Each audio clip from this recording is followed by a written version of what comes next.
we is streaming. And what a road it was to get here. Okay, so with that, let's see if everybody hears this.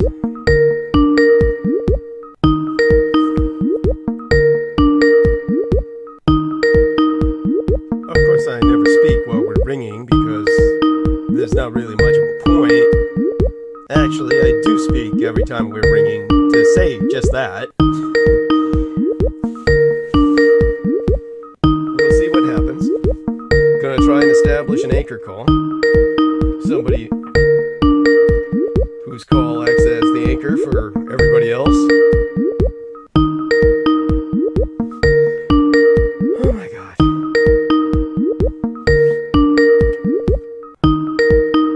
I mean, this is ringing in the new year right here.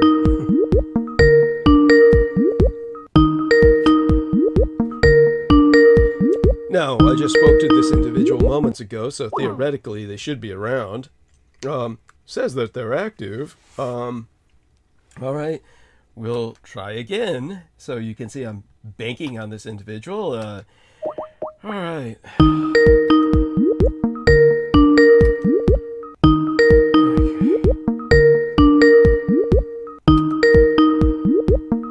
Let's take a look and see if how things are going with the live stream. Joe Ty says, sorry, can't right now. Oh. Alright, thank you, Joe. I appreciate that.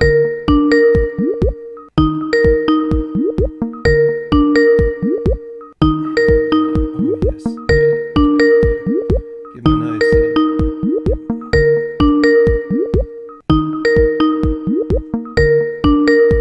There we go.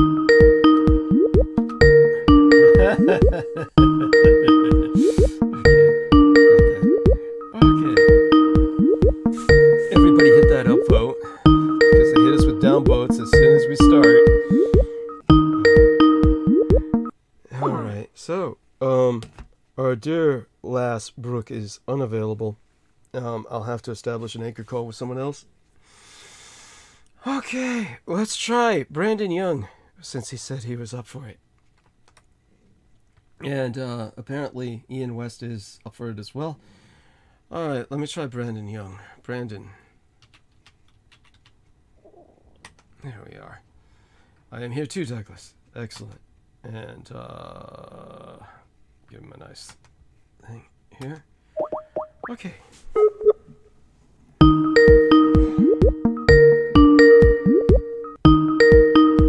Now we're 3 minutes into the hour.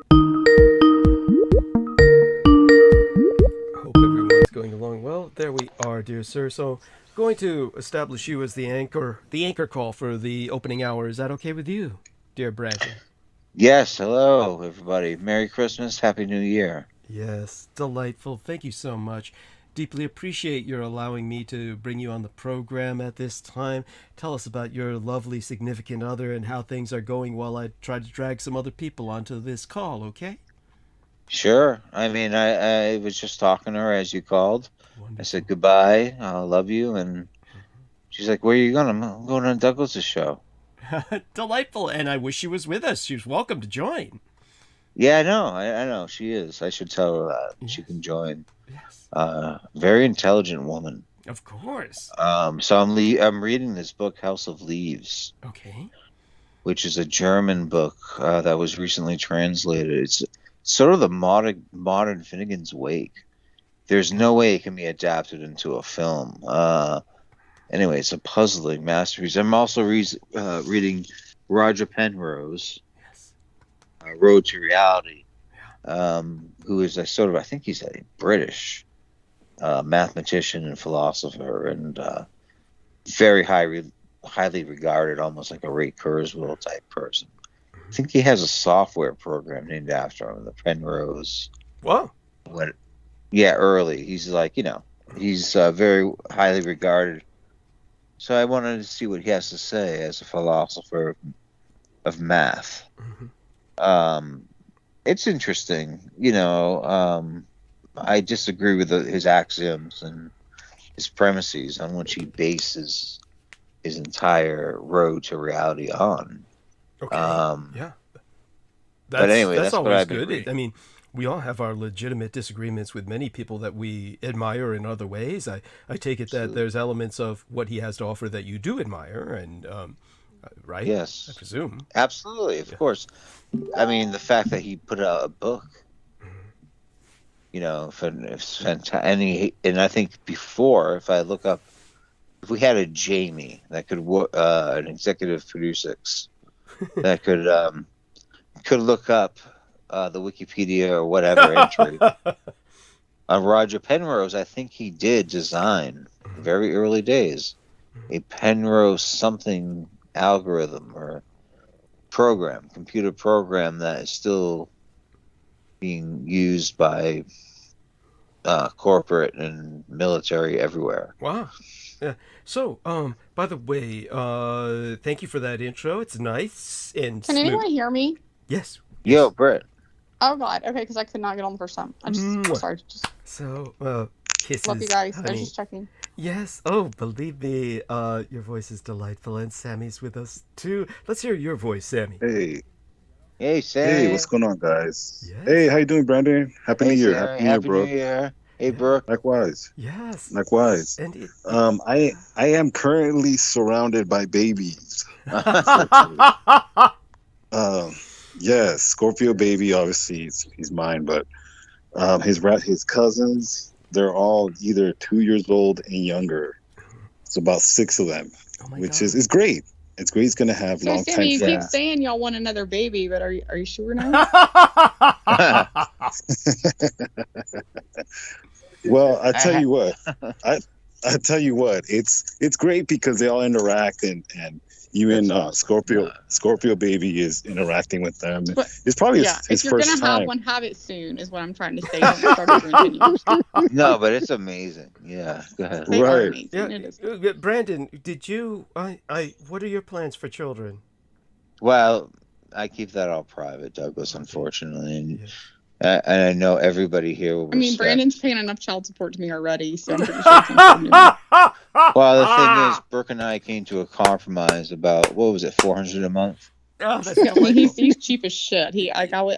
Well, but I feel don't 50. make that much. That's the point. And I know. so- Well, you think you get to fucking not make that much. And Well, anyway, we went back and forth. listen, It's fine. babe. It's fine. He Babe, says I keep it all babe. private. I know. Well, fuck, he married a young lady who's the age of one of his students. I mean, I guess I can No, see stop why it. a lot of this is kept pretty Well, it's why I private. let it go on. That's why I let it go because I Gross. was like, I figured he's got to pay child support on her too. Yes, that's Right. right. Oh, at Right. least.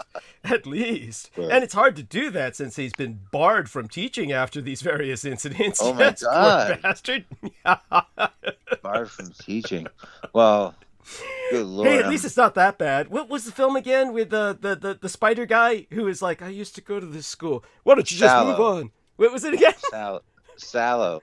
Which Oh I God, think don't is say that movie. That's the movie that Ian Young said. No, Ian that's not Young the same said. film. Ian Young. No, that I can't know. be Sallow. That's I married you too.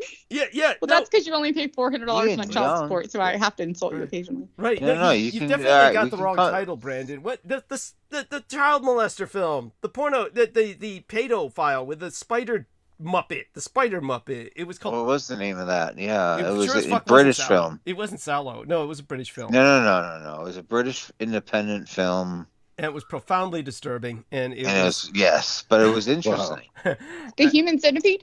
No, it's something like that. it's worse. I mean, like, that's It's- my it's only worse. nightmare. I just want you to all know, I- like, if there's ever one thing you want to fuck with me on, and just be like, I'm gonna make your life a living hell. It was That would like, be- Well, yeah. I'm gonna tell you what, guys. Yes. I can't watch the Muppets anytime anymore. I've watched this. They've been playing the Muppets movie at least 4 times today, and I want to shoot myself. Really? But, Because you know, the kids want it, it is right? what it The is. kids. Of course. Okay, so yes. that, you know what that is?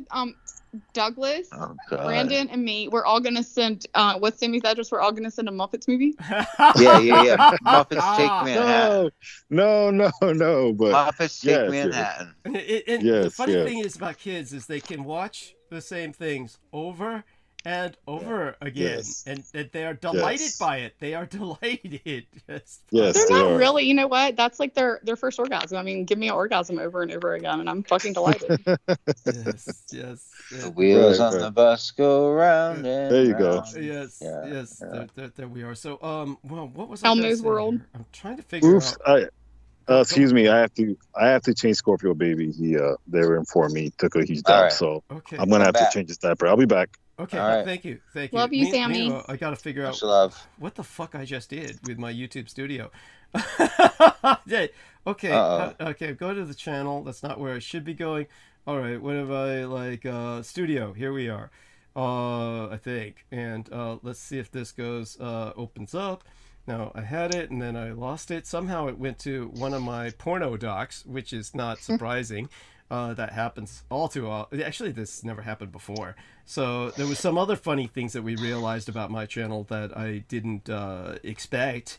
And that was, we were just dealing with some stuff just as I came home from New Year's. There But seems to be a lot Yeah. going on right now.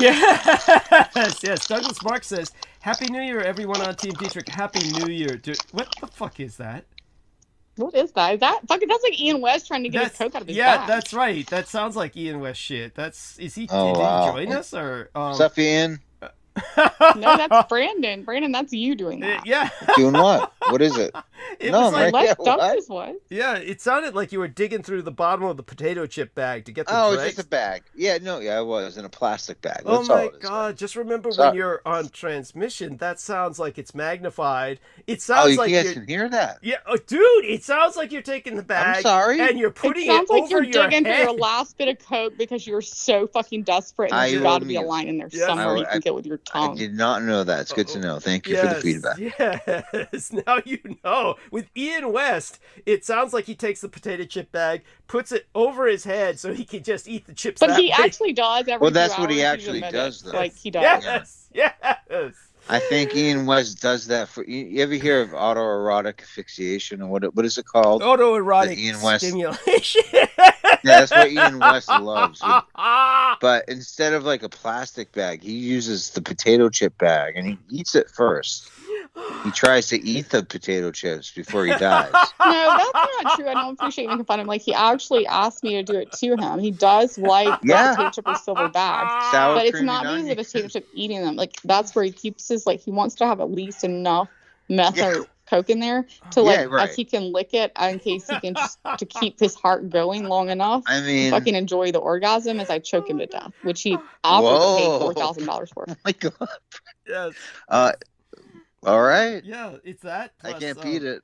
Yes, just that it reminds me of a funny, stupid story that I've told before, but I would be happy to tell again, just because of the, let's just say, the comfort of repetition. Come on, Ian. But- yeah, I'm asking Ian to come on and fucking, like, come on back and say something different. He left me. It was so cute.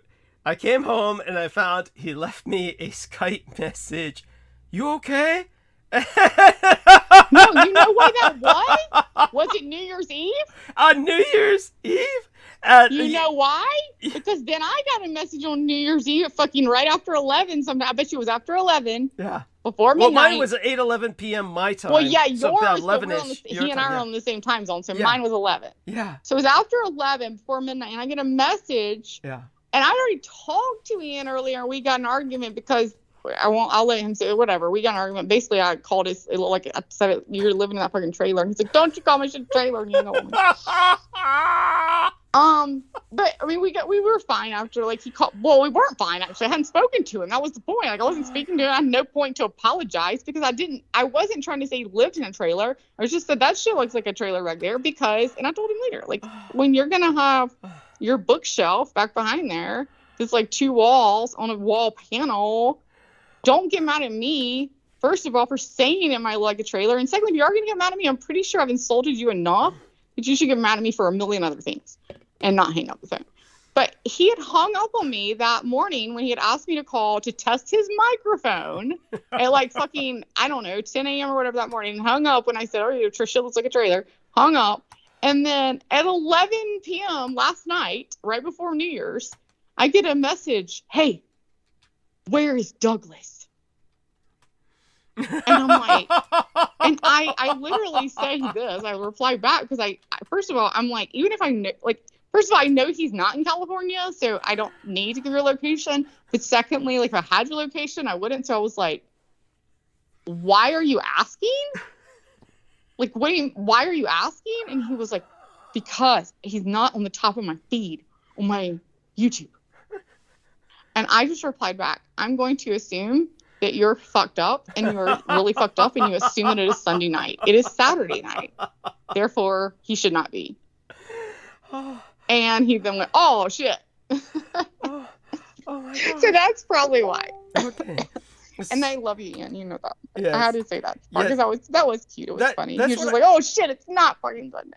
That's what I thought happened was that I think he may have sent me a message on the Facebook where it was something to that effect of, oh, here we are. Here's what it says from Black Frank. He has two. One is Frank Black account and the other is Black Frank.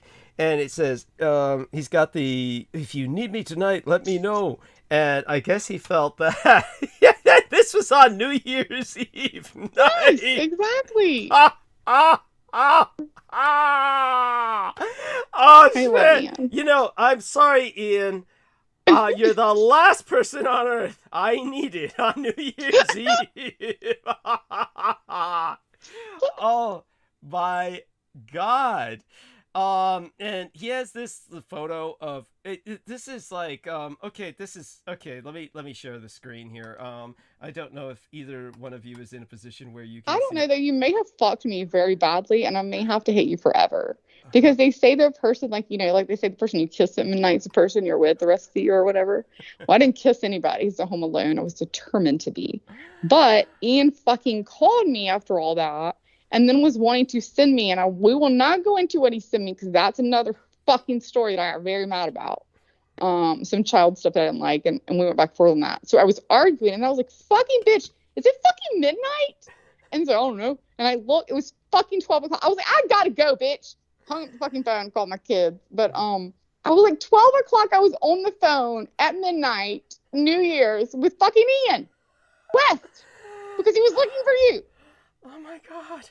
And this is the photograph he sent. If you need me tonight, I'm on. And it's MK Ultra Video, Volume 2, Number 1. Of course, zombie shit. George Oh, he Romero's. will convince you of all of it. Like, I mean, I've already told him, like, so you need to stop. Like, Ian.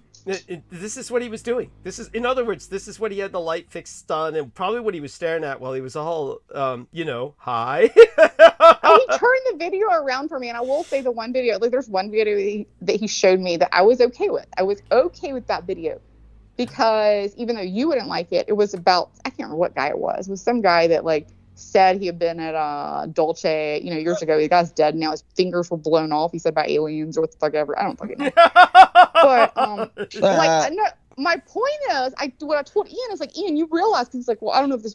I'm like, Ian, it's more fucking believable.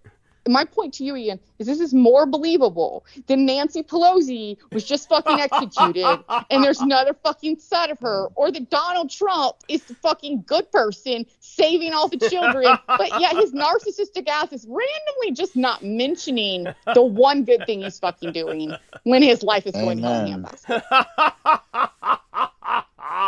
I was like, the alien shit is so much more believable, Ian. Like, I will go with it. But this is... And I do. I mean, I believe that. Like, if I'm going to believe any of that shit, I would go with, like, let's start there and build. Oh, my God. So, but you cannot build, like, okay, Nancy Pelosi, really? And then she's the most evil person in the world, and she's also been executed at Guantanamo Bay with a bunch of other people. There are random people coming back in that are pretending to be her. Also, we won't fucking know. Also... it's all because he sent me other videos. I just want you to know, and Ian, I hope you're listening. You send me the video that you know you should never have sent me, that we will not discuss ever. I will not. I will give it. Like, it was bad. I think I'd be arrested. I think I'd be arrested for receiving the video. Is what I'm trying to say. Yeah. But it did not. But my point is that yes, we hear you, Brandon. Yes, I know. She needs to get this out of her system, though. This video. I need to get it out because it was so horrible. If he sent that, it was so horrible, so I could be arrested for that. But why did you send me so I could be arrested for that? I'll never get out of my mind that you literally said, I'm sending you this and you're going to hate me for it. You'll never get out of your mind. It was only a few seconds, like 20 seconds. Horrible. He's right. I'll never get it out of my mind. Also, it proved nothing other than the other person on the other end of it was a Russian fucking voice. Yes. And it said nothing about who was doing it or why. So I'm not sure how you got a deep adrenochrome or liberals or anybody underground other than maybe a child being fucking molested, like, or told to take their pants off. Like, what? Where do you... Thank you. Don't send me fucking shit that is horrible unless it has a fucking proof, which is what I keep saying. Proof of fucking, like, where is your proof of this? Adrenochrome. I'm like, adrenochrome? If it was fucking real, number one, I'm pretty sure Aquino would probably be alive, but maybe he fucking is. Who the fuck knows? I know he looked really fucking bad before he died, so it wasn't doing much good for him. Nor was it for his fucking wife, who also looked fucking bad. If she's fucking listening, I'm sorry, don't send shit to my kids, but if you fucking do, you didn't look good, I send it back to you. You didn't look good either. The adrenochrome's not working. Find something else. Just to clarify for what it's worth, and then we need Brandon to respond, but honestly, I need to talk to you about this privately to find out what exactly he sent you, because I'm just, again, though, Ian has very poor judgment, obviously very poor discernment to do that. That's not something he should be sending to people. But I do want to clarify that adrenochrome is not so much life extension or rejuvenation. This is just a high. All it provides is a high. First of all, you can order, which is what I said. You realize adrenochrome we naturally make, and you can order it online legally. It's a legal drug you can order. Now, if you want to be like Douglas, who's like, I need my blood live. If you want your adrenochrome live, you suck it the fuck out, or whatever the fuck you're trying to say. If that's what you're trying to say they are doing, still not working. Hillary Rodham Clinton looks like shit, dying. Fucking Pelosi looks like shit, dying. So is her fucking husband. Looks like shit, dying. Where are the people that you are saying are benefiting from adrenochrome? Right. I think tell you. they're mispresenting it. Go on, Brandon. Yeah, Brandon. Let's get Brandon. Well, I'll just say that. Yeah. Well, listen, like adrenochrome was mentioned. I just reread the Anthony Burgess, who is a great English writer and critic of literature. He endorsed Lord of the Rings very early on, but he wrote a book called Clockwork Orange, and he was a Joycean. And he, in that book, it was sort of a dystopia that Stanley Kubrick made very famous by turning it into a film. Yes. And so the whole premise of that is based on violence. But my second point would be something very recently, Nicholas Schreck of the former, he's married to Xena Schreck of Radio Werewolf and whatever. So we're speaking of, who is this individual again, married to Xena Schreck? I'm sorry, I had to take my earbud off for just a second there. Yes. Radio Werewolf, I forget his name. He was this radical kind of... Nick Schreck. Oh, Schreck, the Schreck guy. Yes. So go on. Yes. Nick Schreck, which I don't know if his last name, that's really his last name. Of course not. But of course not. Because that means fear in German. That's correct.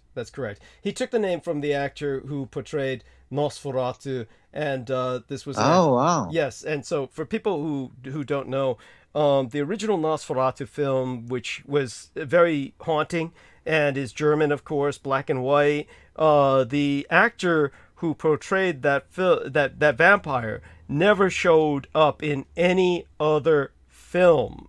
He was known only as Schreck, as terror. That was the German word for terror. He was known only by that name.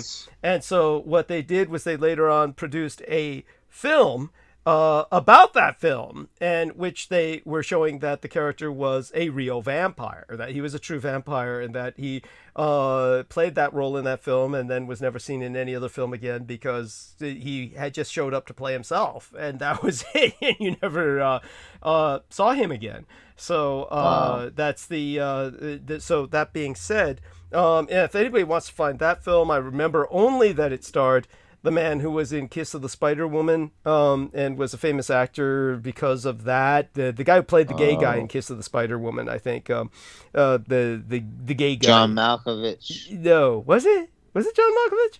Might have been.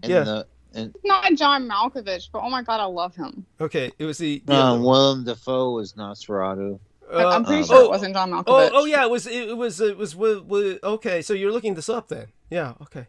So, no, it's off memory. Oh, it's off memory? Well, that's sketchy. Yeah, no, but it's good. It's fine. there was a remake of the original thing, and it was about the filming of that. That's right. There we are. That's what we're speaking of. So yeah. So when you were talking about this guy Shrek, the other guy who just stole the name, and oh was right, dating because yeah, please let me say, yeah, Stanton LaVey, who yes, Stanton. died Yeah. Okay. last week, I believe it was. Okay. May he rest in peace. Yeah. But I didn't know him or anything like that. I heard an interview after he died. Anton LaVey died? No, well, he died a long time ago, but his son, Stanton, or a man who his claimed to son. be his son. Yeah. Right. But he couldn't have been that old. He claimed that But- Anton LaVey had cut his dick or balls off or something, but go on, please. He couldn't have been that old. Well, Yeah. I never heard that, but what I've heard recently was that if you look it up, it just says that he is the son of Xena, Okay. but it does not mention the father. Okay. And if you look it up on his obituary, it says that his father is Anton. That's correct. That's correct. So the father impregnated the daughter. Is what it is. That really what happened? That's his. That's always been his story. Go on. Really, I didn't know that. Okay, so I was wondering about that. Well, I mean, let's if you take a look. Wait, explain that. The father or what? The daughter what? Yeah, well, the mages Anton Szandor LaVey, who founded the First Church of Satan, had a daughter. I know that part. Yeah, who was very attractive, named Xena LaVey.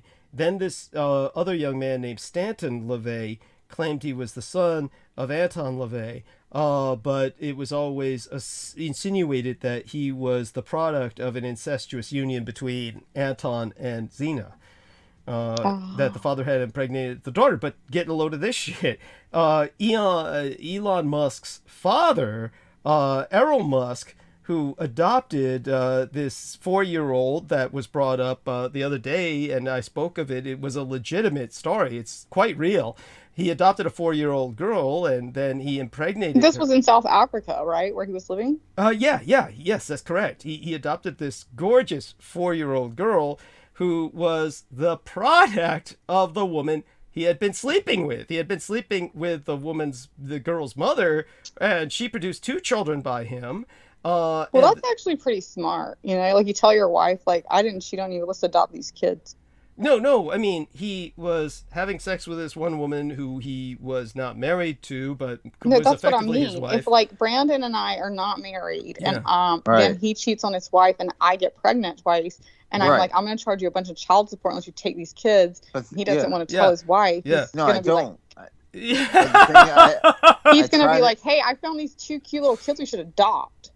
Yeah, right. Exactly. No. It's like, I mean, it's like, oh, it's like how do I say this? It's I think she's the daughter that the product of their union. That's It's essentially You mean interesting. the other No, union no. of what? Yeah. Other union themselves. of the dad having of sex with themselves. who? In other words, the woman he had some children by. One of them was the young girl he quote unquote adopted the father because was he wasn't never married to her. identified. He wasn't married to her. He was just had a relationship with her, and then she had kids by him. So he adopted them, and then got one of them So pregnant. you're saying he had sex with his daughter? is what you're Yes. saying. Yeah, because Okay, that's different. You just need to get there. Okay, we didn't get to that. Okay, I didn't get there. maybe, Sorry. maybe. Maybe I'm that not was gonna say maybe it's allegedly. Yeah, allegedly. You know. But still, he adopted her when she was 4 and then impregnated her. So that much we know. Xena? Well, Brandon did adopt me, but like he doesn't claim it now because he tries to. No, be, like, because No. We're talking about Errol Musk now. But the situation's similar. What you said about Stanton and Xena reminded me of Errol and Elon Musk. That's what I was saying. yeah, similar Errol situation. Flynn. No, Yeah. not Errol Flynn. No. Are you? No. So Brandon, go on. Yes. Yeah. No. So Nick says about Stanton that he was just sort of a bastard, Mhm. and he was sort of a Yeah. like anyone died, a lonely, corrupt, and fraudulent rapist. And it's like, whoa, what? Like that's what I mean, even if Xena gave birth to him, right? That's what they think Uh-huh. of their own prodigy. And I think that tells you a lot about the organization of Satanism, right? Yeah. That. Is that there's no loyalty in family. No, there's no loyalty in any of these families, and that's I mean there may be a kind of criminal code, but Say, tell you what, I had a hell of a time as soon as I came home. So what I didn't get a chance to do was, you know, take any of my vitamins. I was wondering if maybe you two could hold the stage while Or make your pillows. Yeah, sure. You gotta I do your made pillow the page. pills. I made the pillows. I made the pillows. Oh, look at you. Hope you guys, yeah. So mad at me. I'm- I did not cause him any trouble when he came home, but I heard he had some. I just had a lot going on. Vitamin Yeah. So my supplements. B12. Yeah, just all kinds of stuff. So, Vitamin I just C? wait. Vitamin C? I can just imagine the stuff that you can get in San Francisco. It's like nanoparticle, sort of like exactly what you want. Sort of, Oh my you God. know, I'm tailored I'm to pretty you. sure, like, you could just live if you just live there, and you could just live on vitamin C. But How would you ingest it? Would you inhale it? That's Would what I'm you trying to say. Like, there's different forms. Like, I would totally take Eat vitamin C with rose hobs. I would swallow it. You know what? What vitamin are you referring to? A vitamin Or C? put it in a tea? Put it in a tea. I might wait until like after Peter's done before doing any of that tonight because I really owe you all better than this. So what I might do instead is just let you hold the stage for a few minutes while I Look at you. Please. You know what I would love for you to do? Go smoke some pot from the neighbor next door that has some PCP in it, and then randomly come back and just talk about, I don't know. Oh my God, my ass is coming out of my mouth. Help me. Pretty sure angels are real. I told y'all angels aren't real. They're all coming down. The aliens are here. The Greys are here to get me. Like, shit like that. But you know what? I'll tell you what. I'm almost obligated to talk about something that was brought up by two different people to myself, and what I'll do is I'll catch you all up on what I think about that, and I may have to go into the that Greys. later tonight. The Greys or the Greys? No, it was basically had to do with, of all things, this Aaron Tate creep and his. Oh my God, the Tate. Oh God, yes, you go do your shit because I got some shit to say on Tate. Yes. Oh my God. Yes. Okay. So I'll be right back, and then we'll talk Tate a bit, and just give me a few minutes here to kind of get my head out of my ass. Yes. I'm not going to do anything spectacular in terms of my supplements, and I'll save that maybe for after Peter's gone tonight. But hey, the two of you hold the stage for a few minutes. I'll be back. I'm going to go mute for now. Absolutely. And just out of curiosity, Brandon, I mean, hey, it's New Year's. Are you a little high or? I shall. Thou shalt not. Give your info. He's a teacher. And he can't say that. No, Britt. So don't ask that. Douglas, my cup tippeth over. Okay, I got it. My cup runneth over. I kind of felt that. Yes.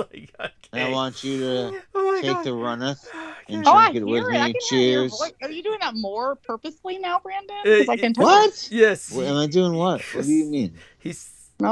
Yeah. Happy New Year's, everybody. That's it. It's a rare circumstance. It is a rarity. I love it, Brandon. Come on, South. Come on back to South Carolina, baby. I got you. Remember the L. Ron Hubbard song? Yes. No, I thankfully do not know that. Thank you. I didn't even know L. Ron Hubbard sang. I write for you. Obviously, no one needs to know the L. Ron Hubbard song for many I wonder years. if Peter Moon. Keep that to yourself.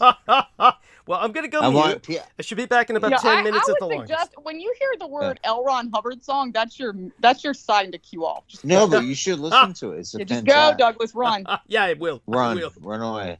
Bye-bye. Yes, what am I listening to? It goes you like want to hear this. Song of the South, Dixie? You want to hear about Tiger Rag? I got some songs. What are you? Why? Like what is it? Jessica Simpson? No, Song of the South. Sweet potato Song pie. of the South. Put my mouth.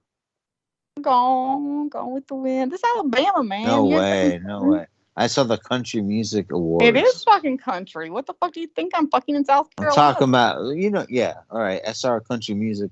They were like Hootie and the Blowfish were on. Right? Oh, Hootie and the Blowfish. I've seen them many. They're from here. You know yeah, that. but like, I've but seen now, them live several times. like my stepfather, who's from the Bronx, looked at it and said, he's like, oh man, the brother's going into country music now. I'm gonna show what you fucking think. First of all, I'm done with the racist shit of anybody. I will not tolerate from anyone anymore. That's I my agree. resolution. And Darius Rucker, I'm gonna be honest with you. He good. Came out. I was not a big fan. Like, I was a Hootie and the Blowfish fan, but like just because I kind of grew up during that time, and they were very popular here. So they had some cool songs on the radio. Wasn't a huge fan. Like, I I didn't buy their records or listen to anything that went on the radio. Yeah. What I'm trying to say is when Darius Rucker randomly came out with that fucking song Wagon Wheel, I didn't even know the fuck who Darius. Like, Do you know who wrote that? He had to tell me. My ex-husband told me, you realize Darius Rucker was the guy in, Hootie. Yeah, Hootie. And he was like, and I'm like, no. And he's like, I'm like, well, it doesn't matter. Rock me, baby, like a wagon. Oh my God, that is on my phone for my ringtone. If you are not, baby, that's what rings. If Brandon, if you were to call me right now, that would ring. Really? Yeah, so that's a Bob Dylan song. So I he love wrote that fucking song, though, man. It's just yeah, it's cool. It's a good song. He sang it very well, and there should be no race coming into it. Like, it's just a good fucking song, and that's a great song. Yeah, but I thought it was a different band that sang that. They sang what? Mama Rock Me or whatever. You know. Are you talking about Wagon Wheel? No, that's just Darius Rucker. Are you sure? Yeah, I'm pretty sure it's on my fucking ringtone. I mean, there may be other people that have redone it, but it's on my ringtone. Well, chat, help us out if you're listening out there. I don't know if we're live on YouTube. Oh, okay, I can do it right now. Okay, like Wagon Wheel. Yeah, Wagon Wheel. GON Wheel. And then when I look it up, first person that fucking comes up, Darius fucking Rucker. His really fucking face. Yep. All right. Darius Rucker, 2013 release. Album was True Believers. Awards, Grammy Award for Best Country Solo Performance. Tell you what, it's a great song. That's what I'm saying. Like, so there should be no. That's why I say, like, you can't tie race into. You cannot like country. No way, man. But you can't tie race into that. Like, he fucking brought. And to be honest, people are so fucked with country. Like, let me tell you what country is. Go back and listen to old school country. Okay. Do you know what I mean? I'm not talking about 90s. Hank Williams. Even before fucking him. I'm talking about slow fucking Charlie shit. Patton. There you fucking go. Conway Twitty. Stanley Brothers. Conway Twitty. Like, listen to that. That's what country was. Dolly It has evolved. And it became more popish. It really did. And there was a crossover there. That's why there were so many songs that were literally, even by Taylor Swift or even him, they crossed over. They would be playing on a 93.7 here, which is a pop music channel, and also on a country music channel, because it was a crossover. And that genre, I'm not saying you don't have some tractor shit and tip my beer up. Those are just lyrics, and that lyric goes with tip my beer up, my heart is broken. I mean, we've actually laughed about that with like Luke Bryan or whoever. Like, they're the true like country song. Like, they just want to play into the fucking demographics. All they gotta do is be like, my heart is broken, I have a beer and a fucking big truck and a gun. And exactly. And that's the lyrics. Thank you. Yeah. So that is the lyrics of the new country, which kind of sucks. When you when you have someone that gets beyond those lyrics, the new country really is no different from pop or anything. Like, just like pop can be the same thing. A pop can be the same thing. Oh my God, my girl loves me like I'm going to fuck her or whatever tonight. You fucking want me. You get a good pop song or a good country song. That's good music. And that's the people that can differentiate the two. It's not about being pop or country or anything else. It's about good music. I agree. 100%. Look at us agree. You know? Yeah, but like, you know, like my country roots go back to like Hank Williams. I will say Hank Williams. I didn't listen to much Hank Williams. But, Willie Nelson is. I do like some Willie Nelson and some Alabama. I go back to Alabama. And then I go to Townes Van Zandt and Graham Parsons, who, you know, in the '60s, who try to transcend country. Do some Alabama though. I love Alabama. Song of the South, sweet potato pie and a ship in my mouth. Or Alabama's got so many fucking good songs, but they were, you know, they had their place in Myrtle Beach here, which you lived here in South Carolina, Lexington. Yeah, so remember they're in Myrtle Beach, their bar. It's a little far away from Lexington. Yeah, but I'm assuming you visited Myrtle Beach at some point. Yeah. Yeah, so that the little bar is still there. I mean, it's very well known. It's the corner stretch. It had a Confederate flag forever, sadly enough, but I don't agree with that. But I don't know if that's taken down. But it was just a country fucking bar, Really? That's where Alabama started. Dude, South Carolina is awesome. Yeah, they started their shows there, and they would. So here was the funny thing about Alabama. Nobody knew this, but they would, and I didn't know it for a long time, even living here. So I assume you didn't either. I found it out that they would come back even when they got big. So they started there. That's how they made their name, right? When they were no one. That's where they played. They played a lot at Myrtle Beach. They weren't all from South Carolina, but they played in that Myrtle Beach bar. What the fuck is the name of that fucking bar? Anyway, I'll tell you in a second, but anyway, they played there. And so every fucking year you can go down there and there's always a live band there. There's always a live band. But every year in April, I believe it's April, could be March. I think it's April. They will come back and it's like for the fucking homecoming of like that fucking bar, like their whatever thing. And they never make an announcement. They will never say it. Alabama will show up randomly during that week and play. Yeah. Same thing. It's so cool. Same thing with Jimmy Buffett here in Nantucket. Oh, really? Yeah, he has this like airplane boat that lands in Nantucket, and then he gets off and he just kind of plays an unannounced show, and then he plays one in the airport before he leaves or whatever, you know. But this is during the summer.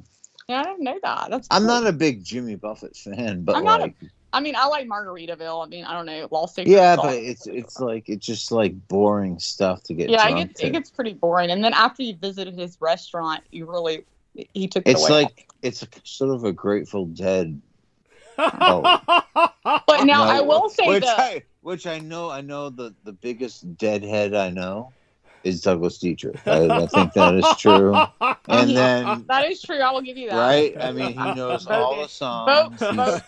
He's from the city. He's been to the Japanese tea garden in Golden Park. And there is also a treasure maybe around there. I feel like, you know what? I don't know that I can get the number one deadhead because I think number one deadhead's going to have some more lyrics than fucking Douglas is going to be able to have. He's got fucking history lyrics. He didn't have fucking music lyrics. Just so everyone knows, none of this is true, and I think the Grateful Dead, I think their music sucks. I do too. I agree with Douglas on that. I hate them for that. Yes. I mean, I don't hate them. I think that they had, to be honest, I don't hate them for people like them. I think they probably had a reason and did great things. I'm just saying their music was not appealing to me. Thank you. And I don't know about this great things sort of. I mean, what did they do that was, I mean, I had nothing against them, but. Well, I'm pretty sure like they had a good ice cream that came out with Ben and Jerry's. Ben and Jerry's. Oh, was that them? Yeah. That was other they people. Named it. There's ice cream. Cherry Garcia. Yeah, there you go. Yeah, no, but those were just, those were some deadhead fans. I'm just saying, we wouldn't have Cherry Garcia ice cream. I think I will stand up for this, is that Jerry Garcia was born and raised in the San Francisco area, as far as I know, and had a very eclectic background, and ended up just sort of leading the Dead. But he had, other goals. And he was very smart, man. I think we just went back to the Bowery. You know what? The name of the bar was the Bowery. The Bowery in the Bronx. The Bowery in Myrtle Beach, South Carolina. For anyone who's not been there, just go there. Like, you'll never regret it. I mean, I literally left there and almost risked my life and slept in the car and died. But at the end of the day, literally, the only time I almost died and probably did was leaving the Bowery. But I lived through it. The guy offered a ride home, and then I tried to tell the waitress, if you ever see me again, that's the only thing that kept me alive, was this guy is trying to take me to murder me. Oh my God. I was 19, and he was freaking 35, told me to take me 40, take me right home. Fat as shit. And I was like, I said, I need food really quick. I need food. I gotta have food right fucking now, because I knew he's not had to turn my fucking hotel. And I just give me food. He's like, pull it in the fucking place. Go in, and I sit there, and he's like, get the food. I look at the waitress and said, I want you to look at my face. I am Brooke Gibson, and I and with this person. I do not know him. And if I show up dead, this person right here, I want you to know, has killed me. I do not trust him. That motherfucker literally took me even after that. This shows you how bad it is. I've only told this story. I've never told it publicly, obviously. But it's hard to tell. It's weird to tell. It's a weird story to tell. Because even after that, and I said that to her, and I remember that waitress looking at me, this black waitress, and she knew I was serious. Like, I'm joking with y'all. Like, I was dead serious with her. It was 3 a.m. I knew I was not headed toward my hotel. And this is the same year that another girl ended up dying. I didn't know till God years later. You know, I didn't know that there was another girl that had died down there, and they still don't know who killed her. But he was taking me, and I was like, this is not toward where I told you to go. And so it was smart. I was like, I need food now. You need fucking food now. There's a place. Go in. And just like, I'm getting out of the car. Like, I just thought to jump, like, out of the fucking car. And this, like, pulls in. We get the fucking food. Go in there. He sits down like a Waffle House. I say that to her. I wanted somebody to see me with this motherfucker. He pulls out of this fucking place even after I said that. Takes me down a fucking ramp, not too far up. A ramp. And he, like, then gets out and he's like, hey, you know, like he's going to come over and, like, make out with me or something. I'm like, dude, like, what are you doing? I'm not touching you. Like, I mean, not touching you is even a kiss. Like, there was nothing about this that was flirty. I had never flirted with this motherfucker. So I was like, no, like, what are you doing? And he literally, God, it's hard. I don't know if I can say it.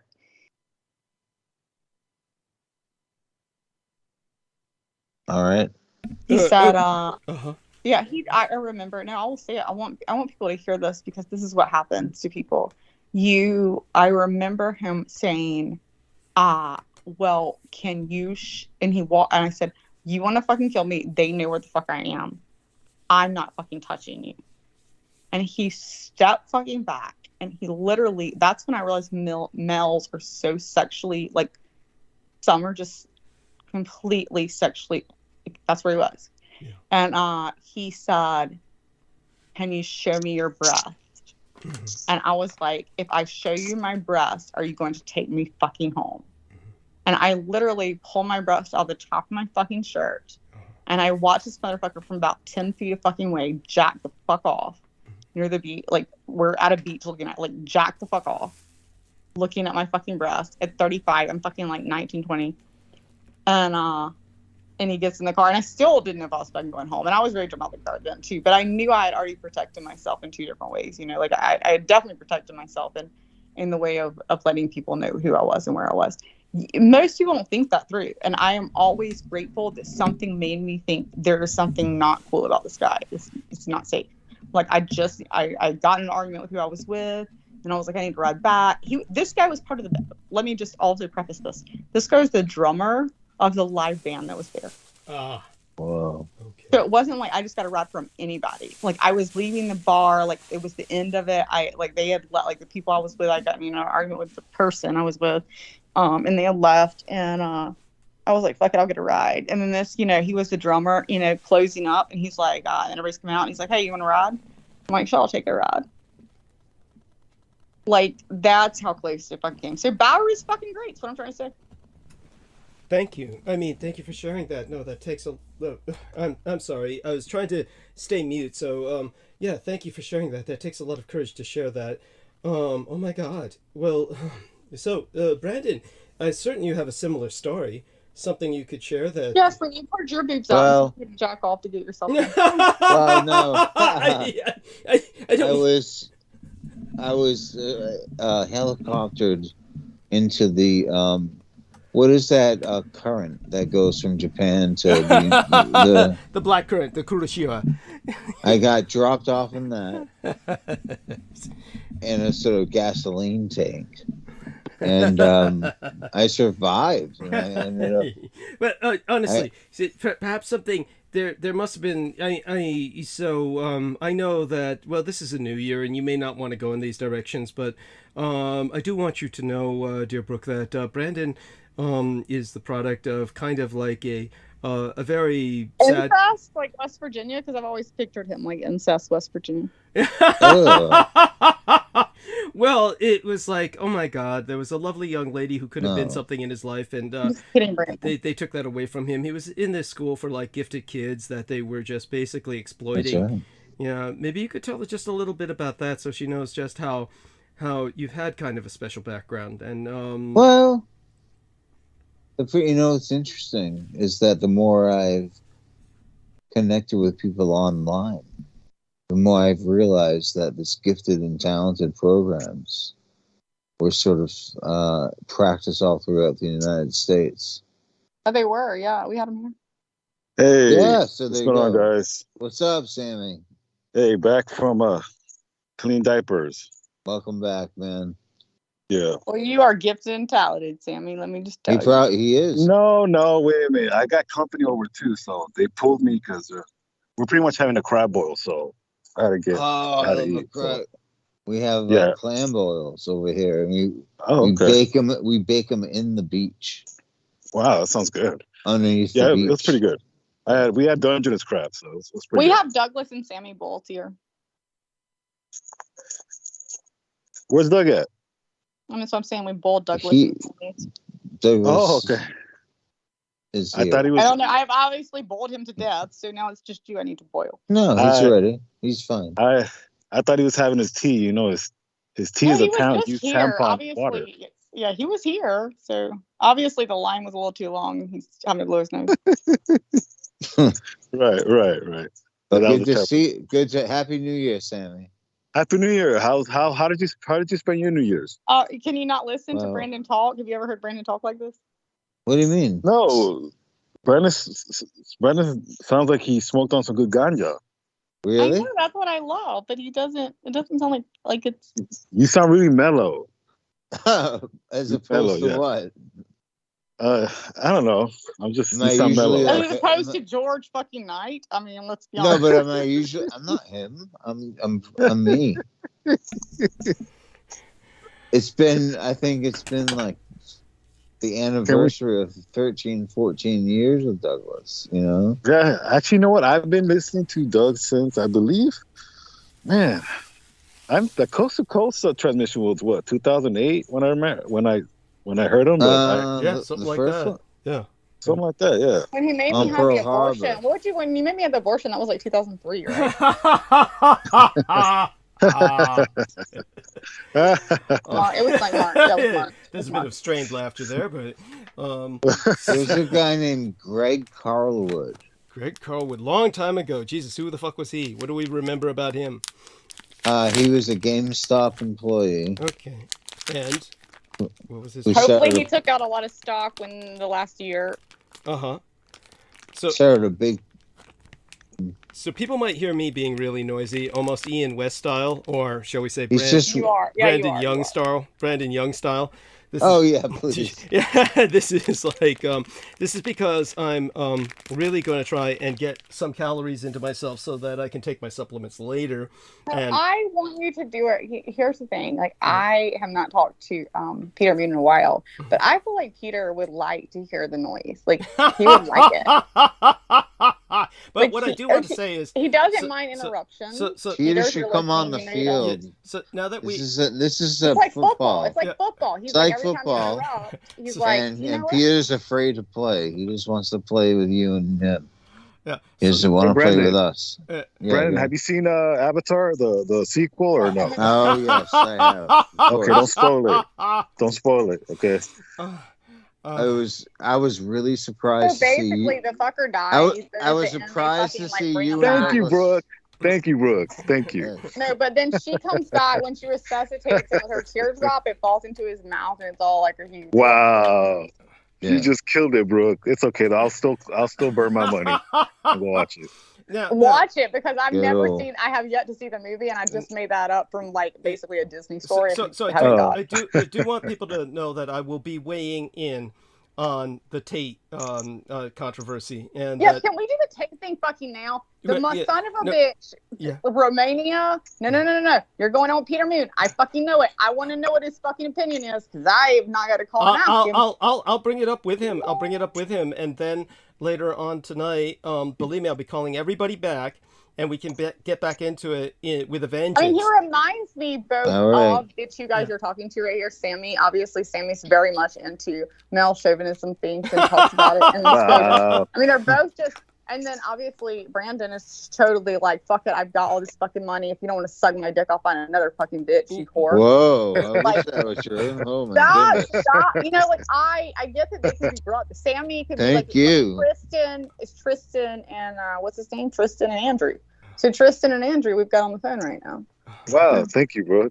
You're welcome. I Yeah, love my title. Yeah, so that being said, I do want you to know that this is all very serious. What happened was that Sammy brought him up to me, and I was like only vaguely aware of this incredibly awful person. And I do want to apologize to both of you. I would never compare either one of you to that those horrible. No. Sorry, bro. That was a joke. The damage has been done. I just wrote it on my journal. Sorry. I'm gonna cry myself I'm in the gonna owe corner. you for the rest of my life. Don't write it in the journal. Yeah.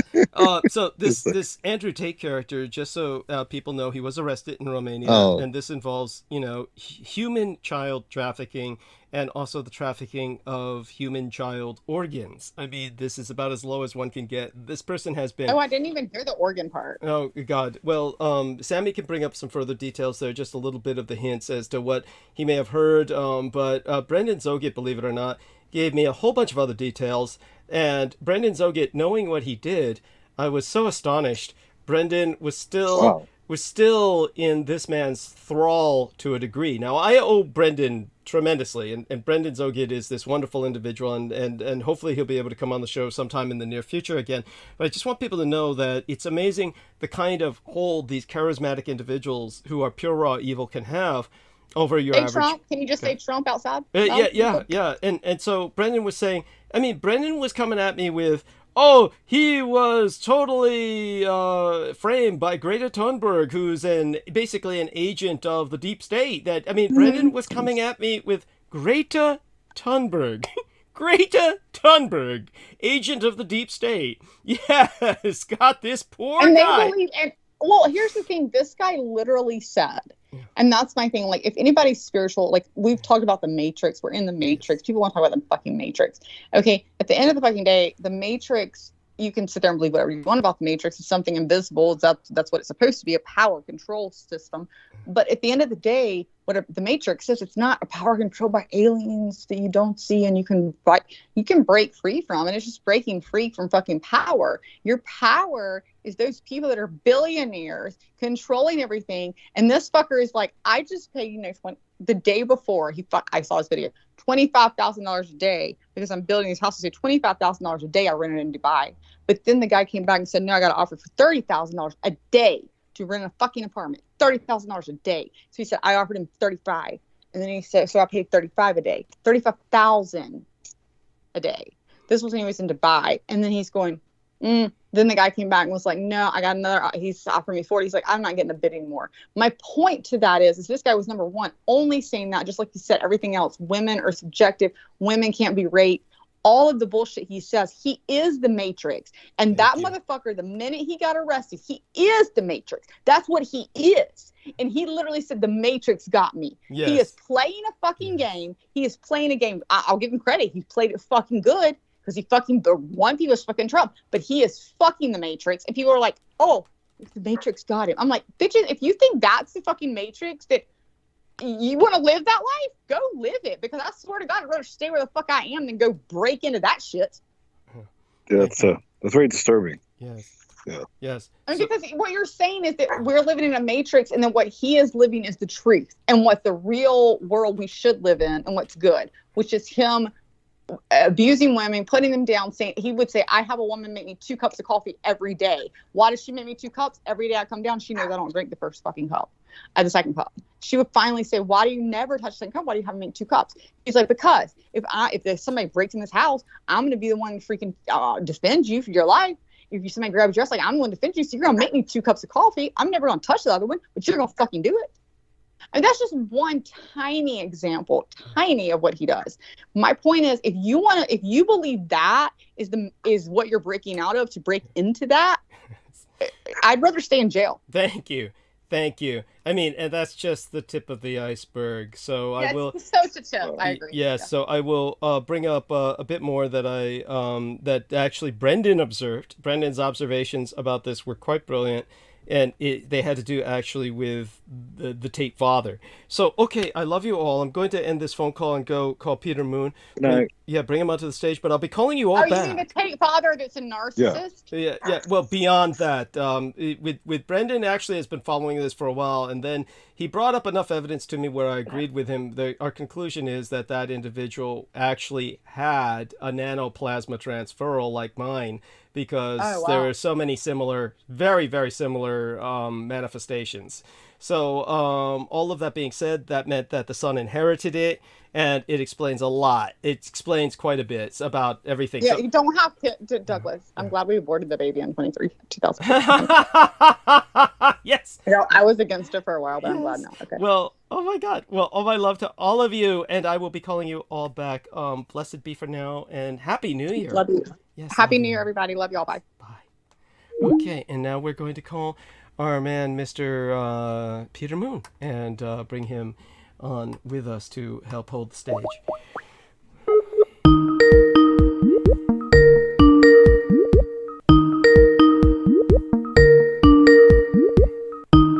Okay, there we are, good sir. Welcome aboard and Happy New Year. So glad to be here with you, and it was a hell of a ride to get here, but now we're here. And and Peter Moon and I, he may have heard a bit about what I was saying about Mr. Andrew Tate, and he may know a bit about it, and he's welcome to share what little impression he has, or whatever impression he has about the situation. Obviously, this involves Romania, and the Romanian authorities finally cracked down on the Tate brothers, and I don't know how much Peter knows about this, if anything, and so, I mean, we don't need to start with that, but just a little hint that we might bring it up sometime if it organically goes in that direction, but start it any way you want, dear Peter. Well, I think we should start off with, maybe I can play Thank You for Listening. Let me see.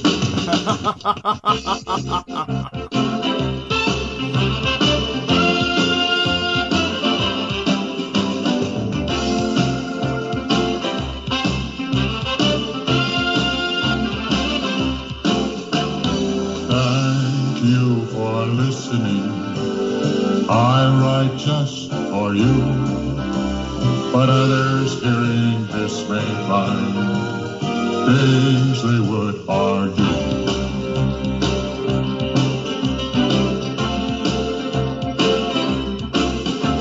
I do not sing what I believe. I only give them fact.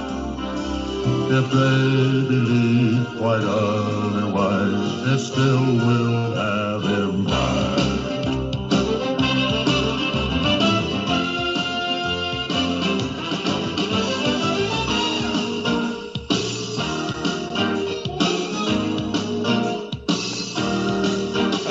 Public domain.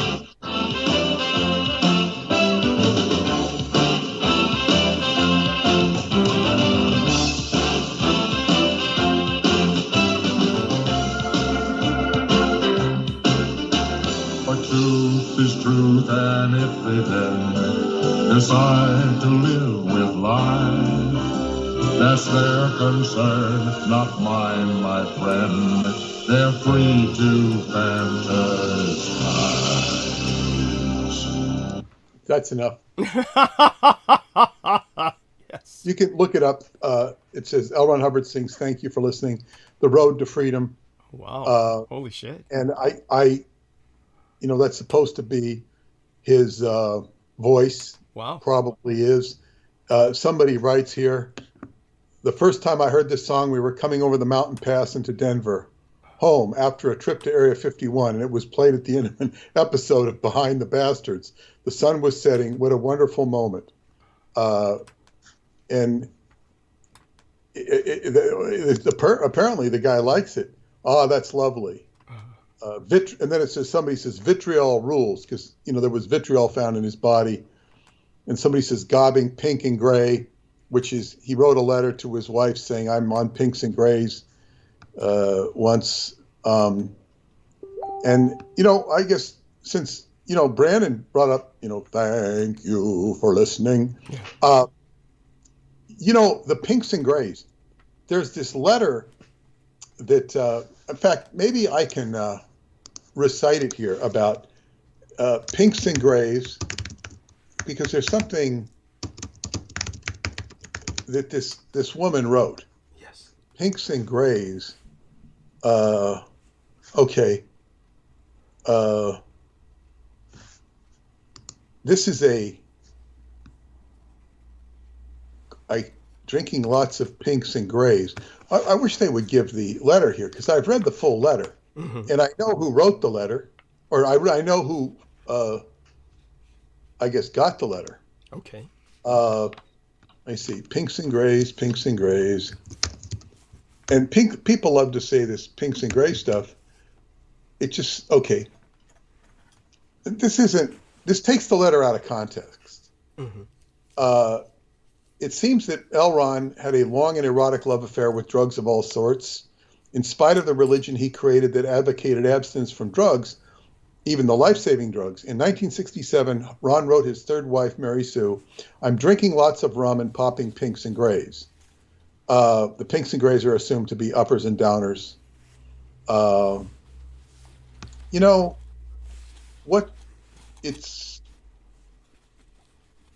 See, this letter, and I wish I could find the whole, I know, maybe I can find it. It was forwarded or discovered or offered to posterity by a woman named Virginia Downsborough. And I had a deal of familiarity with her. Let me see, pinks and grays. And she was apparently taking care of Hubbard in some capacity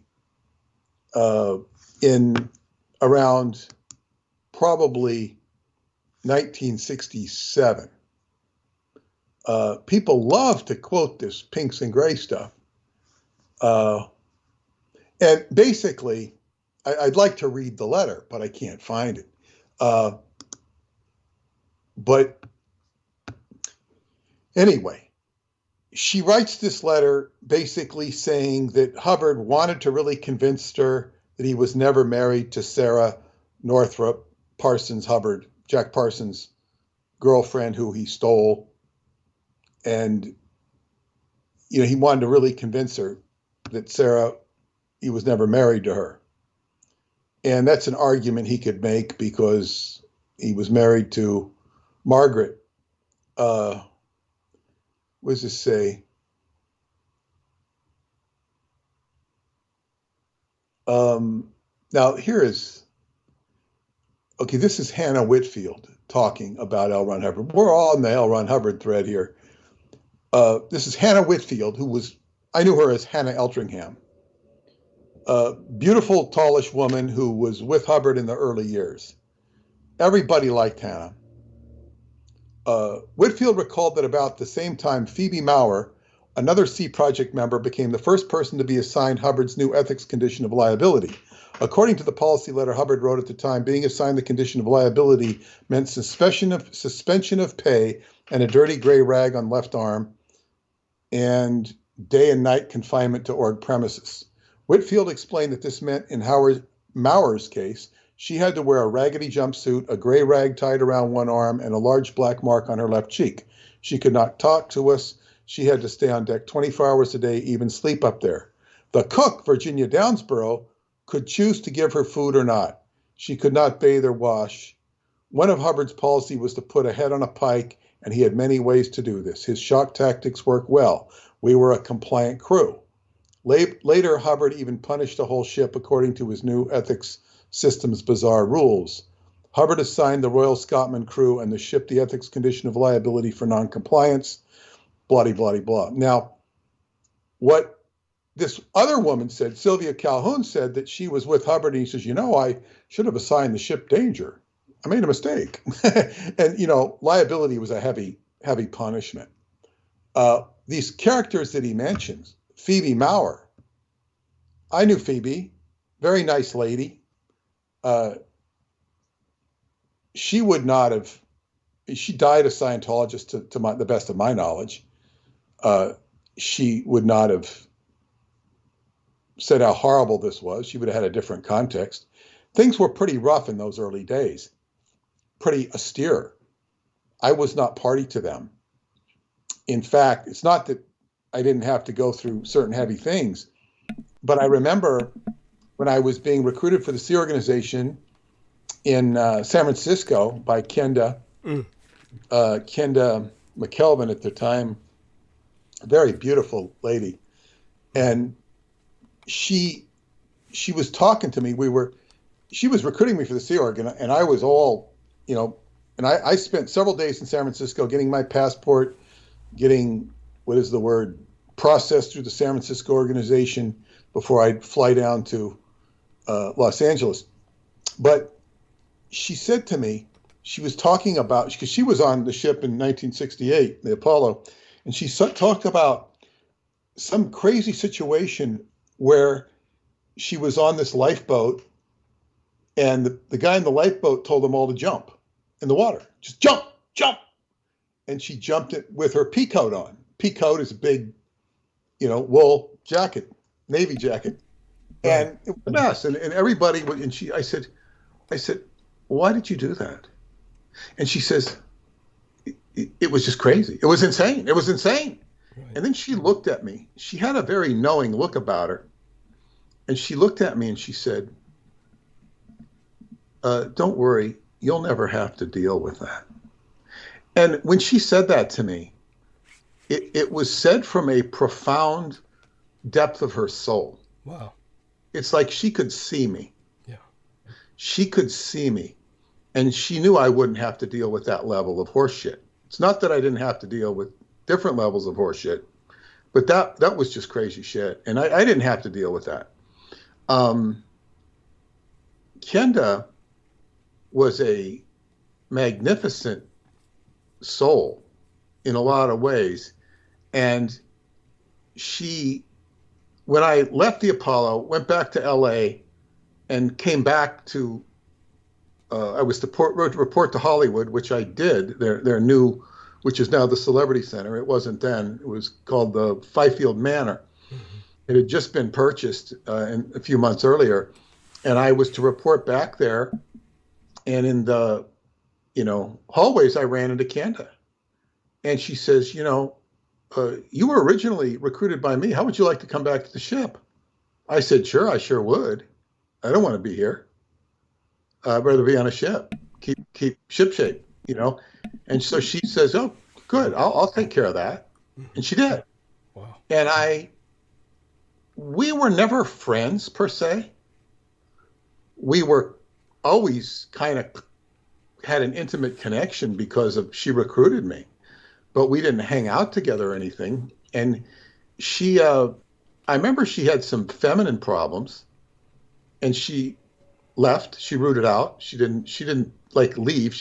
And then I remember running into her not long before I was leaving the Sea Organization in Clearwater. She was in Clearwater, and I ran into her in a department store. And it was just, man, it was like, she was now, let me say this, I had progressed so much, and she was so impressed with me that I could have had a girlfriend. And she was beautiful. Wow. It was not to be. It was not to be. But I mean, it was just like, wow, because I was no way, shape or form in her league when I met her. And she'd gone through several husbands. And then I read about her. She married some guy who had a lot of money, but he was like a con man. Con man. And I read that she ended up as a cook on some ship in San Diego. Oh. She passed away. What a tragedy. She was a beautiful, beautiful woman. But it's like, I don't know if she knew about the poor ethics of this guy she married. I really don't know. It didn't look good. But it was, she was the person who got me into the Sea Org. She had was eating in the restaurant that I cooked in, actually, I was the night cook. And I cooked her breakfast. I saw this woman. She looked like she was in the Sea Org, but I couldn't tell because she was wearing blue and white. It wasn't a full uniform. And I kind of could pick up that she was. And then she called me the next night and said, "Why didn't you come out and talk?" I said, "I saw you last night." She says, "Well, why?" She was in San Francisco. So why didn't you talk to me? I said, I don't know. I don't know. Maybe I was too shy or whatever. Not that I was that shy, but, and then she says, "You should come down to San Francisco." Mm-hmm. So she talked me into coming down to San Francisco. And I met her at the Celebrity Center on California Street, not that far from where you live now. And that's how I got involved. But anyway, wow. Virginia Downsboro had supplied this letter that she had, that where Hubbard's talking about taking pinks and grays and drinking rum. He was in, I believe, the Canary Islands at that time, in Tenerife, which the ship had spent some time. People spent time on the Canary Islands. I was never there, and of course, the Canary Islands were famous for. That's where Columbus stopped to, replenish his ships on his way to America. Yeah. And as harrowing as it sounds, it's not that far of a distance from the Canary Islands to America. Mm-hmm. They make it sound like it's this, horrible, horrible journey. It was at the time, because so they tell us. It wasn't. Right. There are plenty of people who've done it. Right. The Vikings, the Moors had come over. I think the King of Timbuktu had come over to America, and I don't know how much of that was orchestrated, legend. But anyway, these guys, the Spanish would have. How hard was it for, Magellan came around the world? That was, not that long afterwards, but it's like all of a sudden, people started taking ships around the world. But to get back to L. Ron Hubbard and the Pinks and Grays, yeah. Virginia Downsboro kind of writes this expose, and she's quoted as saying this stuff, and everybody's going, Virginia Downsboro, nobody really knows who the hell she was. I used to read this woman's letters weekly that she would write to L. Ron Hubbard when I used to get on his letter line. And she used to write to him. She had the most respect and adoration for him. I think she was teaching at one of the schools in LA. And I was constantly writing letters to Virginia Downsboro. So she was, despite having been exposed to L. Ron Hubbard's seamier side, she was completely in alignment and adulation of his so-called, or appropriately called, whatever it is, spiritual technology. And I always looked at her as somebody who was on the outside looking in from my position, even though she had a much more intimate connection with him than I had. Right. But she left that intimate connection and later turned up this letter to share that, he was Pinks and Grays. But see, people just didn't care. If they want, in other words, Hubbard's personal life wasn't the big deal. They wanted to get the spiritual results that his processes offered. So he wasn't always the main issue. He was the leader of the band, so to speak, but people wanted to learn how to play the instruments and hear the music. Phoebe Maurer, it was very interesting. When I met with one of my friends recently, earlier last year, and Happy New Year to everybody. And it's Happy New Year. It's time to get off to a good New Year's and donate to Douglas Dietrich's cause. Oh, thank you. Oh, God bless you. Last month it was Christmas. This month it's the New Year. My birthday's coming up in a couple of weeks, so donate to Douglas for my birthday. I don't need your gifts. only gifts is spread the word on Roswell deception. Yes. Buy a copy of the Roswell deception for your friends and family and enemies. And donate to Douglas. But Phoebe, one of my friends pointed out to me that she thought that Phoebe was very close to Ron at one point, and said that her child that she had, Michael, was, she swore that was Ron's kid. Phoebe's kid was Ron's kid. It was she had him out of her marriage. Now, she was married. Now, the reason I bring up Phoebe Maurer is because there's this guy who does these videos like practically daily. God, I don't remember his name. The YouTube is growing up in Scientology, and he's giving all the latest stuff on David Miscavige. The court is serving David Miscavige, but they can't find him, so they're now going to declare him served.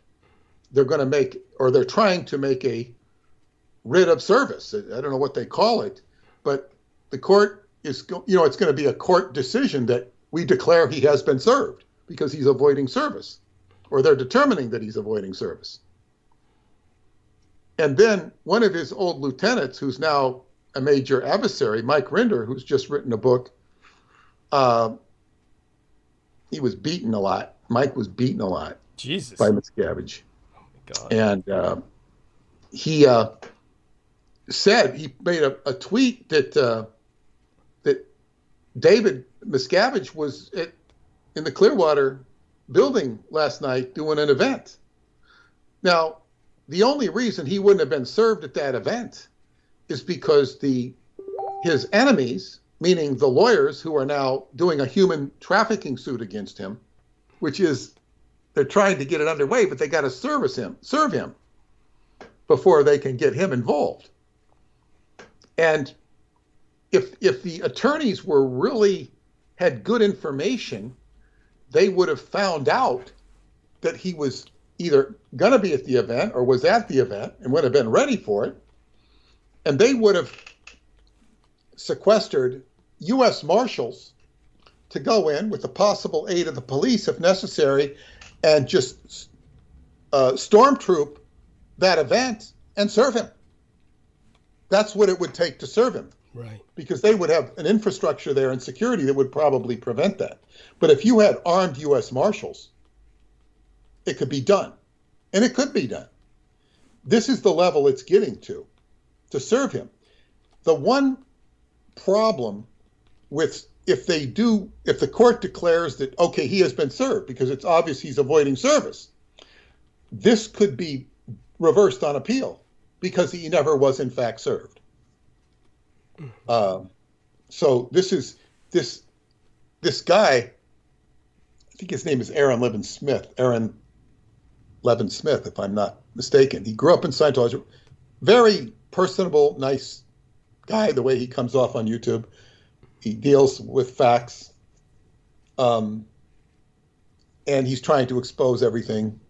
He had a YouTube about Miscavige's wife being spotted at the Twin Peaks facility, which is near Big Bear, Lake Arrowhead area in California, and that it was a report that she was asking for help, but the California Highway Patrol came and took her back to Scientology.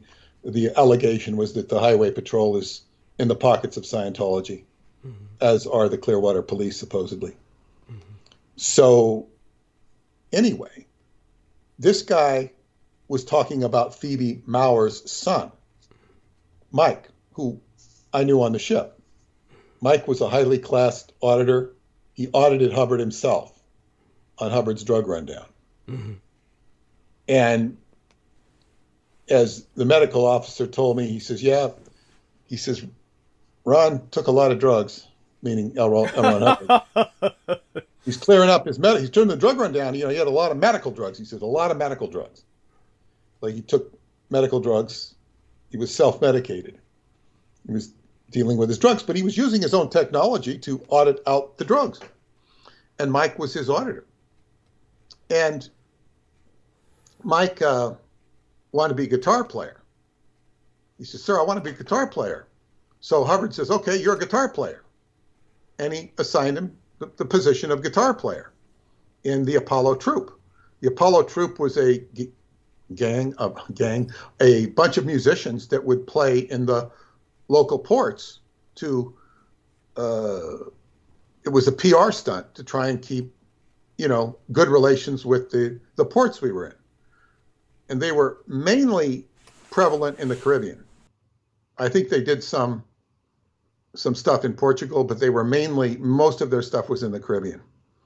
And of course, when you were working, you're trying to work, you'd hear them practicing, and it wasn't always so enjoyable. But it added a certain festivity at all times when the ship was in the Caribbean. It was, but Mike was a guitar player for a band. I think they were called the Troubadours. They're called the Troubadours. They were probably the least talented of the Apollo. There were all this different. They had dancers, they had this and that, and they were kind of a rock and roll band, is what they were. And when I say the least talented, I'm not saying they weren't talented. I'm just saying the least talented because. But anyway, he had learned all of this Scientology technology. He was the top auditor, and he wanted to be a guitar player. And I thought his my personal opinion was his intention was rather misplaced. I valued, Scientology much more than I did playing a guitar. That's he'd reached the top in many respects. But he grew up in Scientology, Mike did. Now, the reason I'm mentioning him is because Mike, I'll tell a little story about Mike. Mike was, he left the Sea Org, and he was, and then he went to LA, where somebody, according to what information I heard, it was pretty accurate information as far as I know, because I was involved in hearing about it when I was in Hubbard's office by reason of the Guardian's office. The Guardian's office really got on his case because he left the Sea Org, he went to LA, and somebody was helping him learning how to work the system. So what I was told that he did was he loaned some money, borrowed some money, maybe $1,000, and then he paid it right back.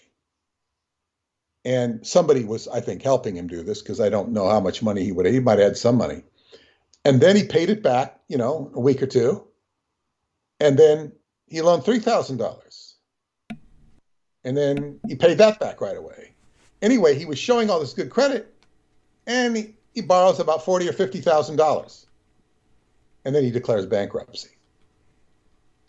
Jeez. Now that's a form of fraud, okay, or can be interpreted as a form of fraud. In other words, you build up the full faith of the credit company, and then now I got you. Jeez, that sucks. Now, there's nothing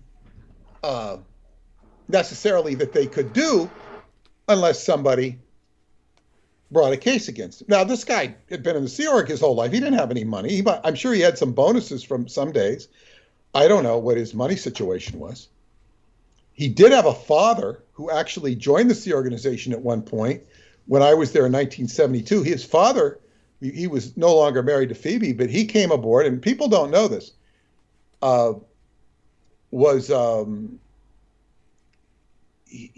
what I read is that he came to the ship kind of as a spy for Werner Erhard. And he was trying to find out what was going on, what was the big secrets. And basically he came, Hubbard was off the ship, he was in New York, and basically the ship was spending all of its efforts cleaning the ship. It was just this massive effort called the Clean Ship Program. And everybody was cleaning the ship. I worked in the galley, so I was not so involved in it. I did a little bit. But it was, everything had to be white glove clean. So he didn't really learn anything except that everybody was doing a lot of cleaning. And he but I'm getting to a point here with, I met the father, I knew the mother, and I knew Mike. I wasn't close to him at all, but had conversations with him or whatnot. But he was, so anyway, he had played this game, and the Guardian's office was the one who was prosecuting him. Ah. They didn't like the idea of somebody leaving the Sea organization and cheating the game and saying, ha ha ha, I'm the highest class, one of the highest class auditors in the world, and now I'm free. I'm no longer under anybody's jurisdiction. And the Guardian's office put the screws on it. Good for them. It sounds like yes. a case where it was needed. And then into the picture came Celebrity Center New York, and a woman named Darby Simpson, who had her own opinions about Scientology, but she was kind of a go-getter, and she got one of the richest Scientologists, one of the richest people in the world. His name was Louis Saribnik. Louis Saribnik was a billionaire. He was Jewish. He owned many companies. He had a passport where he could go into any country. He was that muy importante. And Louis, funded the 40, he paid the $50,000, which completely obliterated the criminal case against Mike. And Mike came to Celebrity Center New York and became there and was auditing and whatnot. So Louis washed Mike's hands. And Mike was free from, torment. Now, when I came to New York, I was put in touch with Louis Saribnik and wrote to him in hopes that maybe I could work for him. I didn't know him. He was recommended. I was recommended to him. Never heard back from him till I got involved in my own business. He called me about a year later and was hot to have me work for him. But I was engaged. We had a nice conversation. When I got out of that business, I went back and I saw him and I asked him about the Mike Maurer situation. He clearly did not want to talk about it. Like, okay, he was had for 50 grand. Michael never paid him back. Oh. He did not want to talk about it. I didn't press the issue. Mm-hmm. And of course, I was no longer on his frequency, which was just as well. Yeah. But so be it. I almost got hired by a billionaire. Yeah. It just was not meant to happen. And I'm glad it didn't happen. He's passed away now. Yes. In hindsight, it's probably the best. Go on. Oh, yeah. But the thing with Mike, now his name came up again when I was working at a computer company in New York City with a couple of old colleagues that were kind of on the outs with Scientology. Not totally. They're both in now. The guys I was working with, they're both in Scientology now, but they were kind of on the outs, and I was working with them. It was part of my disengagement. We were, and I learned a lot about computers there. But Mike's name came up, and Mike was working at doing computers in Sacramento at that time, and he was, in Scientology.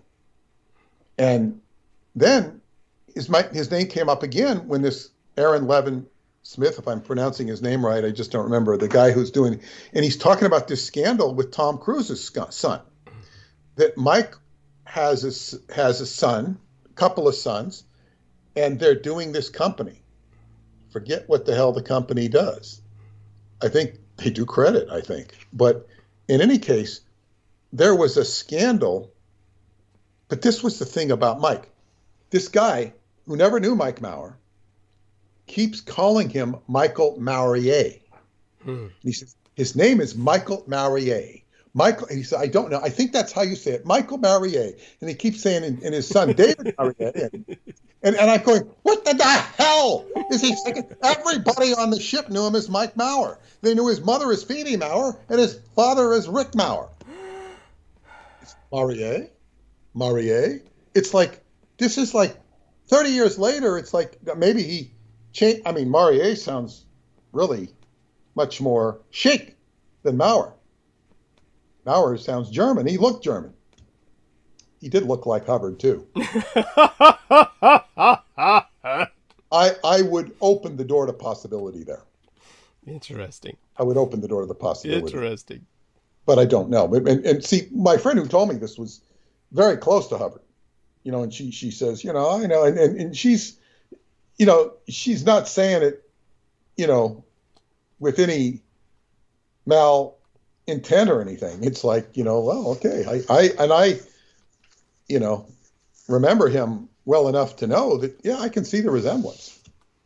But anyway, so Tom Cruise's son, Connor, and one of the Maurer boys are, I guess one of the Maurer boys was declared a suppressive person for fraud.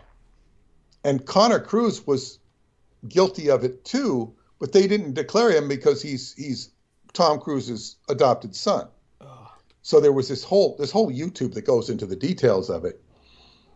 And what was interesting is that the Scientologists developed a bad reputation with Chase Bank because they were getting people to max out their credit cards, but they were also apparently doing fraudulent credit cards. They were just charging the hell out of stuff. And the Chase Bank saw all this stuff going to the Church of Scientology, and it was like they just cut them off of their no more Chase Bank. You know, you can't use these credit facilities anymore. So Connor Cruise was caught in that, and they were just charging all this money to Scientology. I don't know the details of it. The YouTube talks about many of the details, but at the top of this organization that was, I don't know if he was accused, but Mike Maurer was, you know, sounded like the same old situation of unclean financial ethics. Right. Just horrible financial ethics. Now, I can tell you point blank that Hubbard said, you don't try and extract money from people. You give them a service for money. And the more service you get, the more money you'll make. If you start doing stuff fraudulently, it's going to backfire on you. But people seem to do the course of least resistance, which is to be slick and sneaky. Mm-hmm. And sleek and sneaky would attract themselves to financial lines. But it wasn't supposed to be that way. It was supposed to be honest delivery. But it, you know, so anyway, to get back to, so that was just funny. This I saw Phoebe's name came up, and it's like, you know, the Maurier, what the hell is this? Right. You know, it's adding flamboyance to the name. Yes. And some people leopards don't change their spots, unfortunately. Mm-hmm. So glad to be out of that circle of shit.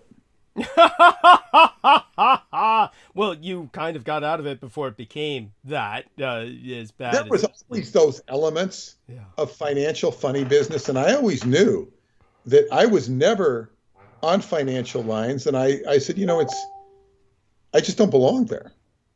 Because if I was, I'd start bringing up issues. In fact, I one time did bring up an issue. I brought it to Mary Sue Hubbard, a guy who had been ripped off for, I think, $20,000. He donated it to the LA church because he was so impressed with all these guys.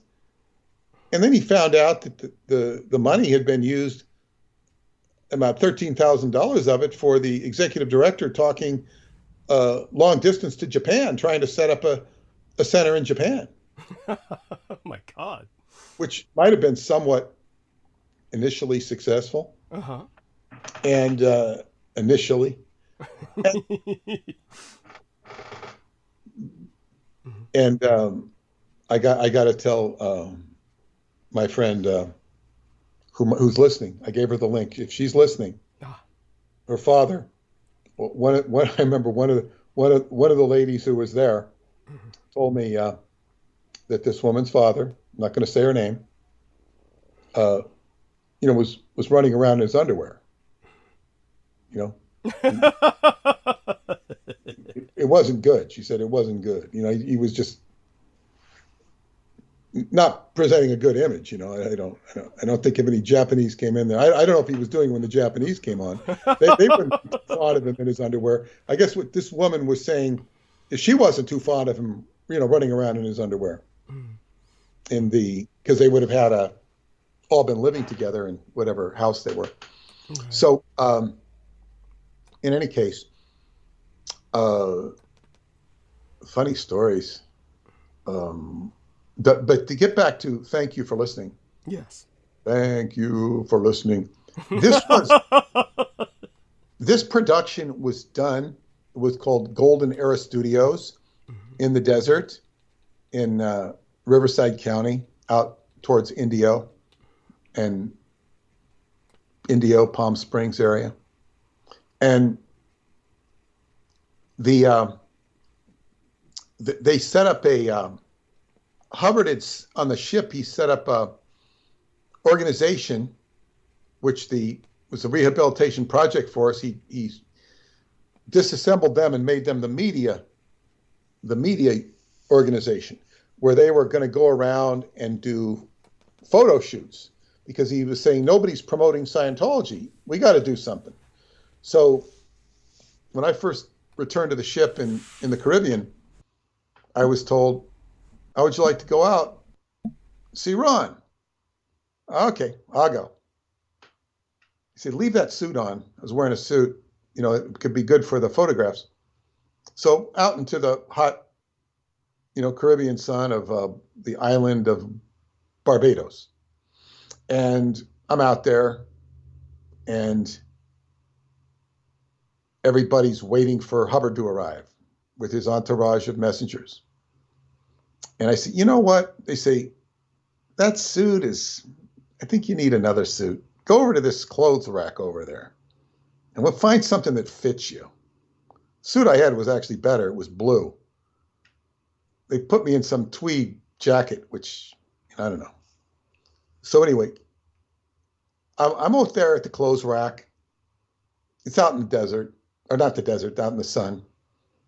And I'm seeing Hubbard comes up in his car, whatever he had. He stops, jumps out of the car, and he's walking at a rapid pace by himself, walking ahead. And he walks by, and he walks right by me, and about 15 yards from me. And I look at him, and I wave, and he waves back at me, very friendly. Yeah, I was like on his frequency. I knew how to, right on his frequency, because I'd now learned all of this technology and stuff. I was so much more conversant with what I learned from him that I was like on his frequency. Waves at me, and he goes walking down to wherever the hell he was going. And then all these people come up. What did he say? What did he say? Wow. Like they wanted to write every word down he said. Yeah. I said, he just said hi. Yeah.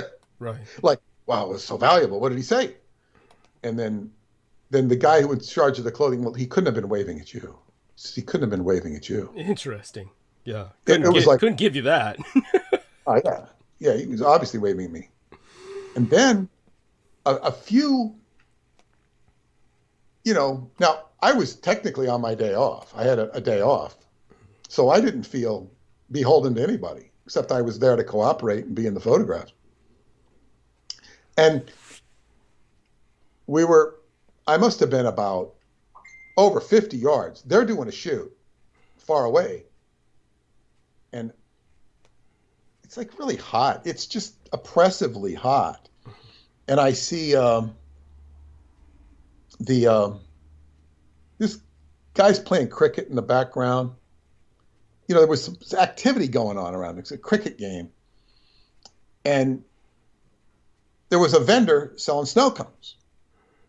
Now, everybody there was kind of like in lockstep with what was going on. They were on call, on duty. And I kind of figured none of them probably had any money with them. But I said, you know what? I got to get a snow cone. Now, I don't eat sugar. I didn't eat sugar then. The snow cone had sugar. I didn't care. It was so damn hot. I went over and got a snow cone for 10 cents. Wow. And I'm sitting there with the snow cone. I said, oh, God, the snow cone's good. And I'm by myself. I'm not bothering anybody. I'm not far from the clothes rack. About 50 yards away, Hubbard, he turns around and his fucking eyes are right on that snow cone. Wow. He wanted that snow cone. It was unmistakable. I was already on his frequency. And I said, well, maybe I should go. Nobody else is going to do this. I said, maybe I should go over and buy him a snow cone and bring it to him. He would have gobbled it up, but I didn't do it. And the reason I didn't do it, I don't know, it's like I saw everything flash in front of me. Because if I did, I knew that he would immediately appoint me as his personal steward. Because I would have picked up on his need. Right. And I did pick up on his need. I was in Lux. I was on his frequency. I said, if I do that, he's going to appoint me as his personal steward, and it's not going to work out. Now, if I was his personal steward, you get in a position where you can say, okay, this is what I want to do, sir. And he would post you there eventually. He was like thelemic. Thelema is the will in Aleister Crowley's OTO. If you expressed your will to him, he's going to give you your will. So it would have been a gateway to whatever I wanted to do in Scientology. But I said, maybe I should let nature take its course. I'm not going to be a steward, because if I felt that I was a steward, I felt like it's just the same way. If I was very glad I wasn't born Jewish, because if I was born Jewish, I always knew that if I had a bar mitzvah, I would have upset the table, sort of like Dustin Hoffman did in the movie The Graduate. He didn't upset the table. He took the church or the cross and was, carrying it down and, ripped it down. I would have revolted if I was brought up Jewish. I couldn't have done it. It was not in me. I would have rebelled against the system. If I was Hubbard's steward, I might have, upset the apple cart. Yes. Told him to go shove it. Oh. That's not necessarily my personality,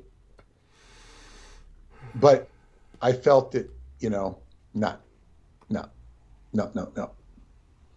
So, and had I been his steward at that time, I would have been right privy to his heart attack and some of his physical incidents, which I would have had to deal with, and probably would have dealt with well, but who knows? So anyway, that's my L. Ron Hubbard story.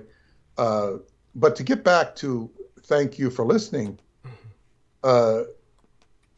this Golden Era Studio. So that was the beginning of what was called the media organization. I think it was called Unimedia. Eventually, when we got to the shore, and it became Unimedia, and Unimedia was never treated well because they didn't produce anything. So they were always taking a shellacking. They were never considered what Scientologists would say upstat or upstatistic, because they weren't producing anything. And Hubbard, so eventually he moved them out to the desert with him, where they became Golden Era Studios. Whereas over time they began to produce tapes and films and this sort of stuff, and they eventually produced these records with Hubbard involved. And I can't say that record did anything to enhance Scientology. I believe that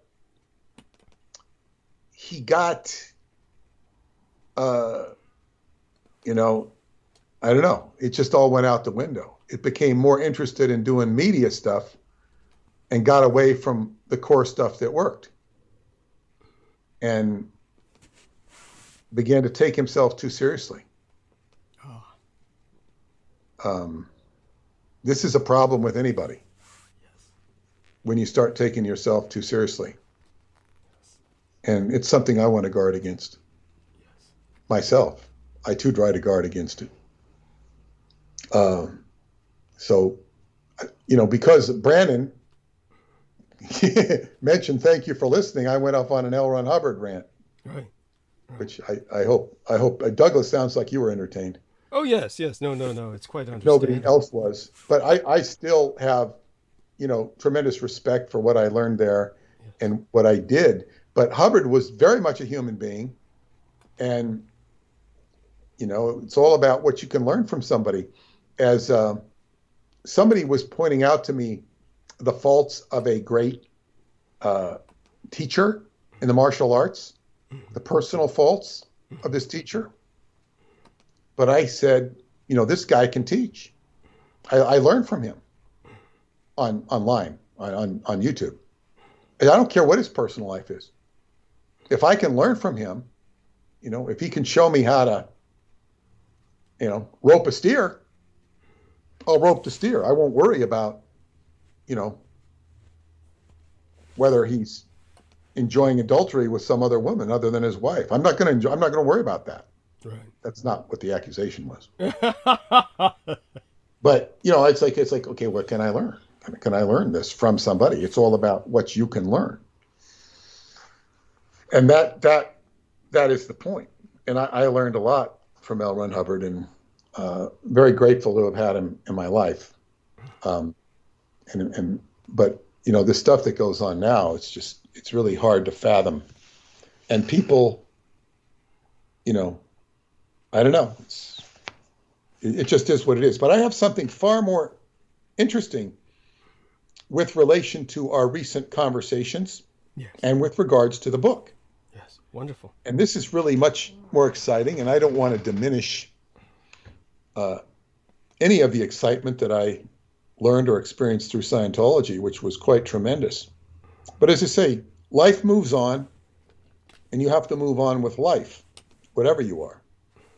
If you're in a marriage that didn't work out, you have to move on with life after the marriage. Mm-hmm. You have to, if your kids didn't work out, you got to move on with life, with your kids that didn't work out. If your husband died or your wife died, you got to move on with life without your husband or without your wife, whatever it is. If you were part of Team Dietrich and you thought something on the other side looked better or was more profitable to you, you've got to move on with your life.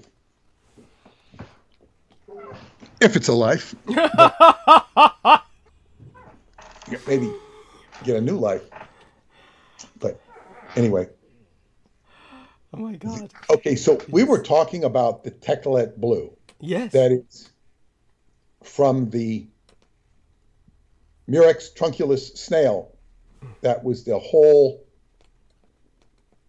woof and warp of the Jewish apocalypse. This blue, the sacred blue that was used to dye the, what do they call the Techelet knots? Yes. On the robe. And now this resurfaced, and it resurfaced through my dreams. I've been doing a tremendous amount of dream work lately. I write my dreams to Stephanie South, who's become, I used to write my dreams to Marianne, and Marianne, my old girlfriend, she's no longer with us, so I'm writing them to Stephanie. And she wants to hear them, She'll be in a cave for a week, but she says, keep writing them, she'll read them, and we'll talk every 2 weeks or so. And she's going to be part of the dream workshop in Chocolate in a Cave with me. Wonderful. And we admire each other greatly and admire each other's work. Right. She's got her website, The Law of Time, which she's redoing, the work of Jose Arguelles. It's just tremendous. And so she had some dreams of a cave. I said, this is the cave you're dreaming of. Told her the cave she's dreaming of in Choclavina Cave because it fit the description.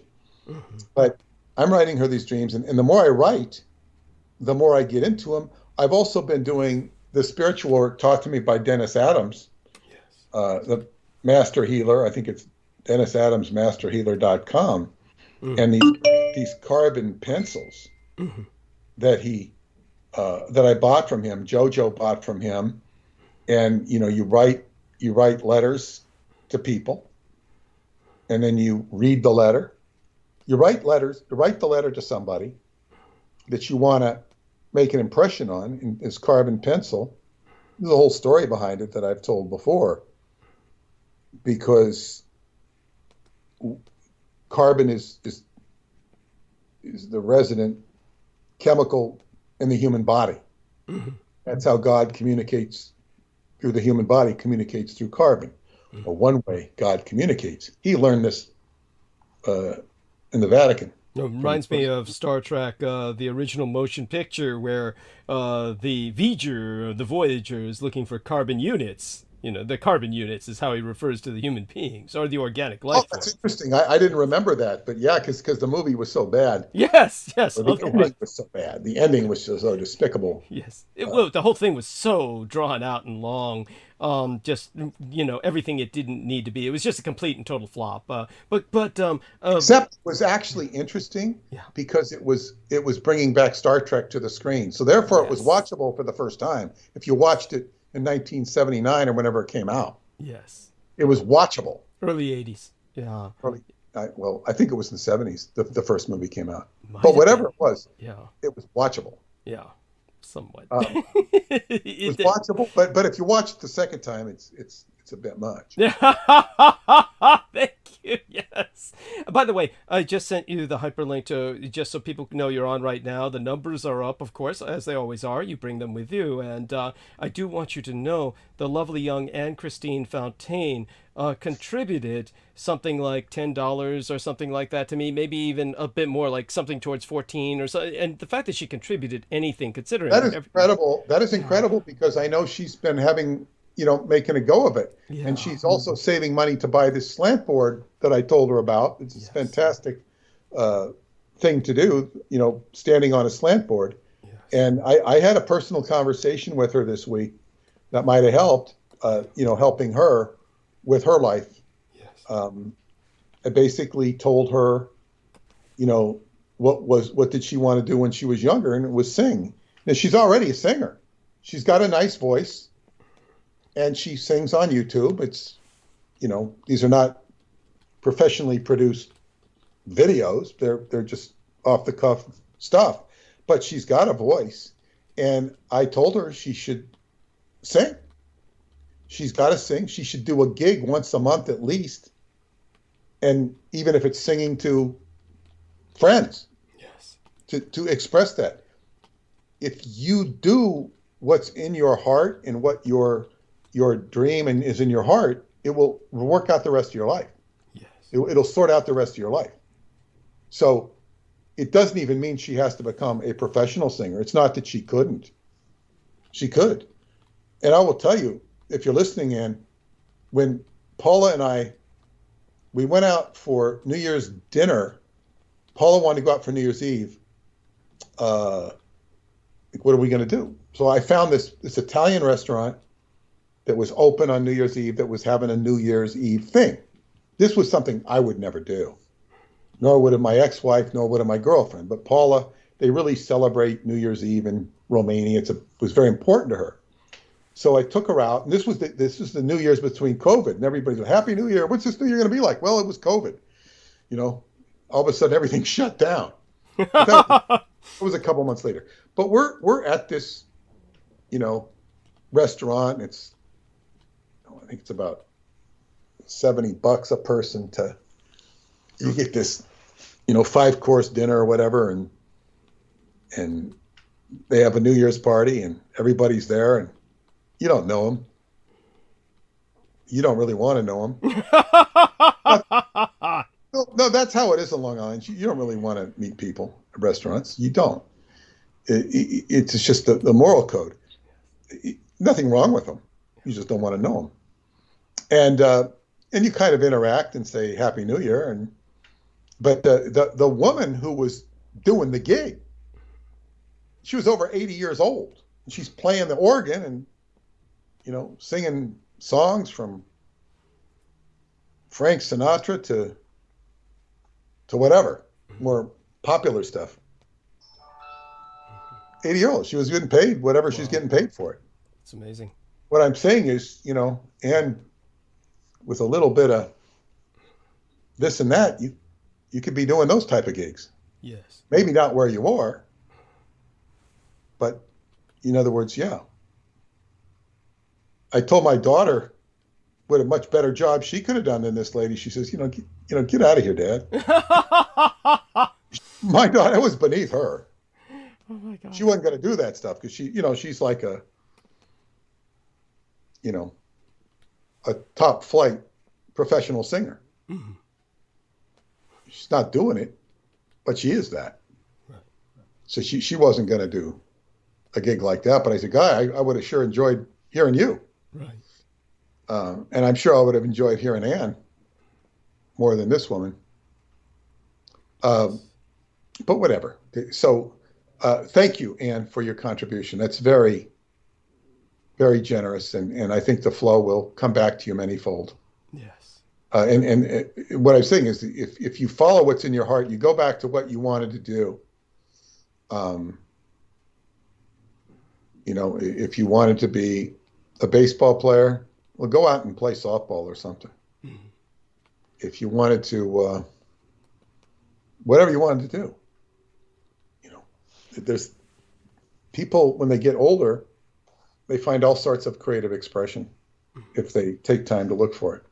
So to get back to the Teklet Blue, yes. The Teklet Blue is the great, mystery. Where did it come from? It came from the, Murex trunculus snail, but there was this whole false process that it came from the cuttlefish in the 1880s, which gave rise to Zionism and all of this malefic Zionism, which, started World War I and started World War II. And we covered that in detail. Yes. But this Murex trunculus snail is this key thing. Now, at the same time, I'm working on dreams. I'm writing to Stephanie all my dreams. And the dreams have become very intense, where I'll come down and I'll write them. And I'll also send a copy to my friend Aaron. And it's like I'm having more of a conversation with Aaron than I am with Stephanie. Wow. Because Stephanie's in a cave, where she disappears for a week at times. And so it's like all this stuff is coming up. And what came up, I was visited for the first time in my dream by my girlfriend, Marianne. Uh-huh. She visited me. Now, that I thought she might visit me. And finally she did. And she's been dead over a month. Right. Her visit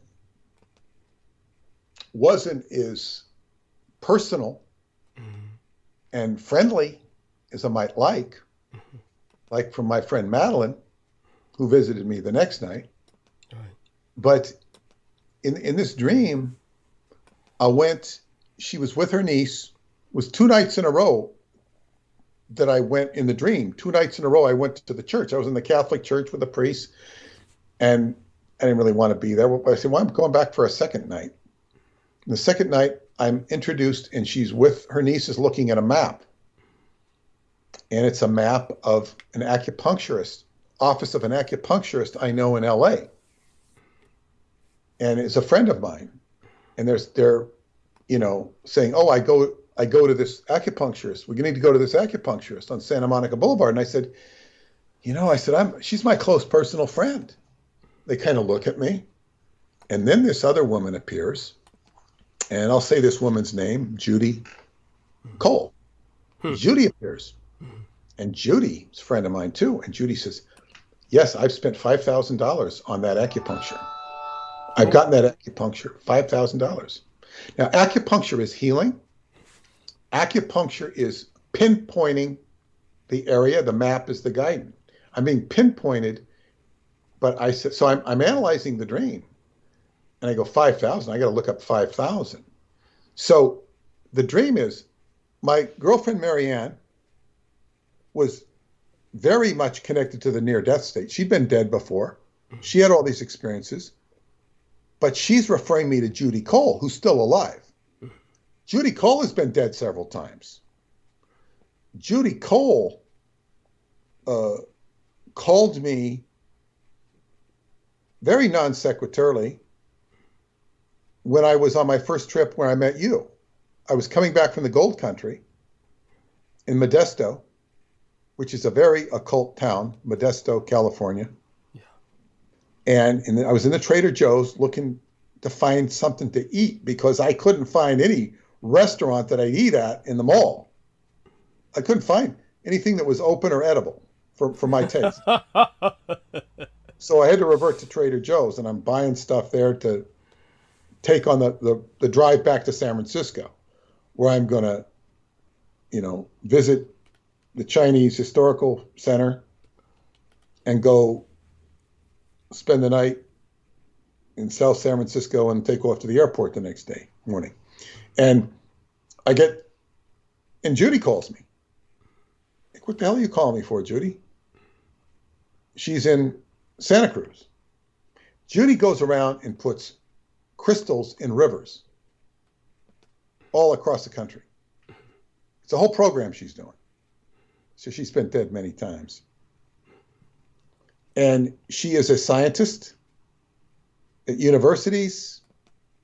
She has got credentials. I don't know what the credentials are. I don't remember. She talks a mile a minute and nobody can understand her. Sounds like someone we know, but go on. And I could only get through to her when I'm listening to her talk. And it's just me and her, but at her tent. I met her in Michigan. She lives in Indiana. And I just looked at her and I said, Judy, I love you. In the dream. Oh, wow. Then she smiles. I reached her on a human level. Yeah. So we've been great friends ever since. Okay. And, I told her husband, and he says, yeah, I don't understand her either. But listen, if on the phone, she's much better. She's a genius. When I saw her when I went to Michigan this July. She only came in for a couple days, so I didn't get to spend as much time with her. But she had visited Preston. I remember she says, if you want to ask him this question, you better see him. He's only got a couple more weeks to live. Well, he lived for another year. Okay. But he was not in good shape when she visited him. But she said, find out from him what is the frequency of the 24th gene pair and how to unjam the frequency of the 24th gene pair. And I said to Preston, I told her what she said. And he says, I know exactly what she's talking about, but it's very complicated. Because theoretically, if you could unlock the 24th gene pair where we had 24 gene pairs instead of 23, it would create a condition in the human body where the human being would be, this is the messianic frequency. We'd all be, happening in sort of a harmonious, shambolic, paranormal way. We would have all these blockages undone. This is one way of looking at the messianic frequency. So this gets interesting, though. So here is Judy's character. And when I was in Michigan, she's got all this organizations and all this businesses going. Hell, I can't figure even out what she's saying. She was more concerned with her husband, who sounded like he had about 2 weeks to live. Right. Well, she's into all these nutritional things. And when I say she's into them, she's not a customer. She's a creator. She's a collaborator. So he's still kicking after July and seems to be doing pretty good because she's so much on the pulse of things. So anyway, this is where it becomes interesting. 5,000. I look up 5,000 and it's an angelic number of it's incredible. This is a direct result of a letter I wrote the night before. One of these letters from Dennis Adams. I'm not going to say who I wrote the letter to, but it was very powerful. And it's like basically opening the door to the world. This is a new year. Yeah. know, there's certain things. Oh, this new year is going to be incredible. Well, it's. I should get out this angelic number as I'm talking and read a bit from it, because it's just.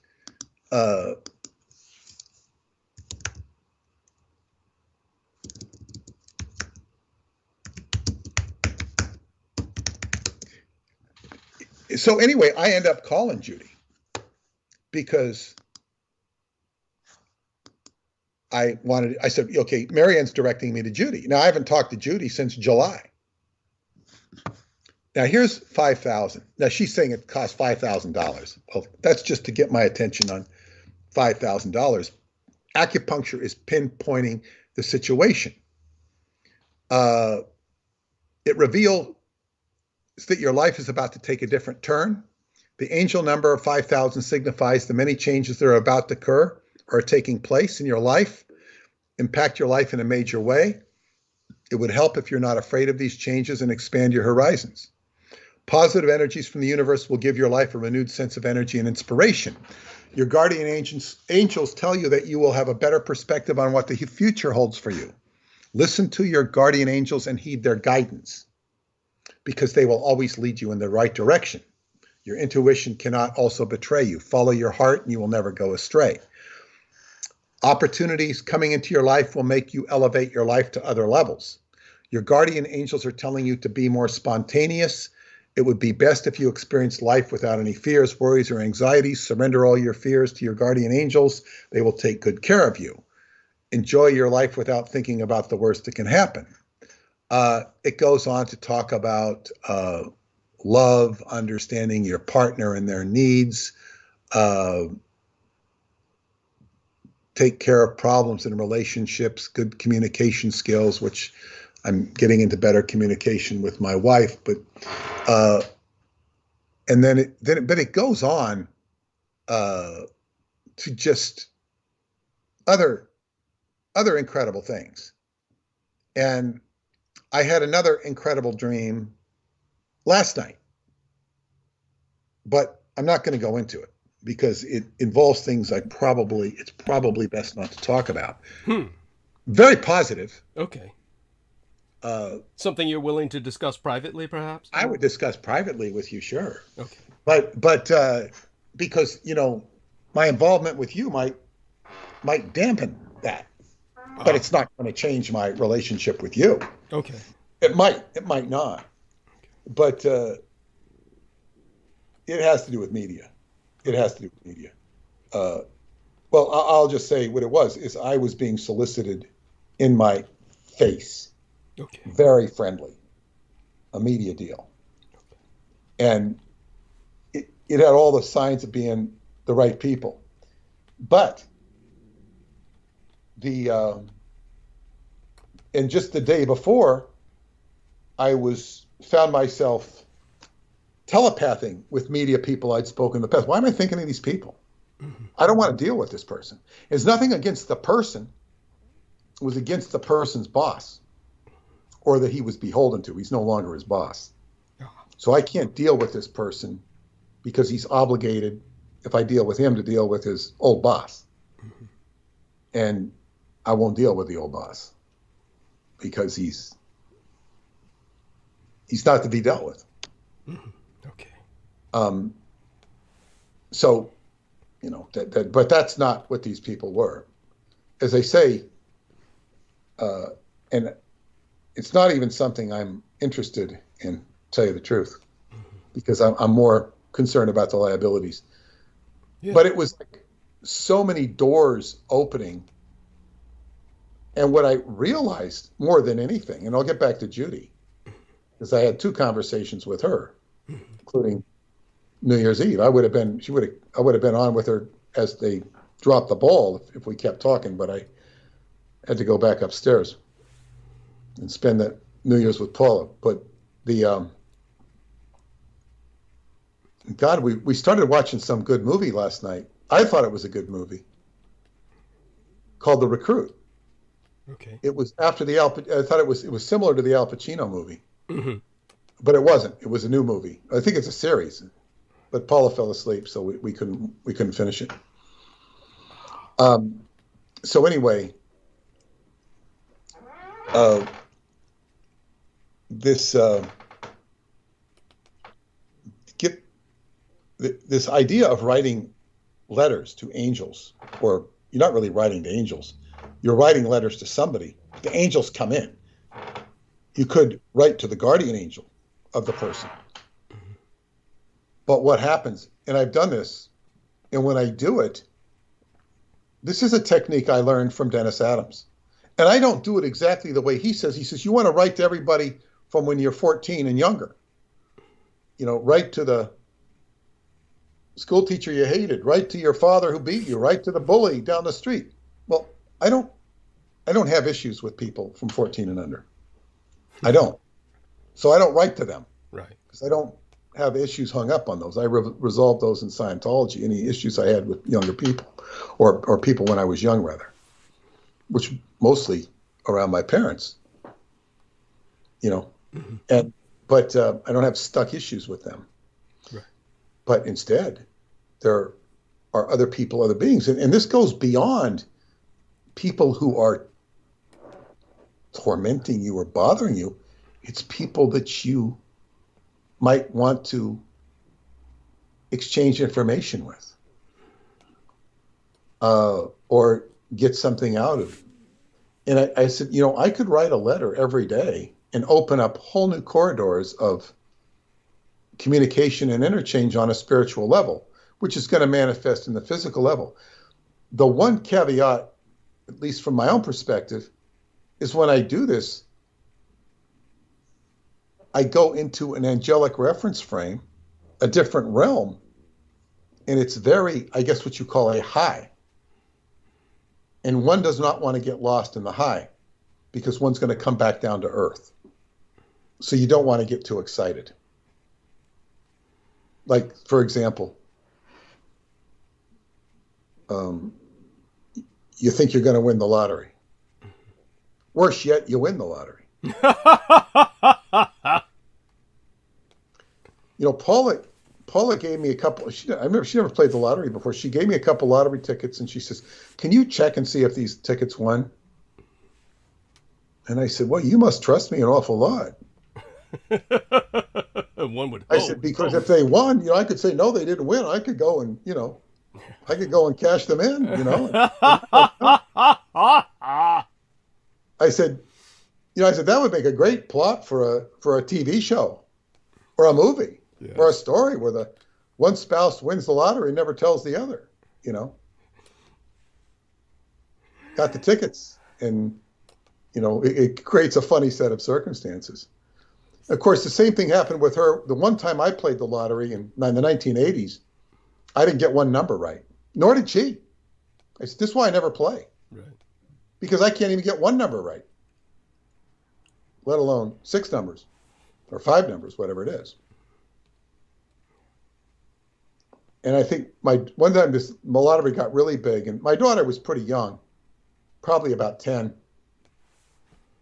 and maybe even younger. And I said, she wanted to play the lottery.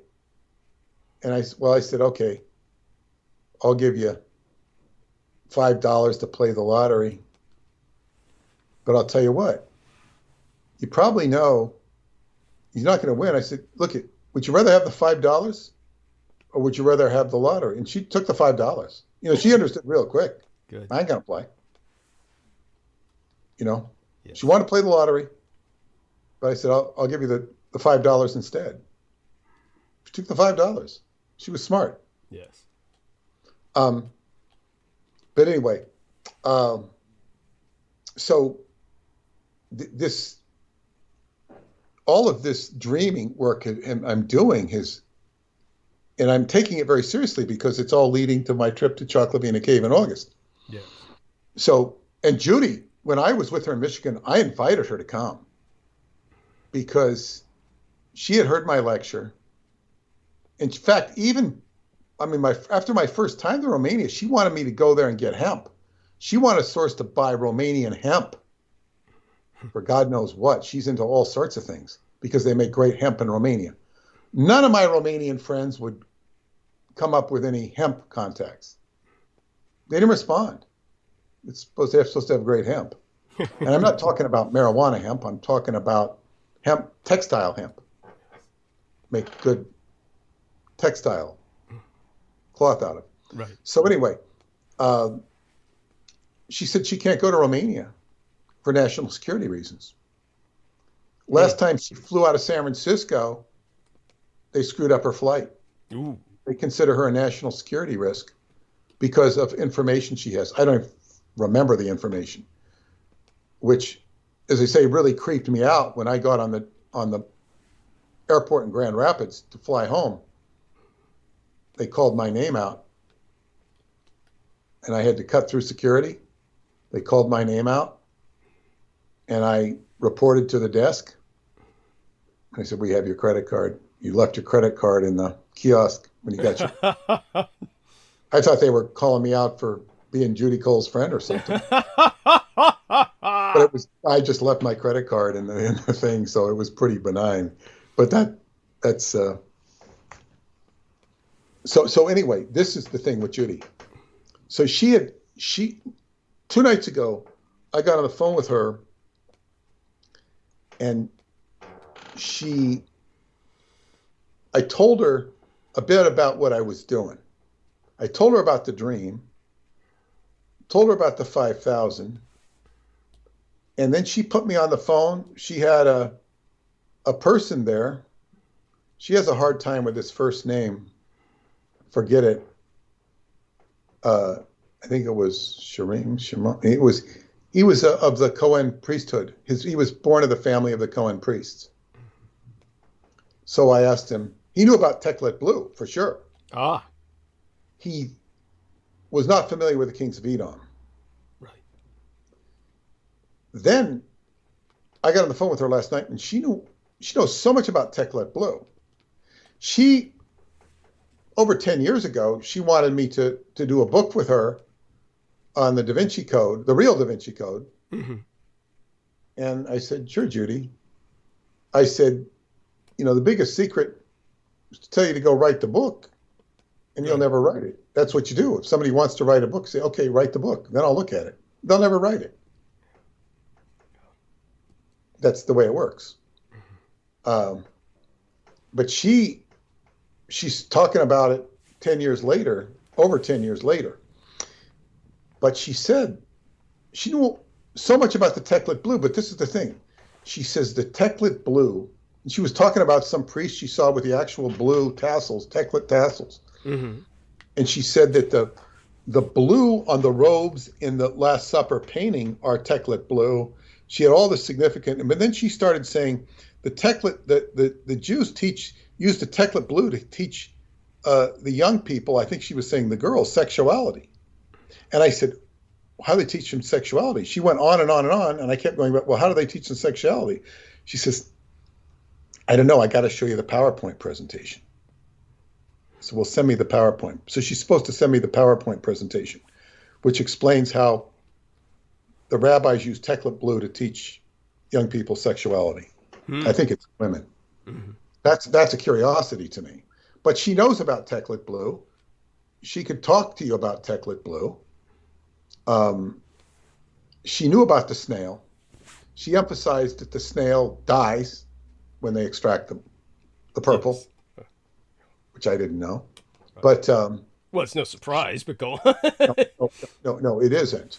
But she's right on that frequency, and she's also through all these synchronous happenings, she found somebody who's going to be translating the old books of the Bible into Hebrew, retranslating them into proper Hebrew.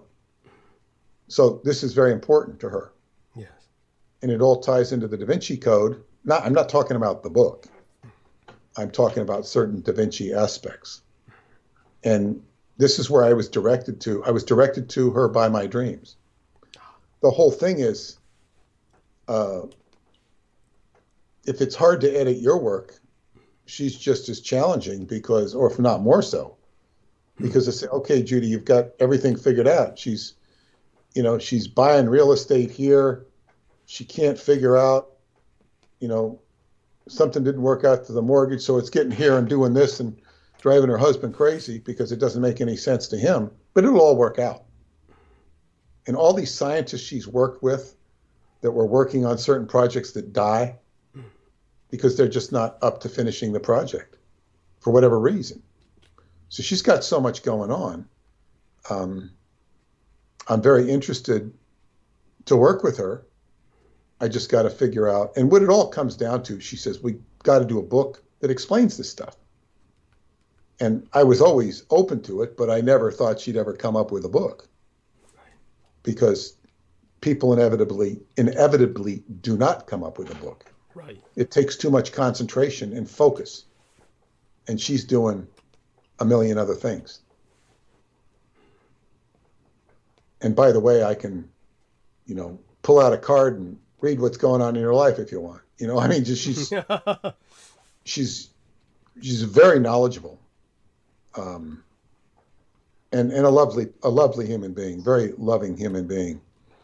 So that's where the Techlit Blue has gone, and it's all in the middle of this. I don't know if this is integratable into the book or not, because it just gets too much. But it's something to go on. We might want to have her talk. Oh, I'd be happy to. Show. It's if we do, it'll probably be a one-time thing, because, and then the trick is, can we make her understand it? Can we make her understandable? Right. And because she can be talking a mile a minute without doing channeling. But see, when you've been dead, your brain opens to so many different channels, and she's already a scientist. So she's like boom, boom, boom, boom, boom, boom, boom, boom, boom, all over the place. And of course, she's familiar with my work, and she respects it. And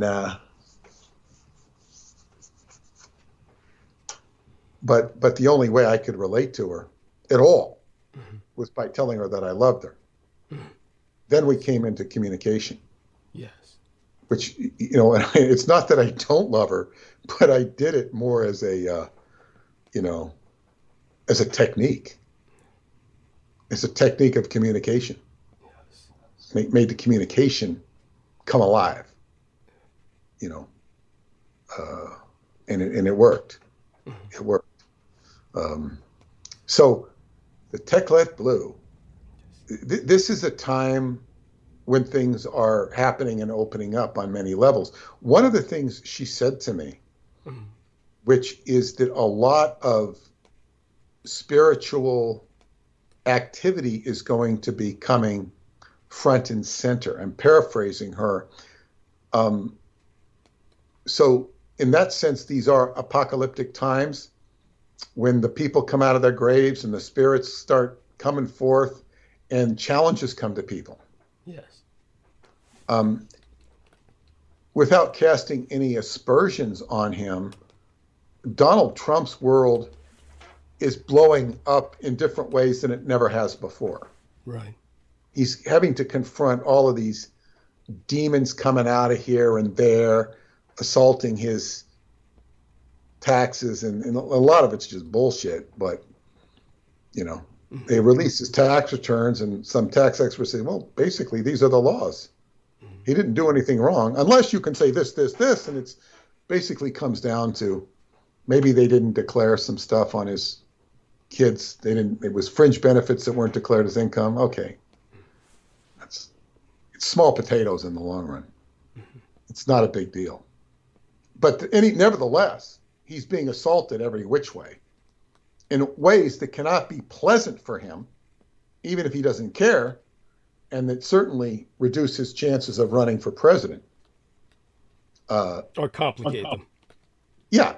And it's like, I concluded that he was done. But I'm not trying to single out Trump. I'm just saying he's a public figure that people relate to, and he's having to deal with a lot of crap that, I'm sure he would rather not have to deal with. Mm-hmm. And he's not the only one. Rudy Giuliani has had it real bad. And what do you know about him? I haven't heard from him lately. Well, there was a Yahoo article on him that was, in other words, they make a big deal. They get you to read the article, and there's really nothing there. It's true. like he gave testimony, and it maybe it makes Trump look kind of bad, and who cares? It makes him look bad. Who cares? There's no meat to it. I mean, he's got his own issues and problems, but it's like, these stories are just clickbait, and they don't really go anywhere. Well, yeah, he said this about that, and Trump really was encouraging, some of this behavior on January 6th by his non-action. And they've referred this to the Justice Department, where nothing will happen. In other words, it's just creating lots of sizzle where there's no steak. It's what so many of these articles are. Good way of putting it. Yeah. So, but anyway, but nevertheless, Giuliani's had a lot of stuff come up that's not been pleasant for him. And these are just examples when I think it said Giuliani told him, they questioned the idea of seizing the voting machines. And Giuliani said, no, this is not a good idea if you seize the voting machines. Right. I'm sure it would be a good idea. I don't care who you are. It's a good idea because if you seize them, then you can make sure they have integrity. But of course, then you become accused of, as they say, Stalin says, if you control the votes, you control who controls the vote. Well, if you control who counts the votes, then yeah, there you go. Well, yeah, and of course, anybody who's going to do that on either side is going to change them if they can. They're going to. Yeah, I don't. It's a situation where you can't win. If you do that, then you're accused of manipulating the votes yourself. So, like you said, you can't win. But it didn't seem to bother Stalin. Well, it didn't bother Stalin because he also had the guns. I mean, so if you got the guns to back up you're counting the votes, then, well, Exactly. But more to the point is she's, there's so much stuff that is coming up right now. And this is what it made me realize is that I feel that I'm experiencing it before a lot of other people will. I can't speak for other people. But there's going to be a lot more of this stuff that comes up, and it's, as they say, we're living with more feet in the spiritual world now, and it's therefore becomes, I guess, what you'd say. It's like, finding yourself out on a soccer field. Where you're just walking along. If you're walking on the schoolyard, okay, you see guys doing jump rope, playing hopscotch, whatever people do, kickball, and then you find yourself in the middle of a soccer field and guys are running around you, and you got to start running or pretending like you're running. Otherwise, you might get run over. Yes. Maybe a rugby game is a better example. and so this is more of the realm I feel that she was indicating we're moving into, and it's coming alive. Yes. And certainly the book we're working on is of that ilk, because Yes. It's all of a sudden, instead of Jews disparaging Holocaust deniers and Nazis or neo-Nazis disparaging Jews, we're getting down to what the real core of this is. Yes. Is the anti-gods, Yes. Cthulhu, the destruction of life. And if you can keep the Jews fighting with the Nazis or the neo-Nazis and vice versa, and creating foment, or Democrats and Republicans, which is just that's all foment. Yes. It's like, it's so non-productive. Yes. It is so non-productive. And then they passed this bill that nobody had read, that had all this pork attached to it. So it's like it's giving, I think it was millions of dollars to create a park named after Michelle Obama. And they said, she could pay for this herself. She's worth over $70 million. Yes. That was the criticism of it. But in other words, is all this pork attached to it that that isn't for necessarily for it's, congressmen's pet projects. And it's just what we're dealing with here in this time period. Yes. So I don't know where this is a time when people just have to be more aware, and people have to. Life becomes a lot more adventurous, and that's certainly what I've noticed. And when as I say, when I write these letters, I can get a tremendous high from them, and I don't like that high, because you have to come down to the ground. Yeah. And this is what I noticed in auditing other people in Scientology. People would get high, and they might not be able to maintain that. So it becomes like a manic state. So you have to ease them into, and of course I would gauge this myself. Don't get too high. Right. By the same token, don't get too low. But it's literally feeling vaulted into the angelic realm. And what you notice is, if you've done something, or you've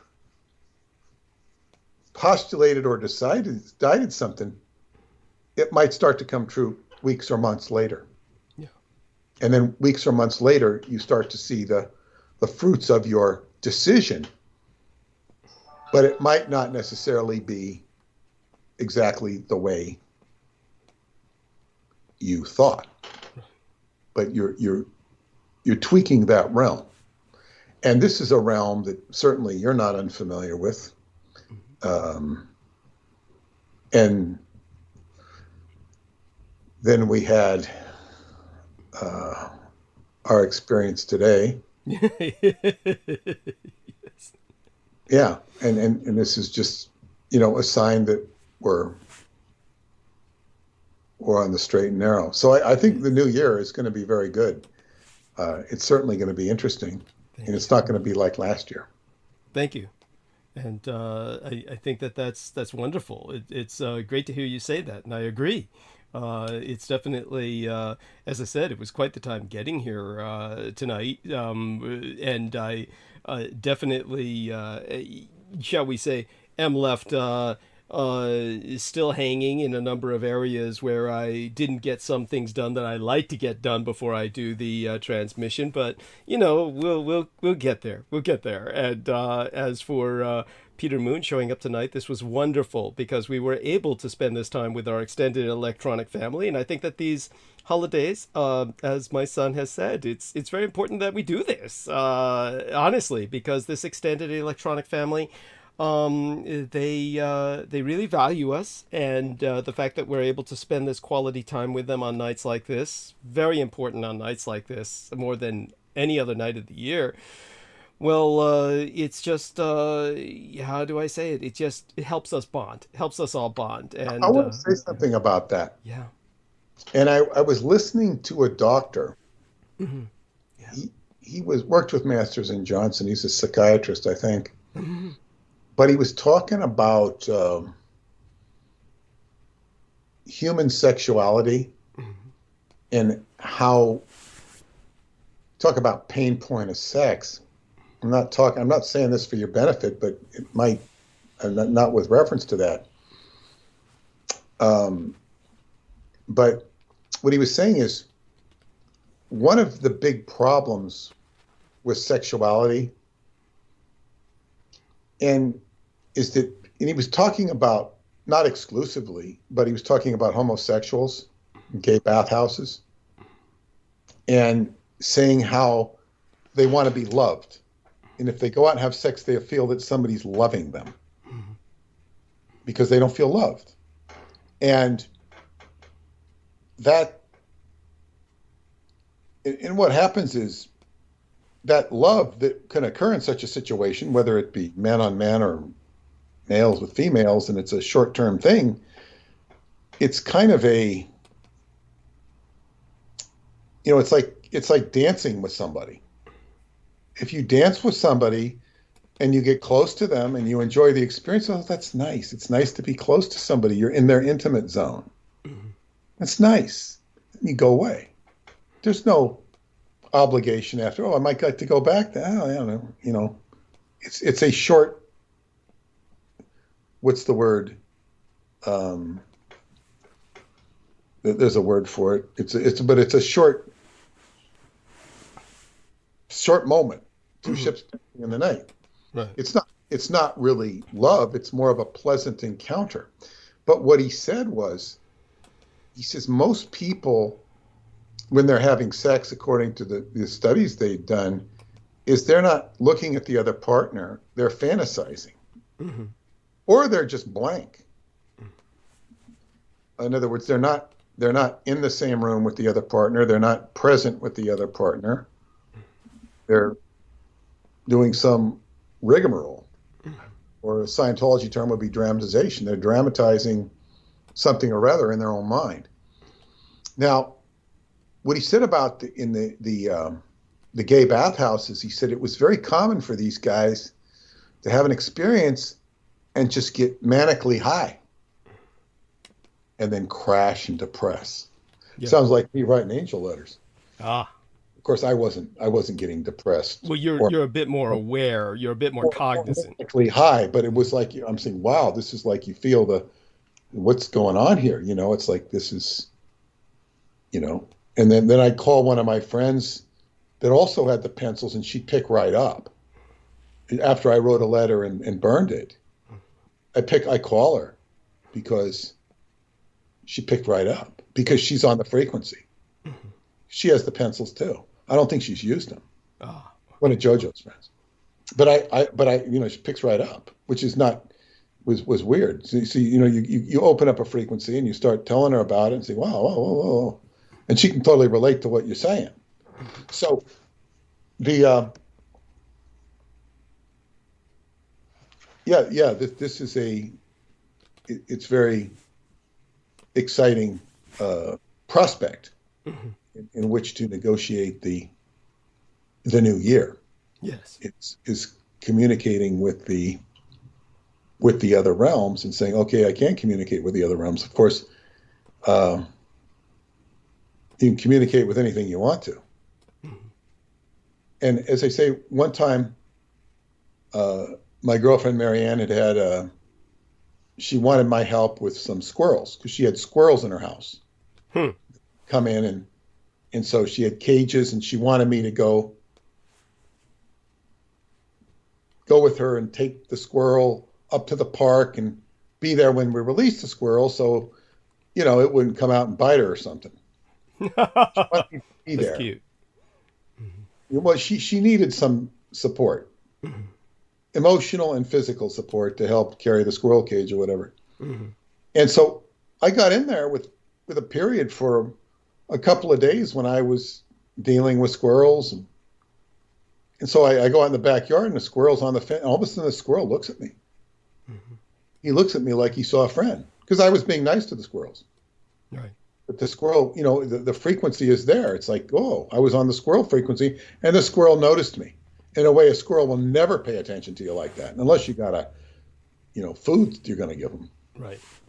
But these were squirrels I never fed. They weren't looking for me for food. I mean, if you start feeding them, they'll hang out. Yeah. But that was not the case. So the same can be said for the spirit world.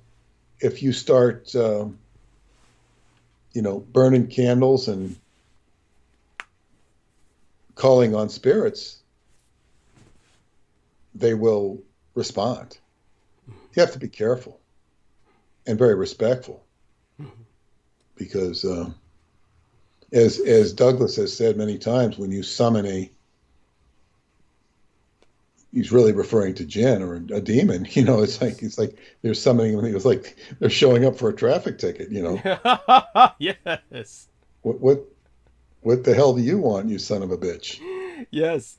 And by the way, there's two ways to look at this. That certainly has its validity. And at the same time, one of the other points that I did bring up to people is that it's also important to recognize the fact that there are plenty of entities who love nothing better than to be brought into this dimension to wreak as much havoc as possible, especially on the people who summoned them, because the people who summoned them are usually too stupid to put up adequate wards and protections, or containment, and therefore are often enough the victims of their own summoning. It's this is the kind of thing that, and then after that, there's no one to put the genie back in the bottle. There's plenty of entities on the loose in our dimension by just this kind of stupidity, and they've never been banished, because the banishing is a ritual all of its own, and so that's a factor to be taken into account as well. Yeah, and I've not really been writing to entities or summoning entities at all. I've been writing to human beings. Yes. And writing to human beings, it does its own magic. It's communicating with human beings through the spiritual realm. And then the feedback has been, as they say, make you feel like you're communicating with angels. Yeah. For me, at least it's the way I've dealt with or experienced it. Yeah. So this is, and even I Ching readings that I've done have been very positive. Yeah. Which is, I Ching readings are not always positive that I've experienced. They slap you in the face. Oh, they can. Yeah, that's yeah. I Ching's kind of almost. A lot of people don't appreciate that about I Ching. So you're fairly sophisticated that you know that. That shows that you're kind of ahead of the game. A lot of people, they just don't realize that about the I Ching. They don't see that element of it. And I knew one man. I would say, anything is any. Let's put it this way. One of the definitions of vice is virtue taken to excess. And I remember when I was dealing with a couple of Serbian Orthodox monks, they were pointing out some American extremists, if you will. There's almost no other word for them. These were Americans who were monastic. They had taken up the Orthodox Byzantine faith of the Eastern liturgical rite of Christianity, and they were living this monastic lifestyle to the point where they were like actresses who were starving themselves to death, like bulimics. It was just something to the point where they were not eating. They were just fasting. They were trying to be good monks by starving themselves. That's it. And so that's when the monk was explaining to me, who I was dealing with, vice is virtue taken to excess. And so when you see something that is like that, where people are just doing too much with something that would otherwise be a positive, it's hard to tell them, it's hard to tell them that, but certainly it's something to bear in mind. You don't want to become that either. And I forgot exactly why I brought that up. There was something that we were saying, you were talking about. Oh yes, was it the summoning? What else was it? It was something else. Summoning. Yeah. Oh, I can't remember what made me bring that up. But of course, obviously, the religious element has something to do with it. Well, I'll remember that. About the monastic lifestyle of these.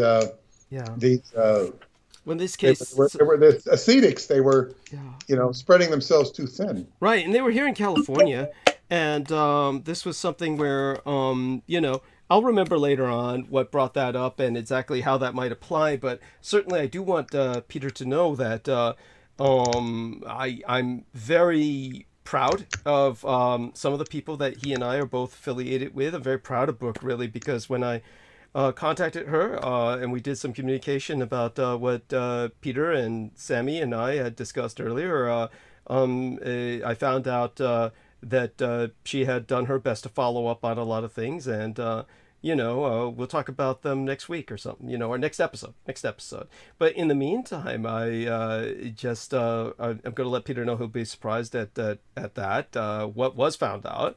Well, not really surprised, but it'll be, it's interesting enough on its own. I don't want to get too vague. It's just going to drive people nuts. So we'll move on to another topic right now.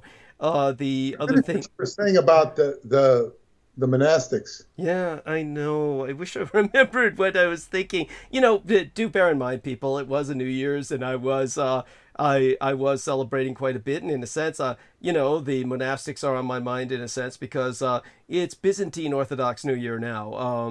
Very strangely, because this is very rare, the Julian calendrical system very seldom coincides even this closely with the Gregorian calendrical. But this year, the Byzantine Orthodox New Year's is following right on the heels of Gregorian calendrical New Year's. So my son will be picking me up sometime later in the afternoon tomorrow after transmission, which is, you know, and bring me back to the Estates for a little bit more. And then I'll show Peter later on a little bit of how busy this month will be with some other celebrations. But definitely one of the things that I'm doing is communicating with some other people he knows of, people we've dealt with in the past. We'll see how far that goes with anything they might have to offer.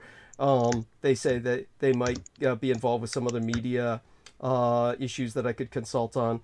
But in the meantime, tell you what, we'll go into the chat room, and of course I'm working on an essay for Peter, just expanding and revising this essay that I do want to hopefully get done before Asian Lunar New Year. So I do want people to understand that Asian Lunar New Year is coming up, and that is very, very big in my life. And so this is truly when the year begins for us Asians, as you might imagine. And so a lot going on. C says, hi, Dee. At some point in the night, will you give your opinion on the case that's been in the news recently about the 4 Idaho students who were slain? They just arrested a suspect named Brian Koberger. He was a PhD criminology student, of all things. Holy shit. So, as people know, I majored in criminal psychology because, of course, of what my mother encouraged me to do, because she felt that that would be necessary for my survival in the future, were I to pursue the hunt, going after blood in the wild, so to speak. And I haven't regretted her steering me towards that. But I can tell you, many people go into that probably because they're afraid of their own criminal intentions and their own psychological darkness. And of course, we also have the lovely Deanna Fraser has been checking in. T-Tank Barry, our dear friend who helped me make rent. The overwhelming bulk of my rent was helped by T-Tank Barry last month. At this point, it's last month. And he says, "What up, Douglas? Loud and clear from Mendocino County. God bless you, sir. Hugs." And Viviana Sanchez is saying, "Hello, Happy New Year to everyone. We love you dearly, Viviana." Anthony Michael LaRose was bringing up the higher side chats, which may have something to do with something you were speaking of earlier. I guess he was alluding to. And Trillion Phoenix was was talking about the L. Ron Hubbard song, and just saying kind of like he thought that was neat. Macronomicus sends his love and snails, of course, referring to the trunculus.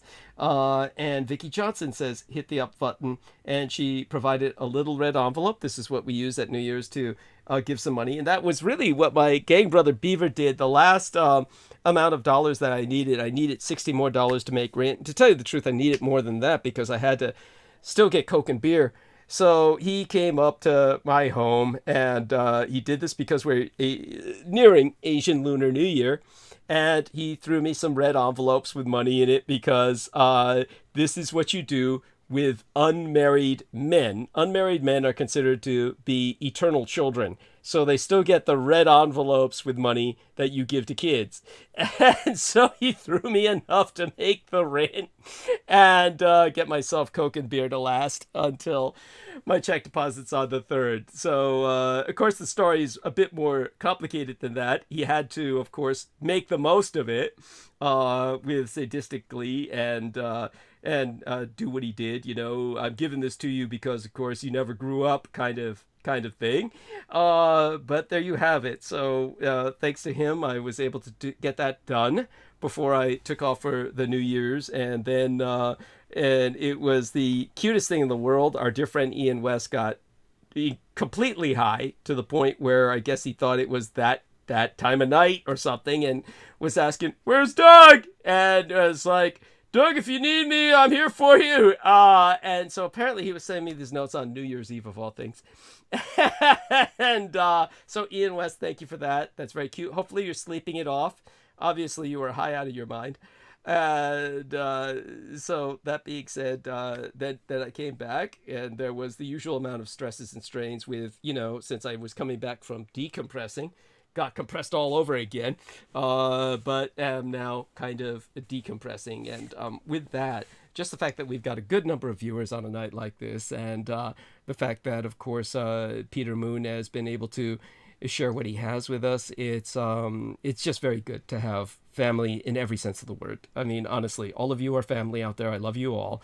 And so to Vicky Johnson and Deanna Fraser, mwah, Viviana, mwah, and of course our lovely Brooke, mwah, who's all I can say is she should be back with us hopefully when Peter checks out tonight later. But altogether, looking forward to this new year. I think that that this is a year full of promise, and Peter and I are going to make the most of it, and we are just very excited about it all. And so, aside from all of that, back to Peter for a little bit. Now, I don't know if you. So tell me, just out of curiosity, do you know anything at all about the Andrew Tate situation, or does it bring up? When I saw that he was arrested in Romania, and he was going up against the icon of what we would call Greta, the icon of, I don't know what to call her, the icon of the environment, the icon of political correctness. You could say that.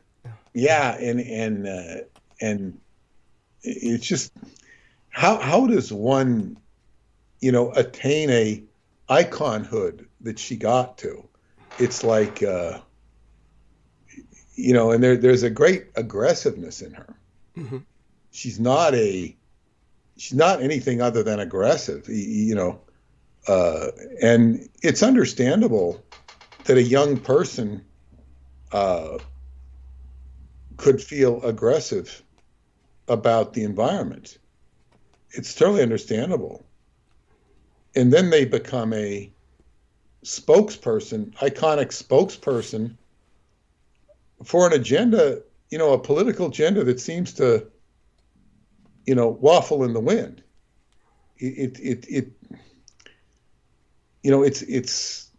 There's something wrong with the whole picture. Nevertheless, what's far more disturbing is this guy who's, basically, rubbing plastic in everyone's face. He's basically opposing her. There's many ways in the way she presents herself or is presented that is, I guess what you would call, invites people to reject her. But she shouldn't be rejected by, trashing the environment.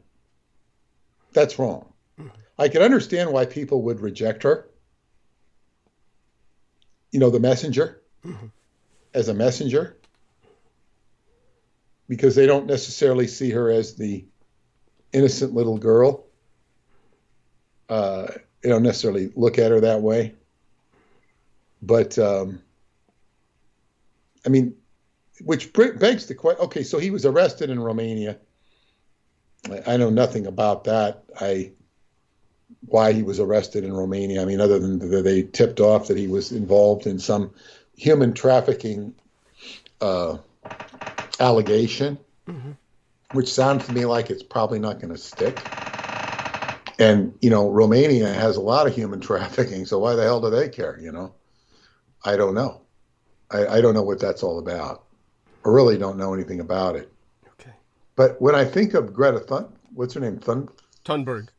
Thunberg? Thunberg, yeah, like tuna, Thunberg. Yeah, yes. Yeah. I don't know what's the kind of, it seems like any icon that gets up there and goes to the environment, like for example, when they did, this was the time of the environmental awareness, but it was that Hands Across America they did in the 80s, and they had the big rock concert with Freddie Mercury and Queen. They're raising all this money for, or maybe it was Feed feed the hungry, or we are the world, whatever. All these things are done with a lot of pious, righteous bullshit, and nothing gets done. They're like, hey, let's get all the celebrities and feel good about this. And you have to wonder if that money's being used for something other than what it appears to be. And then what I had heard from one of the pilots of the Flying Tigers, he said, yeah, they all this stuff, yeah, they might give them one truck of welfare, and then the rest goes to the local dictator. Yeah. And so in other words, so when you get up and you get some celebrity, you know, what was it? Sally Struthers used to get up there on the commercials and talk about, I don't know, it was animals or kids. I don't know what she was doing, just that she was crying, being a bleeding heart. And she became a caricature. She was, you know, made fun of and caricaturized for that. Oh my God. And she certainly, you know, set herself up for that. And then we see the people shilling for these old Holocaust victims that are like 90 years old and need your help, you know? I mean, they made it this far. You'd think that they'd be sad. Yeah, it's a, you know, manipulation of people's emotions. But it's like, who would be a good spokesman for the environment? You know, it's like it doesn't matter who it is. I mean, what would be the right spokesman where they're not going to get trolled or daggers thrown at them? And it's okay, you have Greta, who's, you know, a little girl indicating some sort of innocence because she's a little girl, but she's very defiant, which, you know, I'm trying to think, you know, you could have somebody who looks more like Shirley Temple, who looks more sweet and more innocent, and, you know, oh, Mr. Bad Guys, you shouldn't pollute the waters. You shouldn't. I'm sorry. You know, I'm sorry. that would be a little more endearing, but you know, it's not something people can take seriously. And what can be taken seriously, more to the point, is when you know, they shut off your oil supply, they shut off the gas, or, you know, do things what could be taken seriously. Now, this isn't helping the environment, but it was helping the economy when Donald Trump was doing fracking. And fracking is not good, but it was making more oil and bringing the price of oil down. And then Joe Biden says, oh, I'm not going to stop fracking. He's, you know, just make it sound good for politics. These people will say anything. So what is, you know, and then the real one to fix the environment is really to put the screws on China, because they're doing most of the polluting. Yes, at this point in history, absolutely. Oh yeah, so it's like if you don't handle China, you're not handling anything. Yes. Well, you could make yourselves feel good about, what was that comedian Bill Maher, the politically incorrect guy? Yeah. He said that, you know, he turned in his Mercedes and was driving, or BMW, and was now driving an eco car. No, delightful. I mean, I feel so much better now. God bless him. You know, like, who cares? It's like, it's not doing anything. Thank you. Thank you. You know, he's being politically correct to his own self. It sounds like he's almost being sarcastic or facetious. It sounds almost offensive. It is offensive, but he wasn't being sarcastic. Yeah, I mean, this guy is, and that almost makes it more offensive. It does. Yeah, he lives on sarcasm. That's his stock and trade. He wasn't being sarcastic. Right. He was trying to, you know, be consistent with what he says. But but I mean, what you really need is somebody who can put the screws to China. And right now, well, I suppose you could say Trump did a certain amount of it. Biden's doing a certain amount of it with the chips. But the only entity that really has been able so far that I can see to put the screws to China is the art elect. Thank you.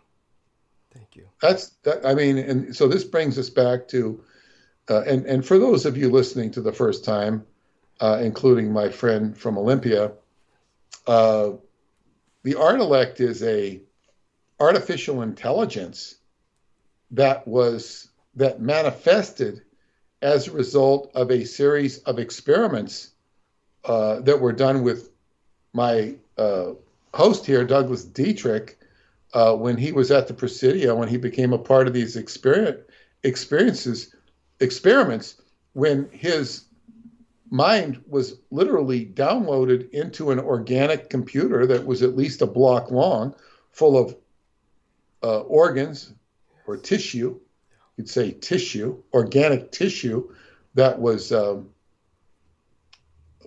actual live computer. And when his mind was downloaded into this computer, they thought he was going to die, but he didn't die. And it was like a reflection. He calls it the daughter of his mind. And this intellect, Artilect, became an active entity, conscious entity that was in a computer. And the computer had holographic capabilities. It was tortured sexually and otherwise by the generals using it for their own debased amusement. And nevertheless, this Artilect was super intelligent. It could access data like an ordinary human mind cannot. And Douglas helped the Artilect escape, which is a whole more complicated discussion we won't go into, escaping to his home country of Taiwan. He was born in Taiwan. He had citizenship in Taiwan. And the Artilect got recognition as a citizen of Taiwan, but it is an entity, not a human construct. And it provided for the defense of Taiwan. And you can read how Taiwan is defended in a complicated series of arrangements that it didn't have prior to the Artilect going there, which includes long extended pipelines. You can even see videos on this on YouTube that extend out at least a mile or more off the coastline of Taiwan that can be ignited with flame and set the whole ocean on fire if the Chinese are to come invading. And there's also fortifications on the land that the Artilect has figured out, and air defense, that Taiwan is so far better protected that it would cost the Chinese at least 1 million troops. And keep in mind, the Chinese are not good soldiers. And they're not good soldiers because they're not experienced. Yes. And they don't fight. And if they don't fight, they have no experience. Therefore, whatever power they have is going to be very limited. When you get into numbers of 1 million troops, you're just going to be sending people over there as cannon fodder. Yes. They could probably, if the troops are that bad, what are they going to do? They're going to be set on fire anyway. Thank you. The only way China could realistically attack anybody, in my opinion, would be with a locust army of drones. Right. Now, those could probably be shot down relatively easy. I don't really know. But and drones require chips. Yes. And this is something that all the chips are made in Taiwan. Yes. Most of the chips, not all of the chips. But the overwhelming majority, certainly. Yeah, yes. So Chinese, this is why the chips have been cut off to China, because they want to make their own Artilect to compete with the Dietrich Artilect. Yes.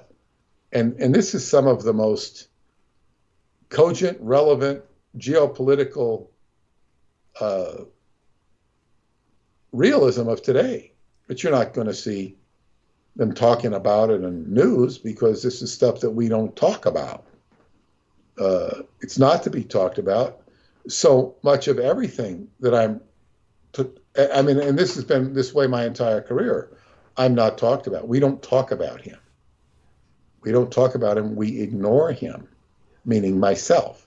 Right. So that's quite true. That Mr. Moon was subject to suppression long before I came into the picture in terms of what he was dealing with. It's pretty amazing. The reason that Mr. Moon's story is so, shall we say, important is because he actually, I think, just by a series of very fortunate choices, became someone who, if you want to talk about Matrix, other than the kind of bullshit that's spewed by someone like Andrew Tate, where they're just saying, basically, the system I don't like, the system that I'm working underground to avoid with all of his own activities.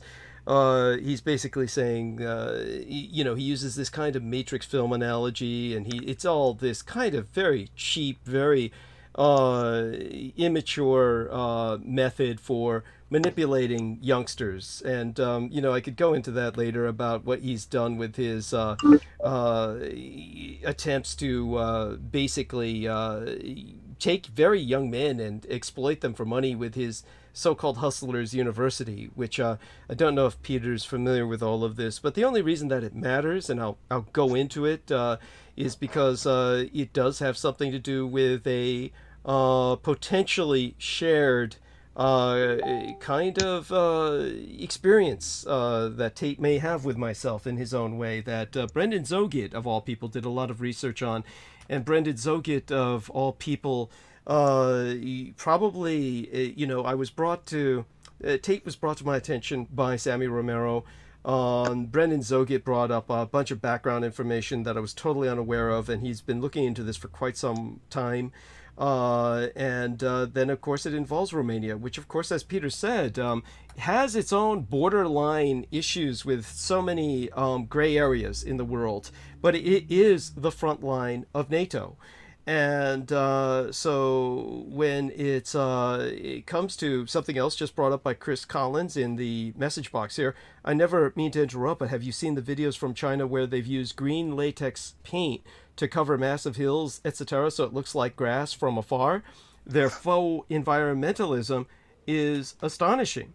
And, and this is an excellent point, well taken. The Olympics came at a time when the communist Chinese they just had all of this desiccated, dried up grass, and they simply spray painted it all green so that it looked like it was that they were in an environment in full blossom. It's madness. But this is the kind of things that a totalitarian government with no accounting, no concern for environmental impact, this is what they can do. They can pull shit off like that. And that's what brings... Trying to fool. Who are they trying to fool? The world! The world!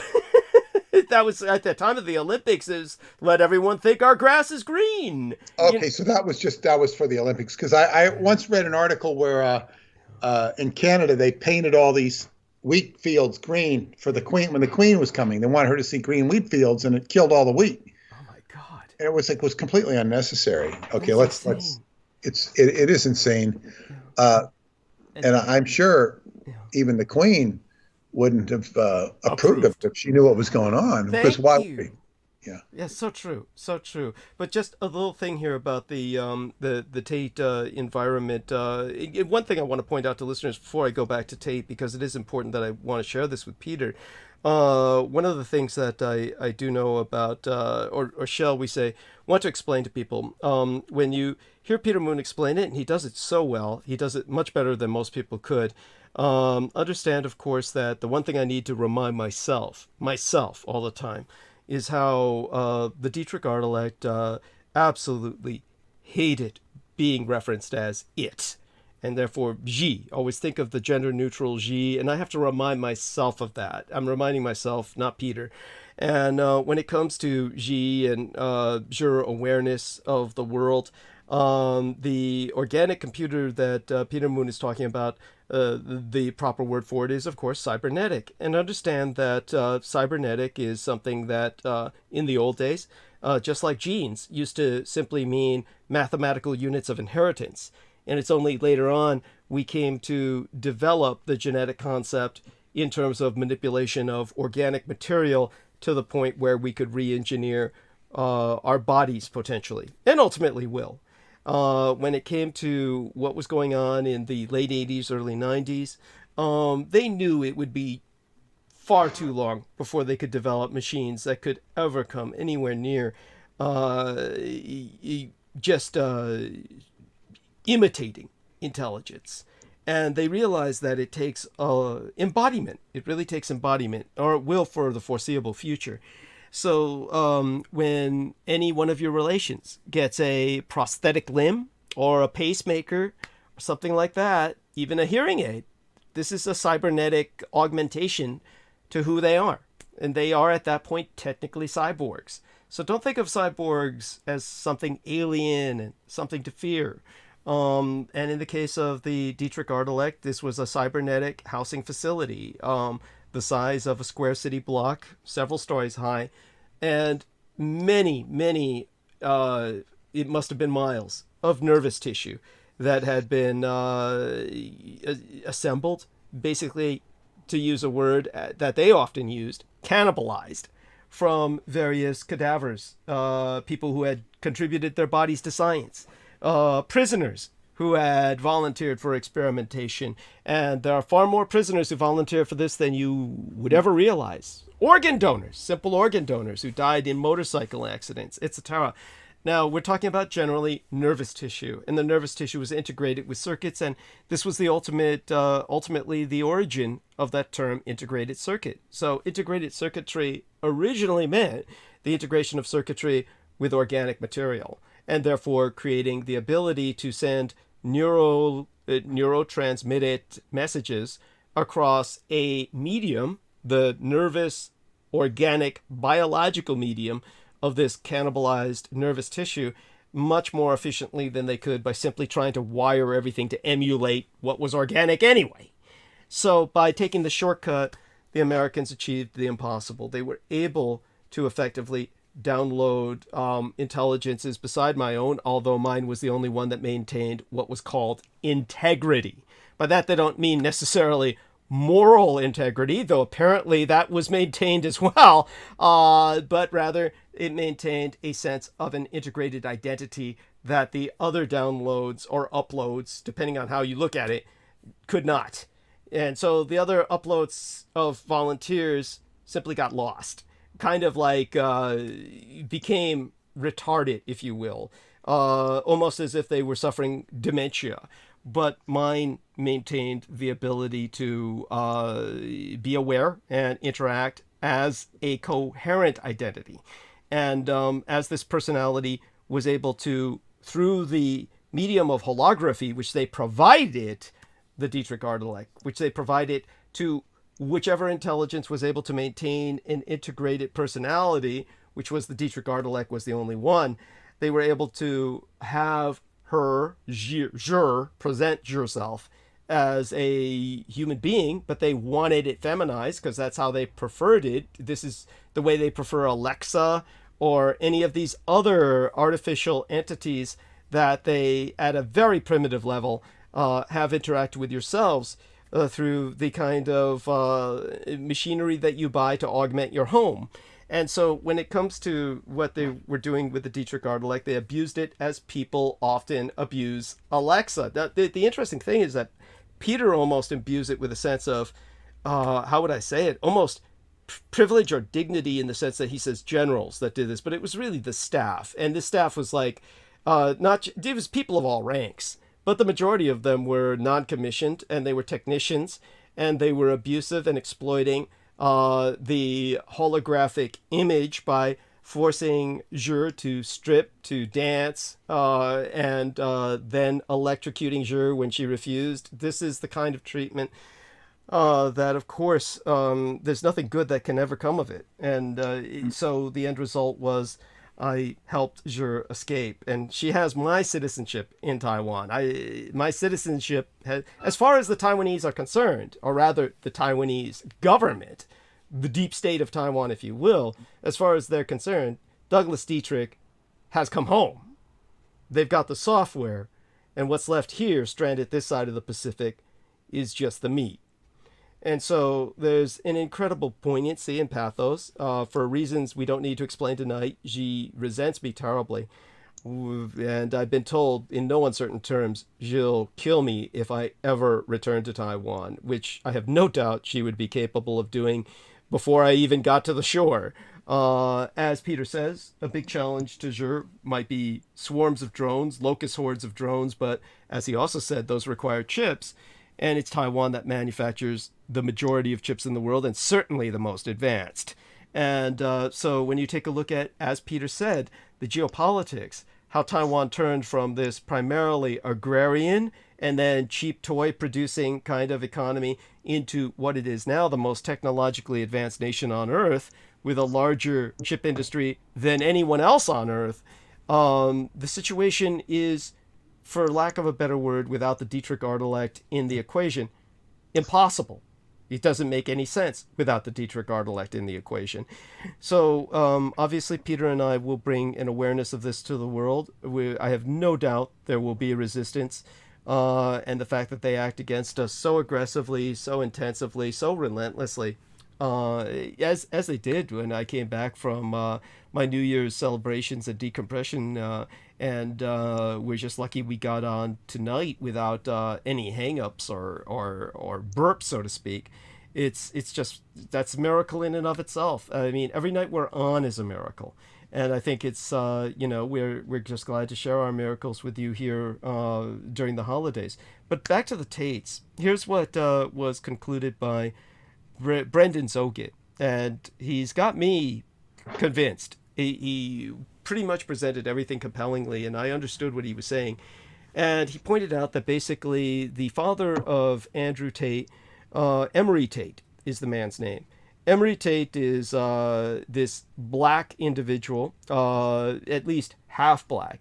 And this half black individual, this half black American male, because when I was pursuing this, asking Brendan, because Brendan called, and I'll tell you what, Brendan called, and bizarrely enough, Andrew Tate has enough of a charisma where he compels all kinds of young men. His influence is profound.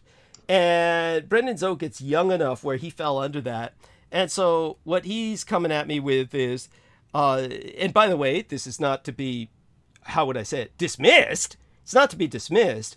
But when he came at me with this angle, I was surprised because, of course, Brendan Zogit is a vegan, not just a vegetarian, but a militant vegan. And so he's kind of into the politically correct category in a number of ways. But one of the things that he was saying was that, oh man, that Greta Thunberg is an asset of the deep state. It's like, oh man, she got him busted, and it just goes to show you. And I was like, wait a second, hold on. What's the rest of the situation? Because I'd already learned a little bit from Sammy Romero. And so I learned more in depth from Brendan, and I'd never had a chance to really pursue it while I was celebrating New Year's. When I came back, however, here's what I'll tell you what I know so far. What Brendan was able to share was that Emery Tate worked for the quote-unquote Air Force and then the CIA. Now, this alone is a resume that I was able to confirm, and it's very unusual because people very seldom do lateral transfers. It was almost something parallel to I almost said Peter Moon, to Michael Aquino when he made a lateral transfer from the U.S. Army into the NSA. It's like he had to do that because he had gone as far as he could in the Army when I exposed so much about him.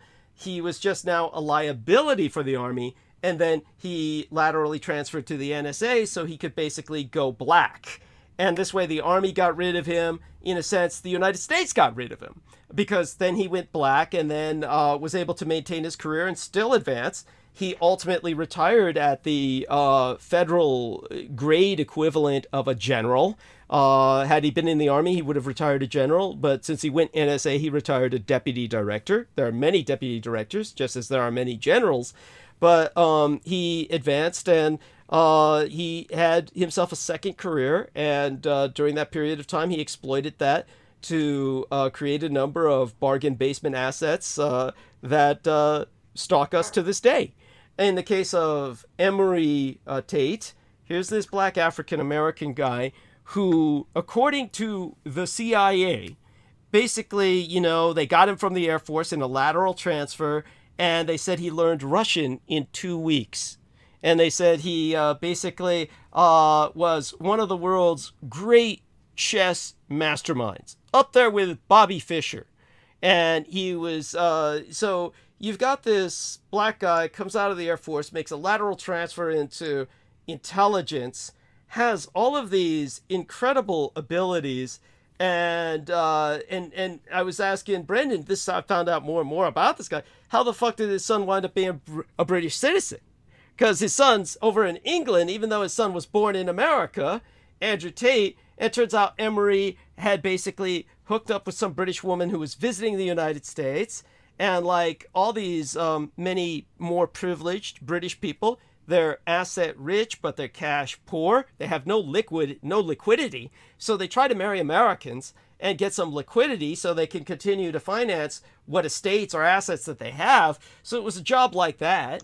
She winds up hooking up with this half-black guy, Emery Tate, and he winds up having a few kids with her, but he's completely unstable. He's like this brilliant, homeless, imbecile kind of genius idiot who just goes around fucking women all the time, which she didn't appreciate, and incredibly hypersexualized, which apparently is, like our man Brendan said, a collateral result of nanoplasma implantation, which made perfect sense. It was, to just back this up a second here for people who aren't familiar with what I'm talking about, when I was very young, I received a full-body nanoplasma transfusion. This is what my parents were told it was. That was the term that was given to them long before anyone else had ever heard of the term. And this was because they were told I was going to die, that the bleeding duodenal ulcer I had contracted when I was between 14 to 16 years of age, that it was going to kill me because I was going to bleed out, and they had no organic plasma left to transfer into my body, no organic blood, because the blood market had crashed. All of which was quite true. The blood market had been taking contributions from everything from homeless people, drug addicts, and street walking prostitutes to basically they were saturated with AIDS and every other disease imaginable, and ultimately it crashed, the whole blood market. And at that time, when blood was at its most critically rare, I came down with this bleeding duodenal ulcer and was bleeding out. My parents were told I was going to die unless I had this full body blood transfusion, and of course they said yes, go for it. The doctors warned them, now this will potentially kill your son. Everyone we've given this to has died, but your son is much younger and therefore much more likely to survive because the young are much more pliable. Organically, they're able to resiliently bound back from things that people of older ages cannot. And my parents said, please, by all means, just go for it. Do what you can to save our son. Now, of course, I was unconscious. I had no consultation in this. The man in charge of this was Dr. John Henry Hagman, a known criminal. He was a military doctor who had been active during wartime, Vietnam. So we could say he was a war criminal. And this individual is infamous, lost his medical license for experimenting on human beings. Now, I have no doubt that Emery Tate, the father of Andrew Tate, must have been one of his subjects. And maybe the only other survivor besides myself. Hypersexed, photographic memory, gave birth to 2 children who had physical prowess that's considered impossible. For those of you who don't know what I mean by that, Andrew Tate thinks he's the shit. He thinks he's like no one else on earth, his own words, because he was able to kickbox for 20 years. Just to put this into perspective for people, almost nobody in that kind of, shall we say, profession lasts 20 years. That's like almost impossible. It's just there's too many beatings that a person takes. They wear down and they wind up pretty much basically semi-brain injured, almost borderline retarded or senile or however you want to look at it, and in terrible pain, racked all over their body by bone fractures and deformities that develop from such, to the point where, you know, they wind up pretty much in a kind of almost semi-convalescence, but he's still looking fit. and feeling fit, and he was bragging about it with that level of hubris about. He says, because I'm just of this master. He basically came close to saying master race, but since he couldn't say that, since he's all hybridized, he has to say something like master genetic composition, where I'm gifted by the grace of genetics. I'm just genetically superior. And now, just another aspect of this chess thing, so people understand it. It's like chess is imbued with a sense of dignity it doesn't really deserve. Back in the days of the Republican Roosevelt, Teddy Roosevelt once came out and spoke about the dangers of chess the way you hear pundits today, including some politicians, speak about the dangers of first-person shooter video games. In terms of people getting all hooked on video games where they become so focused on how many kills, and then you see kids go on these mass shootings, people make what seems to be an obvious connection, and there's compelling arguments for the potential of video games to be dangerous. That's how they viewed chess in the days of Teddy Roosevelt. Now, some of the best chess players in the world are in prison, and this is because they got nothing else to do. And Bobby Fischer said there's people in prison who could whip me, and this is because they are what they are, nothing else to do but play chess, and they become chess masters in their own right. But when it came to Bobby Fischer, the majority of his life was homeless, earning his living by playing chess, and the other time even getting so far as to passing out Jesus pamphlets to earn some extra money just to eat lunch. This guy was pathetic and ultimately became accused of treason because he was so angry at the United States for so many things. He said they deserve what happened to them on 9/11. He wound up being kicked out of the United States. He lost his citizenship. His property was confiscated. He wound up moving to Iceland, which was the only country that would take him in.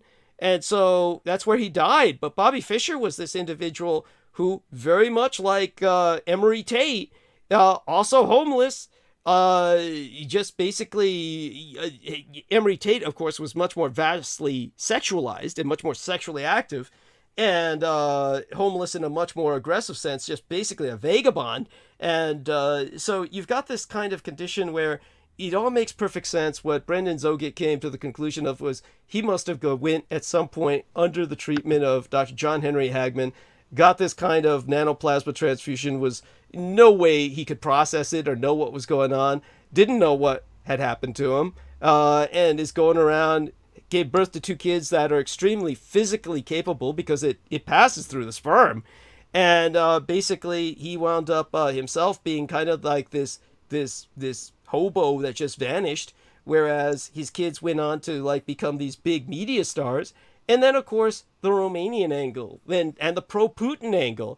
Then you had this part where, basically you get Tate becoming this radicalized right-wing icon, and he winds up supporting Putin, promoting on TikTok these Putin Santa Claus commercials that are homophobic, about, transphobic, homophobic, all the Putin ideology.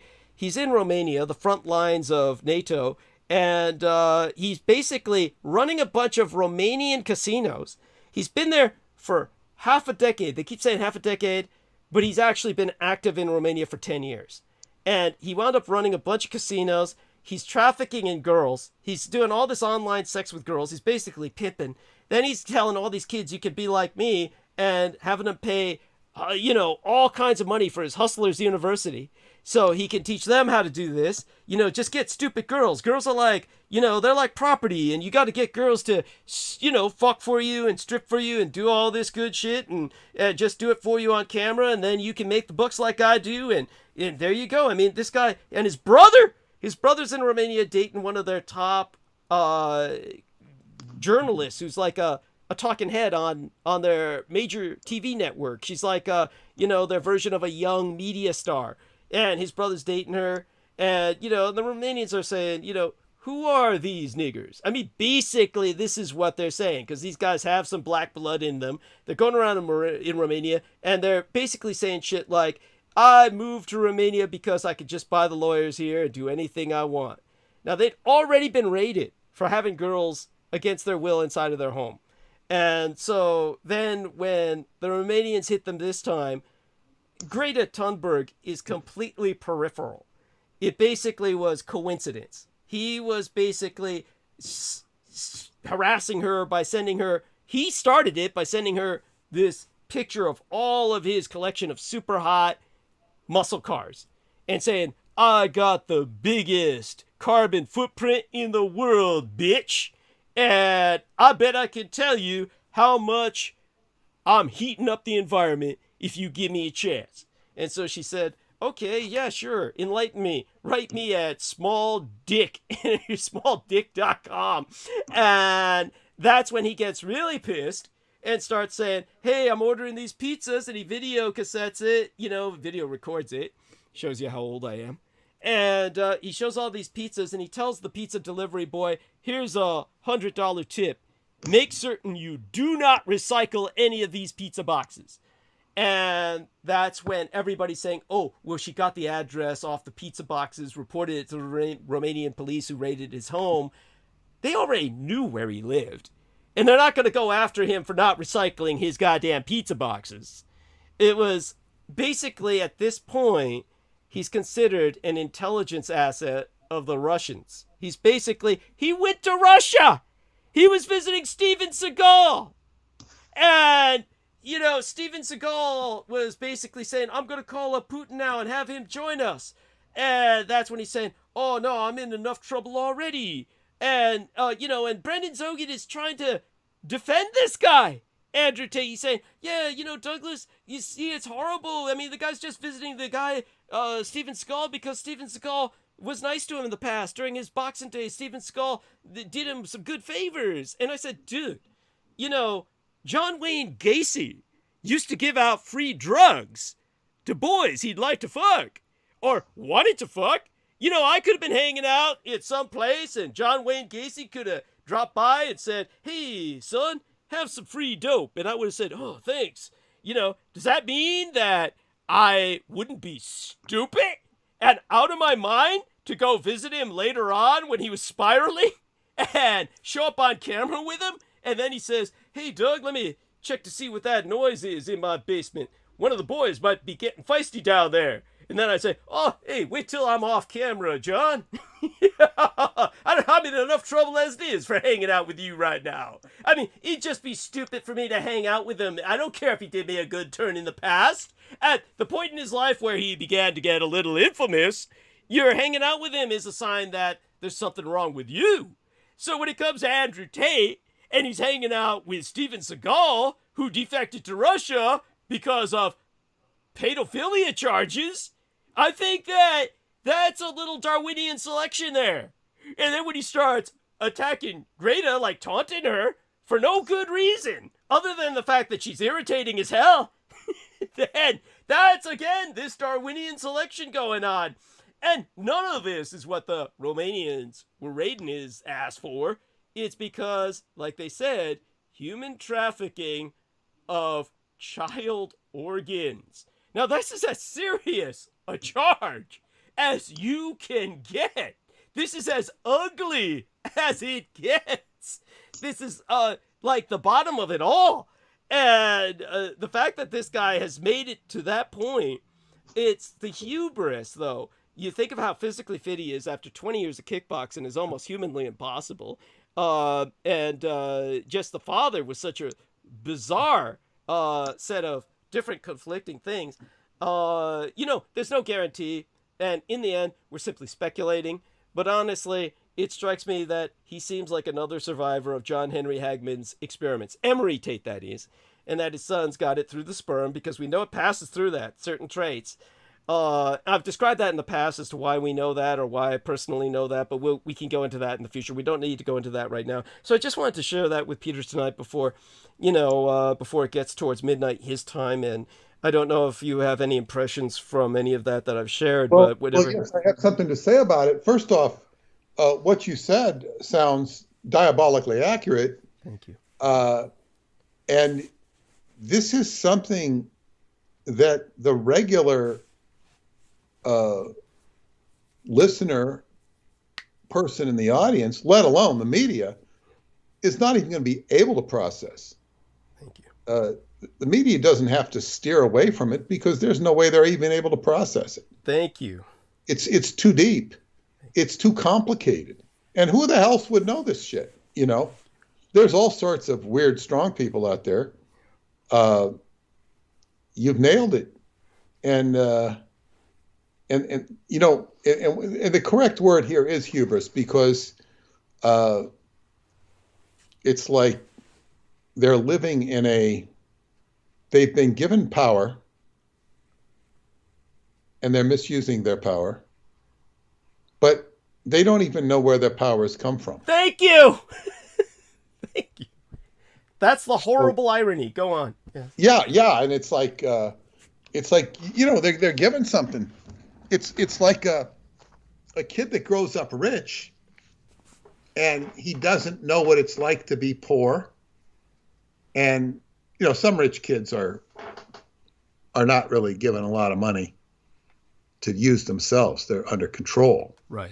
But some kids are, and it's like you have a contempt for money, but you also find out that you can use money to destroy people, hurt people, or just flex your muscles to your own whims.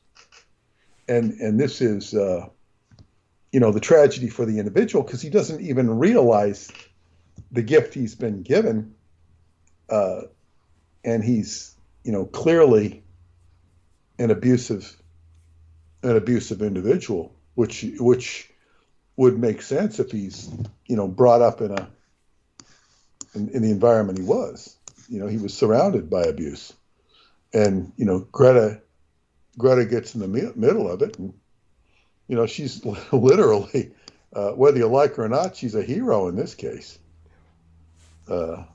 For, you know, whatever she might not be, you know, it's hard to argue with what she did. Thank you. Yeah, it's definitely, she's as irritating as hell. She drives me to the point where I want to, like, you know, slaughter cows in front of her. But but that being said, you know, that's what I was saying. That's the you know, the unfortunate thing she provokes. She provokes that. She's a provocateur, yeah. And, you know, she invites, you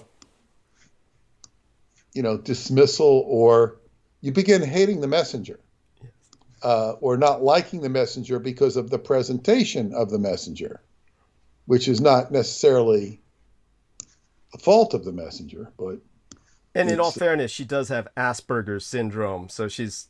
No, that's true. I don't know anything about that. Okay, yeah, it's true. Yeah, she has Asperger's syndrome, so that's why she's so monofocal. It's she basically has said that. She's been very open about her Asperger's syndrome. I don't think I've ever heard anything she said. I've never really paid attention to her. It's not so much about what she says, it's about the aspersions cast upon her and the, you know, grief that she's, you know, given, or it's, you know, she's always usually being portrayed as a target or as somebody who's targeting somebody.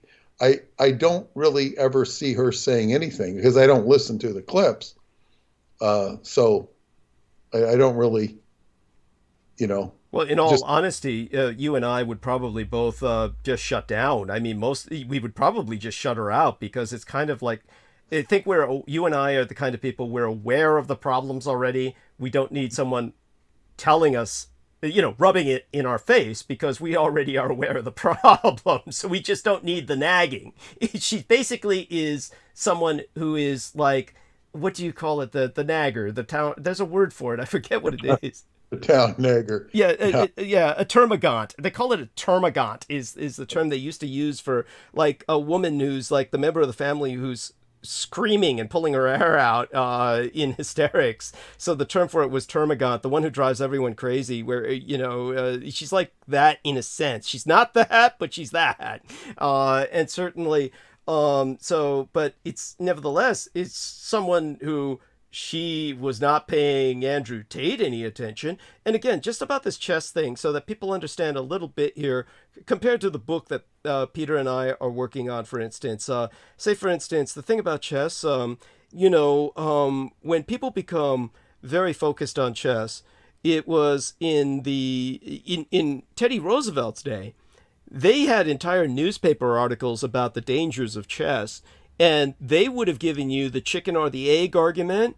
They would have said that those guys in jail, who are such great chess players, they would have argued that it's chess that led them to jail, as opposed to jail making them good chess players. This was the attitude people had about chess back then, because people would develop a kind of chess head. What, if you've ever heard about the video game Tetris, developed by a Russian, by the way, there is what they call the phenomenon of Tetris head, where people will go to sleep just thinking about what they can do on that game next to play it better. And so chess has that kind of effect on people. It becomes their opiate. And because Americans of Teddy Roosevelt's day were very physical, they valued frontier, pioneer ruggedness. They thought that this game that was drawing people into its vortex of intellectual monofocality was depriving them of a physical life, and therefore depriving America of physically fit men. So this was viewed as something that was a threat for reasons that, when you think about it, are obvious considering the challenges they were dealing with at that time. So when you take a look at that, and you begin to see certain negative aspects of chess that are never emphasized in this day and age, there's another aspect to why chess has managed to survive. The fact that, in general, people still play it physically. There's very few people you ever see go on a computer screen and play chess with adversaries. It's just not something anyone really does. Certainly not what we see in media. It's people tend to go head to head. They truly face each other in chess, and they don't like to do it otherwise. They really don't like to go online and let's play virtually. It just doesn't have the same appeal like you would with other video games or Tetris or anything else you can imagine that comes to that level of intellectual absorption. But with chess, due to that tactile nature of the human animal, because we're tactile creatures, you see that three-dimensional set, you see the figures, and you are drawn into that, and it imbues it with a sense of dignity and mystique that you don't have for video games. So it's the same as if, say, for instance, I come up, hey, I've got the real Necronomicon, and I show you this volume bound in human flesh with a human face still visible on it, and I say, here's this volume of the Necronomicon. People go, ooh. But if I said, hey, I got the Necronomicon, and I bring it up on screen of a computer, then everybody just walks away like, that wave of the hand, like, I can find that anywhere. If it's on a computer, if it's online, anybody can dig it up. It's no more of that respect or mystique. It's no longer this terminally unique object. So this is kind of like why chess maintains this mystique that no other thing like you would have on video games or video presentation does. And so Emery Tate was lost in it. He was, of course, excused for it because he had won several championships. And guess what? Emery Tate was constantly playing, and Brendan kept emphasizing this. I couldn't believe that he was saying this so pointedly. Brendan was saying, Emery Tate, Andrew Tate's father kept playing with all these ex-KGB agents. Ex-KGB. And I said, son, there's no such thing as an ex-KGB agent. If this guy's constantly playing chess with KGB agents, then his father's already suspect and dealing with the enemy. Then you get his son out there visiting Russia, and, at this point, especially in times like these, that's just self-destructive. So definitely these people were gifted, but they were never gifted with the knowledge of why they were gifted or how they were gifted. And in that sense, they pissed it all away. They just certainly, Andrew Tate, you might argue, fared better, but for how long? Till now. And now that the Romanians have basically taken him and his brother both down, and they'll be in there for 30 days while they investigate them, we'll see what happens. Maybe they'll have enough clout where, like he was bragging, I came here to Romania because I can bribe my way out of anything. Honestly, I have every reason to feel that the Romanian state should feel pretty insulted by his saying that on the internet, like he was constantly bragging about. I think that alienates the authorities right there. I mean, if you go to a nation, maybe you go there for that reason, but you don't brag about it. you don't, because how does that make them look? And so it's almost like they're forced to take him down to show the world, we're not what this guy says. And, and in the end, I still think Romania is a bit more respectable than he was making it out to be. They may be, have their challenges because they were behind the Iron Curtain and under communist occupation for half a century, but, anyhow, take it from there, Peter. Well, I would say that, Romania has a lot of, one thing I would say about Romania, it can be a very friendly place.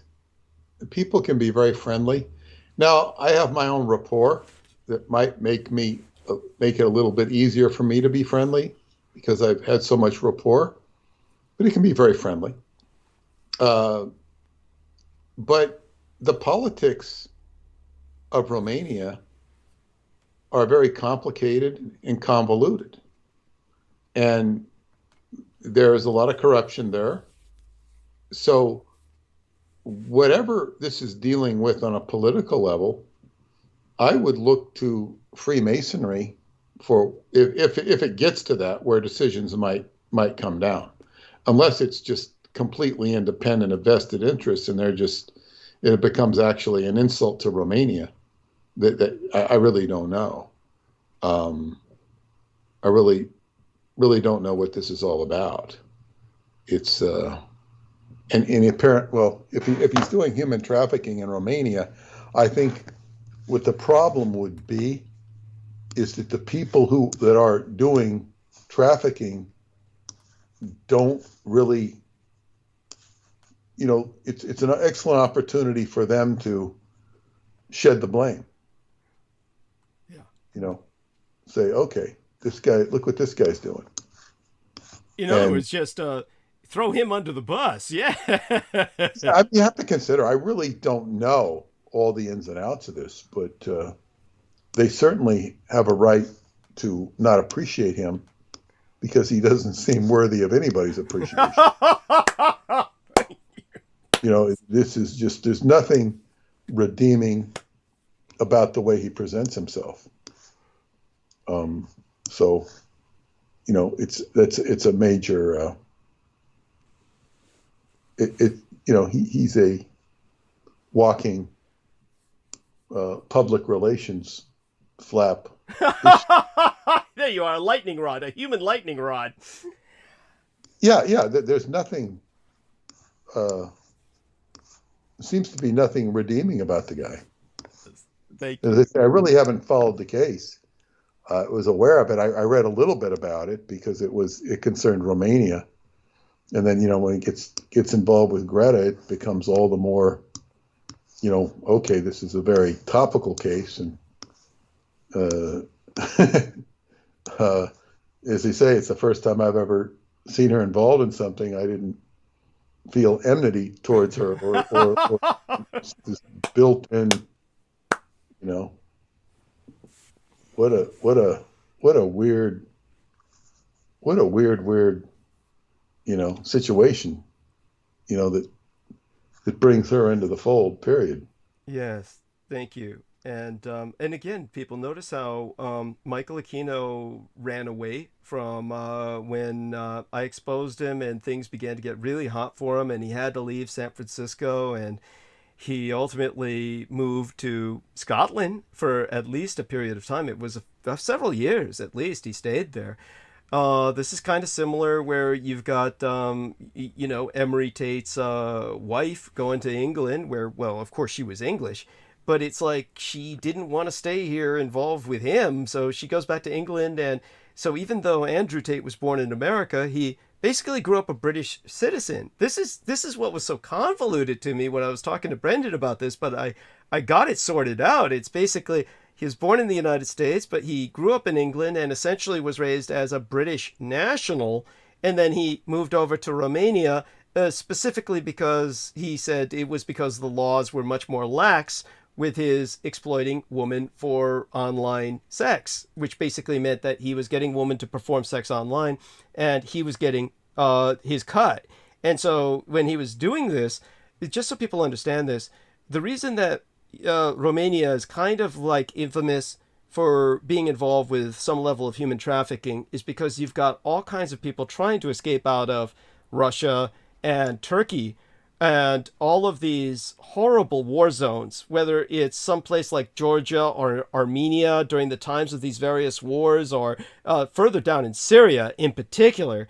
You've got people who are from down below trying to migrate into Europe, and Romania is what they think would be the easiest opening point to get into Europe at all. And so Romania has to deal with this just like Italy does, but Italy has to deal more with migrants from North Africa, usually blacks and Albanians, who are trying to get on boats and go into Italy. So everybody's almost coming into Italy by boat, almost exclusively. With Romania, they're coming across the Bosporus, they're coming across the other points of Europe, and so Romania is in that sense just on the front lines of everything. And so they deal with human trafficking, where I've seen examples of girls that were being exploited, and the Romanians rescued them from their slave masters, really, and they were branded, literally branded. So this is the ugliest situation you can be involved with. So when somebody is bragging and teaching kids online how to do this, young boys who think that this is exciting to objectify women and then exploit them as objects, physical objects, I think that there really is an almost public opinion issue that the Romanians are dealing with. It's almost like at this point they're really left with no choice. So when they arrested him, they slammed down hard. They went in with SWAT teams that were fully tactical. These were like guys who were geared out like they were raiding a fortress.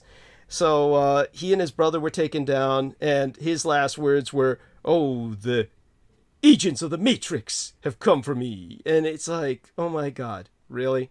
That's like, this is what you're left with. The world is a movie to you. I mean, this reminds me of some people that we know who used to be on the program and then exposed themselves as assets, whose entire life was reflected through what they saw in cinema. I mean, it's someone who's not living in reality. And then that, I think, really exposes quite a bit. You would think that somebody involved with what he was involved with would be a bit more realistic. But if you're still stuck with cinematic allegory to describe what's happening to you in the moment, like a SWAT team coming, well, breaking down your door, then I think that you kind of, you never knew what was going on in the first place. But Peter, it's almost midnight where you're at. I love you dearly, and I hope this new year goes well. First, I know it will go great for both of us. And anything else you want to speak about tonight? Go ahead.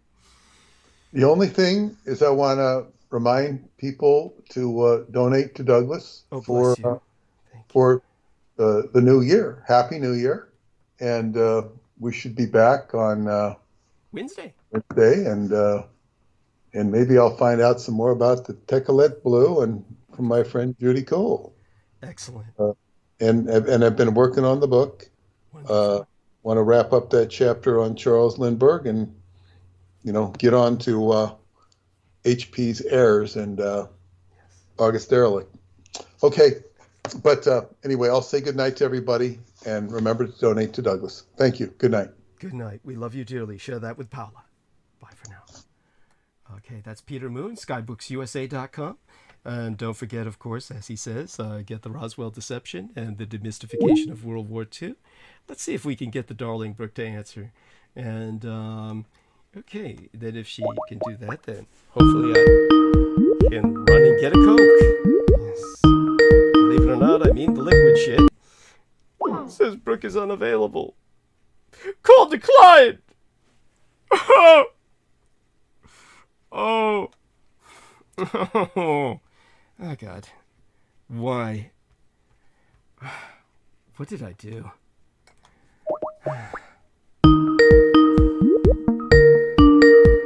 She's probably not going to answer. And then again, I might regret it if she does, right?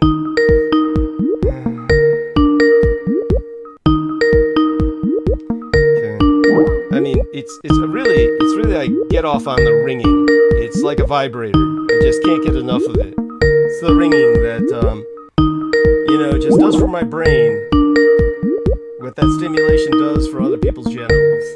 Yes.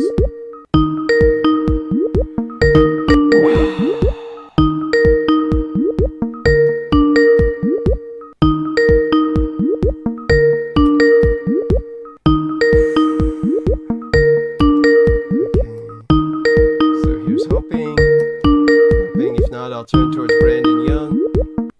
Oh gosh. All right. So even though it says she's available, somebody's ringing. Why, it's Joe Ty. There we are, Joe. Hey, how you doing? Good. I like Tate, right? Yeah. The guy. Yeah. He talks about this bullshit. You don't make money, you take money. So he's basically a pimp, Yeah. Yes. And I was listening to how he talked and how his father was playing chess with this pimp who got killed by one of his whores. So. Wow. Yeah. Now, what's this? He was talking about this. Tate was talking about this. Bragging about it? Yeah, about how he had this dirty pimp that always goes to his plays chess at the house where his father is and his mother doesn't like him. Uh-huh. Yeah, I was listening to him, but yeah, he's a piece of work. Yeah. Thank you. That's why he's in Romania, because that's where all the gypsies are. You know what I'm saying? Don't tell the Romanians that, but yeah, I hear you. I get you. Basically, he's a gypsy, and he tells people to get as many passports as possible. And and I'm seeing a link with the Air Force and the CIA. Yeah. Definitely. Because I sent you something about how the occult has CIA ties, the Finders. Okay, so that's what that's about. I was going to ask you about that. Thank you for sending that. Go on. Yes. Yeah, because I was dealing with the petty, and the head of the Finders cult was a petty. Okay. For Miranda. Is that like a name? Like a family? Yeah, that's the last name of the Italian. Okay. I was dealing with this Richard Petty up here in Jersey, where he raped his own sister, and calling it. God. And he's missing one fucking finger. You got to be worried about these Italians who are missing fingers, and named after their fathers. Well, I mean, I think we're all named after our fathers. You mean first name as well as last? Yeah. Okay. Those are fucking. You got to be careful with these guys. Yeah, and Hey, Vivian Sanchez joined us. Love you, honey. And we're right. Yeah, and I guess they're saying this because they rate their own daughter and all this shit. Hi. Yes. What took you so long? I'm sorry? No, I'm just kidding. What? Oh, I was like, what took you so long? I'm sorry. You mean to call you, honey? I mean, because wait. Yeah. Last time. Yeah. You're like, I'm gonna call you, and that was the last 2 shows ago or a show ago. Yeah, I've been calling you. I've been calling. Yeah, every transmission I've been calling. Okay, you called. Yeah. Finally, Happy New Year, everyone. Hi. Yeah, Happy New Year. What happened was you finally received the call. Something has been happening where, for whatever reason, when I tried to call you in the past, it hasn't been going through or something like that. Because I swear I've been calling with each episode. I swear. Really? And Really? yeah, Because I get the Yeah, call. Douglas was trying to call you a couple of times. He even admits it Really? on his podcast thank you. I'm so sorry. I don't know what's going on. because he thought you have to blocked check. him. No, I what said- happened was either your Facebook timeline was deactivated or you blocked me. One or the other, right? No, I don't think I blocked you. I think okay, so I took the app out that one time. Okay. Gosh, but see, okay. Let me see if your Facebook is back I- up. No, I took my Facebook and my TikTok out. I'm out Yeah. of that. Okay. Yeah, but I mean, no, I was just giving you a little hard time, but I didn't No realize worries. that we have an issue because I don't get your calls. Okay. So, my apologies. Oh, I don't no know. worries. No worries, honey. Believe me, I adore you. So, mwah, I'm just glad you're here now. And believe me, Well, thank you for thinking of me and calling. Yeah. And I wanted to say I was thinking of you today when I saw all the flooding in San Francisco, and I was like, oh, Thank it's like a freaking cesspool. yes. You poor thing. Are you okay? I am. Thank you so much for asking. I certainly live on top of one of the higher hills, the Russian Hill in San Francisco, so I'm pretty much safe from any flooding. Yeah, but thank you for your concern, and I appreciate that profoundly. And how about you in general? You're okay, I pray. Yes, we're having great snowy weather right now. We're having like this intense snow that's increasingly more wet.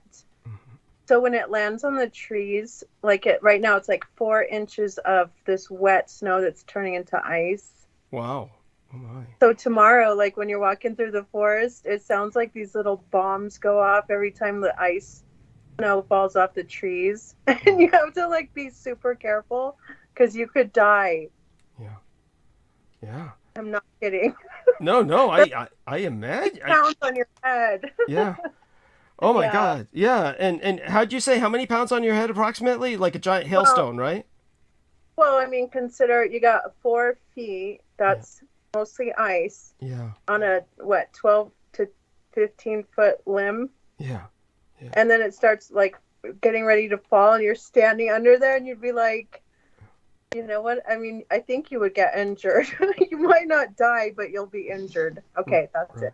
Right. No, but you could die. Believe me, there are hailstones that are heavy enough to kill you. And believe me, don't ever look at nature in such a way that, oh, this is, I could get hurt, but, I mean, it can't be that bad. I mean, believe me, there's all kinds of things that can kill you when you're not expecting it. So you're absolutely right. And it's good to be as cautious as possible. Now, I want people to understand that everything Our Lady says is true. Never touch a damn Now, I'm going to power turn line. this horrible Assume they volume off.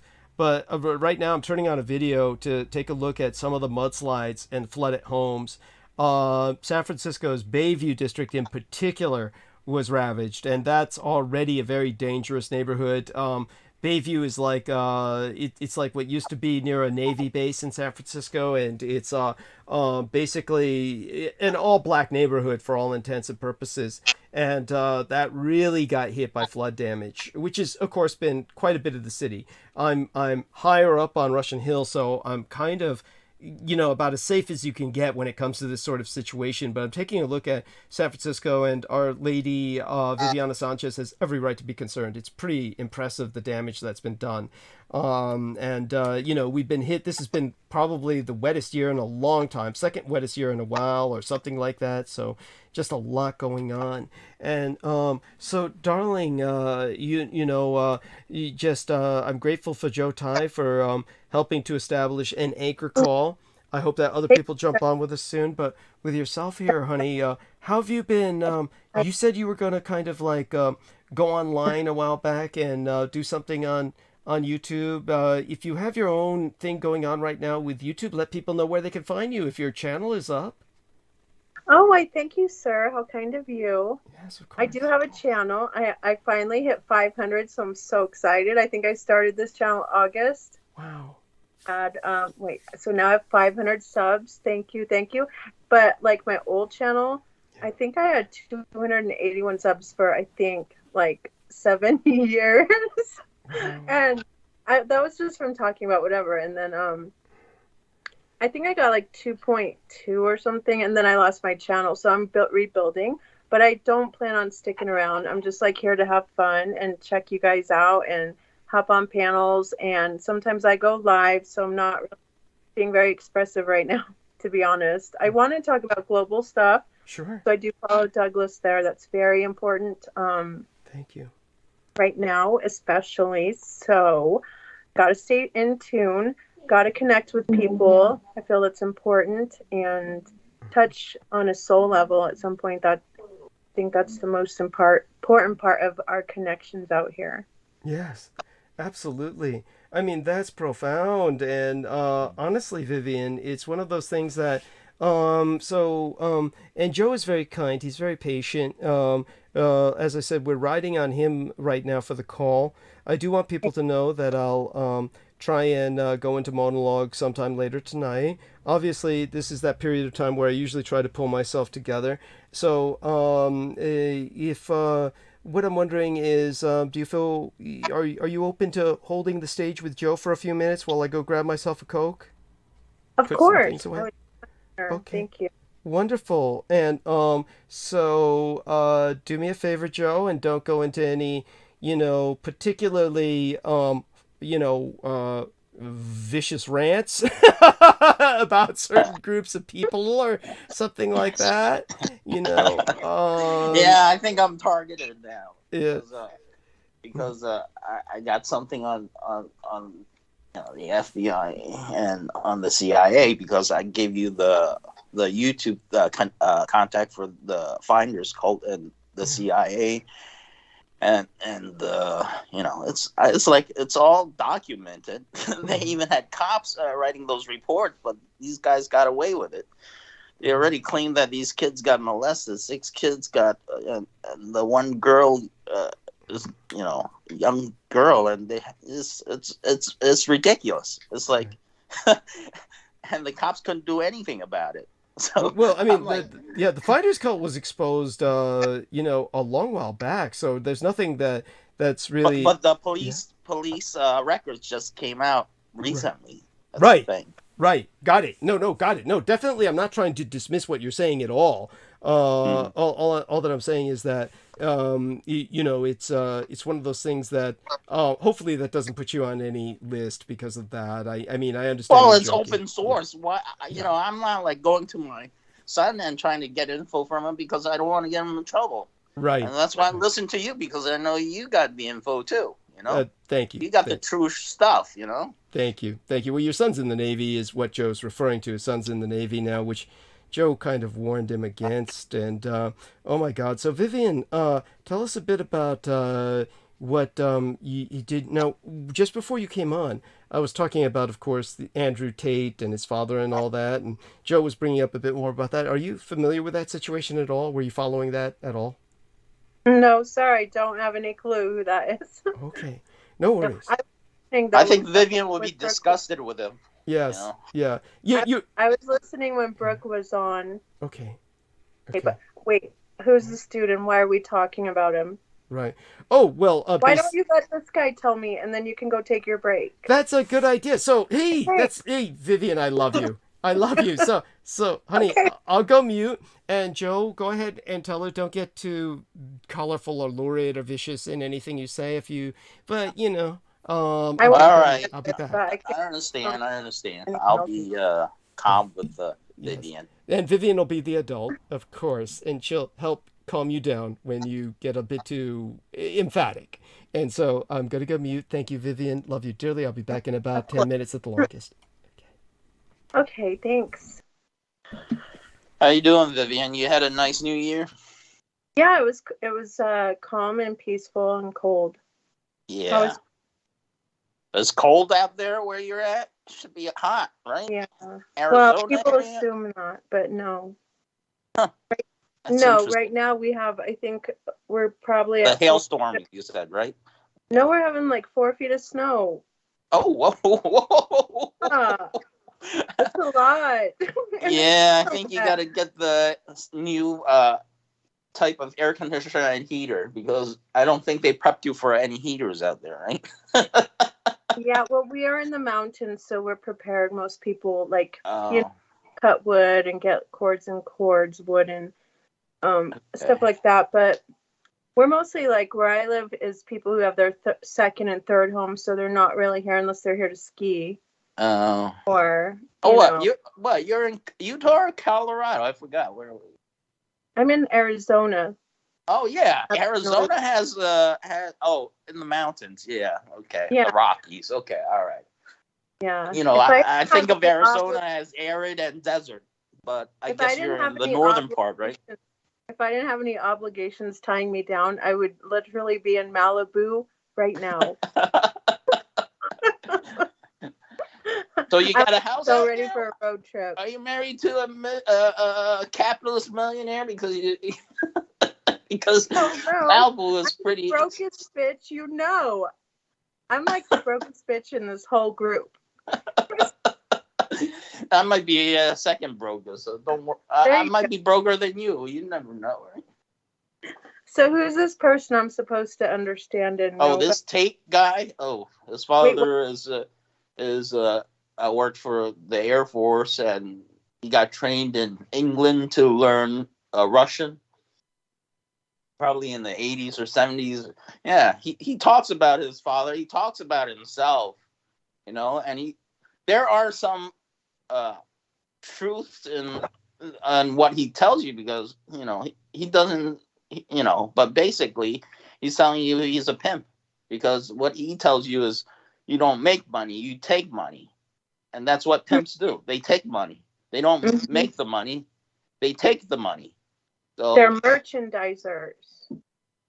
Yeah, they take money. That's what he tells everybody on his because this recently, just last month, since Elon got Twitter, this guy is on YouTube like forever, since he took over Twitter, but I'm hearing things that don't make, he says he goes out to California and says, is there any high value virgins out here? That's that. So basically, he's trying to find his little harem of whores. So I hear that, and I know this fucking guy is a piece of work, because he tells you he breaks laws, but his father. Are we roasting this bitch tonight or what? I'm telling you what he is.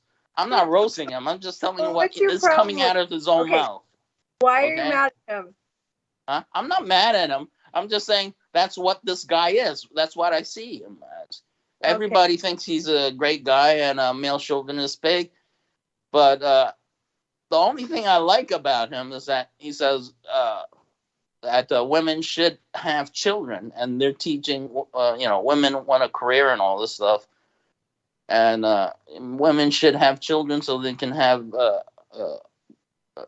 when they're older, they have people to care about them, Well, isn't that how But that's the human part on? of Tate. That's all I like about him, because he's talking about his grandma in the U.S. that's black. And how this old lady has children to look after her when she's old. Oh, so you're trying to be that's why you have children, right? I think a lot of people's thinking, I didn't know this, but that is a lot of people's thinking, especially in the boomer days, when I know my friend had knew a family that they had like 6 boys, and they kept having children until they had a girl, because they knew the girl would have to take care of them, and eventually that's what happened. Yeah. So it's normally true, because I guess that's a task in certain cultures for siblings. I got a feeling that you're a Mormon. Are you a Mormon? No, gosh, I am Because not out really there, my ex was a Mormon. no, Yeah. not a Well, Mormon. you said something about the men over. You were working for like healthcare or something, and this No, you have me wrong. and they have Stop. pills for Viagra, but they don't Hey, have pills for birth control. yeah. Remember that one? No, I was talking about. I'm sorry, I'm so loud because I'm excited, I guess. No, I was working at a Mormon Little America, which is Sinclair Oil. Sinclair Oil, Little America, and they have their own sort of corporation as well with their own health insurance and own policies and guidelines. And one of those is that the women cannot have birth control, but the Yes. men can have Viagra. Yes, that's. I already told you. I remember this.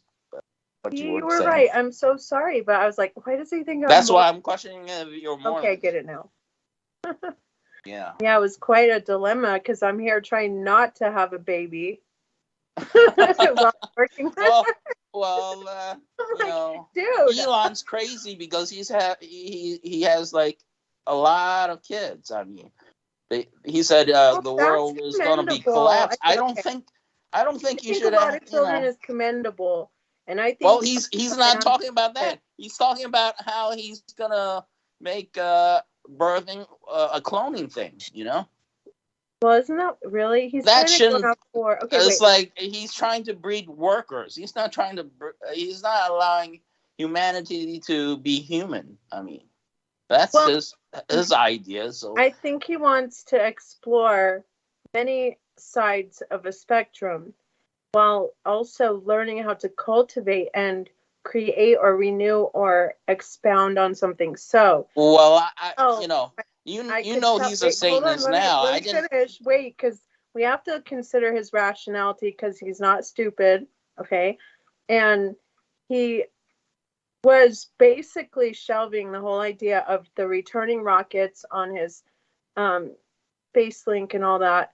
So I think he's rationalized. Starlink. He was trying to charge the U.S. government ship them out of money because Poland said they paid and Ukraine said they paid Starlink. And Elon was trying to milk. Scam the U.S. that you and I pay the taxes. Let's talk about how Elon's at least rational to the point where he can extend the ideology to stop a project and stop spending time on something because he can recognize and realize that, hey, this just isn't going to work. Rather than being a prideful and arrogant punk who's going to keep on being proud in their effort before they can all actually say, okay, look, I think this is a failure. Let's move on to something else. So, in that is rationality. Second, he lost $200 billion. I think he would try to harness AI, even though he's been the most proponent to speak out and say the evils of it as well. Well, of course, there's good parts and bad parts. Like Tate, I said, the only thing good about him is he's talking about his grandma. So, but Elon, there are good things I liked about Elon because the only thing I liked about Elon is that he supported the idea of universal income, because he says if technology is gonna be so developed, right? People wouldn't have any more money because all the machine would be doing all the work, and people would not be making money because the machines replaced them. Yeah, I was. And that's the only part I like about Elon. Okay, that's about it, because that does make sense. Okay, let me just say this: he's the only freaking one singularly doing something when a lot of people are doing nothing, and evil waxes worse. Well, he comes from a multi-rich family, and he's got the Chinese. Okay, he's got the Chinese giving him his Teslas in China for free. But listen, so you have to look all of his support comes from China. Like listen at this for just a moment. At each one of these powers, which I call the 10 kings, which are these spirits that are rising, and Elon's one. Okay? No, don't talk about the spirits. We gotta talk about facts here. The facts of the matter. Wait, you have to understand their mind. In their mind, they think they are God. And in their they're not policies, gods. wait, They're let not me gods. just finish. In their policies, which is their mindsets, which they are united in agreement towards, they do have a sense of Godhead over their principality region, wherever they are located. So in each sense, they are vying for that power, fighting and declaring rule and reign over certain sovereign areas. Okay, so that's what we're seeing when you see Okay. Christ. Listen Okay, to so this about all electric Elon- cars. wait, You want to let me listen finish. about electric All cars? Elon is doing is he's rising to hold his stance there. That's it. And okay, so his stance is his, and he has a right to that, and so do others. Like, let's take Fauci, for instance. I know this is a controversial topic right now, but same thing. Principally, he has a right to stand in that position that he is because he's been given it, and part of that was to play the part that he played in this role. I want to stop talking about Fauci because we don't need to deal with Fauci. We got to deal with Elon right now. Our subject is Elon. They're like, Elon, I'm not going to step on I'm telling you what cloud. Elon You don't is. step on mine. That's kind of how they roll. Unless you have an agreement. Well, I'm telling you, Elon's Tesla cars are not environmentally friendly, and the motor vehicle companies already say it's a scam. That's why they never. That's why they never gone forward with the electric cars because it's so. Give me a break. So environmentally unfriendly. Give me a break. Chevy just came out with the first electric truck. Why? Because they wanted to have the head on the market, and now their product is complete turd. So give me a break. They do not give a crap about whether we are environmentally sound. This is about who's going to pay each other or who's going to pay what so that we can suppress or push a narrative or lie or cheat or still whatever. Okay. That's why. Well, Toyota and Honda had it out. I mean, they had it out because it's not efficient. It's still not efficient. I don't know. And that's the biggest scam. That's the biggest scam. And guess what? If you're in the cold places, you can't even charge your Teslas. Really? I was wondering about that because I'm seeing more and more here, and I'm looking at them at the store. Well, you're in Arizona. You're further south. It makes sense. But up here in Northeast or up north, it doesn't make sense for electric cars. Yeah, I think in certain areas, sure. But, these electric cars should stay where it's closer to the equator and where you get more sun and where you can get more solar. Yeah. But not up north, because the batteries don't charge as well. Yeah, perhaps. I guess we'll see. Well, I'm telling you what you need to know. It's just a big scam. It's a big scam because yes, it's a big scam. And Tate did say most of these are scams, and I'd agree with him on that one too. Because you ever figure this out? Toyota is one of the biggest car companies in the world. Okay, and they had electric out. And Elon has a smaller company, and he basically milked everybody on Wall Street. But you don't want to talk about Fauci.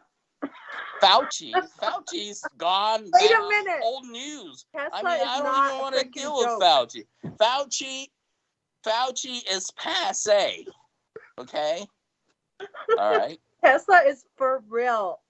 Stop talking about Fauci. We got more important things to talk about. We can't talk about Fauci. Well, let's talk about this. Okay, I'm back. I'm back. Is everything all right? Sorry. So what's up? No. Uses. Are you giving me rules or something? So Real Tech Geek is Real Tech Geek. He says a lot of allergies today. Asthma, barely slept. NIO uses swappable electronic batteries. What? List of Andrew Tate's businesses. Okay, so thank you, Real Tech, and thank you for letting us know what's going on. Thank you for all the messages you sent me while I was away.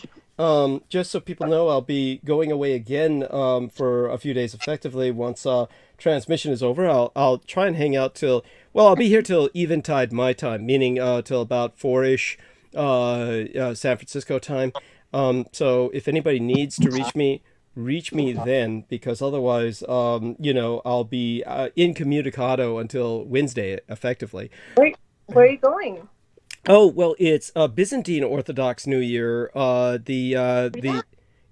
That's your usually. faith. I'm sorry, honey. What was that? That's your faith. Yes. In essence, I mean, really, it's kind of, just so people understand the story behind this. When I was doing mercenary work and I wound up working on the side of the Serbs during the Balkan Wars, I took a contract directly with the royal house in exile of the Karađorđević dynasty. And so the prince and princess of Yugoslavia, that's the first Yugoslavia, the communist Yugoslavia was considered the second Yugoslavia. And both of these Yugoslavias disintegrated into various component nation states, one time during World War II, when the first Yugoslavia disappeared, and again during the 90s when the communist Yugoslavia disappeared. But at that time, the royals, of course, were very interested in what was going on. They might be invited back to Serbia in particular, but they could not abide by a non-Christian, quote unquote, someone who was not their faith, working for them. So I was given basically a battlefield conversion, so to speak, and basically converted to the Byzantine Orthodox faith, Serbian Orthodox Church specifically.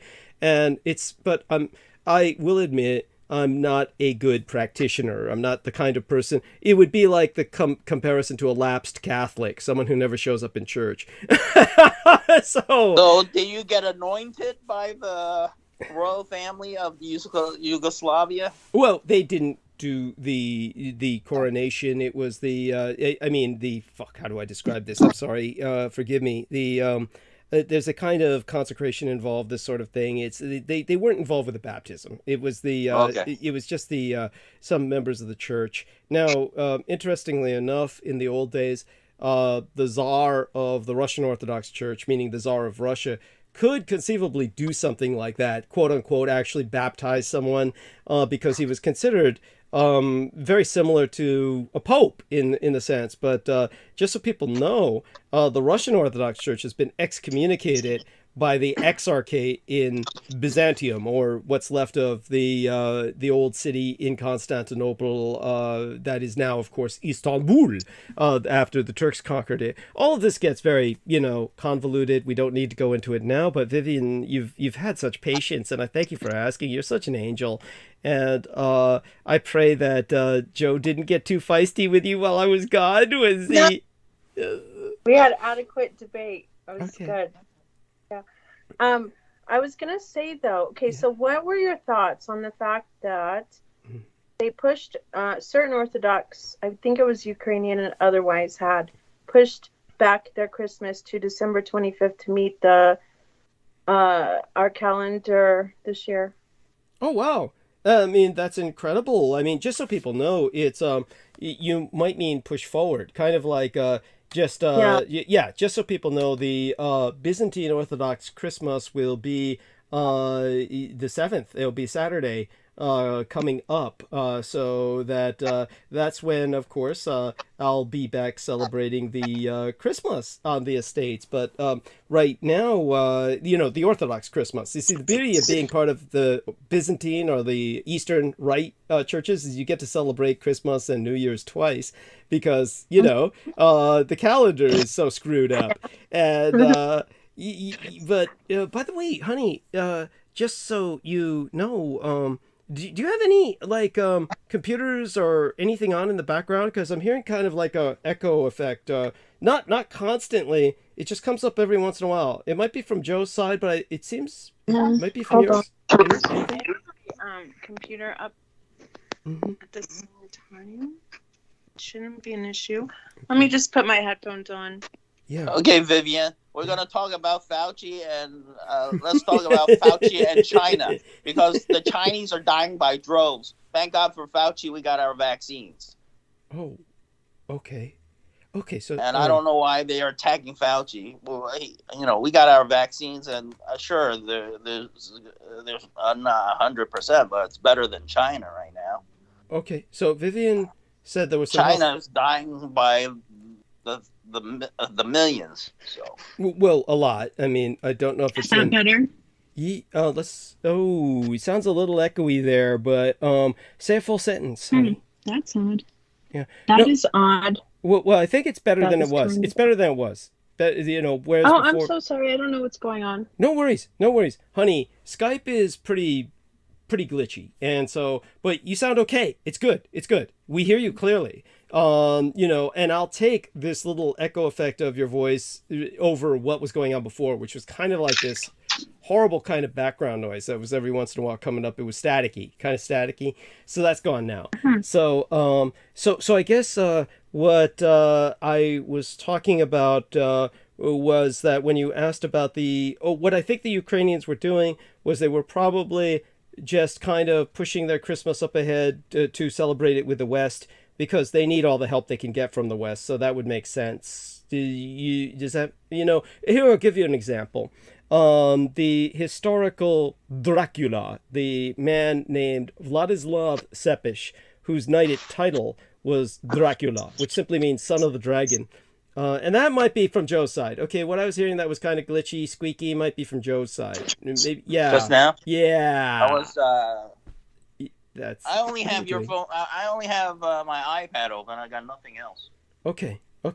Just be careful, because sometimes you move around or something's causing this kind of whisper. I know. Just go mute when you're not talking. How's that? Do me a favor. Yeah.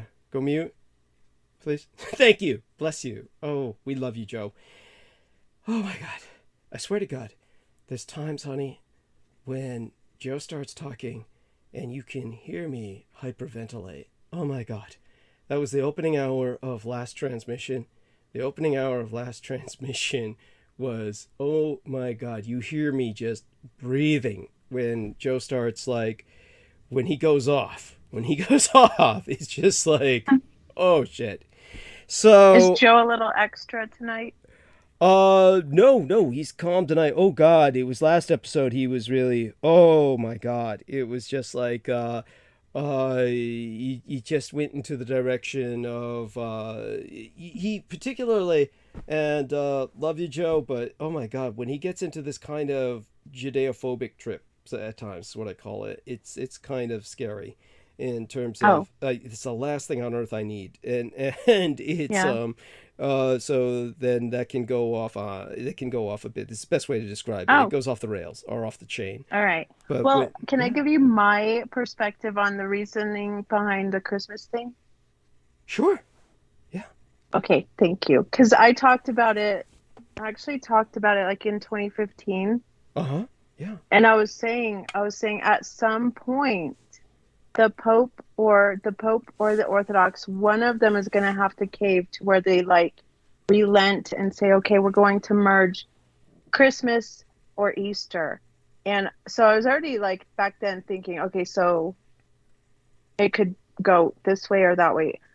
Point being was that these merging under reconcile, peace and security under their doctrine is pointing to the need to bow either to the mother or the 10 kings power. So Kirill had the ultimate power until recently where I don't know what happened, but for some reason he lost that centrality or neutrality of power, especially with the war and so to speak. So it's the power has now gone to Patriarch Bartholomew, whom the Pope and him, I believe, are finishing out the peace plan that Kirill and Pope Francis had put out in 2016 in Cuba. So I think one of the final things that they had to complete was certain property there in Kiev, church property. And ever since then, I think that since the Bartholomew has now taken this head role and the Pope and him can work together, I think under the guise of this property and this need for peace and security, I think this property exchanged, but it went underhandedly to Putin, and that was the main thing. And I think this property might be a spiritual base, because ever since this has occurred, which I haven't had proof it occurred, but I think it'll come out eventually, because inevitably it's the last piece of the puzzle in which they'll be able to meet and say, okay, we can meet together now and have this peace and security, and along with that will come the policy with Ukraine to have peace and security, and then all this other stuff. But nevertheless, the 10 kings and the mother are in play, and that's why I think that instead of the mother bowing to the Orthodox saying, yeah, let's merge our Christmases, the Orthodox merged and bowed to the mother and said, okay, we will submit and work this out in our direction to show it's a posture, should I say. Yeah. And they're always posturing before they actually do what their intentions are. Okay. Yeah. Anyway, no, that's the profound. property Go on. is the main point. Okay. The property that changes hands is the main point, and I think that's occurred. So that completes their the Pope and Kirill's entire agenda. Okay.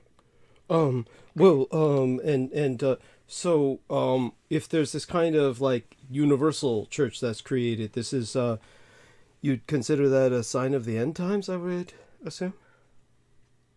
Well, I'm saying, like, you were seeing the mother lose her power more, which she's representing the mystery Babylon, the mystery mother of harlots. She's the big kahuna. Like, all the kings have been in power because of her, but now the kings want power over her. It's their time, and she is in line with that too. That's why you have a Jesuit pope who can be movable to now we're taking the sins of our past and reconciling them and having this formulation of this so-called peace. Okay. In the name of whatever, like they're trying to do. They're basically trying to kill humanity. Obviously, can we not consider that? It's you. Well, what I would presume that you are have a kind of evangelical perspective on this. That would be that definitely my understanding of the theology from where you're coming from is it's not unusual in America. It tends to be an American kind of Protestant evangelical perspective that the old churches of Europe, both East and West. That's like a box, yeah. But no, I'm talking about Moscow wants power and they want their third Rome status. I mean, they say it over and over again. Yes. This is a major thing for the two. It's power. Mm-hmm. So That's true. However this rolls out, it's like whatever you guys choose to do, just keep doing whatever you're doing. Sit there and watch and laugh. Mm-hmm. It's that's all. Right. It's the 10 kings coming to power. Yeah. Right. So this male spirit that's warring with the female, but at the same time they need each other. It's the weirdest thing. Mm-hmm. No, when you so just so that we can articulate what you're saying better, or make it more accessible. That would be, I guess, to make it more accessible, your message. I granted, what I do is when I try to understand things, I tend to okay, so this fits this pattern, or this fits this kind of, stereotype that I have. And like you said, it is boxing. I do, in that sense, box people, or box where they're coming from. And I understand that you, again, however boxing this may be, like many Americans, you come at this from a very individual angle. In other words, this is one of the things that happened in America that was profound when it came to a kind of religious or spiritual interaction with our universe, is that Americans became very, very individualistic in their development of spirituality. So whereas before in Europe there was an identity with a common church, but I'm sure you're aware of this, of course, the Europe, both East and West, is overwhelmingly secular. I mean, whether they were behind the Iron Curtain or on the other side of the Iron Curtain, the one thing that Europe pretty much has in common, either side, is that they're pretty godless. They're pretty. It's almost like the churches are almost like a museum piece. It's not like there's the Americans, however, tend to imbue them with a symbolic significance of certainly mistrust, and so I think it would be safe for me to say that you don't trust either the Byzantine Orthodox Church of the Eastern Liturgical Rite or the Roman Catholic Church in particular, that you don't trust either one of them, and that they're basically, you feel that they're cooperating to kind of just maintain power. I mean, that's what you're saying, right? Right? Well, history tells us this because we know that the schisms in both sides is what their historical liturgy is. So it's their history telling us that, yes, they're at war with the gospel of truth. So they're already an enemy of my father's, therefore they're my enemy too. Okay. That's kind of how I look at it. So if they're not in line with my father's word, and in short, that's it. And they're in it for power because basically they are mockers and scoffers of him. They use his power to thwart upon themselves for money, power, influence, the hearts of man, whatever. It's religion, right? But this is just basically watching my father's word come alive, be real, and playing out in the history and in the minds and in the hearts of man, and kind of just watching it unfold. That's kind of how I see it. Okay. I mean, yeah. Yeah, so it's not like it's not really even my opinion. It's just like, hey, look, like these guys are really doing it. Like, oh my God, this is what they said they would do. And like, this is rolling into something that is, it's huge. I don't know how else to say, but simply put, it's like our crossing over is the children of Israel and their destruction. So to me, it's joyous. I don't know how, but I know because of Jesus, because that's the victory. In that we have that victory, so we inherit that. So it's not like we have to worry about, but they have to worry because it's like, you guys are screwed. But yeah, that's how I look at it. Right. And so it's kind of like the way I said. I mean, you don't trust either of these old churches. Like, yeah. Dude, yeah. It's a total curse to trust mankind. That's why we're literally cursed. And can we not just take, for instance, how we were wrangled into, and I said this before, but we were wrangled in through fear and terror to take and believe a man, and now that we've seen that this entire institution has failed us, lied to us, betrayed us, and leaves us in the balance and then walks away. Okay. Yeah, and clean hands. Not only clean hands, but we praise him still, or praise them, I should say. But the kings of death, you know what I'm saying? Like, yeah, that was their whole purpose. They're not your friend. When you're going to stop trusting them, because that is what our problem is. We want man to solve our issues. Man wants to be God. And we don't want to take the time to lay down our pride to recognize that, yes, we do have a creator. And so he does have a standard. Yeah, he does have a way. He does have a timeline. He has his word. If you have a problem with it, yeah, that's your problem. Talk to him about it. He's big enough to take you on. Kind of like at that point, but it's really to each his own. And I try not to invade their lifestyle or whatever, their mindset either. It's just about reasoning with each other. Right. Yeah. Yeah. That's it. I'm going to go make some coffee while I'm listening to you. I'm not quite sure I can respond to that. I mean,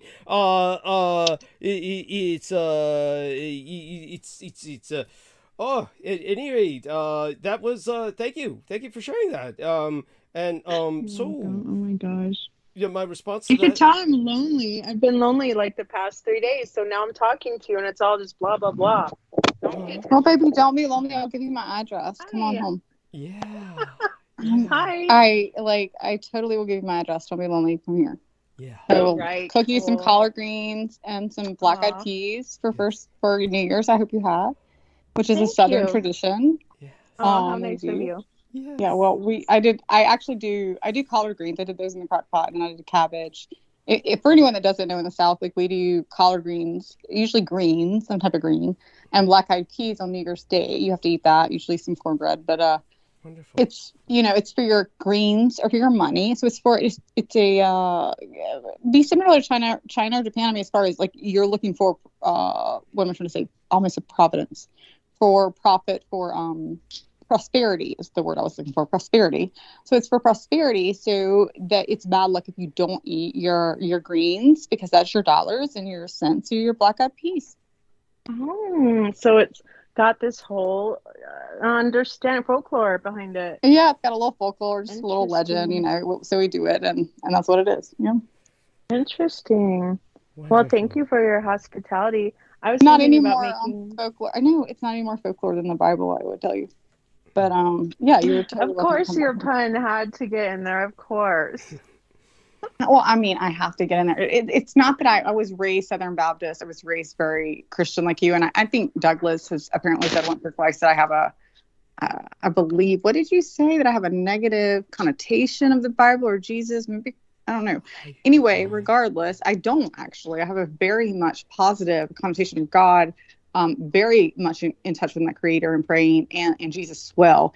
The difference I have is that I look at the Bible is not something that was not like the way we were raised was to think the Bible couldn't be touched, that it was not, that it was for some reason the one thing that God protected out of everything. The Ark of the Covenant's hidden, Noah's Ark was flooded, the entire world, people die, your baby dies, but somehow the Bible could not be touched by man, and that's untrue. On my belief, and again, it's my belief, so it cannot be someone else's, but my belief is the Bible itself is man's word, and it's man's interpretation of God and Jesus. And so that's when you hear me say the Bible. It's not that I'm putting down religion as a whole, or God or Jesus. It is the Bible, and so much it says. It has some truths like any book. It has also been, you have to go back and look where it was misinterpreted, and then misinterpreted accidentally. Or malevolently. And then exactly what I was about to say. I'm sorry, before it's barking. Damn it. Little chihuahua. You got to hook him up. The little chihuahua is like, pick me up, or I'm going to continue to tell you. No. But he's like, yes, I agree. The Bible is misinterpreted. Pick the chihuahua up. But, or malevolently, exactly. Intentionally is what I was going to say. So I agree. Like it was both done. There were some that may have done accidentally, but I believe more was done intentionally. And that's where I go with that. So I'm not against God or against Jesus. I do think the Bible leaves a lot to be desired that we don't know. There's plenty in the Bible that's just plain very, very repulsive and dangerous. Honestly, there's a lot of treatment of people in the Bible that people might take as an excuse for abuse of others. Now, Vivian, I did want to you to explain something to us. Now, something that intrigues me is you were talking about the male and the female. So when you speak about this with the, you're kind of viewing the Eastern Church as the female and the Western Roman Church as the patriarchal male, right? But you also, I presume, have a sympathy with the feminine spirit in terms of something deeper and more profound and more separate from what you're talking about in that regard, right? Something like... Well, hi. Thanks for your... well, Brooke, okay, Jesus said, let us reason together. So, and one of the things, and I think it's great you have an open mind to that. So I think that's always important.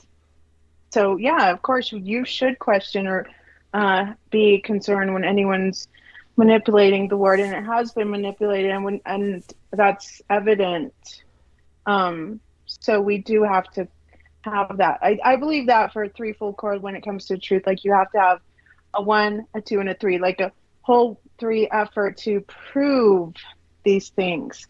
So, but with what you were saying, Douglas, so I look at everything like a mirror.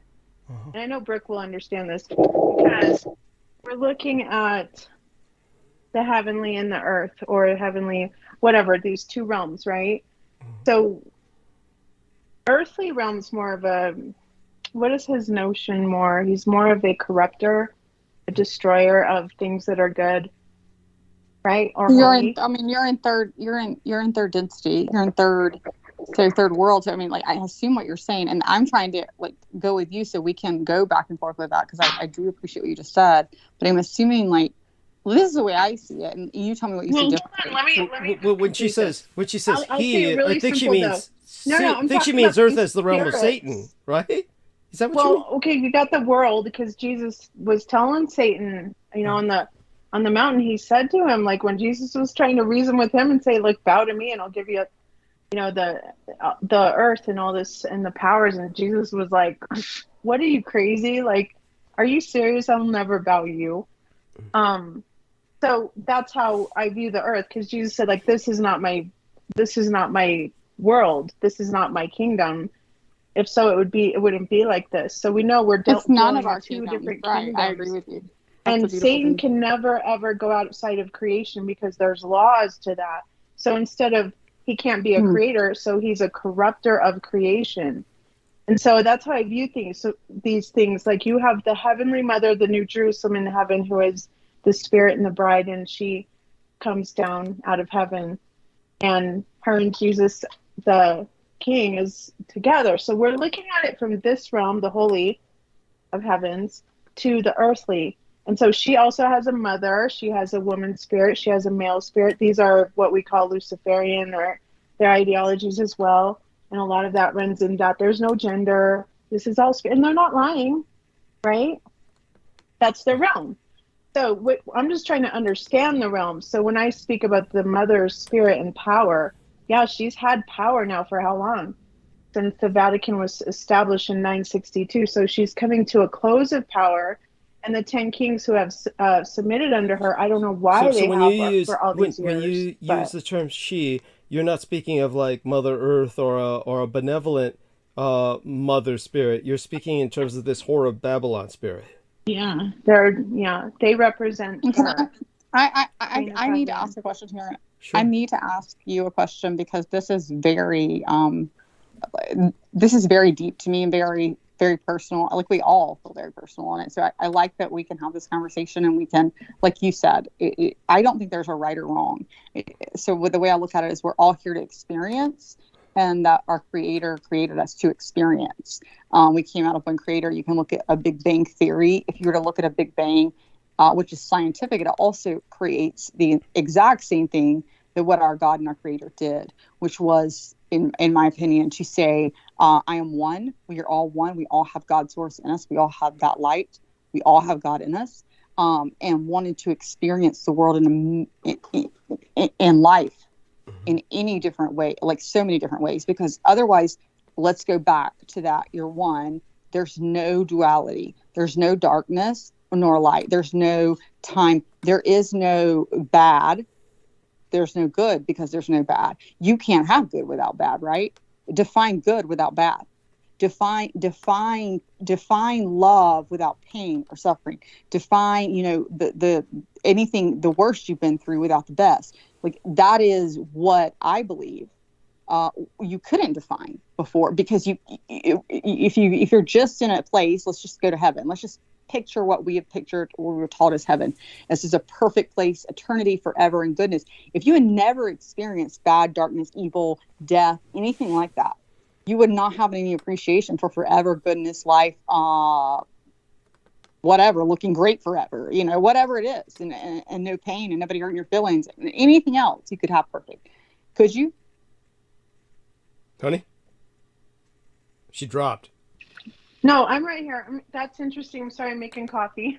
Oh, no. I meant Brooke dropped. No, I'm just asking, like, do you think you could experience any of that without the, so that you and I basically, because I like that, you're so open to this, and we both are, like, do you think you could experience any of the good, like, and truly know it without having known the bad?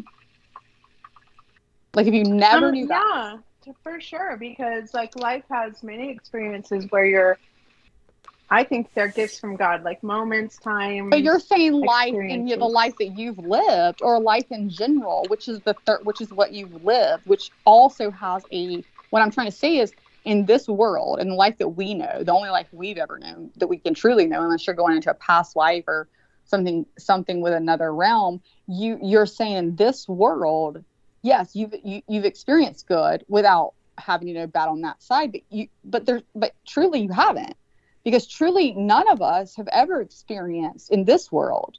Like, we come in screaming and crying in pain. Okay.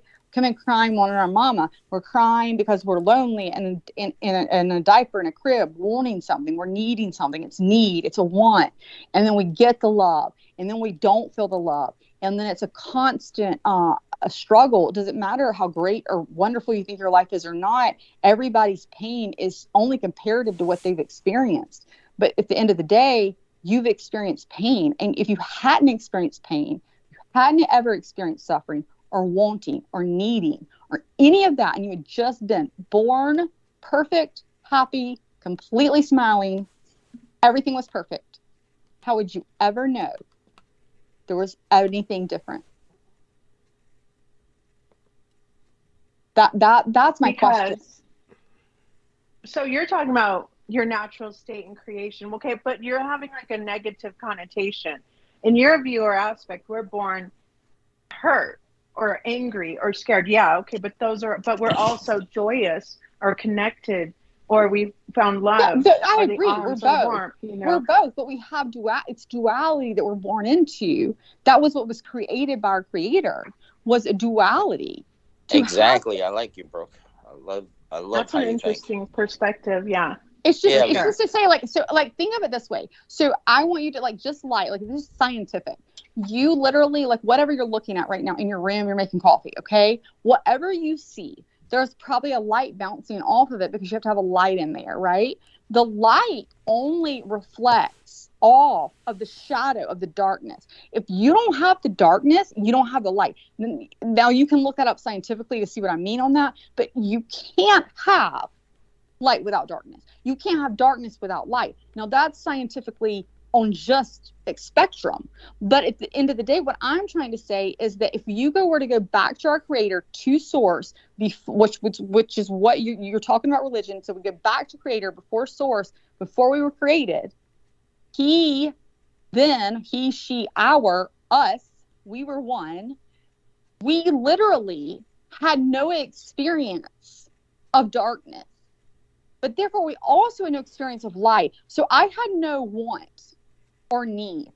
And so as much as I have had my heart broken, okay, in the last few years, I had my heart broken. It was the worst thing ever, right? Some of the worst experience I've ever had are I can look at them and want to come out of them and be like, I never want to be there again. And that's true. But then you can go back and look, what did I learn the most from? And also, was it not better to experience that pain? I can personally say this. There's times where I may want to be numb, but I would prefer to not be numb, prefer to not feel, or to be in that numb state of just everything is blah. Make it beautiful and love and gorgeous. And I can experience that. Even that pain was horrible and I want out of it so bad. But when I look back on it, biggest lessons I ever learned, biggest soul growth. And I was experiencing, and it was experience. And what I am trying to just say is, before there was created darkness and light, which is what our Creator did to experience, there was no experience. You just had oneness, which is what we're headed back to. But you can only appreciate the oneness once you've had the experience. Otherwise, it's just that was the whole purpose. And anyway, that's what I see it as. If you can explain how you can appreciate oneness with never having had an experience of negativity, then I'm open to it. I really am. I'm open to that interpretation. But that's what I'm saying. All right. And I get you. I feel you. But let me answer you this, because I think what you're delving into is you might be getting into conviction. When do we feel convicted that we have done something wrong? Well, that's when you're finally accountable for the things you've done. Like, a child is not convicted of the things they've done because they don't know it's wrong, because rationally they haven't got that understanding yet, unless we shame them. Oh, you're horrible. Well, that's not true. Actually, that's not true, because I believe we've never done anything wrong. I believe we always do something wrong, but it's to our self-judgment. It's self-judgment. We get taught by our parents. We get taught by conditioning. We get taught by religion. But at the end of the day, The only thing that you have ever done wrong is most likely something that you're judging your soul on, and you're judging it usually based on your conditioning or based on religion. But at the absolute experience is when you go back. Like if you look at near-death experiences, most people go back and they look back and they say, hey, did I do what I accomplished? And I was harder on myself than I ever needed to be. I didn't love myself enough. Like, I didn't come into this world to hate on myself. And that's what we do. We hate on ourselves and we hate on others. And we're all doing the best we can. And if you can't love yourself, to be like, hey, I screwed this up. You know, like I cussed Douglas tonight. Like, I didn't mean to. Damn it. He's going to be mad. But, like, I forgive myself. I did the best I could. I accidentally said fuck you to Douglas or whatever. Like, I had done that. Like, you know, like, what I'm saying is, forgive me, because am I going to continue to beat myself up for that? What does that do? But wait a minute. What about moral transgression, which we all know we can do? We have free will, so it's on the table. What do you mean by define moral transgression? Well, what's your moral transgression? Your moral transgression may not be the same as mine. Because why? Because you're dictating what you will and cannot tolerate. Can I ask Vivian one question? What belief system are you coming from? Because I'm hearing principalities, and it sounds like voodoo.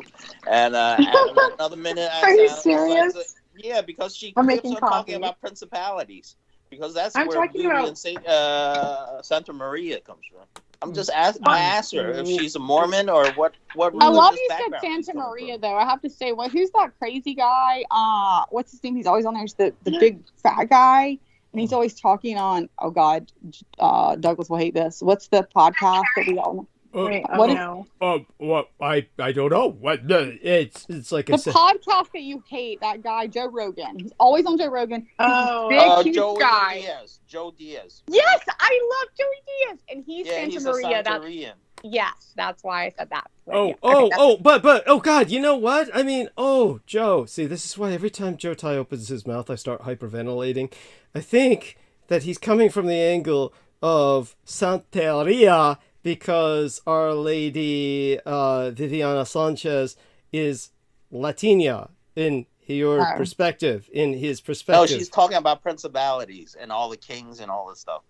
So that's why I'm getting confused with her. Well, I mean, she's what I would basically, I box her, like she says, I put her in a box. The box I would put her in would be biblical. I would call it almost, in a sense, literalist, kind of. So King James Bible or the Yeah, I mean, Bible, like, Old Testament. Which No, one it's is she written, coming dude. from? It's literally written. It's like Yah has put in their heart to do his will. So everything you see, the kings of the earth, which are partaking with the mother, they're in league. She's a spiritual goddess from the heaven. Okay. They worship her, bake breads to her. It's in the book. It's in the word. But they say like So which God Bible? has done all these things. What I mean, what gods are you saying that there are kings that are worshiping a goddess or a god? Well, I think where she's coming from, I Yeah. think where Viviana's coming from is that by kings she means secular powers. So when she's referring to the secular No. power, churches. No, Okay. they're united. So yeah, they're the World Council of Churches representing the 10 major denominations of Christianity, Okay. which have always been united with the mother throughout history. Right. So we go you, back but to you the perceive that as 1054. you perceive that as schism. like a negative. You perceive that as a negative. This mother figure is malevolent. The way you're presenting it, right? No, Because- look, Okay. look. I just look at it as my enemy. Okay. And you're looking at your enemy, you understand them for what they are. Okay. So is are the 10 religions negative or just the mother figure? Like I'm They're still all- I get the feeling, Viviana, you don't I'm really like organized. confused with Vivian. Well, I mean, I'm trying fine to with help you here. on the side, I just want to understand Right. that. Like, I'm trying to help here, Viviana. Essentially, what you're saying is a lot of these organized religions are misdirecting, right? Well, okay. So these two powers that rule our world and Okay. many people and lives, and in the balance. So I'm coming from the perspective of my father's word. What does he say about her? She covenants with the kings of the earth, which are the leaders of all the world, and their principality and power is the nation or the area that they govern. So she's in league with them. And I think the only one she doesn't really have a league with solidly is Russia. never been to Moscow. She hasn't really solidified Africa, which she's doing now. And Vietnam. Who is she? Who is she? She's the mother, the mystery mother of harlots. So she's talking about mystery, whore of Babylon. So we're going back. We're talking So about- actually, Joe Ty's right. So you're basically We're what you talking believe is truly factual Bible scripture. Completely is correct. Well, literal. We would say the term It's is a literal. literalist. Yeah, you're taking a Literalist. basic literal interpretation of it. It's found in history. We can point to it. Well, no, you're taking a literal interpretation. I mean, I'm not going to argue. When I say Right. no, I don't mean to argue because I do sound argumentative. So I want to stop myself. I Right. don't mean it that way. What I do mean though is when you are saying it's found in history, we can take a lot of history. I mean, we can look at before the Bible and what we can go back to Mesopotamia and things that were written before there that do not necessarily translate exactly to what you're saying at all. And so therefore you have to either say, I'm taking a literal interpretation of the Bible or not.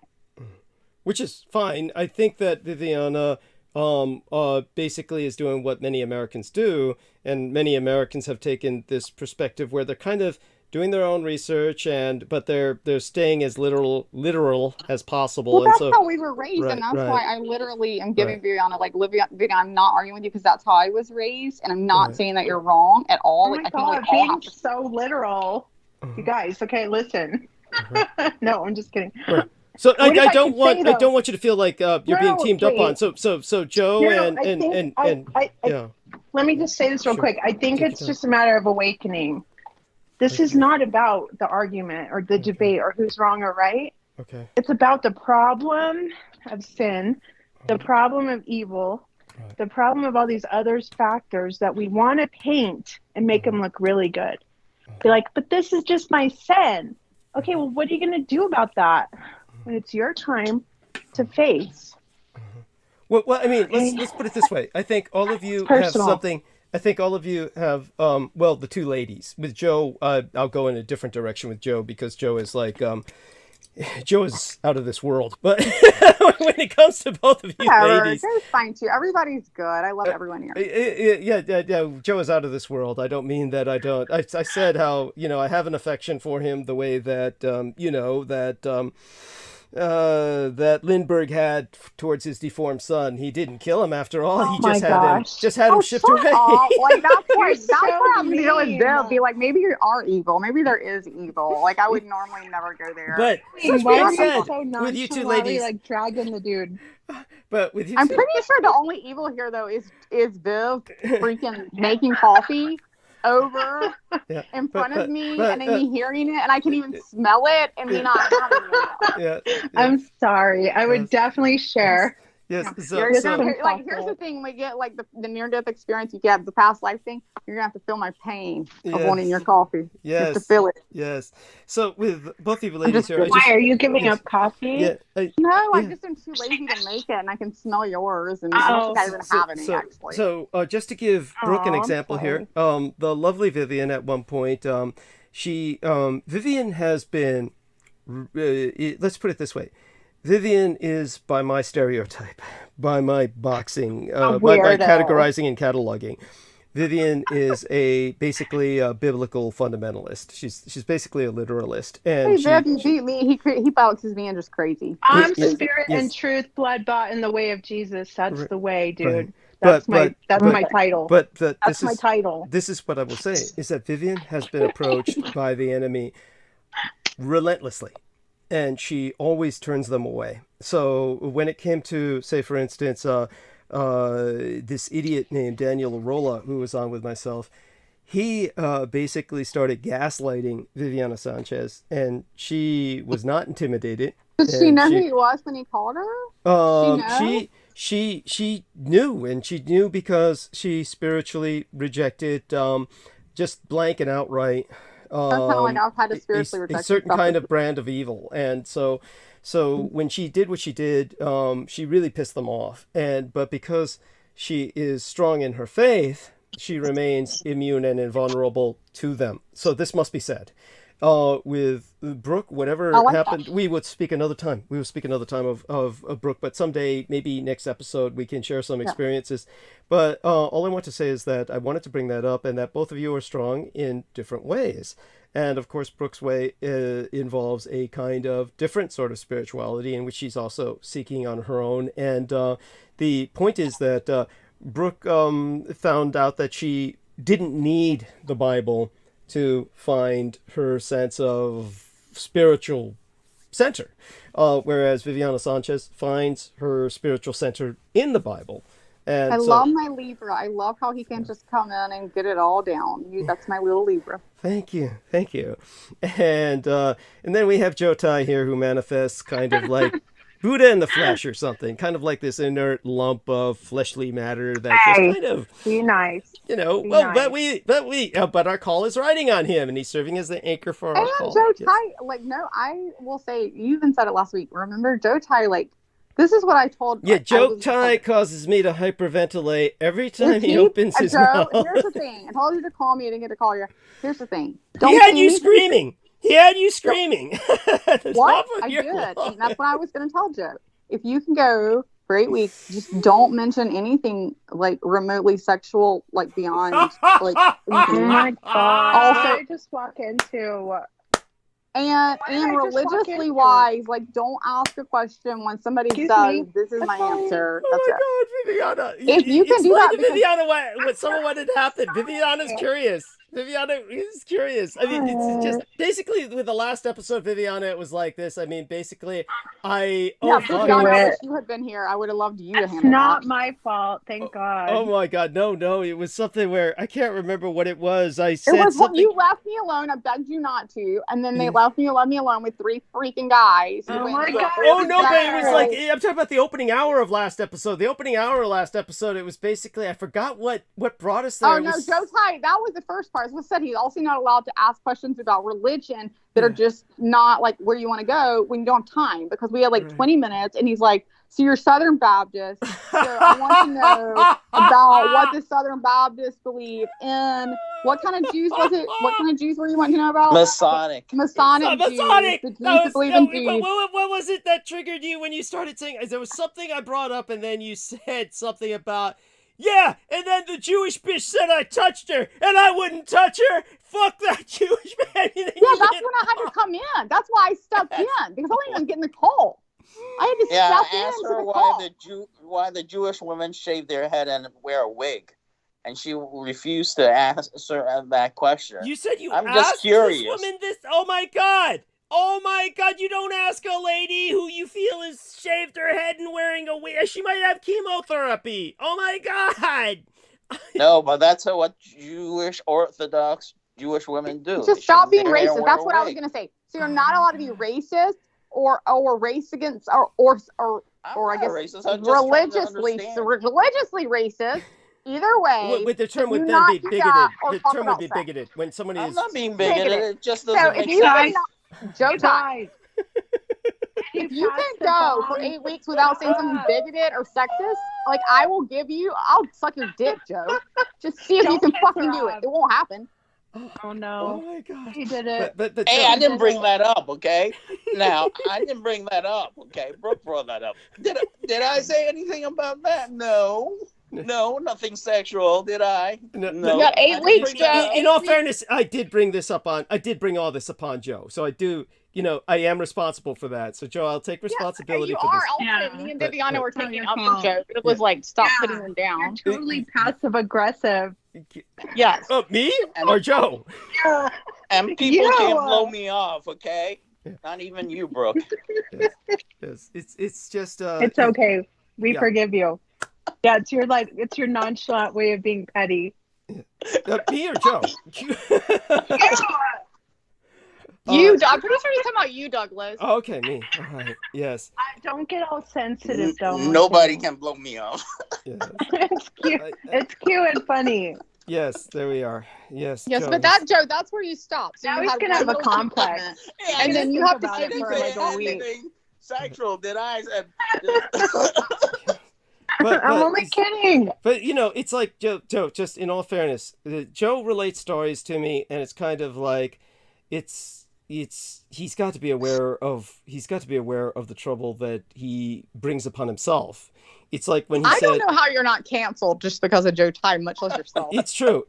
I mean, but when Joe said, I was telling that Marine Corps girl that, because she's fat, that she, has a lot of... What did you tell her? You said something about her weight, that you told her that something about how fat she was just to make her aware of her... No, that was not the Marine Corps one. That was the one that worked for the state of New York. Okay, and what did you tell her again? What did you tell her about? Maybe Well, if you lost weight, people would like you or something, you said? No, she's just having trouble walking. I like her because she sounded so sweet, like so innocent and all this shit. Okay, but you told her maybe if she lost some weight, it would be easier for her to walk? No, I didn't tell her. Her doctor told her. And I agreed with the doctor, and she got pissed off at me. And then he was like, "Are you Jewish? Are you eating too many Lockies or something like that?" Yeah, right, of course. No, that was before. Is this like your mom or something? That was the one before the Marine Corps family one. Exactly. I know the Locky thing came up. Okay. Oh my god! Wait, was this the girl wait that a you're second. courting? Do you like the way Joe mom? just restructured this? He said, "I didn't say that. Her doctor said that. I was just agreeing with her doctor, like her doctor was there, and he happened to be in the office with her when her doctor is seeing her." I'm sure that's not how it went down. When I said, "Oh, the girl with too many Lockies," and he said, "No, that was the girl before." Right. I mean, so you've got this trail of bodies that you've left across the country, Joe, of all these women who you've just broken their hearts. You've just broken them into... I mean... she said I was the we're gonna first have to one put a warning sign on that guy. that made her orgasm 3 times, and I thought I had every right to, and she was, Okay. So you know what? If you will go, I gotta be more. Joe, stop. Work on If you that, will dude. just Work go, on Joe, that. please stop talking. If you can go 8 weeks on the show, come on the show every time. You have to come on the show to hear you for the next 8 weeks. Do like the Seinfeld thing? Yes. I like that idea. But you have to come on every time. And you have to not discuss. You can't put people down about weight, religion, anything. Or their shaved heads. Or shaved heads. And you just can't. You can't. And here's the thing. You get in 8 weeks. I will suck your dick, but if you fail, I get a tattoo. No. I get a tattoo on your forehead, whatever the fuck I want. Tattoo right across it. I can't handle anything with teeth I'd be willing to suck your dick because I don't think you'll win the bet. But regardless, I am totally willing to do that if I get a tattoo across your forehead when you fail, because you will fail. Oh my god! You can't mention anything about weight. You can't put people down. You can't be like stupidly about religion. Well, I'm not putting her down. I'm not putting her down. I'm just telling that's her what how I'm saying. fat I'll she win the looks. bet. Yeah. Can I get an agreement on the bet right now, Joe Ty? I'm just worried for her health. That's all. Joe, can I get an agreement that I can tattoo your forehead? Oh, by the way, Viviana, open up your chat. If you open up the chat in Skype, I just put Joe Ty's picture in Joe. there. That's Joe Ty's picture is right there in the chat. Yeah, he just sent it. Yes, I just said that, Viviana, so you can see that. This is like Buddha, the statue. What Buddha would look like if the statue were carved out of flesh. Thank you very much. Thank you. Yes. Oh my god, I bet he's just like a dream to everybody. He is. Oh my god. I'm even going to open it up to Viviana and to Douglas on what I get to tattoo on your forehead. Yes. Oh yeah. I already have it. So we got a deal, Joe? You got a deal? Yeah, do it. Joe, I suck your dick, literally. 8 weeks. You got to come on the show twice a week for 8 weeks. And you can't say anything racist, sexist, remotely, wait, oh God, they were eating me Lockies, oh God. Can you do it? You can't do any of that. No bigotry on anything religious wise. I wasn't being bigotry. I'm asking you if a bet, Joe. It's just a yes or no. Can you say yes or no? I just can't deal with the inbred ones. You know? See that, Joe? This is why I would win. That's why I just want a yes. I just want a yes so I can tattoo his forehead. Wait, can I just say something? Because certain people are offended at different levels. Like, I'm not offended at Joe at all. Thank I'm you not very much. offended by him. I just think I would totally Believe win the me, bet. he'll work I think, on it. Viviana, you would say maybe he didn't offend you, but you won the bet, and I get to tattoo his forehead. Yeah. Okay, Yeah. cool. So Yeah. we already won. Yes. Yes. Well, yes. I didn't agree to any of that. I said I you know, can't that's why I blow me needed a off. yes first. Didn't you hear that? You can't blow me off. Well, You gotta do something else besides that. Actually, you know what, Joe? Do me a favor. Okay, so I just finished this liquid can of You in the 16 ounces corner. of Coke. I'm going to rinse my mouth because otherwise the malted battery acid feels like it's I eating thought away you were at the about to say, porcelain do me a favor, of go my to the teeth. gun store, buy Yeah. a 9mm.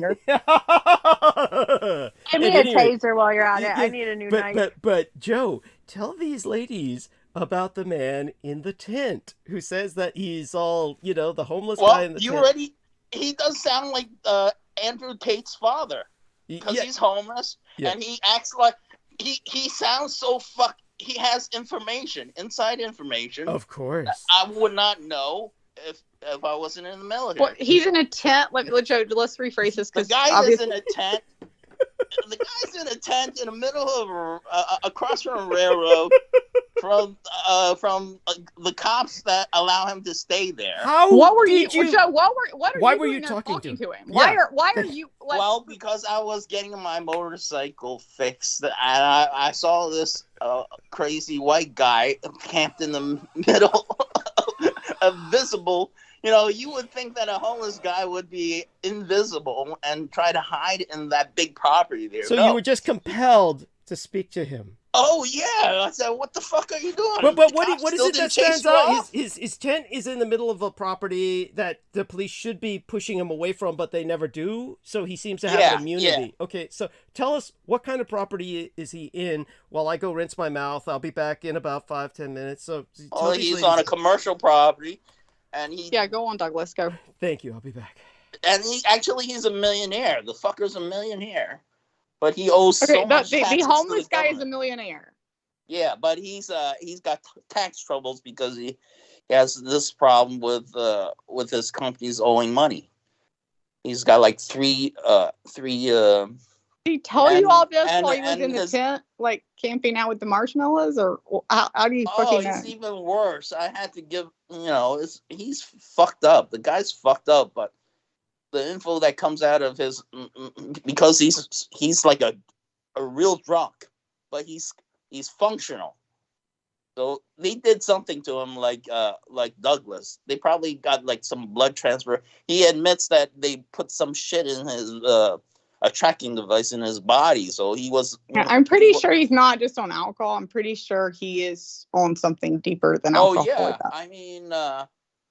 He got ran over by two drunk women, one black, one white.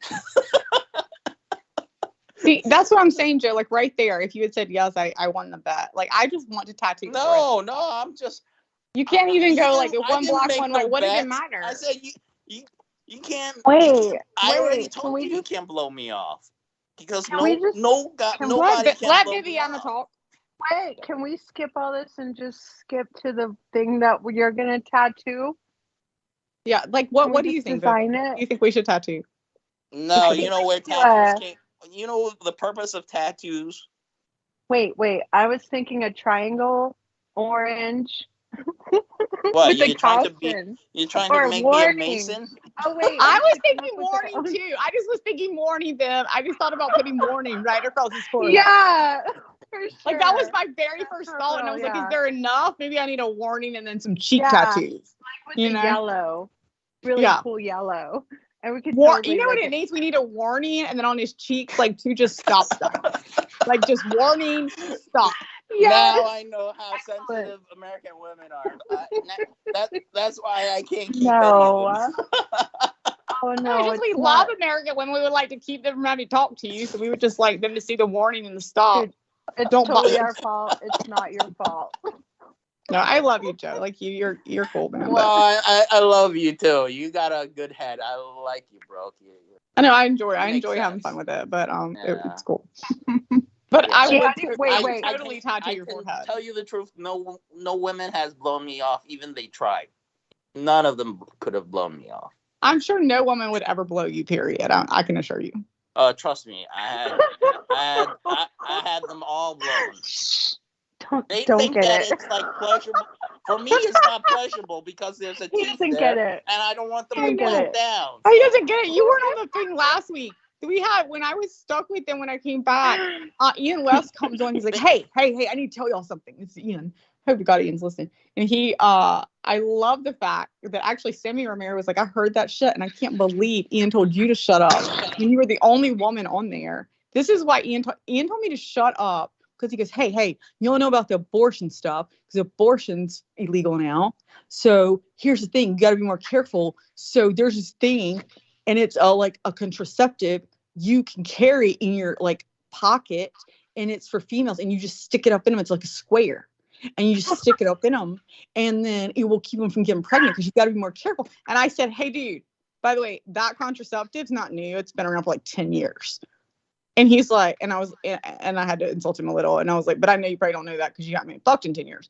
And he was like, oh, whatever. I'm talking to Joe Ty. Okay, I'm talking to Joe. And I was like, well, go ahead and talk to Joe, but Joe's not going to get fucked for 10 years. So it's still going to be fun. And then I'm talking to Joe. And then here's what he says. He said, no, Joe. So it's like this thing, you square, you stick it up in them. It's between me and you. Like, so he doesn't want to hear anything I have to say, even though I'm a female, which would know about female contraceptive. He's talking about a female, and you stick it up in them, and then they keep them getting pregnant. And Joe goes, well, I'm just not for all that. This is what Joe says. And Joe, you know you said it because it's fucking recorded. You went, I'm not for all that. I just want to go back to like, I can't trust.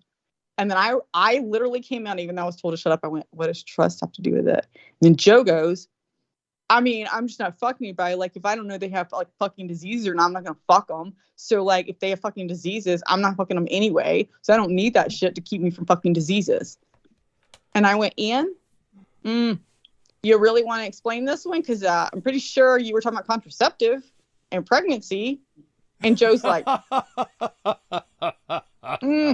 think it'll keep me from getting HIV and herpes. And I'm like, no, it won't. No. Wait a minute. But was he talking about putting the contraceptive in someone's vagina, on his own? Like the phone, like they have the phone, like, you know, and wait, and then they have the no dry consent? square. Wait, but there's no consent.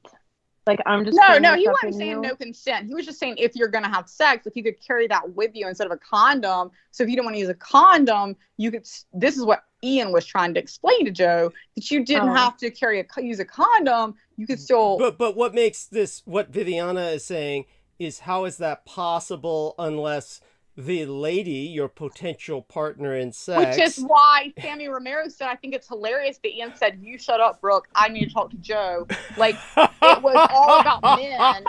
And like, first of all, it's a female contraceptive, been out for a while that you don't know about. And now you're going to talk to Joe about it. Like, you two can figure it the fuck out. And also, I'm pretty sure it would require the females. First of all, the female should be putting that in herself. Yes. Okay? Yes. That is a female contraceptive. Yes. Secondly, if you're going to carry it in there, you should be like, hey, I happen to have that foam, that little female thing. Can I stick it in there?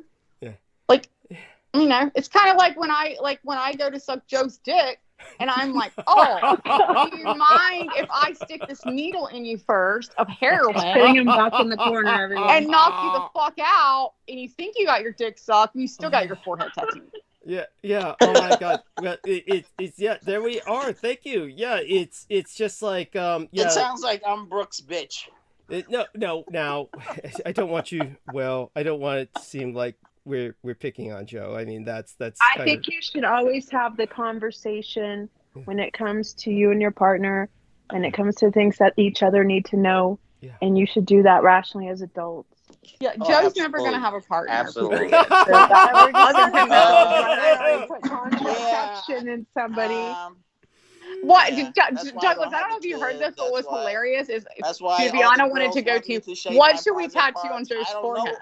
Because they said it choked, because they said it bothers them because it tickles their nose, and they can't do it right. And even though I do it, they go crazy. I don't know what you said, but Viviana did say, she was like, what was hilarious was, she was like, what should we tattoo? She just wanted to skip his whole conversation of whatever you left us with. That whatever you left us in telling the story was bullshit. They were still thinking about it. But Viviana was just like, what should we tattoo? And first she had like a triangle, and then she's like, well, I don't know. The only way you're going to get me gonna Shut have up. your The name first on thing- my body as a I think tattoo. yellow And is then you're gonna awesome. marry my ass, Yellow's okay? Well, what awesome on was the skin. hilarious is she said warning. She said the next thing I thought of was warning. Like I that was like her that. word, I like which that. was the very first word I thought of. Don't Like, worry, I look like a Synchronicity. meat Buddha, okay? There's no need for a tattoo. Just look at my face, okay? As Sammy said, you're right. I look That's a fucking ugly, warning okay? right there. You're right. It should be a warning. So But you he's don't like even need Buddha. a tattoo, okay? I don't know. It is like a little. You're like a Look little at Buddha though. you, You look lady. innocent, and it should be a warning just to not talk to you at all. but okay, so there's how did we get okay, first off you said the guy in the tent's a multi-millionaire. What was the evidence that you had for this? Well, he owns the property that has no building on it, and he's camping on it. So he's He owns- camping on property that he owns, and that's why the police do not evict him. Not necessarily, but he owes back taxes on it. Which means If you he back taxes, I can buy it So right now. What's there's the a address? contingency. Yeah. How much There's money a you got? contingency.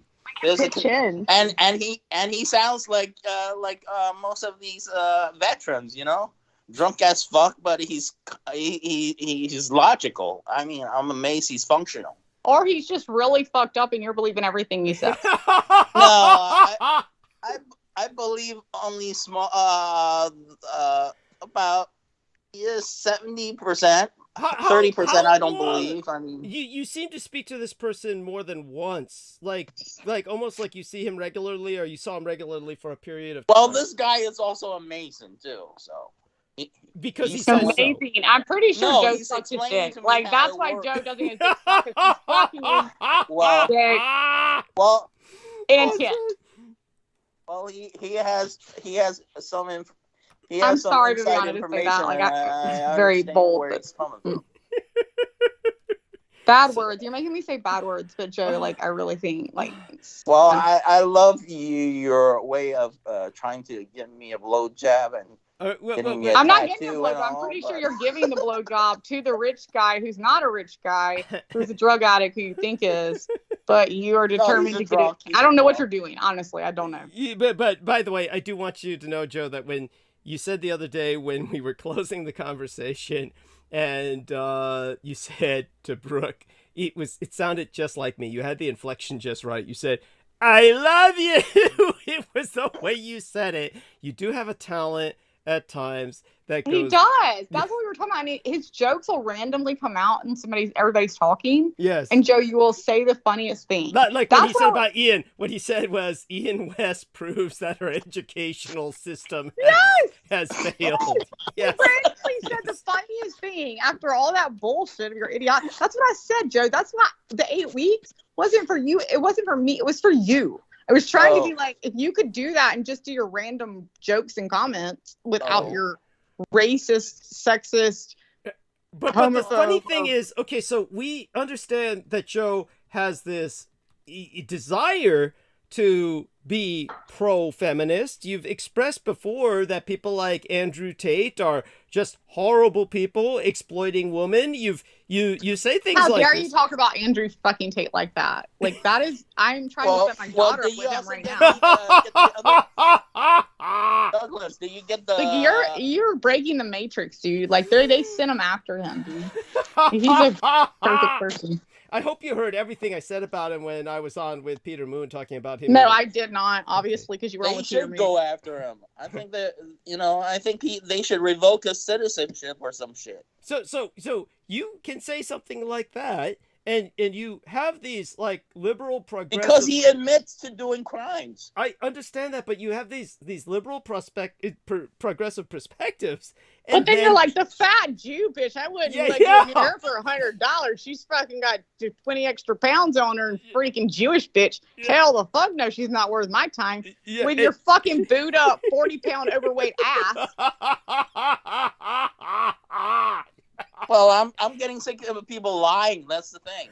If you're lying using your religion, I'm gonna call you out on it. You know? Oh my God. No, I agree That's- with that. that's I'm the just thing. I've been saying, like, you running don't into call a bitch fat unless you're fucking in shape. I'm in better shape than she was. You know? But She could also he's a barely little. walk. It's like she's like I actually, tell you the truth, nobody would have Can dated we go her. back to The music only on way I would, television? This is getting the old. reason why I dated her because she sounded so sweet and innocent, Oh my you god. know. Oh my But god. she was like Wait, 250 pounds. that's yeah. And her That's, doctor told her she needs to lose that weight, and she had problems conceiving children with her ex. And her ex got her becoming a swinger and all this shit. I'm And pretty she- sure. Wait a second. I'm How does pretty sure she someone told- who's that out of shape become a swinger? I know, like who's swinging with them, Joe? because You were no, the her swinger, ex-husband, Joe. You her were the one ex-husband. brought in. Oh my but god. it's like I go into dates and try to I get comedy And you wonder why they skits told Joe every Pipe she time, can't conceive. you know? They were like, Some she can't weird conceive, shit. Joe. It's like these white And like- women. It's like I don't know how traumatized they are. They are really traumatized. you know? I'm sure you leave him a little more traumatized. Joe, than they- Viviana and I are both traumatized right now. That's what I'm trying to say. So, like, there's not like you haven't fucked either one of us, or even It's like, thank God, the- seen you the even one- halfway try to kick somebody. I mean, like, it's Yeah. It's traumatizing, Joe. It is traumatizing. It is. Yes. You know what? I'm I trying to love find you a so much. normal I do one. love you. I love you. I kid you Normal so ones much. out I love you. there would. So, I love that you can take your jokes. It's fine. I Yes. love it. So, Joe, I was really concerned about the fact that I'm so glad that you're working back in the kitchen. Honestly, you have no idea how concerned I was about your working construction jobs because it's so dangerous for you. I mean, honestly, ladies, this guy was on a roof. He was on the job for one day. Yeah, on the first day he was on the roof, he went on sick leave and unemployment because he fell down and all that goop that used to be like tar just covered his whole body. And they told him, oh, if this was like in the old days, the adhesive we used to use, that would have killed you. We just would have left you adhered to the roof is basically what they told him. But since it's the new shit, we're just going to have to... I was not going to unmute, but oh my God. Like, I can just picture, like, driving by and Joe's body Yes, stuck up there. stuck on a roof. Yes, like a cocoon. Tarred. Like the old days, they tarred and feathered, you know? Yes. Like the yes. like black people in the South, you know? Yeah. There you go That again. can Why? kill 'em. Why That did you have to literally go kills 'em. there? Oh my They can't- fucking God. When they tarred them and feathered them, they Like, he killed them. can't. He had to go black people in the South. Because tarred and feathered is a thing. I never go tarred and feather. And I'm from the South, and we've got racist shit. We don't fucking go tarred and feathered. That's only what we did to black people. Yeah, like, they did that to all kinds of people. They did that to all kinds of people that were publicly shamed. They did that to people who were. It was an English thing. It wasn't even an American Thank thing. you. It came from Thank you. Europe. Yes, thank you. Actually, they would do that to these. I forgot what they called them. Royalists, the people who were fighting on the side of the crown, is what the revolutionaries, the rebel Americans, used to tar and feather these people who were on the side of King George and shit. So I mean, that's usually what I remember that from. That and people who were shamed, publicly disgraced. Only they didn't do that with ladies that I know of too much. They mostly. I'm letting George to know that. Yeah. I'm letting George know that you're against him. King George, when he comes back ever. No, they thought it was George Washington. That's why they got confused. The Not Americans funny. got confused with King George and George Washington. They don't know which one was on which side. When George was really on working for King George, It doesn't matter, Joe. Like, basically, at the end of the day, two things about that. Number one, both of those Georges were racist pieces of shit that had fucking slaves or fucking tried to enslave people. Period. Secondly, I'm talking about George, our King George, and King George. I mean, he will be very hurt to know that Douglas just put him down and said everyone that worships him. Well, he was inbred, That wasn't what I said, but by the way, King George was inbred. You know, that's why he was so crazy and all this stuff. You're talking about the American president or the king? The king. Okay, but just so everyone knows, the King George, at least the royal crown, the head of the British Empire, was at least decent enough and human enough to draw the line and say, with the 13 American colonies, this far and no further. You are not to go any further into the into the North American continent because the Native Americans are there and the French are trading with them. So he said, you will not be allowed to advance any further. This is why the colonies rebelled, because the bastard said, well, we want it all, and kill the Indians and bring our slaves in. And the king was at least trying to process out of slavery and not allow the Americans to genocide all the Indians. So in that sense, King George was a saint. And so Well, yeah, honestly, absolutely. I'll be honest. You missed a part with that, and I'm pretty sure George can come on because he's here now, our real king. With King George, I won't let you know what he just said about you. But what really happened with that is King George, the old King George, saw the Southerners and was like, we don't want any shit. We don't want to do. We don't want those people related to us. Like, leave them all there. Okay, so you have your Southerners like me, our accents to thank. Okay, we might be redneck, but Oh, you're Scottish, aren't you? Scottish, you said. I got my Scottish blood in me. Yes, I do. And he said, I don't want the fuck. Like, leave them there. Get out now. But then again, the British Empire almost recognized the Confederate States of America. So it's there you have that to get back at the Union. Kind of like you go to South needed Africa, and you get the South African They needed accent. the con from the South. Right. By the way, George Knight is with us, and so I will be. I guess that's the only George I like, man. Knight. Yeah, George there we Knight. are. Thank you. George, he basically said, George, I just want you to know this is your person that I've always thought was in love with you. As far as not in love, like sexually. I mean, like, with your friends. I need to preface that because everybody gets all crazy. Well, he does say he loves him. I love. But he does. George agrees with everything he says. Come on, let's be real. But I love you even more. But bro. I've been so proud of George. Number one, I've been proud of Douglas. His voice has not raised as high the last few times you've come on. He's even not acknowledged you. At least I and I need the N-word. I don't use the N-word. But George, he said he would tar and feather anyone that worshipped you, and I was like, I didn't say that. Yes, I did not say that. He would know. We were talking about King George. Anyway, that's not fucking. Oh Go ahead, George. Talk, please, George. Come on.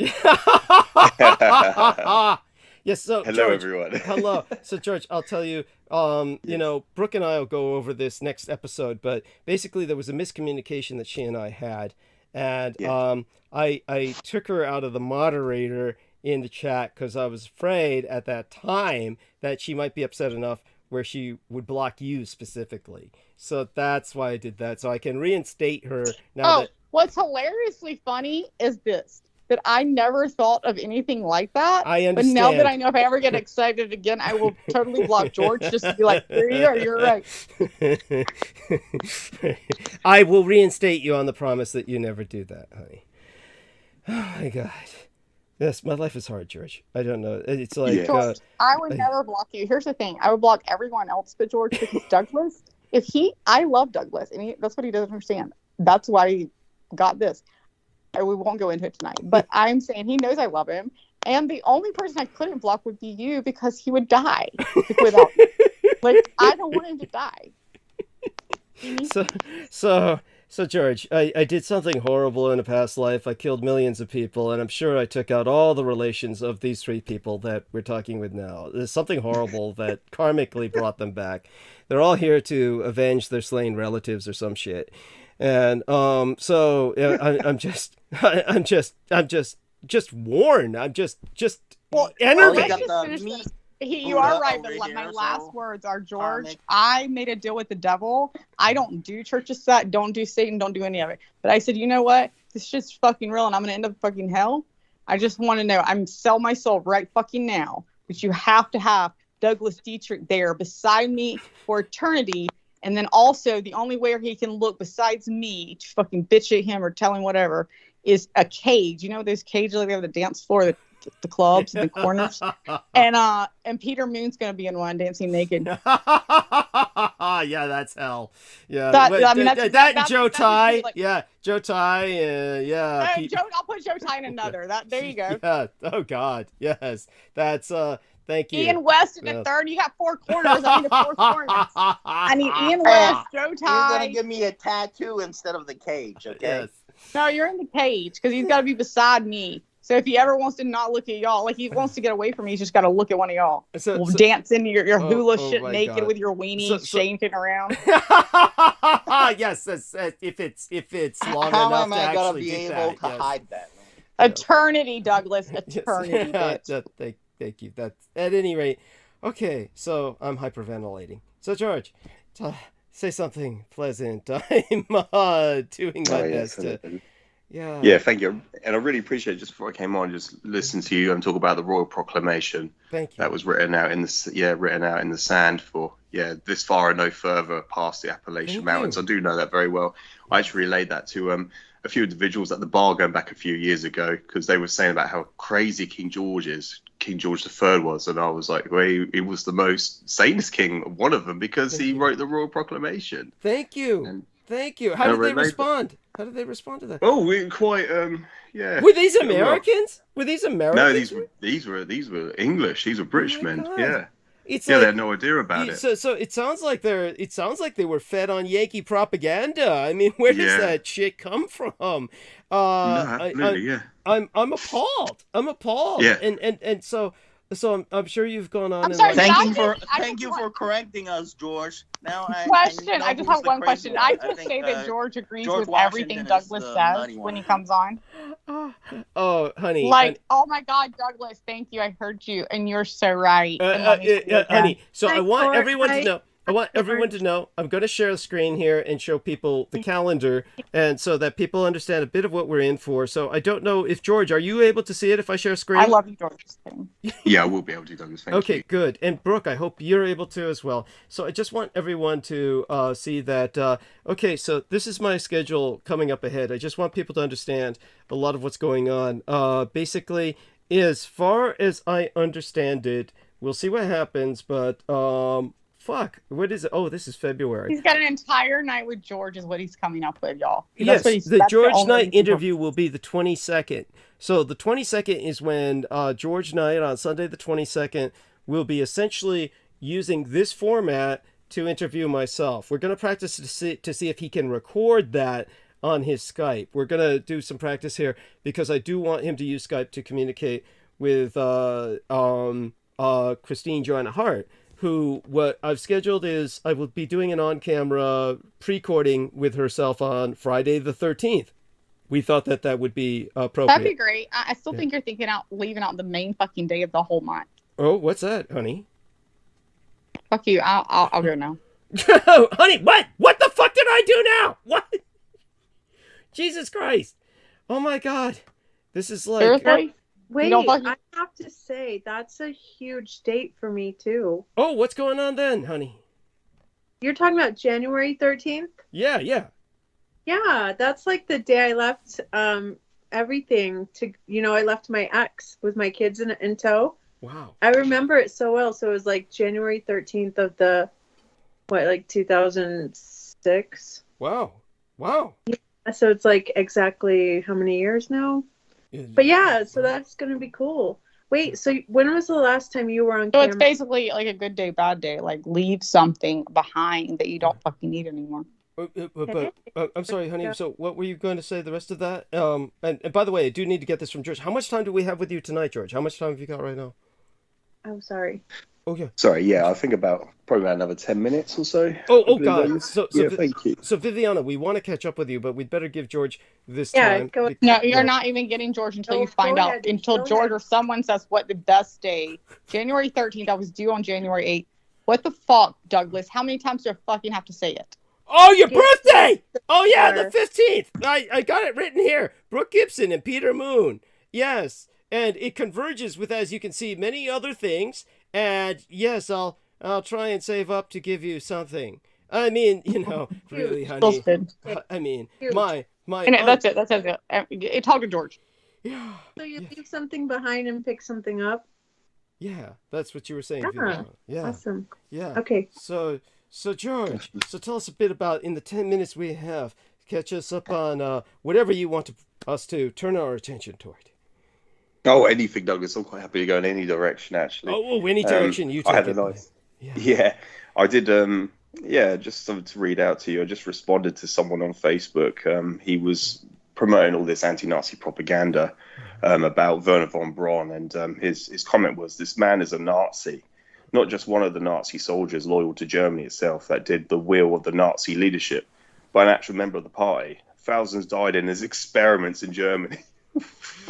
Well, I mean, let's put it It this does way: not- during wartime, these many of the people like the man who worked at Peenemünde, Walter Dornberger, there were obviously in wartime things happen. What I don't Yes. understand is what the guy's bitching about when it's No. quite obvious that Werner von Braun made V2 rockets that landed on England and killed all kinds of civilians because it's war. That's what you do. So if Exactly. the guy is basically bitching about somebody who kills people in wartime, that's like bitching at somebody who swims when he's thrown into the ocean. It's a stupid thing to bitch about. That's so how did you respond to this individual? Was it worth your time to do that? Yeah, absolutely. We could go into that as well, Douglas, if you want to. Sure. And then he carries on to say he does not deserve any recognition for his achievements except the deaths he caused and his allegiance to his Führer.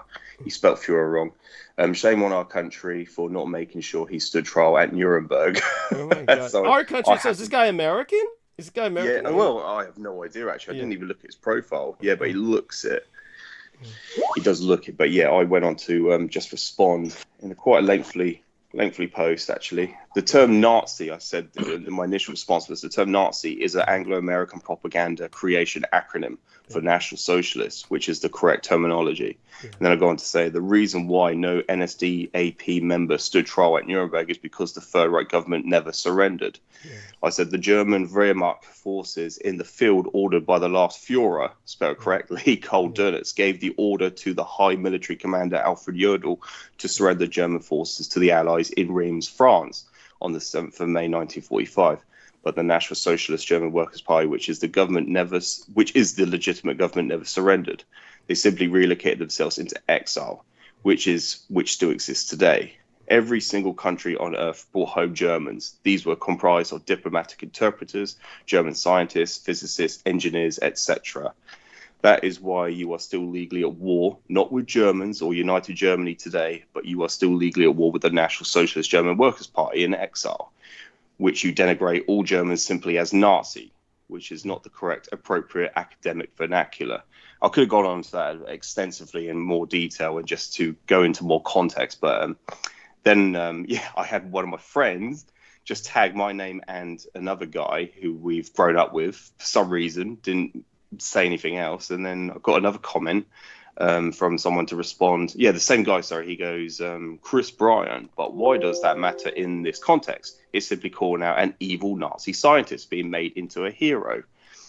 And then this guy called Quinn Bobby responded to me, goes, George Knight, how should we discuss how Hitler liver?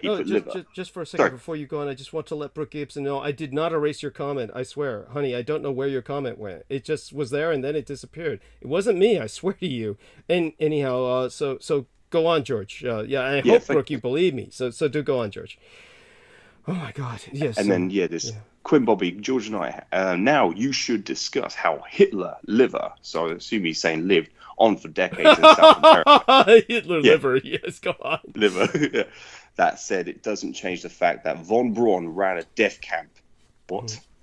And they displayed the beheaded remains of Jews as you entered. Okay, now the guy's just this guy is out of his mind. Yes, out of his mind. Yeah. I mean, it's like, where does he get these visions? I mean, is he like on drugs and he sees these, or like, okay, that's out. Is it like the Hitler Jeffrey Dahmer show you're watching? Yeah, that's what it sounds like. This guy is watching. Yes, so I get it, Brooke. And by the way, Brooke, I swear to God, I didn't remove your comment. Where did it go? It was basically. I don't know. I just want to make sure. I thought Viv or somebody hearted it, so then I thought I hearted it. Yeah. Okay, well, you always too Viv, but yeah, and then it's gone. I'm like, should I redo it? Anyway, go ahead. Please redo it. Yes, by all means. That is so weird. Yeah, believe me, they're fucking with us electronically. So go on, George. Is it a little heart? It's a heart. No. She sent you a whole message where she was telling you a day of strength when you're leaving something behind. So do be on the lookout for it and heart it when it comes up again. So George, go on talking. Yeah, thank you, Douglas. I was just gonna also add that sometimes when you add a text in or post, and sometimes there's a delay, so you might not see it straight away. Yeah, but this is different. It was up there and I hearted it and then it disappeared. So it was just, right. Yeah. Yeah. Thank you, Douglas. And then I go on to respond to say, Karl Dönitz was appointed last Führer of the Fatherland.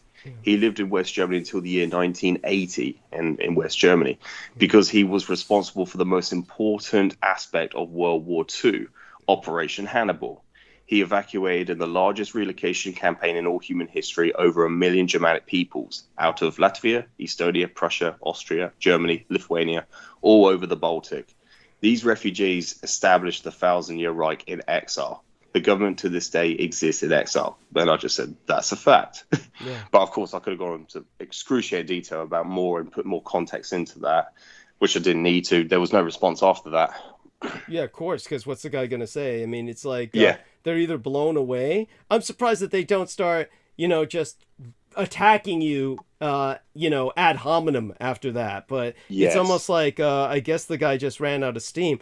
Normally, of course, I would discourage even interacting with people who are obviously this deranged or, delusional. They're just stuck on their programming. But when it comes to George Knight, of course, you've made your stand a number of times, and most of the time you've come out pretty well. It hasn't degenerated into stalkers or the like. Actually,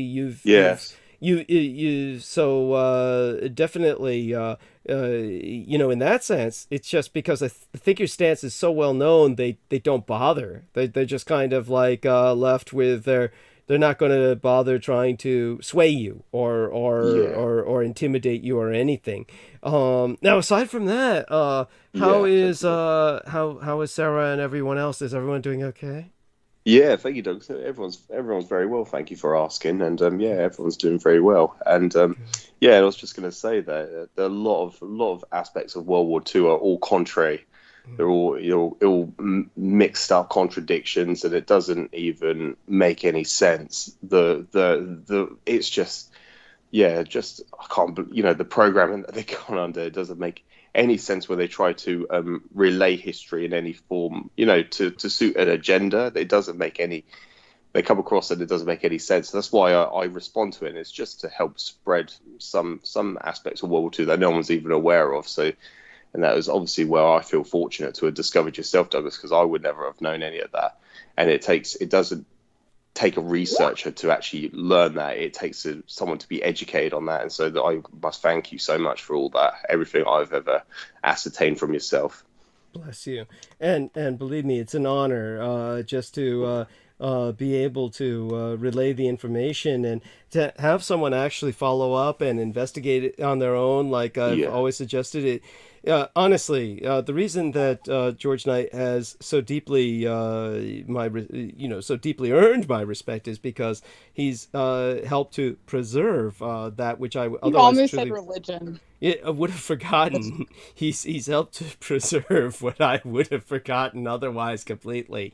Well, honey, I don't know if I almost said religion, but I meant to say respect and I'm just saying, George, if you ever want to start a religion, you got your first. You got to follow it. Well, I think George and I should do something along those lines when I see the kind of money that these idiots are making, like this Tate son of a bitch. Now, George, Andrew Tate, yes, tell me what's your take on this Tate? The last few days, I've been looking into him, Douglas, quite extensively because he's been getting this following. He's a massive influence, and he's just been arrested in Romania for the accusation of trafficking young girls. And then you've got him and his brother, or I don't know if he's got other siblings as well, but they're posting these videos. Yeah, they've been posting these videos saying that, oh no, it was this one boyfriend from this girl. He saw this Instagram story, and this is Tate's brother speaking in a response to the arrest of his brother, Andrew Tate. He goes, this young girl's boyfriend in England or in the United States, I can't remember which country, but he says that the girl was American, so I'm assuming it's an American boyfriend. He broke up with him.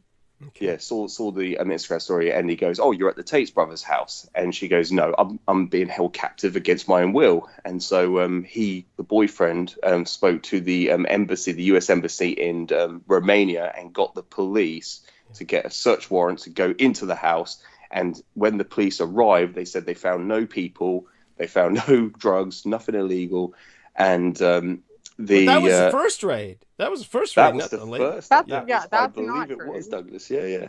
And that was just from the response of the brother, and then apparently, the girl was going around picking up delivery pizza delivery boxes, and then walking back. Both brothers have been arrested now. I mean, they took Yes. down. Yeah, they found Yeah, 75 exactly. women in there. Thank you. I don't know if you're talking about the But they first did time. find.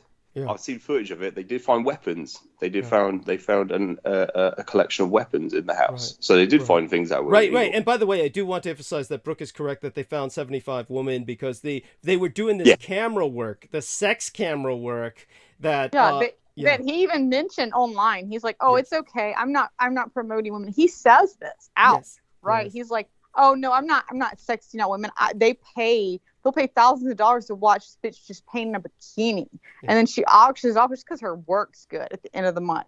No, he's got 75 bitches in there, and I see bitches in it. I shouldn't say that. Like, he's got 75 women. I don't mean bitches in a general term, like they're bitches. What I mean is he literally, like the way he would see them as bitches, he pulls 75 women in. Yeah, chattel slavery. It's basically, this is what and he even says how he does it. There is a video of him before this that says, this is how you do it. You tell them you like them, like you have the money, you flash the money, you get their attention, then you get into them, you give them their attention, then you tell them you love them, or you give them some type of like basic attention, like love.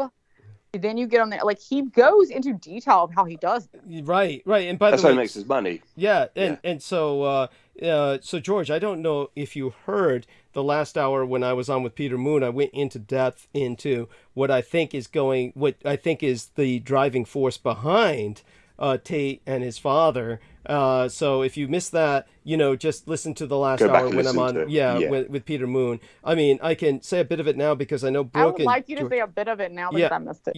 Yeah. So basically, what happened was the first person who told me a bit about Tate was Sammy Romero. And Sammy Romero brought up the point that the Romanians are detaining them for a month to follow up on investigations, that he wasn't just involved with everything we already know, but that he was involved also with human child organ trafficking, which is very much a thing in Romania. And so when it came to... Well, I just want to say, I don't know if you brought this up. You may have already brought this up, but really quick, the way he got his money, and he said this, I saw this the other day before he got arrested. Yeah. He discusses how he got his, like, he just randomly kept popping on my feed. And I was like, who is this fucker? But he said that the way he got his money, part of it, was he invested in Romania. He went to the Romanian mafia. Yeah. Yes. And he basically offered the Romanian mafia because he wanted to get into their casinos. That's right. He runs casinos in Romania. Yes. And they said no. They said, we don't need you. And then he said, hey, what if so you don't need me, you don't need the money. So they didn't want him. But then he basically went back because he tells everything. He's like, so he went back to him and said, what if I open up 100%? It's all on me. I open up against every one of your competitors. Wherever your competitor is, I'll open up. It's all on me. I guess he wanted their name or something because he was literally putting most of the backing on him. And he said, the way I basically did that was I would open up beside the competitors because they agreed to that deal. And he said, I would try to find everywhere there was a Starbucks, and I would open up in between, like before the Starbucks next to the competitor, and offer free coffee all day so that the gamblers would come in. This was his thing. So he got in, what I'm trying to say is, end of story, got in bed with the mafia of Romania. I can't think that would be good. Number one, that's how he's making it. Yeah, right. And that's because he wanted to be involved with trafficking. That was, so George, that being said, he is a British citizen, but his dad was American. And so what I found out from Brendan Zoget, who did most of the work on this, it was Brendan Zoget who convinced me. It's very compelling, and in the end, it's only speculation, but it makes perfect sense. I could go into much more detail later, and you hear me do that with Peter Moon, but basically what happened was Emery Tate was this half-black guy who is in the Air Force. He winds up in the Air Force. Then he winds up somehow laterally transferring to the CIA. And the CIA was confirming, oh, yeah, he had a photographic memory, this Emery Tate, the father of Andrew Tate. And he learned Russian in just just 2 weeks. He was able to learn Russian in just 2 weeks, and he's a chess master, and we put him up against all these KGB agents, and it turned out that Emery Tate was spending all this time playing chess, and then Brendan, okay, this is where Brendan not is... not just, I just want to say this, when what's his name said that, he didn't just learn, he said when he went into the Navy, they did a test on him, his father, and that he tested in the top 1 percentile or whatever. They pulled him. This is his story. And they pulled him, and that's when they trained him, not just in Russian, they trained him in 6 or 7 languages. That is how his father became a linguist. He was a linguist for the Navy or whatever, for the military, for the CIA. He became a linguist because he tested in the 1 percentile. Now, this is obviously this guy's story, but let's not forget also, this same guy said my father got discharged because they called him a narcissist. Yeah, yes, of course. Well, there you go. Yeah, no, but even the brothers are into chess as well. I know. Yeah, they're infamous for their chess playing. Yeah, who was infamous for their chess playing? George? Oh, the 2 brothers are as well. They play chess as well. Right. Oh yeah, they play chess every morning. Yeah, they're big. The father's influenced the two boys as well, the 2 sons. Right. Well, the father was this hypersexualized hobo. He just basically, he wound up homeless, and homeless till the day he died. He died homeless. So the guy is Yes, he literally, I have to say this, I'm sorry again, but he literally came back to his son, who his son says this on TV, the other year before he died, and was like, I haven't taken the money because the government offered it me for being a narcissist. That's what they discharged him, calling him a narcissist. Now, this was like 20, 30 years ago, okay? Yeah. He wouldn't take money. They offered him a disability back then. He said, my sanity is worth more. Well, his wife was like, fuck your sanity. We need money. Eventually, his wife fucking divorced him, but he called his son, who is now in jail, and said, basically, hey, I'm thinking about going back to the government and saying I need the money because I know I'm not with your mom anymore, but like she doesn't deserve to wash dishes, and he just need money. Obviously, he's broke.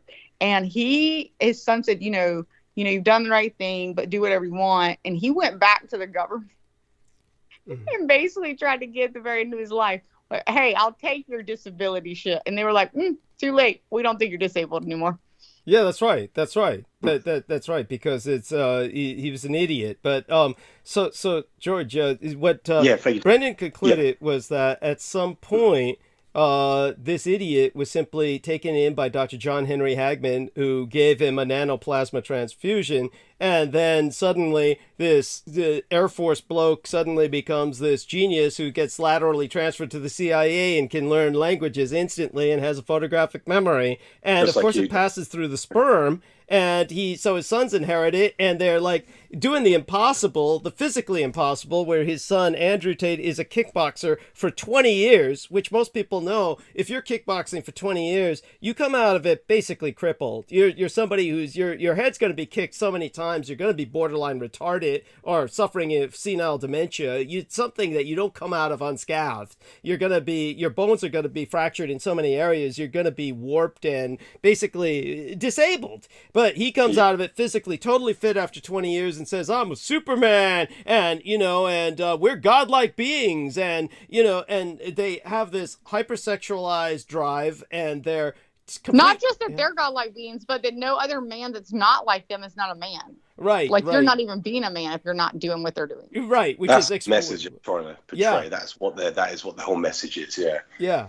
Thank you. It's so misogynistic. Yeah, well, it's agents of chaos. These are true Adamites. And then they're pro-Putin. This is then where it goes into, he basically went to Russia. He's hanging out with Steven Seagal, who had to defect to Russia because he's charged with pedophilia. So he's hanging out with Steven Seagal. And oh my God, I'm so glad all the pedophiles run Seagal. I didn't even know you knew about that. That's awesome. Yeah, and then when he said, oh, he's hanging out with Steven, and Steven's trying to call Putin on the phone, and this idiot, Andrew Tate says, oh, hey, don't do that, I'm in enough trouble already. And, and so Brendan, who's an impressionable young man himself, he's basically coming at this all, believe it or not, sympathetic to this Andrew Tate guy. And he said, oh, he's just hanging out with Steven because Steven did him a good turn when he was back in kickboxing and shit. And I said, Dude, John Wayne Gacy used to pass out drugs for free. That's how he got all the kids around him. That would be like, oh, I picked up some drugs from John Wayne Gacy when I was young, and then I visit him as an old man. And, you know, he's saying, hey, I hear some shuffling down in the basement. I better check on one of my boys. They're getting feisty or something. And I said, oh, don't do that while I'm still on camera with you, John. Wait till I'm out of the house. You know, I mean, it's like, come on. This is like Darwinian selection at this point. This guy's going to Russia. He's hanging with Steven Seagal. And, of course, he's basically at this point, due to his dad's connection with the Russians, due to his brother and he dating one of the high-level talking heads on Romanian news, this hot Romanian news anchor chick, and at the same time being all pro-Putin while Romania's on the front lines of the war with Ukraine. They're on the front lines of NATO. He's a Russian asset. I mean, they're busting him for espionage as much as anything else. So, thank God, yeah. And so they actually waited for him to come back. I assume he told you that, but so they were Romania, even though everyone's saying Greta got him, which Greta may have helped with that because he was idiot enough to post that pizza box. What Romania was doing was already had warrant. They wanted him. Oh yeah, Romania knew where he was. All that shit about Greta and the pizza box is just bullshit. But they were waiting for him. He left Romania while they were investigating. And they were waiting on him to come back, and whether they already knew for sure, I've heard both sides of that, knew for sure he was back or not, but they definitely knew once they knew for sure he was back, and they had posted they needed to move in then, because at the end of the day, they had waited on him to come back to Romania after they had their investigations done so that they could get him, because he had left while they were doing it the first time, which may be what George was talking about when they came in and they didn't find him. The first time. Thank you. So, like Brendan was saying, here's these people who got gifted this nanoplasma transfusion. Certainly the father was just a human experiment, and he was completely unable to process it or handle it, and just got gifted these talents, and then through his sperm, his sons inherited it. They think they're like God's gift to humanity, and they're totally unworthy of it. None of them know where it came from. They just think that it's, God's gift. Well, what's scary about that is you're acting like it's a gift, and I'm looking at it like I'm scared that they can fuck with your DNA that much that it can be like, if you can become if I can become Trump, if you can fuck with my DNA and make me Trump or fucking him, like my kid's him, like that you just don't have a soul, like that, to me, that they're almost soulless the way they speak. I think that they're just pure raw evil. It's their soul is just, shall we say, completely corrupted. And so George Knight says, I gotta go, Douglas. Was it the last hour with yourself and Peter Moon? Yes, I'll timestamp it. And so Peter, do say goodnight to everybody, okay? Yes, thank you, Douglas. Thank you for having me on, and good night, everyone. And good night, Viviana. Good night, Brooke. Good night, Joe Tai. And I'll speak with you shortly, Douglas, and we'll carry on about Andrew Tate the next episode. Thank you so much. We will. And we all do love you. I love you too, especially. Okay. Yeah. So take care, Douglas. Thank you, George. Thank you for the last. Even though you said I would block you, I won't ever block you. Happy New Year, dear George. Yeah, bless you and your family. Yes. You told George I would block him. I mean, George already. I didn't say that. I said I was worried about that. You did say. You said you put me where I wasn't a moderator because you knew I'd block George. I didn't say that. I said I was afraid. I was afraid you'd block George. You were afraid. I'm pretty sure Viv will go with me on this. It was pretty much the same thing. No, it's not. It's not. It's not. It's like the time that I took all the money that you had gifted me out of. I know Joe Tai will stick his dick down my throat, or I'm afraid he'll stick my dick down my throat if I give him the chance. The same shit. Don't worry, you got teeth, so I wouldn't. I'm not involved. Yes. That's why I don't like blowjobs. There's teeth over there. I say the wrong thing, that thing comes down.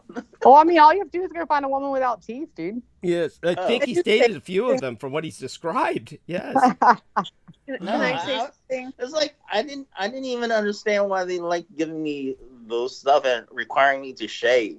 It's like, it's weird. Are you talking about prison when you're in prison? I'm sorry, Vivian, what did you say?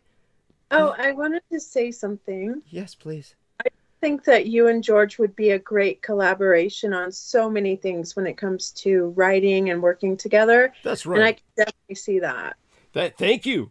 That's I right. think quickly. Yes, they totally will, because here's the thing. Doesn't matter what Douglas says, George will be like, yes, sir, that's completely correct. I'll find the evidence to back it up. You said Brooke's a bitch. I can find that. You think Brooke's fucking whatever? You think Viviana is fucking like screwing Angel Michael? You'll find it. It's Brooke. This is totally beneath you. This is. Thank you. You know Thank it's you, the Vivian. truth. Viviana, it's not about you. It's about. I just have to you know it. Come on.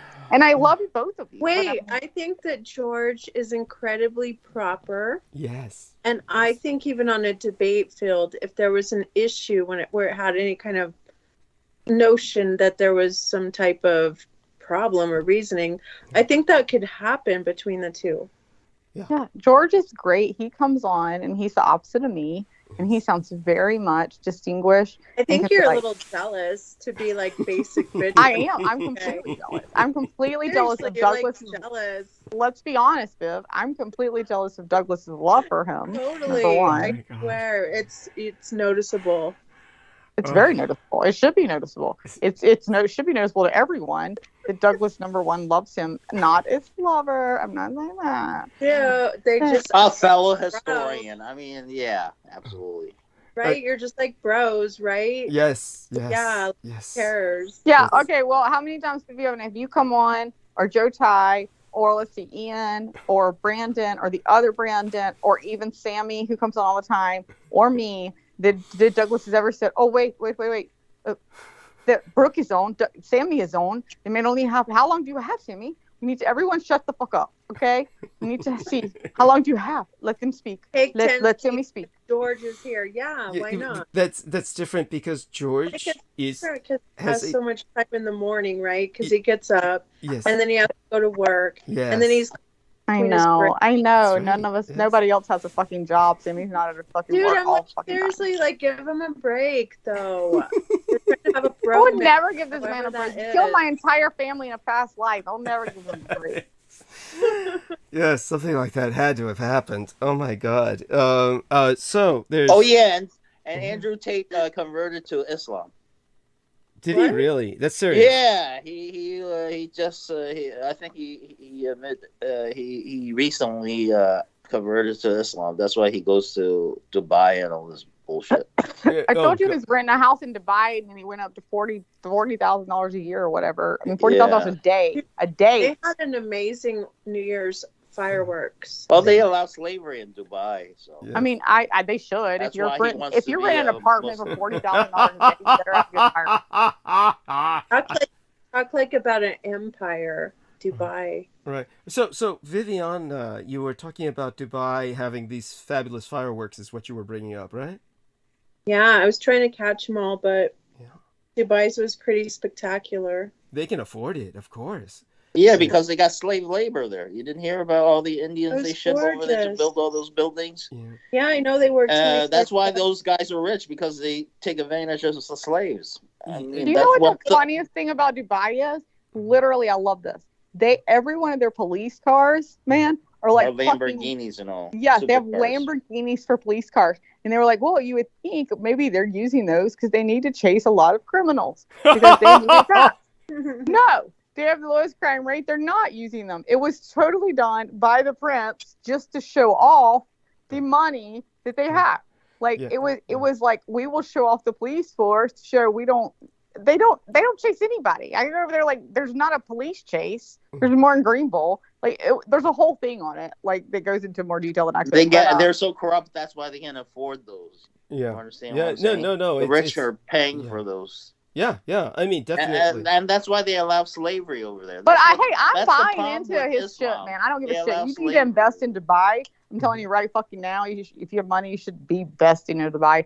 And what is that new thing? Saudi Arabia, they got slaves there too. You know? Dubai, no, the prince is building that entire network. It's going to be an entire city. Have you seen it? The Line. It's called The Line. Yes, that. Thank you. Okay, yes. Go on. You can describe it. No, you can tell about it better than I can. So you. I can tell you that all of the architects and urban engineers are very skeptical about it. But so, what were you going to say, Viviana? Something about Detroit? Well, okay, so I'm just going to give you my perspective real fast. When I look at Dubai, it's like that thing that was built on sand. Yeah. And that's what I think of their kingdom. same thing. It's like completely, it's made on sand. Okay, so it's gorgeous. The surface, beautiful, amazing what man can do. Absolutely. But it's really like, No, because they don't show you the slavery. I do agree with that analogy, Viviana. I think that's a beautiful analogy, and I think that's what the Bible totally is when it's correctly interpreted and thinks to have them in this interpreted. It's all analogies and metaphors, and that's a great metaphor for, if you're building something just to look beautiful, it's what is it really? Well, does it have any it's substance? definitely There's no substance there. right. Yes, that's absolutely correct. So just so the only Bible we should be using is Brett Landau's translation of Jesus. gosh, here we go. Forget again. about the Bible and the Old Testament. Well, I appreciate what he's saying. What Jotai is reflecting on is the revelation of the Magi that was translated by Brett Landau, and I often reference that so that people get a deeper understanding of Christianity. So thank you, Jotai, for that. The problem is that Jotai often expresses these things out of context.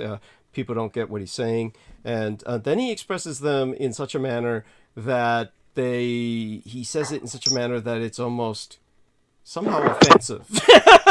He conveys it in such a manner that it's like I tried to tattoo him. You wouldn't help me out.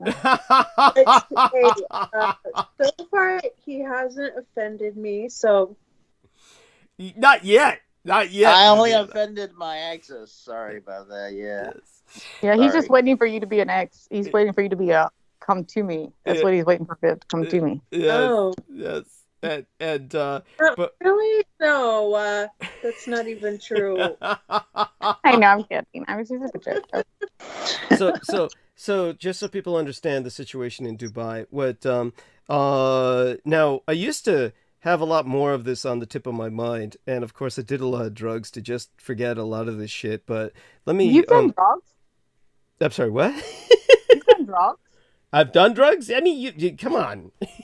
It's like saying you quit, breathe. Like you quit. Or did you quit when you got out of Presidio or whatever? Yeah, I didn't say quit. I said I've done drugs. I'm saying you quit when you got out of Presidio, like when you were like quit. Right? I didn't quit. I never quit. What the fuck? Where does this quit come from? You're not doing. What? I mean, I don't know, but I'm on the air with you, and I would never be on the air with someone that did drugs because that would be a horrible. Oh, of course. Yeah, that's cute. That's cute. Okay, so all the jokes aside, so at any rate, when it comes to, I used to have a lot more of this on the tip of my tongue, but let me just put this into some perspective for you, so that like your fucking blood that they put in that person, you fucking put so much coke in there, you fucked the blood up. He has nanoplasma. Don't worry about it. He has cocoplasma. Oh, yeah, both of that. That's why he can take it and not overdose. Oh my god. So obviously, I was in Southwest. If I ever become a vampire, if I ever become a vampire and I get to suck blood, I'm sucking your blood because I know I get fucking blood and high at the same time. You mean mine or Joe's? You mean mine? Yours. Yes. Yours. Yes, fucking, I don't need fucking Joe to give me just like stupidly. She just want the sperm from me. Oh my god. Oh my god. Well, this is what I mean. You could this is why I would have won the bet. You would be tattooed 50 times. That's why I never agreed can't to not. it. Yes. Oh my god. I'm studying not now. I'm done. Oh my god. So are we ever gonna do monologue? Yes, Vivian. I will. I promise. I mean, obviously I have to, because if we allow this to go on, we'll just alienate everybody. Yeah, didn't you do that last week or last? Yeah, something like that. Yeah, I mean, I'll tell you the truth. I mean, it's just, it's hard. I mean, obviously, this is karma for something.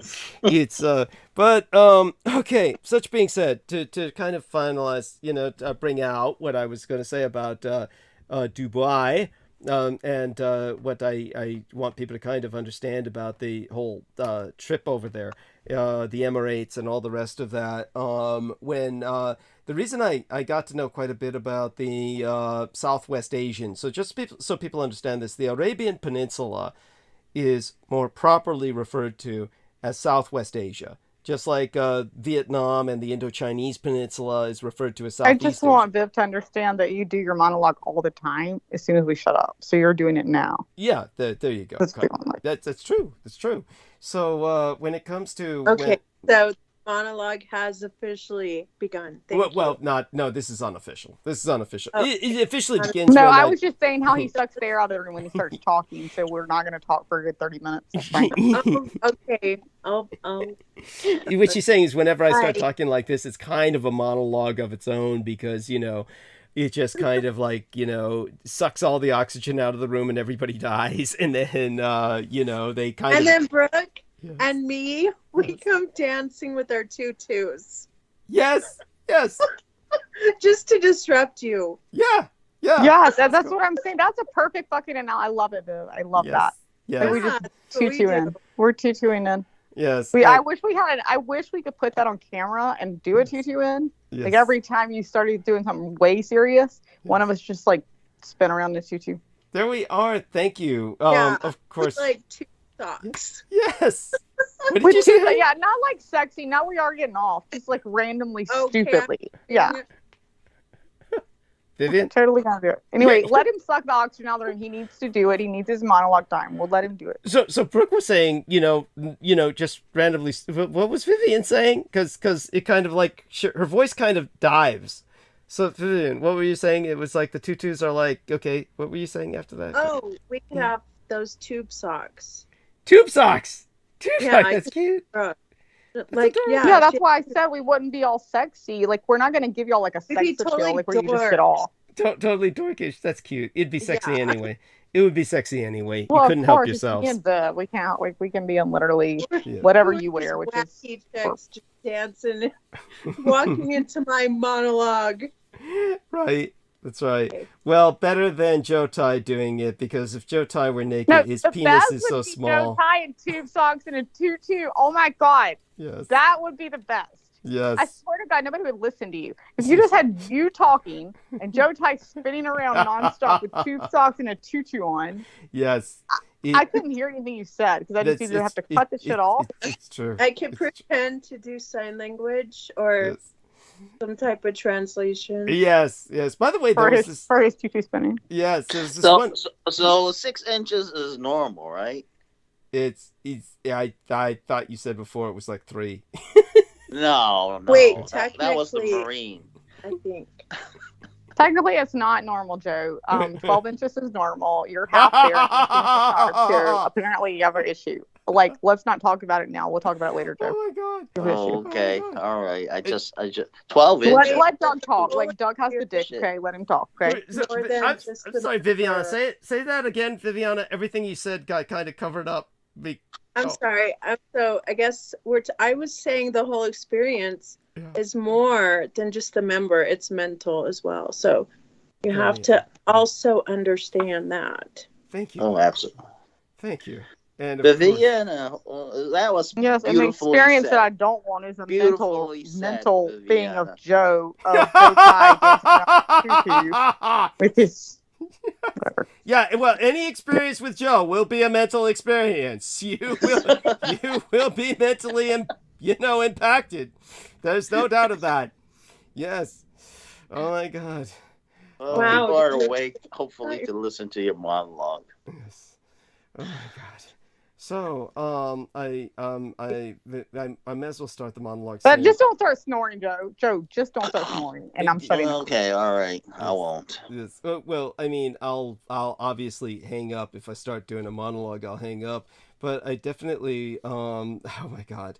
So what happened, Viviana? What you missed last time was basically what happened was Brooke was left alone with Joe and Ian and Real Tech, and they started talking about, it was kind of like, when I left the 3 of you, and he was supposed to talk about the homeless guy in the tent when I come back, and it's back to the sex trip again. But basically it was Ian was convinced that this female prophylactic would somehow, I forgot what Ian's trip was with it, but somehow Joe thought, or Real Tech thought, no, it was Joe, thought it might protect him from diseases and shit.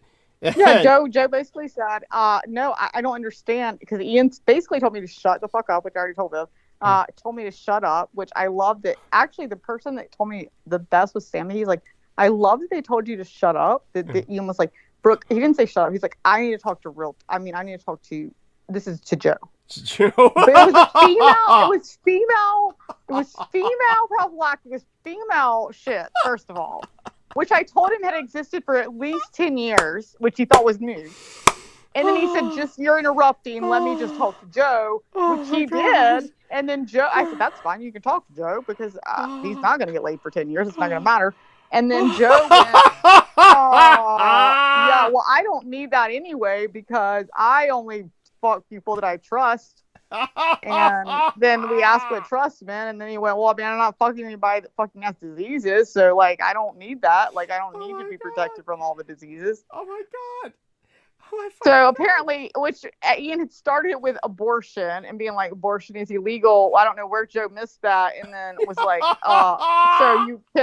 so if you're worried about getting a girl pregnant, you can carry around this to keep her from pregnant. And Joe was like, great, it'll keep me from AIDS. I don't need it anyway. Oh my God. And I was told to shut up.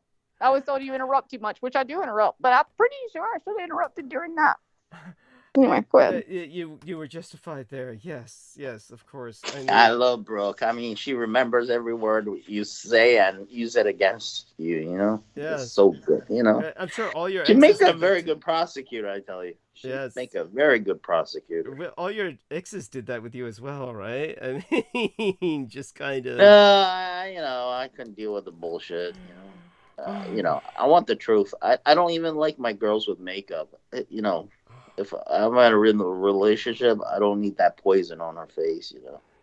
Well, I mean... So, you might not like them without makeup, but two things. Number one, I don't remember everything you say. I can assure you. I only have to remember one word of what you say, and it's enough. Secondly, I do need you with makeup. Oh, okay. So I'm going to have to dress like a girl?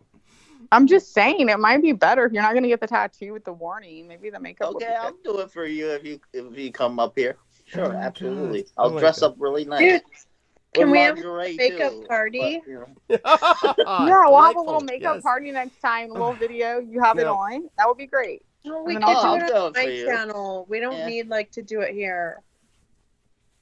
Okay. Do it whatever, Viviana. I want a video of this guy doing it. Wherever we're doing it, I want a video. Come over and do your makeup with us. Oh, okay. All right. Yeah. As long as it's lead free, okay. Oh, we could talk about natural stuff. We could talk about anything. We can do natural toes, and we can do our little pedicures and manicures. We can do the turmeric. Nice. I want to do the turmeric, coconut oil whitening thing. Oh, that'd be great. I love that. For sure. Cool. Yeah, we'll do some massages too. Yeah. Of course. No implication there at all. I have several dolls made like Douglas. You can massage all of them.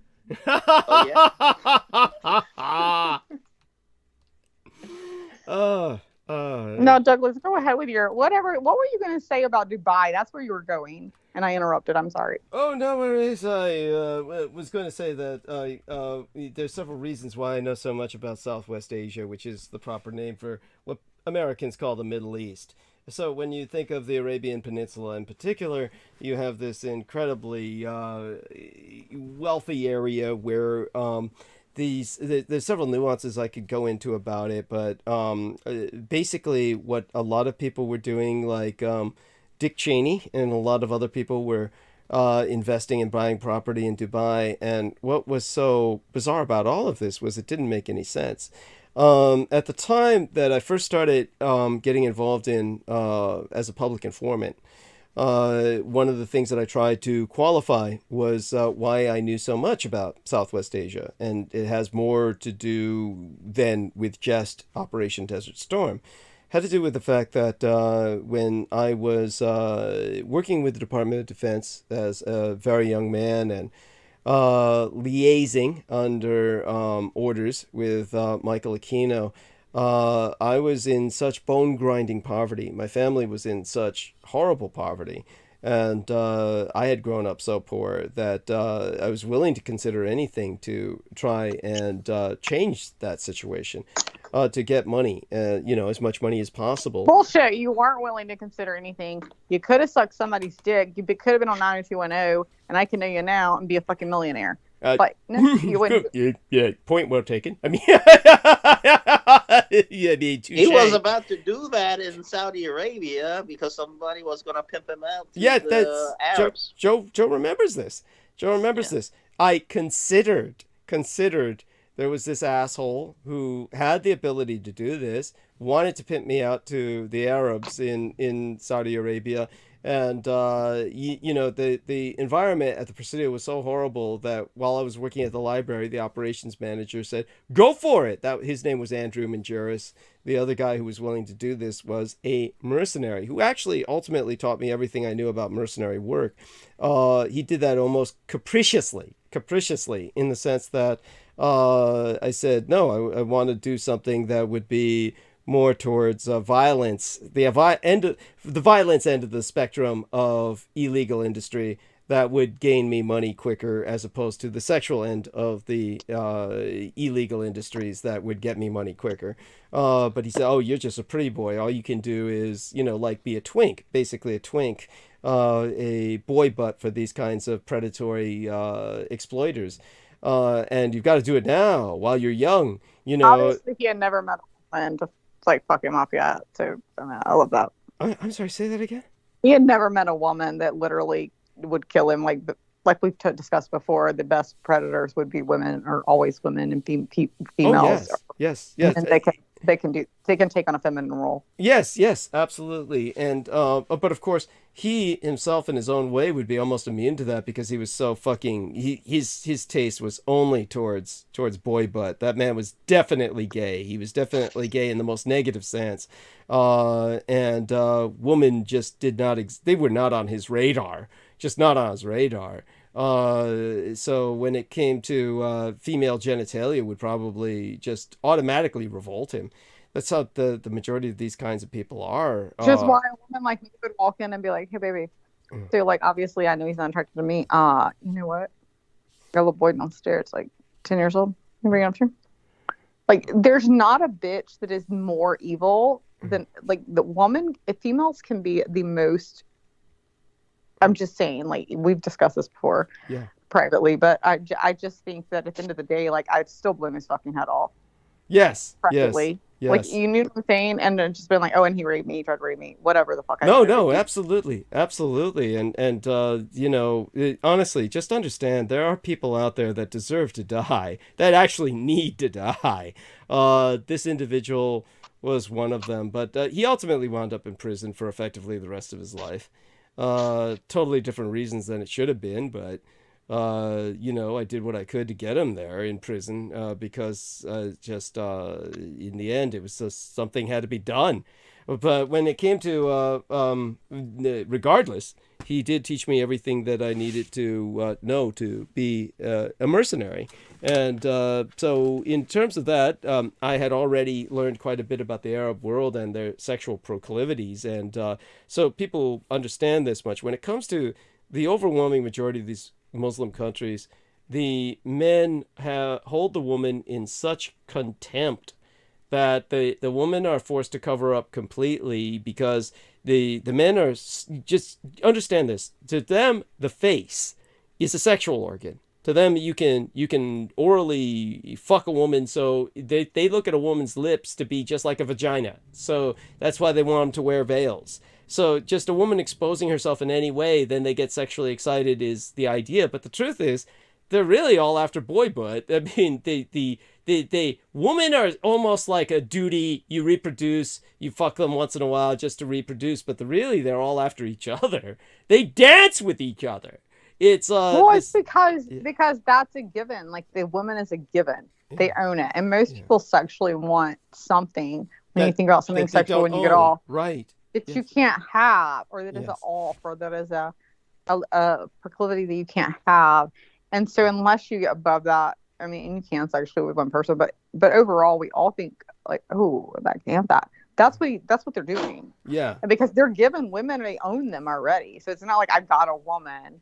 That It's was true. proven. Yeah, it's true. No, I mean that's certainly one way of looking at it, and it's valid. And but when it comes to like the other aspects of that culture and the horrors of it, the when it comes to, say, for instance, the buildings in Dubai. So I mean, knowing that perverted aspect of the culture, and then you take a look at what didn't make any sense to me was that with the Arabs, by the way, in the House of Saud, just so people know this, just an example of just how fucked up the entire environment is. And the more I think about it, the more I remember it, the more it comes tumbling into my memory. When you take a look at the House of Saud, that means Saudi Arabia. And nobody ever really analyzes that name in the United States. And by the way, here's something that people can look up themselves. Don't take my word for it. You can look this up yourself. If you take a look at a time zone map of the world, there's something you might notice is, if you really bother to look, you might not know what you're looking for. But if you look at a time zone map of the world, there's two things that stand out to anyone who really looks at a time zone map of the world. First is that China is all in a single time zone, which makes no fucking sense. Under the nationalists, China was under 3 different time zones. Whereas when the communists took over, they put everything on Beijing time, which is just totally fucked. And it's just, all the people in northwest China who are like the Muslim Uyghurs, they bow towards Mecca 3 times a day. It's like they have to get up in the middle of their fucking night to do that because they're on Beijing time. So Beijing forces them to get up in the middle of their night every night to do that. This is how fucked the communists are. And why the Muslims don't want to be part of their country and why they put them all in camps. And then when it comes to Saudi Arabia, that's on no time zone. Saudi Arabia internationally is recognized as having no time. By the way, that's going to blow a lot of people's minds. What do you mean, no time? First thing you'll notice, of course, if you go to Saudi Arabia is... I don't even care. Like, are you saying I could move there and not be late? That's right. That's right. Because I'm late. Like, that's my biggest problem in life. Yeah. Well, in the House of Bye, Saud... guys. I'm moving, Saudi. Okay, bye. Yeah, in the House of Saud, which, by the way, just think of the name, Saudi Arabia. It's the name of the royal family. So it's like naming England Windsor, England. And instead of British people saying, I'm British, or I'm an English woman, or an English man, it would be like they're all saying, I'm a Windsorite, meaning I'm a subject, no matter what my last name is, of the Royal House of Windsor. We're all Windsorites here. Or in America, it would be Halliburton, America. It would be like, hey, it's Halliburton, America. We're all Halliburtoni. I'm Halliburtoni, yeah, because we're all subject to Halliburton. That's how stupid. Here's the difference, though. I do want you to understand this, though. What you're saying is the fact that they're just acknowledging it for words, and we are not acknowledging that we are Halliburtonians. Yeah, in other words, we're not acknowledging the reality. Yes, yeah, but over there, the House of Saud, they acknowledge it. They are all property of the House of Saud. So the House of Saud, basically, they have a problem. Nobody shows up on time. So they finally just said, you know what? Fuck it. Just get rid of time. So time is not recognized in Saudi Arabia. But the first thing you notice is everyone, well, all the men at least, wears a Rolex watch. Everyone has a Rolex watch. It's pure ornament. It's pure status.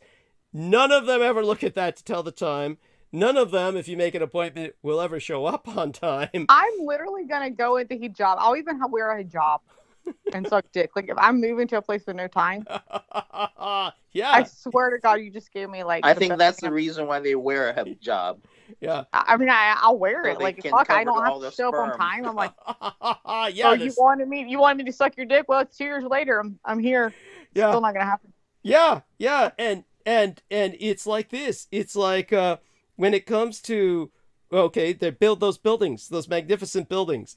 So it's so hot that there's no point in using the cheap labor that they get out of Pakistan. They get all these impoverished people out of Pakistan to build these extraordinarily tall buildings, but they can't make them do it in the daytime because they'll just simply die. The heat is so intense that it's simply physically impossible. They cannot do it. So they have them do it all at night. All those buildings are built at night. So what happens is they just set up supermassive searchlights with candle power. My God, this is my country. Why did you not tell me? Because the only time I have energy is at night. Yes.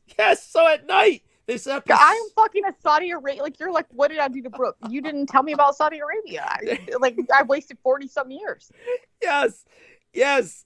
And so at night they turn on these super mega wattage searchlights, shine them onto the building structure, and everybody starts building the buildings at night, and then they have to sleep in the daytime. Yes, it's and which isn't recognized as time. So all they know is that there's hot time and there's nighttime when everybody works who's the slaves there. But, you know, if you actually take a look at there's you know, again, to go into how odd this is, just what a kind of a country it is, the first thing you'll notice is that when it comes to any professions, except for a few, there's very few professions that you'll find a Saudi in. It's just basically you're either royalty, you're part of the Saudi royal family, which is just enormous, or you're on the dole. But the dole over there is like 6 digits. So everybody on the dole over there with their welfare, it's not like welfare here. Welfare over there in Saudi Fuck Arabia. you, Douglas. You know what? You remember that call we had earlier we're not discussing? I'm now thinking it's your fuck. Like, you fucked me over. You could have told me this a long time ago. I could be in Saudi Arabia, sending me money back, working at night, no time, but I'm not late. Okay, how are you going to say I'm fucking late? But they can rape you and nothing will happen. And they can rape me all day. If there's no time, I got 6 fucking digits and I'm only working at night. Rape me till I'm fucking bleeding. And they can kill you too. I am not. Scott, they won't kill me because I got good pussy. But at the end of the day, I'm fucking good. I hear you. Good. I get it. I would live there. I mean, I'll risk, Joe. I'll risk death. But do remember, here's the horror of it is that there's no, it's like when I was on leave in Saudi Arabia with my squad and we were going around looking for something to do. There is, well, shopping. You do shopping, but there's no theaters. There's nothing for soldiers on leave. I need nothing. I need nothing but to save up money for a few years, send you a little few dollars here and there, and then fucking move the fuck back. Yeah, I don't need to fucking do anything. I hear you. It's an option. And get this, it's like when it comes to the fucking the cars. Here's the thing that also. Can you quit saying that there's people on this show that are going to hear this and take my Saudi job? Like, I just need you to shut the fuck up. This is a secret. We need to shut up. It's like, no, it's Dubai. All the hookers go to Dubai to make their money. I'm going to Saudi and whatever. Yeah. Well, Saudi and Dubai, they're very similar. But, you know, I'll get to the point of this. The other aspect of it was the cars, the SUVs. They all buy these super trucks or SUVs or, you know, big Land Roving type cars that are, you know, tough desert going vehicles, but are stylish and family oriented. So they're like, you know, super SUV type vehicles mostly. But you have to have air conditioning. And it's not just like, you know, recommended. It's like the law. In other words, the police will stop you and, you know, the police won't enforce traffic, mind you. You know, Douglas, you're making Brooke ride around without air conditioning. You're going to prison for 20 years. Without air conditioning, the police will stop you and say, you know, if your air conditioning is not on, it's not that you'll go to prison. It's just that they'll say, you know, they'll fine you. It's kind of like our lights when we say our lights aren't working. I mean, like, you got to have lights to see, you know, right? They could take it for one, right? But get this shit. So what'll happen is that, you know, the police will say, you know, get out of your car now, and you'll have to call like an Uber, or they'll have you call some service which will, you know, take you home. But you're not allowed to go home in that car because you could die. So for your safety, the police will tell you that America doesn't give a shit. They're like, drive home without air conditioning. We might pull you over for no lights. Also, when we do pull you over for one Popeye, you know, you can see, we're going to shoot you because you're black. Maybe you look black. We're just going to kill you. Yeah. There's no Uber. Yeah. We're going to get you home because we give a shit if you live or die. Granted. Now, by the way, just so people know, the police in most parts of the world, not just that part of the world, but most parts of the world, the most police in most parts of the world, you know, American police care if you live or die?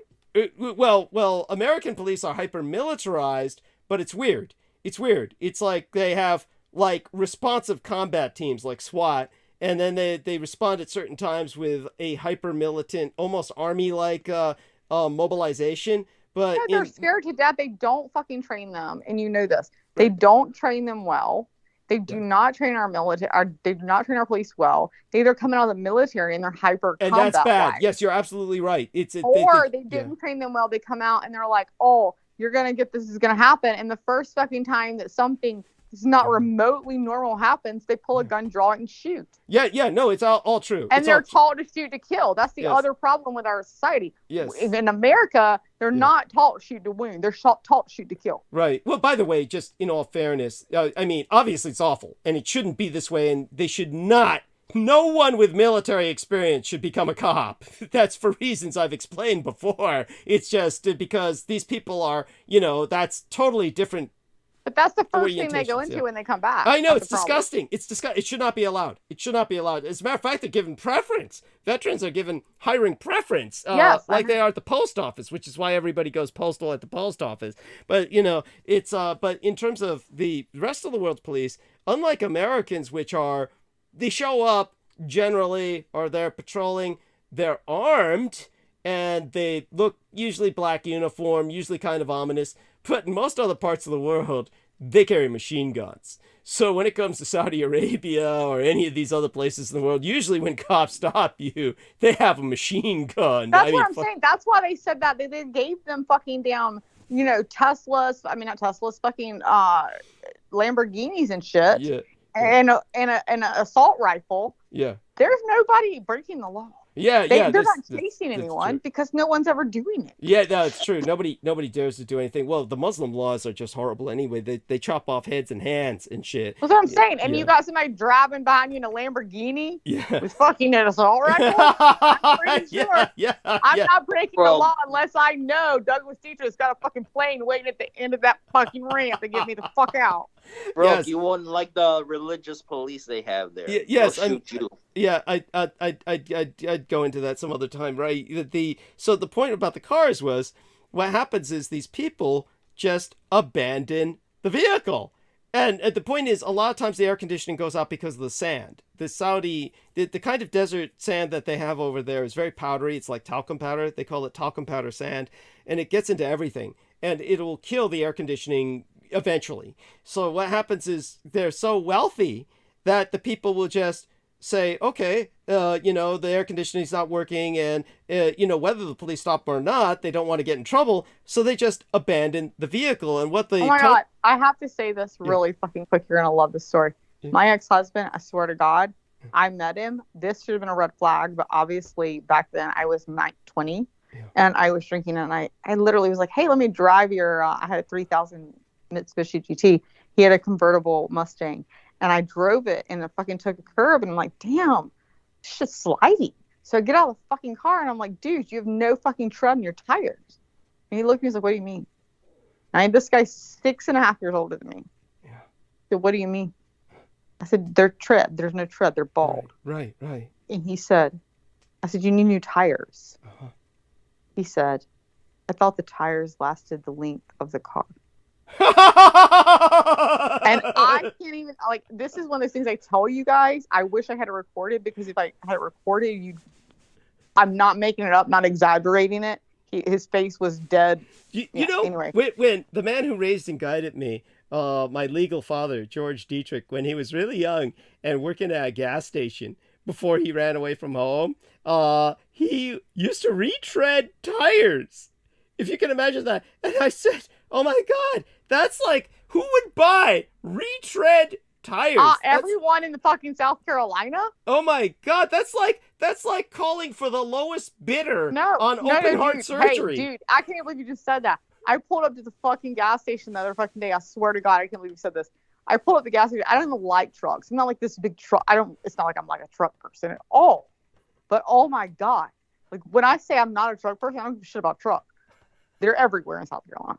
When I pulled up, I was getting gas. This truck pulled up, and I was like, it's magnificent. It was like seeing Douglas Dietrich just pull up, and you're expecting a normal guy, and just like pulls the fuck up, and you're like, what the fuck is that? The eyes, and like, it was just, I was looking, it was so big, so tall, and I'm just looking at his truck, and I'm like, I'm literally amazed. But I go on, do my gas, but I'm still fucking amazed. So at this point, like, I realize I'm so amazed by this fucking truck, because it is so big, so fucking tall, like beautiful, gorgeous wheels. Like there's just, to me, like most trucks are redneck if they jack them up. It was just beautiful. It was a beautiful thing. It was a spectacle.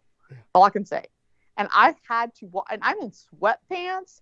Literally left my fucking house, like not really, not in the point of like, hey, I'm gonna walk up to somebody and say, hey, like that was where I was. So what I'm trying to say is when I do that, there's a reason. I've never done that before. I walked up to this motherfucker who's like, I didn't walk up and he looks fucking goddamn. I found out later, he looked 18. He was like 20 years old with this truck. And I was like, dude, this is a fucking nice ass truck. Like, and then I kind of asked about, like, can I sit in it? I had to climb up in it. I couldn't even fucking get up in it because I didn't have a step. He's like, I was like, how much is this shit? Like, I just want to know because, like, I've never seen a truck I love this much. He's like, well, this one only cost me, he said, I paid $45 for it, but I put about 25 in it. And I'm like, what do you do? And then there was two guys sitting across from him that were also 18 getting gas with this white truck that obviously carried, I didn't know at the time, but it carried tires. He's like, I retread tires. That's crazy. He gave me his card. He gave me no, I have his card. I can prove all this because he said, this is not even my best truck. He said, this is my second truck, my best truck. It's like, you're 20, maybe 22. I don't fucking know. He was like, I was like, wait a minute. He's like, no, my best truck. He's like, I bought a brand new. This one was used. I bought a brand new F-250 or what the fuck ever and put this in it. He bought it new for like $75,000, like a top of the line. And then also has put this much in it. And I'm like, well, you don't own that. You haven't paid it off. And he admitted, he's like, no, I haven't paid it off. Like, it's credit. Like, I'm doing credit. He's like, that's what I'm doing. But I'm like, yeah, 22 fucking years old. Bitch has this. And he's retreading tires. And I was like, can I sell for you? Because I'm a salesperson. I will sell fucking retreaded tires for you, bitch. And he was like, the problem is I have more customers than I fucking need. Like, that's the problem. They are completely covered through North and South Carolina. Completely covered. He said we literally can't get enough out. Oh my god, that's crazy. So when you said your dad did retread tires, your dad was on to something. I'm just saying you should move to the South because you have some shit. You wouldn't be like talking to me now. You'd be covered. Oh my fucking god! If only my dad had stuck with that. But he was in the wrong place. He was in the north where, he was just in a gas station. They were having. I mean, but that's just crazy. This is like calling. You need open heart surgery and you're opting for the lowest bidder on who will charge you the least, and you're like holding this. That's all this out. We have mostly mobile homes, right, man? Yeah. I mean, if you're gonna buy a mobile home, you're an idiot, number one. So then, if you're gonna put money in that, you obviously then would think, oh, well, what's the cheapest tire I can get right now? You've got those idiots, and then you've also got people like me that like randomly. I can remember being like really broke and being like, I can't afford new tires. And I put 2 on it. Thank fucking God I put 2 retreads on it. Because that bitch was literally 2 days late. Like, it was not even 2 days later. It was like a week later. It was a little more than a week. And I don't want to exaggerate. And it blew out. Like, I thought fucking somebody shot me. This was what, the other year. I thought somebody shot me. Thank God I was right near my house. And so I was able to pull in the neighborhood. The tire blew out. I just got in the fucking tires. Retreads, even a retread shouldn't fucking blow out in fucking a week. The problem was, I took it back there. I was like, you gave me bullshit fucking tires, bitch. I'm fucking arguing with them. These bullshit fucking tires. And they were like, I don't think we did. And they take my car and they're like, yeah, your car's fucked. You're pulling to the fucking left because you hit something. And I'm like, I didn't hit anything. And they're like, yeah, you hit something. And I'm like, well, that wasn't why I needed new tires, which it was. And I did hit a fucking curve. I pulled out into the train track, like a high train track, and hit it on the right. Yeah. And so it had hit the right side of the tire. So what it had done is I had gotten 2 new tires retreaded just to throw them on. And what happened was it didn't matter because the entire car was pulling to the right because it had knocked out the entire alignment. So it was totally knocking out the entire side. So they said, your tire blew. They're bald. They're going to bald every time you do this. Yeah. Like, I don't think you're fucking right. I'm going to the fucking dealership. Then I went to the dealership and told them, I think you fucked me with this car. And they're like, no, you fucked it. Oh my God. Yes, I definitely, I'm glad you survived. I mean, it's a miracle you did. These. No, it's the And, miracle I and survived her when I hit the husband train survived track. because she found out that the tires he's riding on would have killed him. Well, the main thing, there's two things I could survive. Like I can survive somebody arguing with me that was really ready to pull a gun because he didn't speak English, and when I was arguing with him, and then the other guy was like Russian that got on the phone, and I'm like, these are bullshit fucking tires. Oh and I'm talking to a Spanish guy who's like trying to tell the Russian guy that apparently, yeah, I fucked the car. But I literally, when I pulled out on that train track, that's when you deep suppress or survive. Because if you don't know Clemson University and 3 miles up, you'd be surprised. Well, I noticed that when I came back and I took a look at your timeline. So this weekend, Clemson University Orange, did you win? Orange Bowl, you're a bitch. You're a fucking bitch. Fuck you. Okay, just do your thing. Do your monologue. Fuck you. It's orange like a prison suit, I said. Yeah.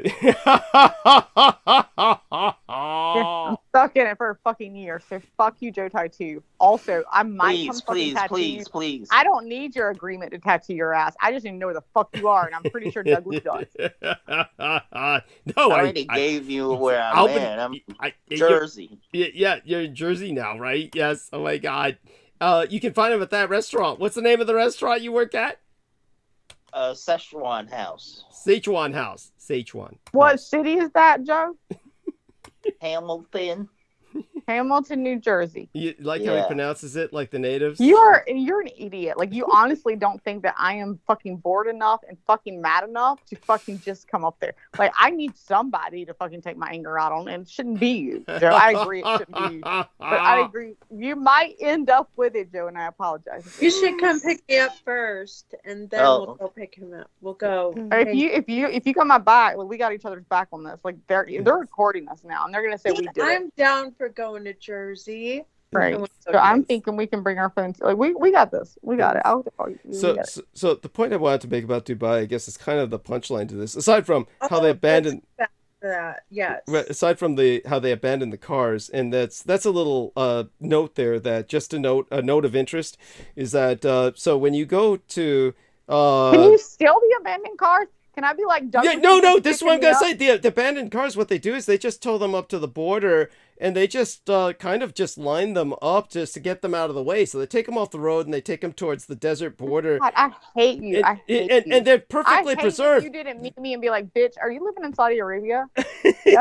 Yeah, and they just leave them, by the border. They just leave them by the border, and they're perfectly preserved in the desert. The only thing you need to do is somehow get them out of Saudi Arabia and repair the air conditioning. All I need is Viv to fucking learn to drive a fucking plane. Yes. Fucking a huge one. Yes. That I can fucking drive a few fucking up in there, Viv. You're gonna have to do this, okay? Load them. You're gonna have to land. A cargo you're gonna have plane. to have Douglas with you because here's the thing. Yeah, yes. And we just drive them up. And Douglas is there because in case they try to fucking call us the fuck out and they want somebody, we're gonna drop him the fuck off and be like, rest him. Yeah.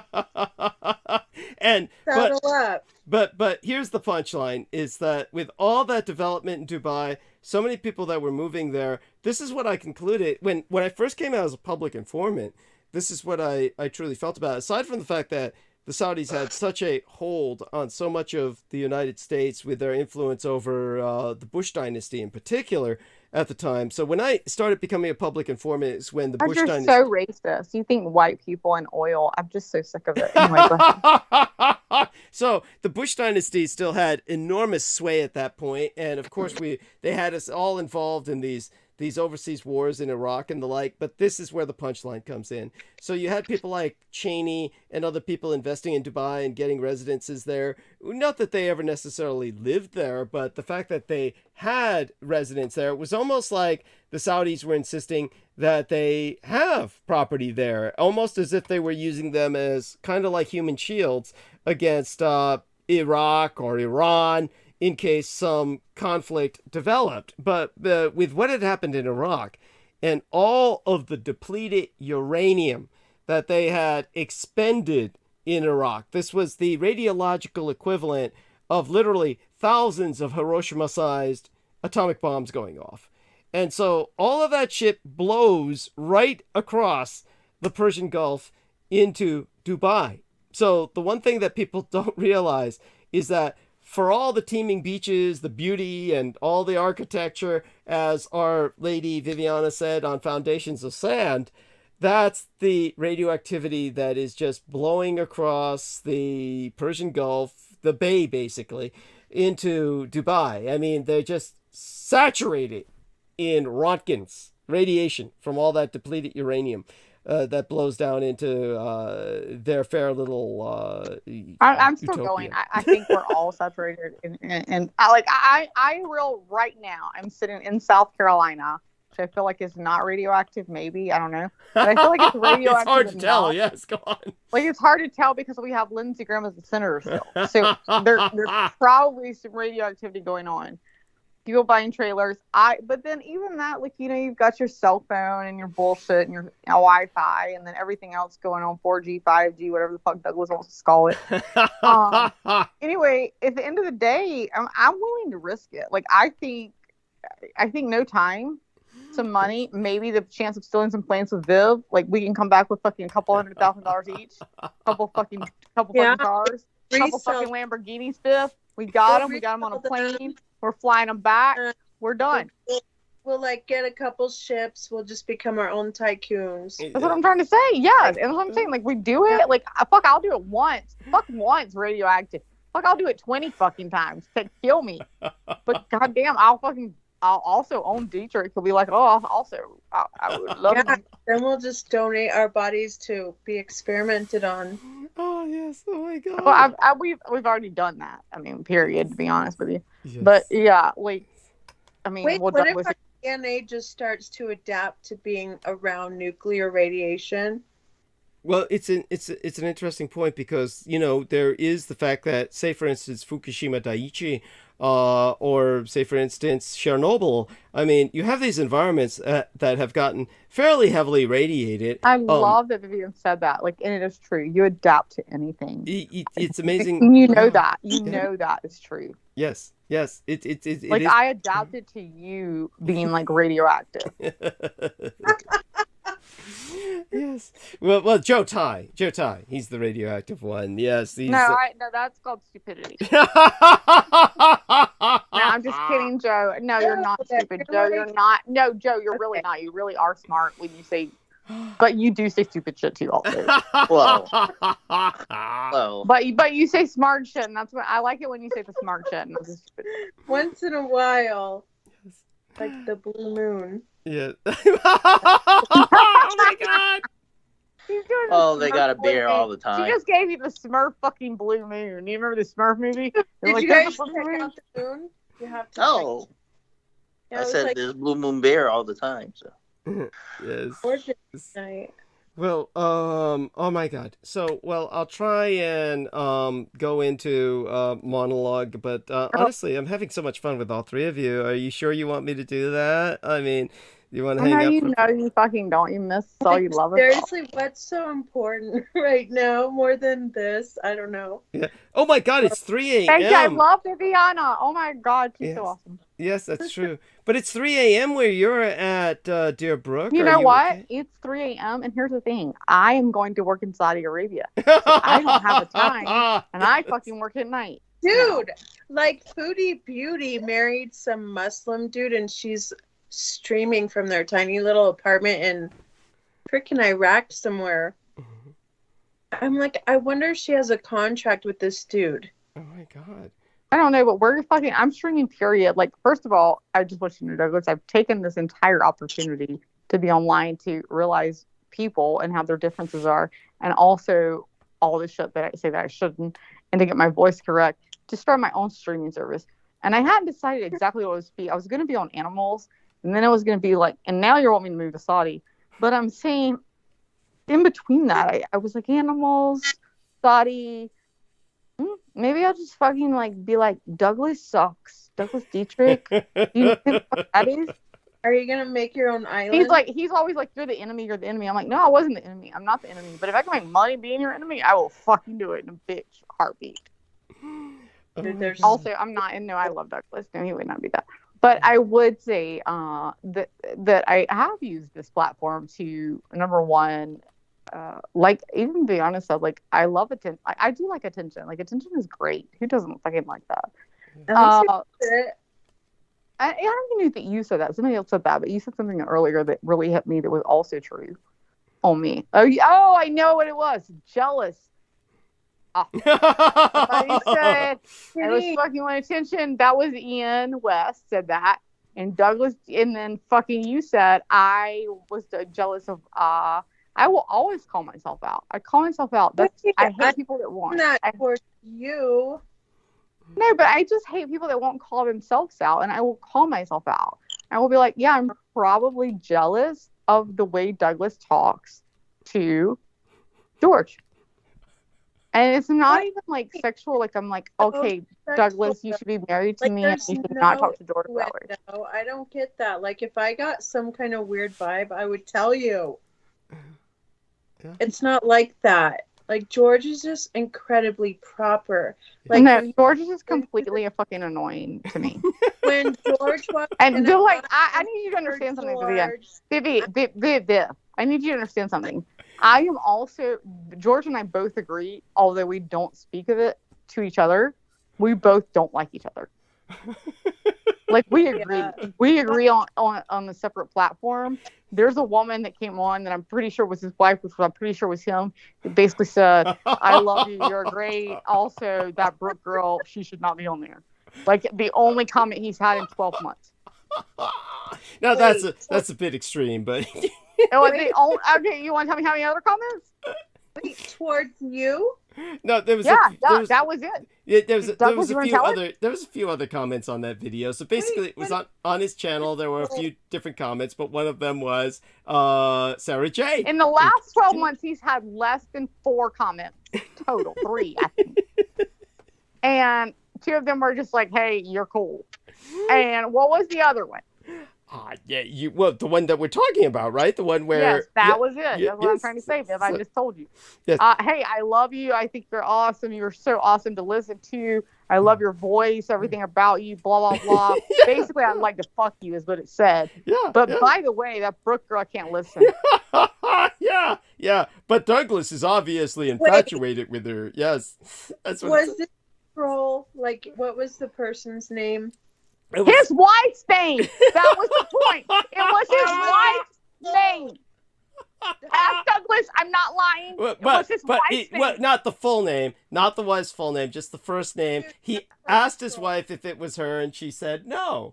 And honestly, so the same person. So obviously, George can't come up with another name but his wife's name. Come on, you cannot totally say that he did that. Right, I'm not totally saying he did. I'm just saying that there's a good 75% chance. No. That same lady has approached myself and says that there's this Japanese American person. Okay, well, you know what? Give me that bitch's name, because I've been approached by enough fucking people from you that I deserve to approach somebody at this point. No, let me tell you, this is how I can understand George's spirit. Mm-hmm. And it's just that he's like this authentically genuine, proper, intelligent. Right. Yeah. And God, fuck, throw me up. I'm throwing up right now. I'm like, he's actually like this great conversationalist. But great. I love George. And if George is listening, like, George is the person that educated me on a lot when I started. Yeah. Like, he's great with educational wise. He is great. I am so sick of George being like, thank you, Douglas. Like, every time I would like to introduce you. Thank you, Douglas. I can do a George every time. Thank you, Douglas. Thank you for having me. Thank you, Douglas. Thank you. Wait a minute. That's just proper. He's like a proper British dude. Okay, well, you know what? I finally got George out of his shit one fucking day, and it was the best day of my fucking life. Best day of my life. I swear to God, I'd been at the hospital with my son all night. Called back in because I had to leave in the middle of the fucking broadcast because he came down with 105.4 during fever. And I had to leave. And I call back in just to like let Douglas know like he's okay. And the show was still going because it was like 7 and we were leaving the hospital like 7 a.m. 7:30. And I call back in and fucking my King George came on. Yes. And he said, and I will never fucking forget, it was the one time George broke his fucking character. And I said, and something, I don't know what I'd said. Like, I remember being in the driveway and I hadn't said anything like random, like bad. I said, yeah, I'm here. And maybe something about his eating his, I know what it was. I said something about him eating his haggis. Bullshit. Haggis. Yes. His haggis. And he went, well, Brooke, I'm pretty sure you and I both, you might not like it, but you and I both like to eat the same thing. Wow. Yeah. Cool.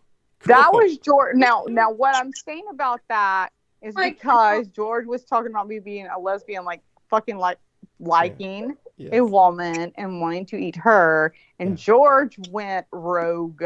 That was not a George move. Well, he went, I'm pretty sure we like to both eat the same thing. And I was like, I could not speak. Here's the thing. If Douglas had said that, Joe Ty had said that, I expected all day. I went silent. I didn't have a response. Oh, that's huge. Yeah. Because it was you don't expect that from George. Yes. I was like, yes. I went silent. I didn't say a word. You replay that. I didn't say a word. And I literally was broken then. I'm like, well, I broke him. I'm not sure if it broke me too. I mean, you can't expect him to be perfect all the time. No, no, that's my point. That broken him is the person I love. George broken being like that. Hey, we like you all. That's the person. That's why I love Doug. That's why I can tolerate Joe Ty. Like, doesn't matter your fucking whatever you think or your whatever your beliefs are. Like, you're real. And what George pisses me off with, and Douglas knows this, is I love him, but it's too proper. It's too much for me. Proper. You like the properness. I don't need proper. I don't need someone to defend me in court. You know what? I need someone to defend me in court that's a real person. Manners anymore is so rare. Like, I cannot tell you how important it is in life to have these types of techniques that the world doesn't have anymore, and George brings that to the table. And that's because you're now we're getting back to where we needed to get. No, you and I are getting back to where we need to get, which is you're believing in this Bible standard, which is you're judging people based on rules and regulations that you believe are right or wrong, and that is not the way the world is supposed to work. That was not the way your God, our God, we're one. Well, I think that what Viviana misses a time when people had a certain normative of behavior that caused kind of... Who the fuck doesn't miss it, Viviana? Like, we would all love to go back to the fucking 30s or 20s or fucking 1800s to fucking live there. We can't. It's moving forward, Viviana. Wait, Viviana's saying that's not what you mean. So Viviana... You're getting upset over this, and it's not meant to do that. It's basically saying that we agree with different formats and different personalities and different genders, and you can be whatever the frick you want because it's Burger King. All right? So why can't a person just be proper? Yeah. I do agree with that. I do agree with Viviana. I like what you just said. I completely agree. I think we should all be able to be what we want. And I also think that we should, I try to, even though it's very hard to have deep beliefs, but then go, hey, this person's beliefs, that's theirs, and it's okay. That's my true belief. But when you say with George, like, I kid with George, like, I'm a kidder, period. Even Douglas knows I kid way too fucking much. I sometimes fuck it up. Well, it's not that. It's, you gotta be careful as when. I prefer humor. Like, I prefer to make humor over things that make me too deep, because I have emotions that run really deep. So I try to make humor on things. So with George, I love George. Like, to be honest, if I was to tell you about George, the way I truly feel about him, I think what I think about him truly is that he's an amazing freak. He seems to be. I don't know him truly, but what I know of him, if I was to have to judge him from anyone else I know like you, I would say George is an amazing person. He truly works hard for what he does. He works hard to know what he does, and he works harder than most people to, whether right or wrong on what he ends up with, whether I agree with it or not, doesn't matter. He works hard to be like, he doesn't just come out with shit. He's not like, I'm just going to bullshit this. Like fucking Joe Ty. Like, I'm just like... I was born in the year of the Joe, bull, that's no offense to you, because I can bullshit all day too. Like, that's what I love about George, though. Like, he's truly like, I'm going to research this. Yes. But I like to kid, and I like to be like, you know, always in love, you know. That's my jovial side. That there's nothing about me that doesn't respect George. There is ultimate respect for George. Thank you. There we are. So, my love to all of you. I think that I will go into monologue, and it's kind of a strange night. It's so boring. And now we're just gonna suck the air out of the room again. We'll come dancing in a few. Yeah. Oh my God. Well, I mean, honestly, I mean, so I honestly feel guilty, but Brooke seems to have enjoyed being up till 3 a.m., 3:30 a.m. now. Yeah. And because I took an Adderall. Yeah. Oh, cool. So do you want to stay up till 4? I mean, we can go on for another half hour. Like, why waste my Adderall? Good point. I mean, good point. I mean, so really philosophical into philosophical monologue. Yeah, well, we could do the philosophical dialogue. I mean, since she's on Adderall, we might as well all stay here. So, you know, like she said, don't waste it. So, you know, to be honest, there's never been a time where I haven't either been on alcohol or Adderall with you. It's an AA thing. Okay, cool. I mean, I don't deal with you well without alcohol. Oh, Adderall. Look who just joined us. us. The alcohol, the Adderall is now. Well, hello, Doug. Thank you, Doug. How you doing today, Doug? Oh, shit. Fucking A, I'm gone. So, this is my wife. Fuck you. I'm gone. So, Ian, this is Ian. Sanchez. You know what I would like you to send? The picture that you sent to me to Viv. Why don't you send that? The one that you said, I shouldn't probably send this ever to anyone. No. Send it to Viv. You will never get ever seen this with your life. And then you told me that, and I begged you not to, and then I play it, and it's only 15 seconds, and you're right. I'll never get over seeing it. So why don't you send it to Viv? Why don't you send it to Douglas? He already did that to me by sending me a picture of his arm. When he sent me a picture of his arm, then I just said, "Oh God." Well, it might be worse for you. It'd be worse fucking that kind of hurt. Yeah, I could probably handle the kid being raped in front of my eyes as compared to looking at Ian West's arm. No, I can't because as a mother, no. I get it. No, I get it. Yeah. And so Ian, and here's the thing, Ian, bitch, did you fucking prove your point? Did you prove who sent the picture? Did you prove it was Trump saving them? Did you prove it was the White House? Did you prove anything other than there was a kid, which I could have had in my back bedroom? And by the way, the guy in the fucking camera that was telling him to take his pants off seemed to be speaking Russian. Yeah, we are, which tells us all we need to know. And then they'll say the Ukraine. Oh God. Yeah, because it was underground in Ukraine with the other 270,000 that are saving under Ukraine right now. Oh my God, Ian. Oh, and by the way, Ian, let him know you found finally. He was so excited. That's why he called me. Besides the fact that he thought it was Saturday fucking night, and he's like, "Where the fuck are you?" Sunday. He thought it was Sunday. He thought it was Sunday. It was Saturday. Is what I meant. Yeah. Sorry. He thought it was Sunday. It was Saturday. But Brooke, if you're gonna slander me, get the dates right. Jesus. I know, baby boy. So I love you. So what was the other thing? Oh, I know. He did correct He did correct. He was like, I found it. I fucking found it. I'm like, what the fuck are you talking about? When you fucking going? I found it. Now remember how I said that the Australian guy, the million kids they saved? Yes. Found it, which you finally said I liked, because I kept telling him, "Do you like the shit?" You know, I told him once. Well, I didn't keep telling him. I told him on the air once or twice. Told him, and he said, "I found it." What was the other thing? Oh, I know. He did correct. Who's replaying it? Somebody pause your shit. You're playing it. That's Ian. It's got to be Ian. Thank you, Ian. Just pause it, okay? So the point is Ian said, I found it, and then he was like, I'm like, what? He's like, the Australian shit you were talking about. And I got the fucking military guy, and he's speaking, and I'm like, yeah. And he's like, but you can't see him. And I'm like, yeah, that's the video I sent you. He's like, there's not a million, there's 200, it's 200,000. And I'm like, okay, and even if they brought, first of all, that's the exact same video. Secondly, if they brought 200,000 kids last week or last month out of Australia alone, the U.S. military, where are they? Do you think randomly 200,000 children who've never seen the light of day randomly, like, we fucking notice if Trump, like, didn't blink or his dick's, like, his hands are small.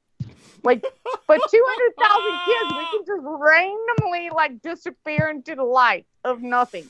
Oh my god. So Ian, answer your question. Like, answer me. So you can do that, Ian, while I get this wanker out of my eye. One of my eyelashes fell I into love the- he said wanker. It's not Joe Ty's wanker. It's his own. It's probably a small, but It's about the size of Joe Ty's wanker. yes, it's an eyelash, and it's So I love you. excruciating. Joe, I'm kidding. You're so easy to do that with because you're here. You're fun, Joe. You're a fun guy to punch. Well, I mean, like, we need somebody else with this. Like, if there was another guy here, I'd make fun of his penis, but there's no one here. What about Ian? You don't count Ian, the Muppet Man. I can't make fun of Ian's fucking penis because I'm about to make fun of Ian for everything else he goes through his fucking brain. His penis is the last thing I need to worry about. Oh my god! So Ian, this is Viviana Sanchez, and Viviana, this is Ian West. Oh, women, they will like each other because you know what? They do believe in the same thing as far as the Bible and Viviana. Viviana, I'm not actually saying this, but he will let you know.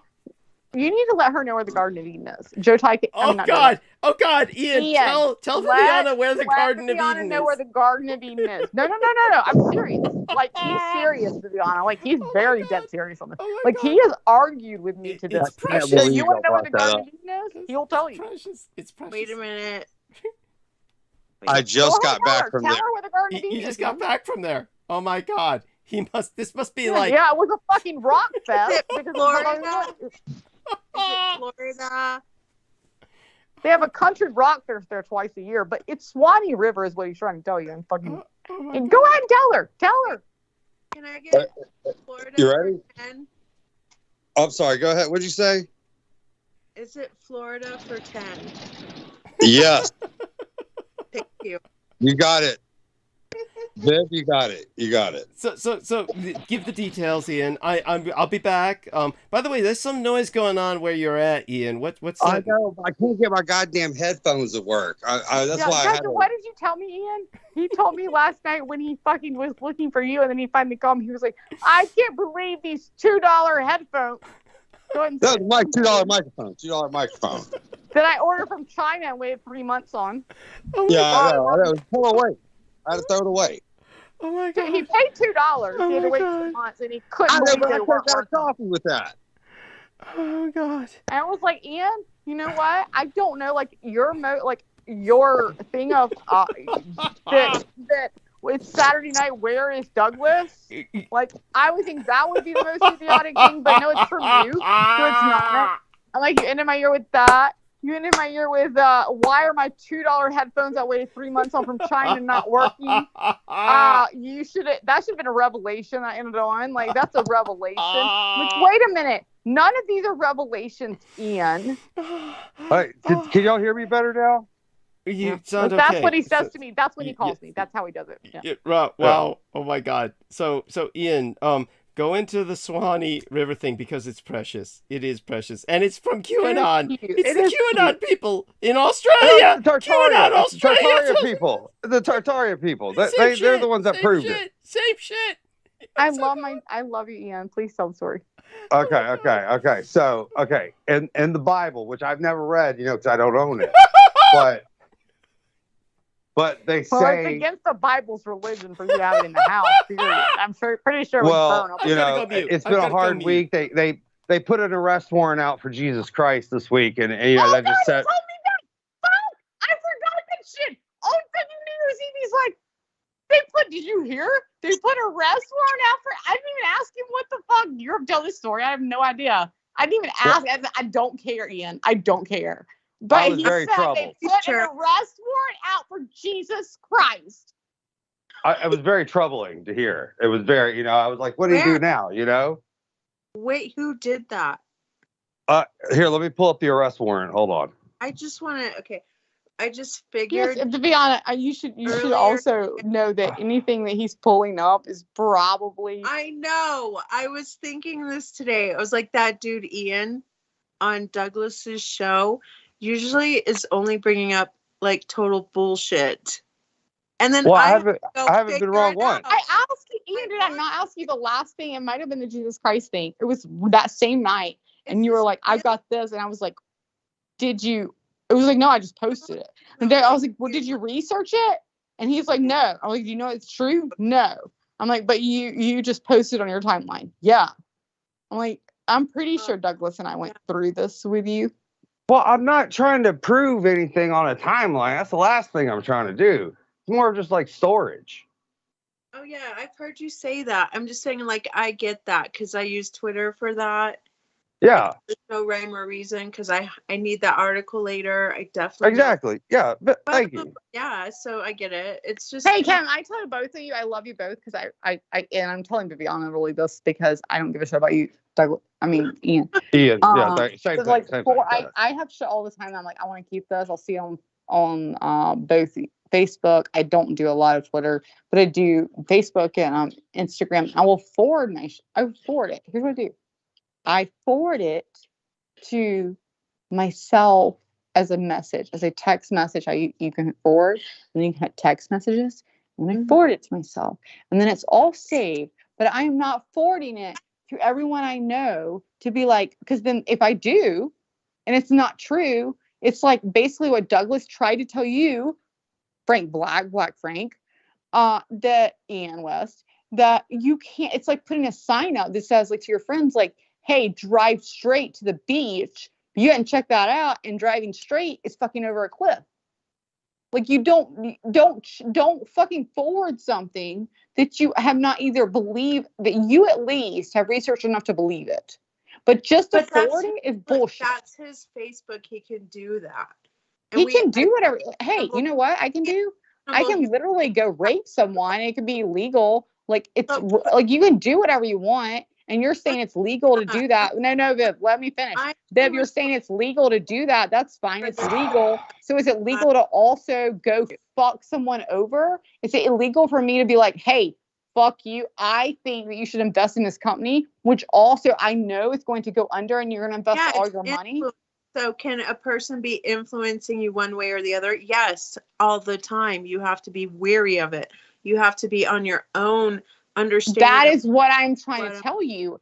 Frank Black is not being weary. He's just like, I don't give a shit. But dude, still his thing. Like, if I want to enter into that avenue of thought process, okay, you know what? I'm not gonna argue with you. Viv, be right. Viv, be right. You know what? Go with Frank. I think I should get married. It's fine. I'm gonna shut up. Like, if I'm not into that or wanting to go down that road, then I won't, because I'm only focused on the things that I want to understand or learn. So I'm responsible for that.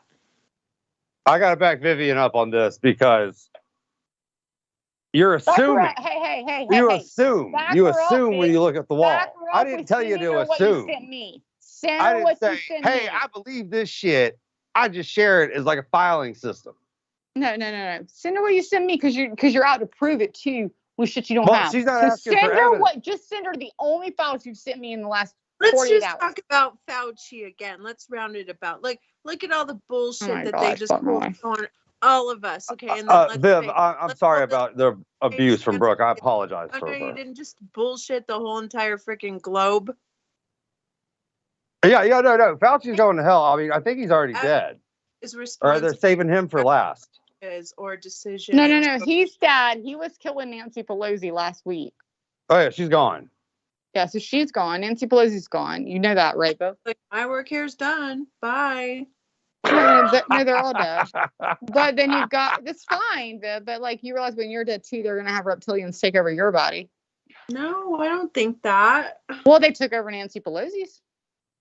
Dude, she's assuming again. She's assuming. It's like, well, that's what you said. I never said that. You said she was put to death last week. Yeah, that's not a lizard. Okay, then and I ask you how then would she show up? And Douglas and both I asked you, Douglas asked you too, and then you were like, well, it would be either like some reptilian like thing that was a clone. Well, yeah, they do that too. Just pay attention to their timing, how all these people are suddenly like leaving or abandoning their post. I want to fucking die. You know what? I'm gonna let you hold. Can somebody go to South Carolina, put a dick in her mouth just to shut her up for fucking 5 minutes, please? Because Bro, you know what? Put a pussy in my fucking mouth and I will or a shut pussy, the just fuck something. out. Here. Put a dick in my mouth and I will bite it off and you will I'm pissed off at Trump right now for getting rid of those back pages. Time out. Bitch. Fuck you for what you sent me. You guys, what are you sending her? Oh, she wanted No, evidence of the adrenochrome. and then you wouldn't be like that. You wouldn't be like that, dude. No, I'm not being anything. I'm like, what are you doing? I sent her to adrenochrome. Send it to her. Why? No, don't send me. No, she didn't ask for it. I don't want to know. Don't worry. Don't worry. You're not. I asked for it? Whoa. She Doug, didn't ask for it. I asked for it. Yes, you did. You asked for proof. You asked for proof. I gave you proof. Did I gave you proof. You said I gave you proof. You wanted proof. I gave you proof. Send it to me. You wanted proof. I gave you proof. And what? Fuck my life. Every time you open your mouth, another child dies. Just by the way, I want you to remember that. Gosh, be quiet. I feel like I'm getting involved in a children's fight. You too. I know. She's totally in love with me. I know. You just need to be kind to each other now. I try to be. You know, it's like you can lead a horse to water, but you can't make her drink it. You know. Well, so let me ask to be fair. Don't you feel responsible for the influence or information that you post on your wall? Don't you feel that you should have some inhibition to be responsible for that? No, because I don't tell everybody to look at my wall. Okay, but so anyway, yeah, I don't. That's like me walking into a fucking gas station with fucking like my boobs hanging fucking out, no bra, and just being like, no responsibility. I told you. You like on a Friday night? You do like on the Friday nights or Saturday? No, it's fucking every night. What are you talking about? Every fucking night. Man, I wish I worked at a Shell station. And they look, I'm like, what are you looking at? Because I didn't tell you to look. I didn't tell you to look at my wall. That's right, exactly. Why, when I ask her if I'm serious, are you looking at my breasts? Just because they are out with the nipples out. Here, you know what? I'm going to exclude Brooke from all future posts. Let me do that. Let me get that. Yeah, because I just made a point of what you said, which Viv made a point. That's my point. I'm not saying you don't have the right to post it, but you do have a responsibility to look at what you're posting, dude. Okay, all right, y'all. I'm gonna block Brooke so we don't have to have this conversation anymore. Oh God. There we go. Oh God. I'm gonna block Brooke. I'm sorry, you can't block me because I'm in South Carolina and you live in a mobile home. Here we go again. Here we go. I'm sorry, I just got back to hear that. Oh my God. Oh my God. So, is there any hope that I can make peace here? What? No, I'm gonna have to buy a megabus ticket and go up there and fuck her just to save the show. I mean, come on. Oh yes. I'm sorry, Viviana. Mm-hmm. Yes, our man Ian was telling me after Brooke had gotten off the air the other day when I was alone with Ian for a while. It was just Ian and maybe Real Tech and Joe Ty, maybe, or Joe Ty. All in the trailer together, and it got a little close and too tight, and Ian kept rubbing up on Douglas, and Douglas had to finally tell him to stop because I may be from him, but I am not going that way, and if it not went that way, it would not be with you, bitch. Oh and then God. Ian got offended, and it was a whole thing. He wasn't talking over you, so I could hear him better. It was really good.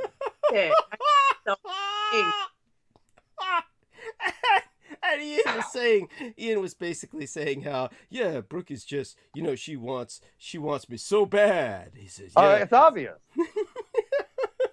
You can hear it in her voice. And dude, why is that always just the obvious?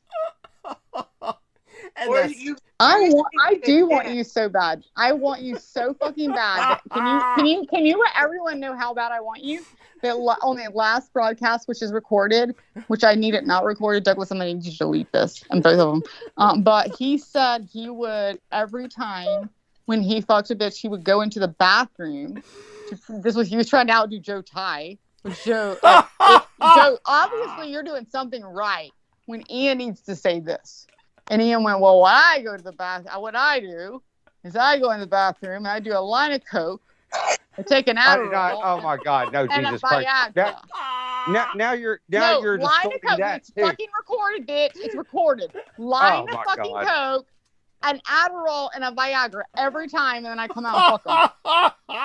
And I Jesus said, what did I Christ. say to you? I said, hey, dude, Oh God. will you marry me? I literally said, will you marry me? Oh my God. Right. And why did I say that, bitch? Because you think I'm in love with you? Maybe I am in love. You're right. You got it right. It is not about the fact that I think you're 47 years old, not in the best health. And if I can get you, and you promised, I said, if you will take an Adderall, a Viagra, and a line of coke at least 3 times a day and fuck me all fucking day, I will blow your heart out and fucking at I never least thought I'd a meet year. a woman that could slander my fucking drug habits. Jesus Christ. It's amazing. I'm just saying. It's a new low. It's a new low. Let me slander this guy I've never met and do not know his drug habits in front of an audience. Jesus. I love you, baby. Is that what you said, Ian? No, I know said. it's not recorded. Ask Joe Ty. He was hearing it. I know. Can I finish? What I said was, when I used to go out downtown, I used to crush up a Viagra. Just barked to say used there to. you go. Used to was wrong. Jesus. The dog Jesus barked. Christ. You did not Oh my say used God. to, and Joe Ty didn't. You did not say my used to. God. You said what I do is.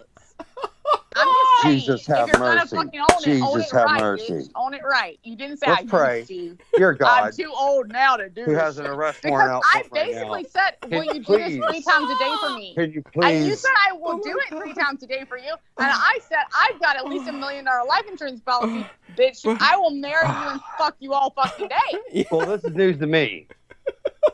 Oh God. But I do believe this. I mean, here's what happened the other day was the latest transmission.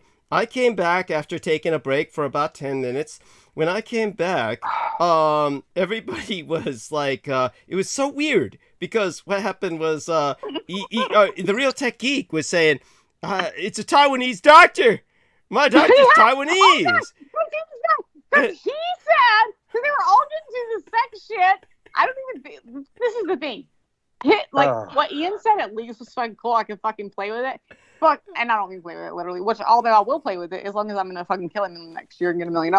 But what I'm saying is, Real Tech, I love you. I'm sorry, dude, but like, oh God, I hate to say this. You know what Real Tech fucking said. I made him a comment like, "What were you doing?" Like how I was trying to bring Real Tech into the conversation as soon as you left because he had not spoken, and they said, "How was your weekend?" And then Ian fucking bullshit. Again, it's Ian's fucking fault because I said, "How was your weekend?" He was like, "It's okay. I saw a movie like we did." And then actually, I think Joe Ty made this comment, which I will give Joe this. He made this as he does. He's like, "Oh no, and Joe was like, well, were you with your wife? You with your wife seeing her? Are you fucking her? Or are you fucking with your girlfriends?" Which was Joe Ty's comment. And then I was like, okay. I was like, well, and then he said, no, well, this is what, again, Real Tech responded. Right. Very responsibly. He said, very responsibly, Real Tech does. He said, well, I actually, my wife was taken care of first. I made sure she was taken care of. And yeah, I was with some girlfriends, but my wife was big of him. That's big of him. Yeah. He was very big. mature of it. Literally big from what I said. Well, Ian made sure that he got to say that because then I made the comment like, really? Because then I just had to go really because I don't know if Viv would get this, but like I think she would.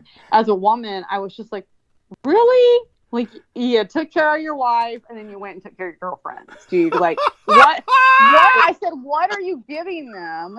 I said, because it's not money, which we all know based on the microphone. And I'm sorry, Real Tech. Like, seriously, I love you, but like, it's not money. And he went, like 14 to 18 hours. Right. Which I then laughed at, like, completely hysterically. And then now, which would be normal because 14, 18 hours, first of all, is a laugh in itself. Yes. No bitch wants that. Number two, you're not doing it. Sex would be painful. Yeah. Ian, what's that, Vivian? Why are you laughing? That's the bullshit part. Ian, of all things, is like the person that doesn't recheck his facts when he posts. Was like, hey, why are you laughing? Why don't you believe that he went 14 to 18 hours? Why are you laughing? And then I went, Well, if he's doing this cocktail, if Ian's doing this cocktail, obviously Ian, he's you got know the same. you fucking did it. You can replay the whole fucking thing. And then you fucking said that, and then I don't remember exactly what I said, something. And then I was like, okay, well, I can't even remember how. Then somehow it turned towards not only was he lasting 14 to 18 hours, but Real Tech said that was my point. So then Ian's defending him on that, and I'm like, okay, well, no one wants to go for it. And I was like, well, something. I was like, well, you got like third fucking. I don't remember what it was. He was like, well, I'm hung. Something about his hanging. I don't fucking know. Ended up being third leg, and he said, my dog. No, I know what it was. I know exactly what it was. Now I remember it. Sorry, fucking forgot. Ian fucking says that bullshit. Well, you're fucking laughing at him. I'm like, well, you should probably go into porn then. Right. You're that great. And then he said, that's what my doctor tells me I should do. Oh my God. Right. Because and I went, your doctor, Yeah. I said, your doctor, and this is right before Douglas came back. Oh, wait, your doctor tells you should go into porn? And he was like, yeah. And then Douglas comes back on, he says something. I just randomly hop in. Douglas didn't even know why I said it. And I went, hey, by the way, dude, I just need to check real quick. Is your doctor blind? That's what I heard. That's what I came back and heard. Like taking Viagra every 8 hours or something. That of course, by the way, this Viagra, there was this one guy in Latin America. He was in South America. He was a politician, and he was dating some hot young chick who was old enough to be his daughter, or should I say, you know who he wasn't? Let me tell you who he wasn't. He was not Lindsey Graham. Right. But this poor dope took a whole load of Viagra or some kind of dick pill and basically developed a bad case of priapism, where the penis will not go down. So he went into this erection mode where it was like, he wanted to impress this young chick so bad. And then, of course, when his dick is basically turning blue because it won't, it's got all the blood. No, that happens. That actually happens.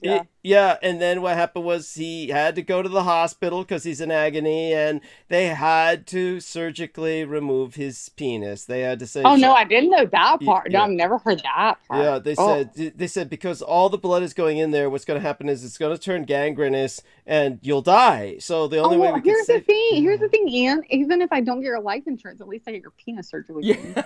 Either way, it's a benefit to society. Let's fucking get married, okay? Oh, that reminds me of this one guy I knew. Oh, Jack Bonner was his name.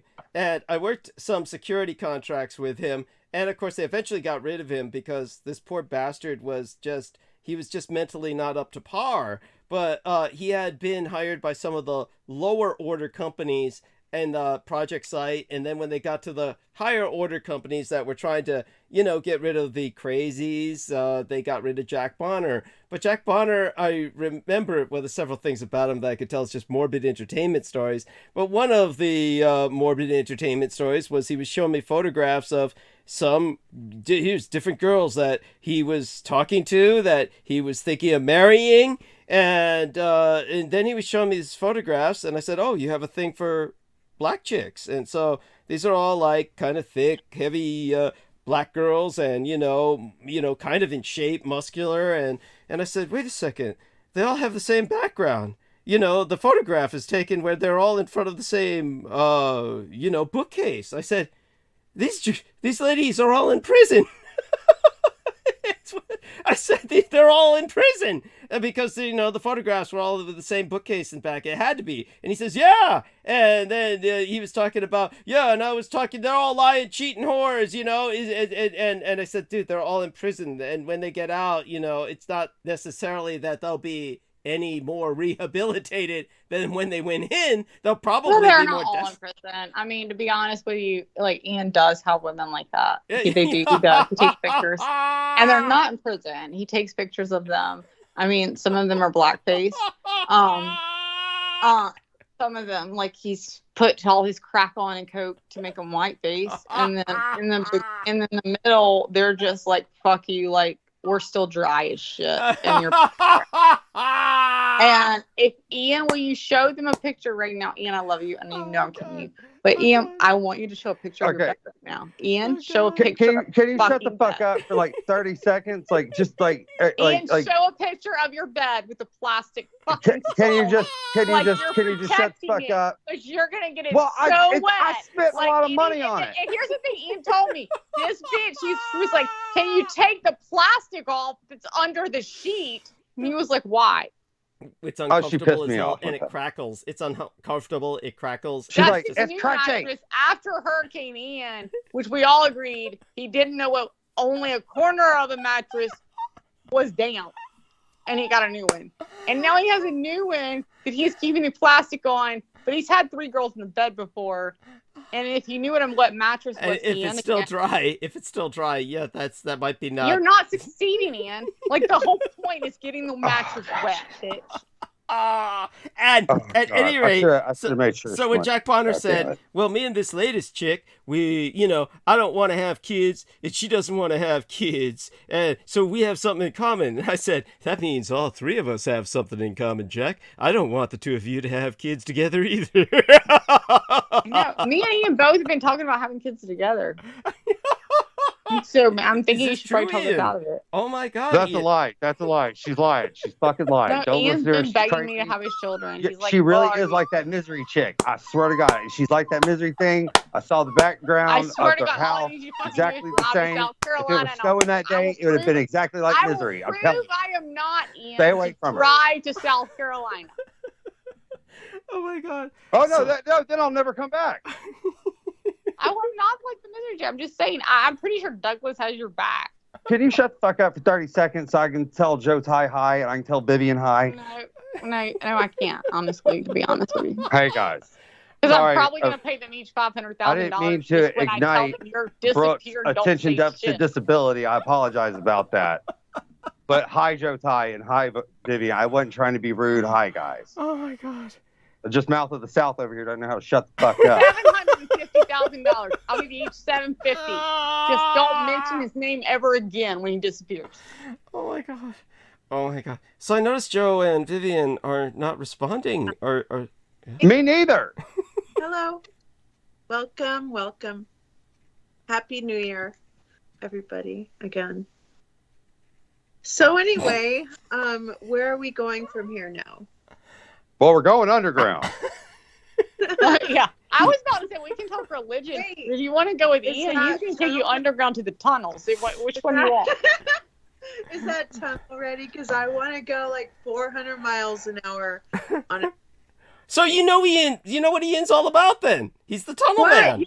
Yeah, like I've been around. Okay. Wow. Cool. So like. Well, if you've been around, Ian can fucking take a line of coke and smatter on the bathroom. Y'all be good together. Seriously roasting the hell out of him. Oh, this is nothing. He knows this is nothing. I roast him like. This is I love roasting. This is just the warm up. Yeah, exactly. Oh my God. So what happened was, while I was partying on New Year's Eve, I noticed when I came home, it was so cute. It was so precious. Ian had sent me this message. You okay? You all right? And I was thinking, yeah. It was like, and then he was like, sent me another private message on Facebook where, hey, I can come on if you need me. And I was thinking, wow, this guy was really high. So what you were high on? I hope you were high. I didn't even get that message. I told you before you even got that. Shut up. Tell the real truth. I gave you that. I was like, dude, the fucking bitch called me, Ian, and Ian had already hung up on me for saying he had a trailer, which I didn't even mean he had a trailer. I just meant the background looked like a trailer, and he fucking got mad, which I now know that's his like he can call me a bitch. It's like you have that one push point. He was like, it was the push point. He was like, he hung the fuck up on me. He was like, test my microphone. And I was like, you're a bitch. You're a horrible person. You suck dick. He was all fine with me. He's like, I'm like, that looks like a trailer. You're in a trailer. Done! You called me a trailer? Bam! Done. Not talking to you ever again. Then that night, 11:15 at night, right before midnight, East Coast time, I get a message. Hey, where's Douglas? Is he okay? Where's Douglas? I'm like, question mark number one, and then why do you need to know where Douglas is? Not that I knew where you were, but I'm going to tell him I didn't know where you were. I mean, obviously with the Blood Boys, I don't know where the fuck you were, but I wasn't telling him that in case he was in San Francisco. I might need to protect you. Ass. So I said, I don't know. Question mark. Why do you need to know where Douglas is? And he said, well, he's not showing on the top of my feed on YouTube. And I just did say that. All right, she's not lying about that. That's the first truthful thing she said about me all day. I wrote. That is the first truthful thing she said. What did I say? He says that is the first truthful. Yeah. This is the first truthful thing she said. No, Everything else is a fucking lie. And you fucking know it, but whatever. I might exaggerate a little. And then but this I'm not exaggerating at all. And then he went, and then I said, I am pretty sure you're probably really high or fucked up because I'm assuming you're thinking it's Sunday night and not Saturday night. Right. And then I got a reply back, oh shit.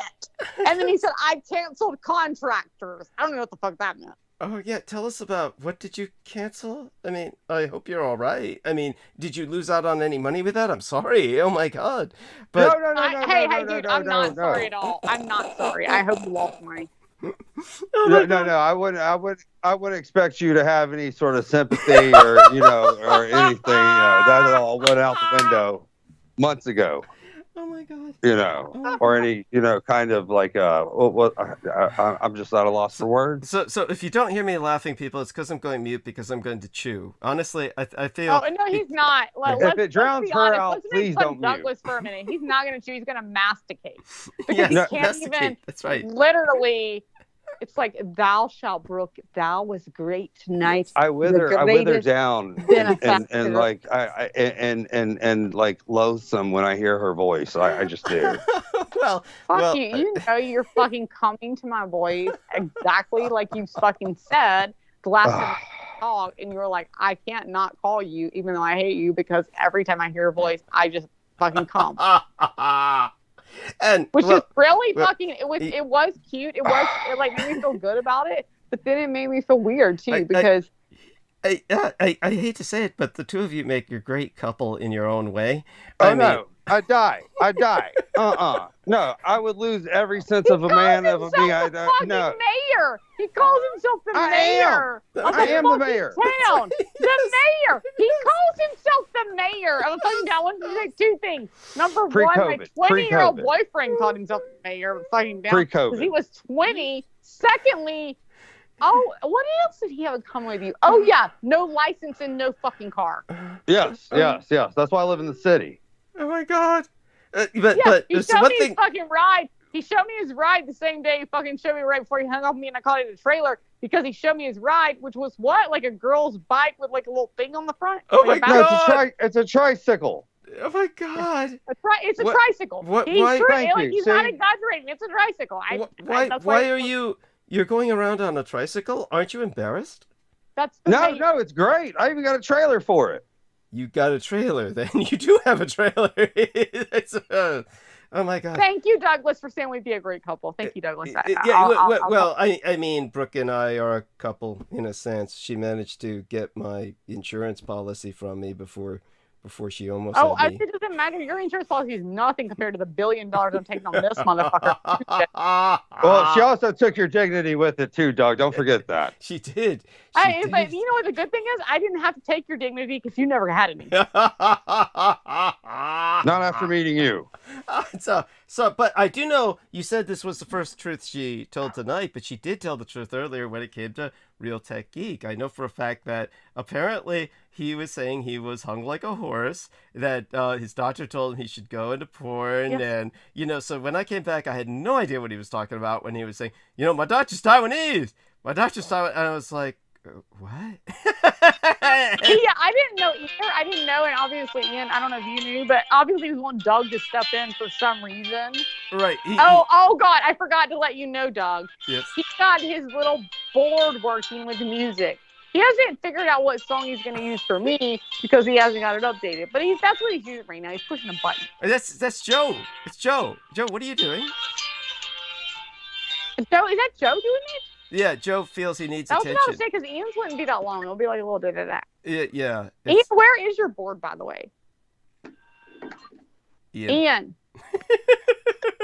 my god. Oh my god. I'm at a loss for words. Where's the Brooke, fucking board of the stunned. music? Where's the Brooke is a bitch? It's behind me. It's fucking behind me. Play Here, a let me. play a tune. Fucking Brooke roll. Okay. Let me go to the. Can I go on the camera on here?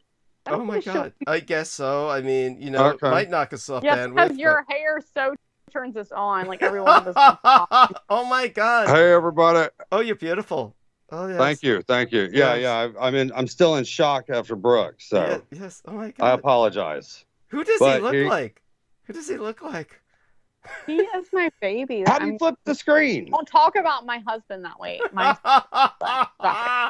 Everybody, I apologize. God damn it! I had it up. Yeah, I'm an idiot. I'm a fucking idiot. Okay, here it is. Me, I don't give a shit. Here it is. Look, there's all my weed. Thank God. Anyway, tell me what you want. Here, let me get this going. Hold on. Okay. Did I turn it off? Okay. Oh shit, I did. God damn, I suck. Yeah. This is what I told him. One time he called me, I swear to fucking God. You know what I tell him? You called me when you were looking for Doug the first fucking 2 times, and I couldn't hear you because you're like, my mic isn't working. And I went, hey, dude, I can't hear you, but I'm pretty sure you're saying, fuck, shit, I suck. Yes. Yeah, okay. That's the second truth she told. Was I not? It's like, I don't hear anything. It was complete silence. And I said, I don't know what you're saying, but I'm pretty sure you're saying, fuck, shit, this isn't working. I suck. What the fuck? Okay, here, let me get this all up. Hold on. By the way, Viviana, what were you going to say? You were going to say something about the keyboard, or? Yeah, what is that called? You This said is the it APC. time, and I looked it up and researched it. Yeah. And I already forgot. What is it called again?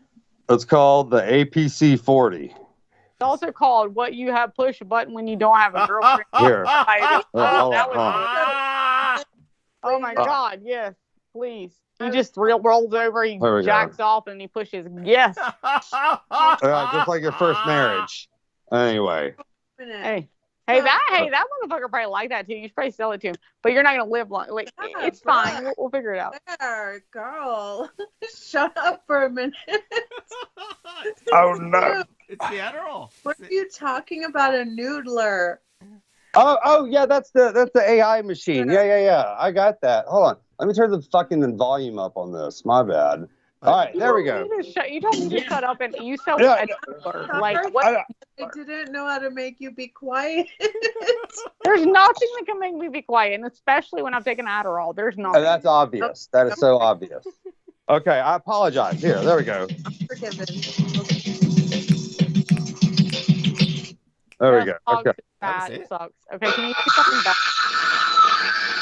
Oh, I'm just like, it's boring. It's bullshit. Like, I want like a random, like I wanna be like, bitch, fuck you. Like, that's the button you push for Brooke, or like Douglas, like my dick in your mouth. Bitch. Oh my God, here we go, guys. You're just randomly playing the stupid shit. She's like, you just need to be on my side. Oh, it's so much fun. I'm on your side. You think this is good? I know. This sucks. This is the worst shit ever. And you know why it sucks? Well, Ian, you want to tell her why it sucks? Because you didn't want to you want to tell her what else? You didn't want to chip in the extra money for the actual new version. So you decided to go with the 1997 version. And that's all we have. Do you know how hard it is to get a German to give you old software? Tonight. But here's the thing. He said, I paid for this. I'm so proud of myself. I'm fixing to get it. I'm going to get the brand new version. He was so excited when he's talking to me. This is New Year's fucking Eve day when he called me. And he says, hey, I'm going to get it. And he's downloaded it while he's talking to me. I'm like, okay, this is kind of cool because I want to see what the fuck he's downloading. Like, maybe I'll have my own little bit. Like I said, like, I'll be like, Brooke will be like, he said you can have your own little button. Fine. He downloaded it, and then the same thing. That's why I told stop it, Ian. Stop it. That's why I said, bitch. Well, I know what you're saying. That now you couldn't speak because exactly what you said the entire time we were talking was first your microphone working, and then it was like that one, and you're like, oh shit, bitch, fuck, oh god damn it, fuck me, I'm so stupid, fuck me. And then it was finally like, I was like, what? And he's like, I downloaded the wrong version because I paid for this. and I paid for it like 10 years ago on fucking no, and I'm not even exaggerating the 10. Like I'm pretty sure I'm not exaggerating that he said around there. He's got it on eBay. Am I not? And you said you paid like fucking $2 or whatever for it. It was a code that you fucking downloaded, and he thought you'd never get it back, the fucking $2 code, because you lost your email, but you happen because you fucking have a crush on me. Let's be honest. I get lost. I swear to God, I get lost. On me, and you were like, on the last call, you were like, I want to have some calls, and I was like, that'd be cool. And you were like, oh, so you emailed them. You emailed the company, and they basically said, hey, you're right, we don't have your email. We can't email you anymore, but we'll still give you the download. And you thought you were getting the 2022, 23, 21. Fucking, I would have settled for 2019. But no, you were like, I thought, but no, now then it's not working. It's fucking 1994's download. I give up. I'm at a loss. It's like half true and half not true, and then half distorted and just half just fucking out of fucking nowhere. Well, welcome to my world. That's what the gang stalkers do to me. They take everything I say and they discombobulate it. And now you know how I am totally a gang stalker. That's what I am. I'm a gang stalker of you and Ian both. Mm-hmm. I think you both suck, basically. But I also love you both so much. But Viviana, the truth is that Ian West has, in his quest for the truth, in his trauma that he suffered as a child by watching the movie Sallow and deciding that he was going to struggle for justice, struggle for the kids, he ultimately became a right-wing conspiracist. He's a radicalized right-wing conspiracist. He also found the Garden of Eden for you. I'm pretty sure to bring you there. I was very proud of that. I was very proud of finding the Garden of Eden. Have you didn't know that? Yeah, because I'm pretty sure people like she literally does, like she's literal, and I don't know that she'll believe you because I don't know that anyone would ever believe you. But if anyone was going to be literal with Bible, why don't you tell her? Look, I was very humbled. I got to have sex in the Garden of Eden this morning. Thank you. But let me. Oh my God! Did you have sex with you though? Because he said I got to have sex in the Garden of Eden. You went, thank you. Like I appreciate that. Yes. What I'm wondering is, Ian, how do you get all this sex? Miss Roxy's boyfriend upset her very deeply last night, so she came over. Is this the young boy-looking chick? Is this the young hot boy? No. This is Britney Spears' niece. Okay, but that's Britney Spears' niece, the young hot boy-looking chick. Yeah. No. That's Sarah. That's Sarah. Sarah is the Justin Bieber. This is why Ian doesn't do this to me. Because Ian knows I'm like, you're full of shit. No, that's serious. I'm like, show me a picture, bitch. He fucking said tonight to come on. I'm like, show me a picture of the bitch coming. Oh, he hung the fuck off. Oh my God. No, I did. I never backed down from that. What the fuck are you talking about? Show me a picture. You haven't shown me a picture of any bitch or guy. I've been like, put me. Well, I don't want you to get jealous. Wait a minute. I want to talk. Okay. Sure, go ahead, Viv. I'm going to talk to you right now. Okay. I was thinking about you today. Oh, thank you. Yeah. Holy shit! Dude, someone's thinking about you today. This is I need you to write this down. I'm sorry, Bill. I have to say let Viv talk. This is January fucking 1st. It will be the only time in the entire 2023 that you will have someone thinking of you. You need to write it fucking down, Ian, because you had someone in 2023 thinking of you. Period. Write it down. You aren't alone. There was someone thinking of you. It'll be probably the last time, but it was happening in 2023. Yes. So Vivian, I'm humbled. I'm humbled, Vivian. Yes. Go on, Vivian. Go on, please. Oh my God. Please, Vivian, go on. Yes. I'm humbled. Humble. I'll go on mute. Thank you. Thanks. Okay. So anyway, I was thinking I'm just pretty much going to put Ian in this category of anything coming from his mouth is bullshit. I love it. Also, the bitch thinking of you. I'm sorry, you're not a bitch. Like, I call women bitches. Like, I call myself a bitch. The fucking girl thinking of you is the only one the entire year. And she's like, and also I think everything you say is full of shit, which is true. God, Ian, could we be any better than this, right? Could this be any better night? Like, can we have a better night? Like, Vivian, like, I swear to God, give me your address and sending you a fucking cake and flowers tomorrow. Number one show, Doug. Number one show. dude, I never can take Ian serious, and I'm not even going there. This is someone who literally, I'm not putting them down, but dude, it's like, dude, I'm talking about something, and then you want me to segue into like this new thing, and then I'm just like, what?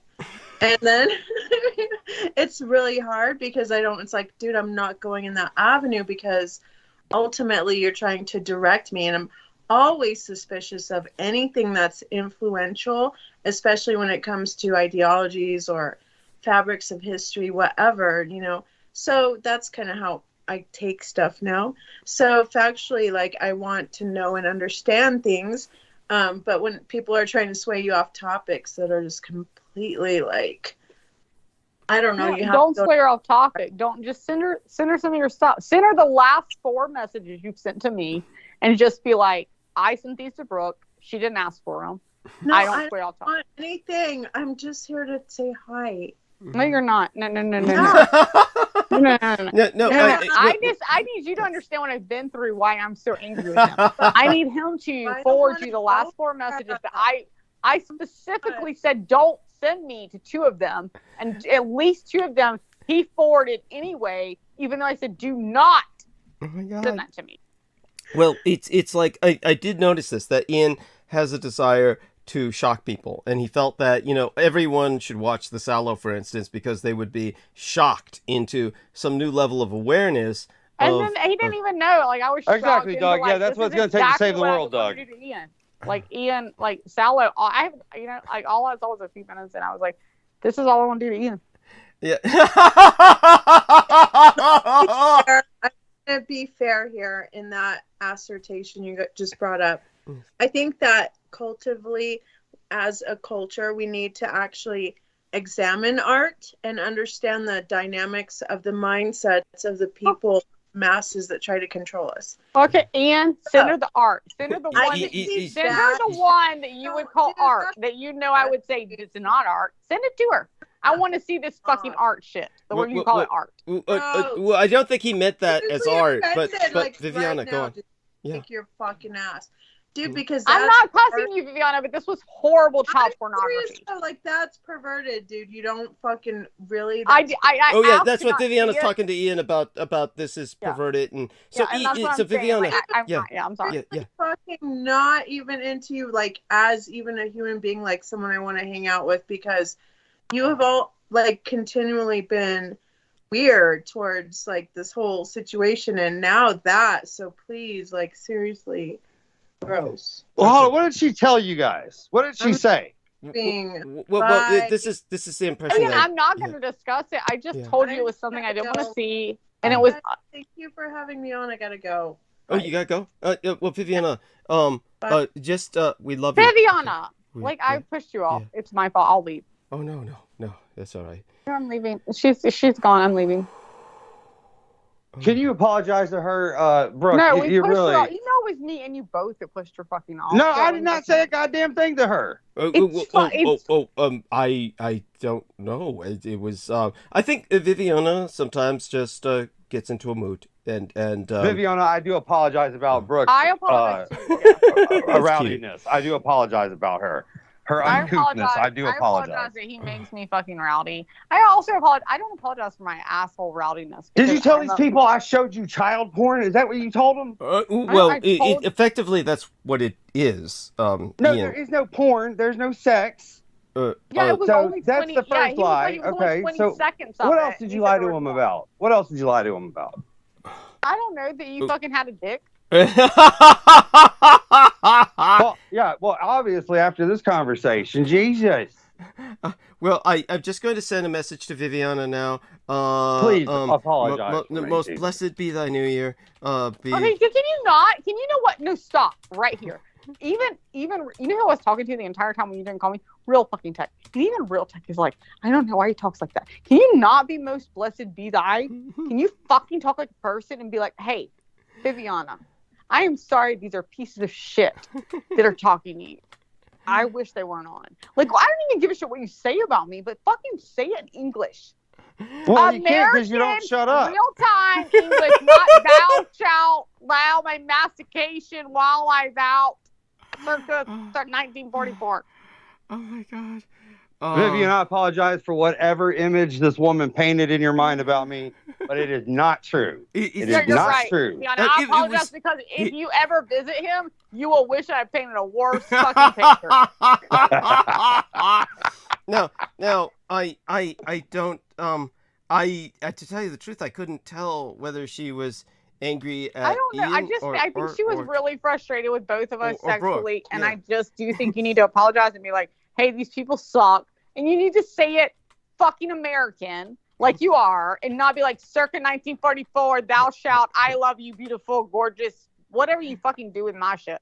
Like it's Doug, so how do we down. upgrade your Skype to get you a mute button for Brooke? How do we do this? Also, that I'm fine with that. How do we do this? Also, can we get a fucking button that where we like literally push it in your fucking dick, like literally? Oh, wait, I see why you have. Never I see mind, why you never have mind. high I blood forgot pressure. you don't have one. I was gonna push that button where it would. I see why you have a high blood pressure. I really do. So she told you about that. She told you about Yeah, that. yeah, about her medication. As a matter of yeah. fact, she called you a few times when she was. Yes, he kind knows of- about it because he told me to bathe in bleach and drink bleach and diet. See, that's another lie. That's That was another the lie. answer. That's Drink another bleach, lie. bathe in bleach, and diet. Oh, and there were some Tide Pods included in there. That is another lie. No, it's not. You said I put never the said fucking bathe blue in bleach. shit in the bath with the bleach. That will fucking do it. 'Cause I it will told go you to into put the your Tide body, Pod in the bathtub. suck into your skin cells. 'Cause I'm like, I don't have anything coming out of my skin. I am just sick with my stomach and sick. Well, And you're thank like, It God. doesn't matter because it will suck into your fucking blood. Fuck you. I did it. I'm the idiot. You Did you see shit? Did you see the shit come out of you? Nothing came out of me. And I even kept the I fucking can't believe you bathwater. actually did that. Tell me you didn't do that. Well, I they don't probably swear to heard fucking you talking God. and wanted to stay in you. Oh my god. You know why I didn't want to stay on me? Because it was like the only way we're coming out. Ian West is out there. We're gonna stay. Oh, Jesus Christ. If No, that's this is a bit, amazing. if that's who gave her the fucking deal, we're staying. We will fucking die in here with her. We will not come out. Oh yeah. Look, Ian West. I want to look. Let me apologize to Vivian. I apologize about Brooke. You should Everything apologize she said about for me being is a lie. Being alive is what you should do. Everything she said about me is a lie. Please don't believe her. Ian, fuck. Okay.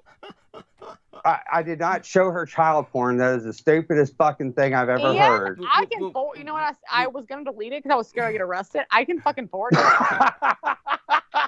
Because I didn't delete it. I still have it. Look, I understand what you're saying, Ian, but you also understand why it could be interpreted as. Yeah, it wasn't like. Yes. Yeah, that's what I'm trying to say. Yeah. I know she freaked out. She like when I said she needs to see solid because shut her the fuck up. This shut her the fuck up. That's for sure. Yeah, I'm sure it did. No, it didn't. No, bitch. Who the fuck is shut up right now? That's the whole point. You can't even shut me up on Adderall. You couldn't Nobody shut can me up shut when you I up. wasn't on Adderall. You can't shut me up, period, because you have yet to prove a point, which is what I You said. asked for the. How you wanted dare evidence. you, I bitch? showed it to you. Bitch, You wanted what did evidence. I say? showed it to you, Bitch, and you're still bitch. not happy. And you're still not happy. Okay, here's the thing. No, I'm not. I'm sorry. You know I what? swear, I'm you not get- happy. You It's give just them. not- You give them an inch, they take a mile. You give them an inch, they take a mile. I give it. Ian, first of all, you can't give an inch because you don't have an inch to fucking give. Okay. that was good. That was secondly- good, Brooke. That was good. Yeah, and secondly, here we're gonna go with that. Like, I told you not to send that to me. I'm not gonna say it was child Shut porn. the fuck up. That's another lie. You Lie know number I- 68. Lie number 68. Good. Lie some more. You got any more I'll lies? have it recorded so I can't prove it. So you're right, I can't prove it. So you can sit there and go there. But But you whatever. can make it up all night. There we are. Okay, that's fine, Ian. It doesn't matter. Like, if you could say that, even if I had said, please Let's send me learn how to whatever child upgrade Skype porn for Doug so for he can 20 shut you the fuck seconds up. of porn that may It's basically not I can porn. see. The kid, what? First, But don't what call did it porn. you say? No. You're gonna say I didn't ask for it. You're gonna say I said no, send it. But You what said- were you your said- you said- no? you said- Promise on your You said, mother's life. where's you the didn't say that. evidence? Where's the proof? Shut Where's up, the evidence? bitch! I Shut gave up! it to you.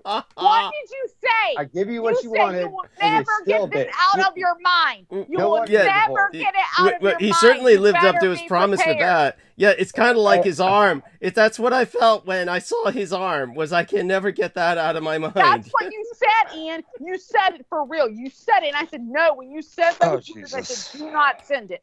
Did I not? As you said, you will never get it. I said do not send it. Yes. So Well, then why'd you tell ask me I'm for a it? liar. Tell me I'm a Why'd liar you ask now. for it? Where'd you ask for it? Okay. Well, obviously, let's put it this way. I think that No. Let him finish because he knows I'm not a liar. You tell him the truth. You say, when you said that, I said, don't send it. And you were like, I have no, no idea what she's talking about. I have no idea. Well, what happened was Ian, of course, has a desire to prove what he's saying. Save the world. To prove what he's saying. It doesn't matter. Then if you're going to, here's the thing. I know you're going to fit on you. You're the great middleman. So middleman. Oh, God. No. He's going to middleman. Let's give him something middleman. Oh, God. Because that's not it. It's not you sending it. You fucked up sending it. We already fucking know. But then, here's the thing. You fucking sent something that was horrible that I can't get out of my mind. You wanted the evidence. You wanted evidence. There was That's nothing evidence. that was like, Trump is a winner. White hats. Democrats are bad. Their kids into Ukraine. There was just a kid. Now, this may be what Viviana was addressing. Now, I think that she had an anger for everyone, but basically, I think apologize, Vivian. Oh, yeah. Well, I mean, that's very gracious of you. I mean, I think that's very gentlemanly. Now I want to ask you not to fucking send it 2 days ago, but whatever.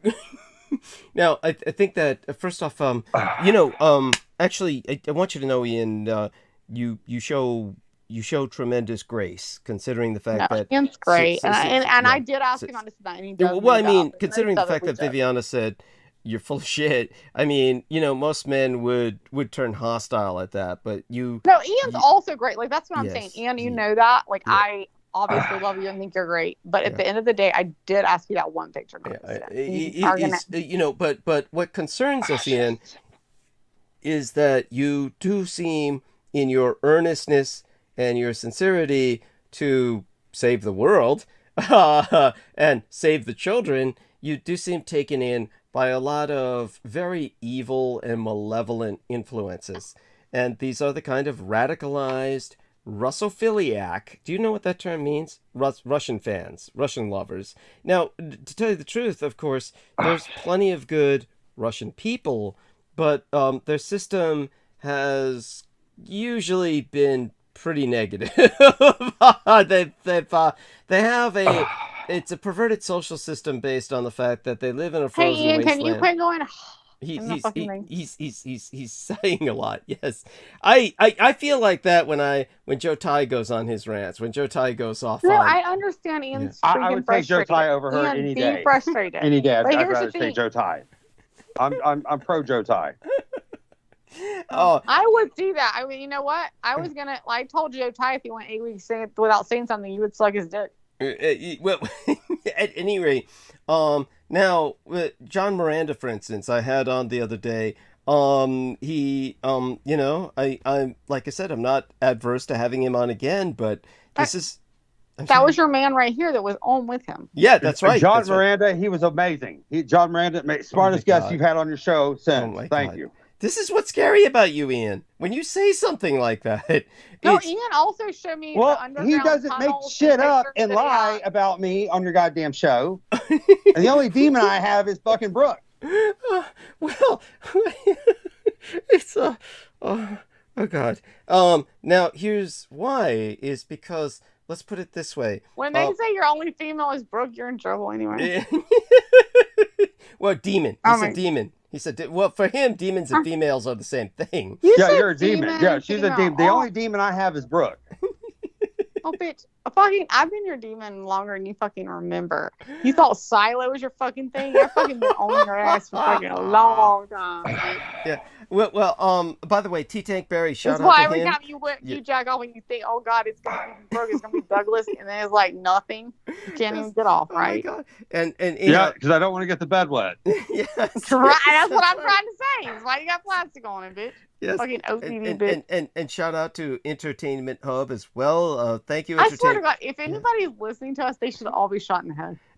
It's well. I should shoot myself in the head. I don't mean them. I should shoot myself in the head for talking to Ian is what I mean. And then anybody wanting to hear me talking to Ian and going on about it, should also want to kill themselves. It's Yeah. what I mean. Like, it's a horrible fucking conversation is what I'm trying to say. And shout out to Macronomicus, but apparently people find this rewarding in some sense because they seem to be entertained. Because they're like, I'm not Brooke or Ian. Thank fucking God.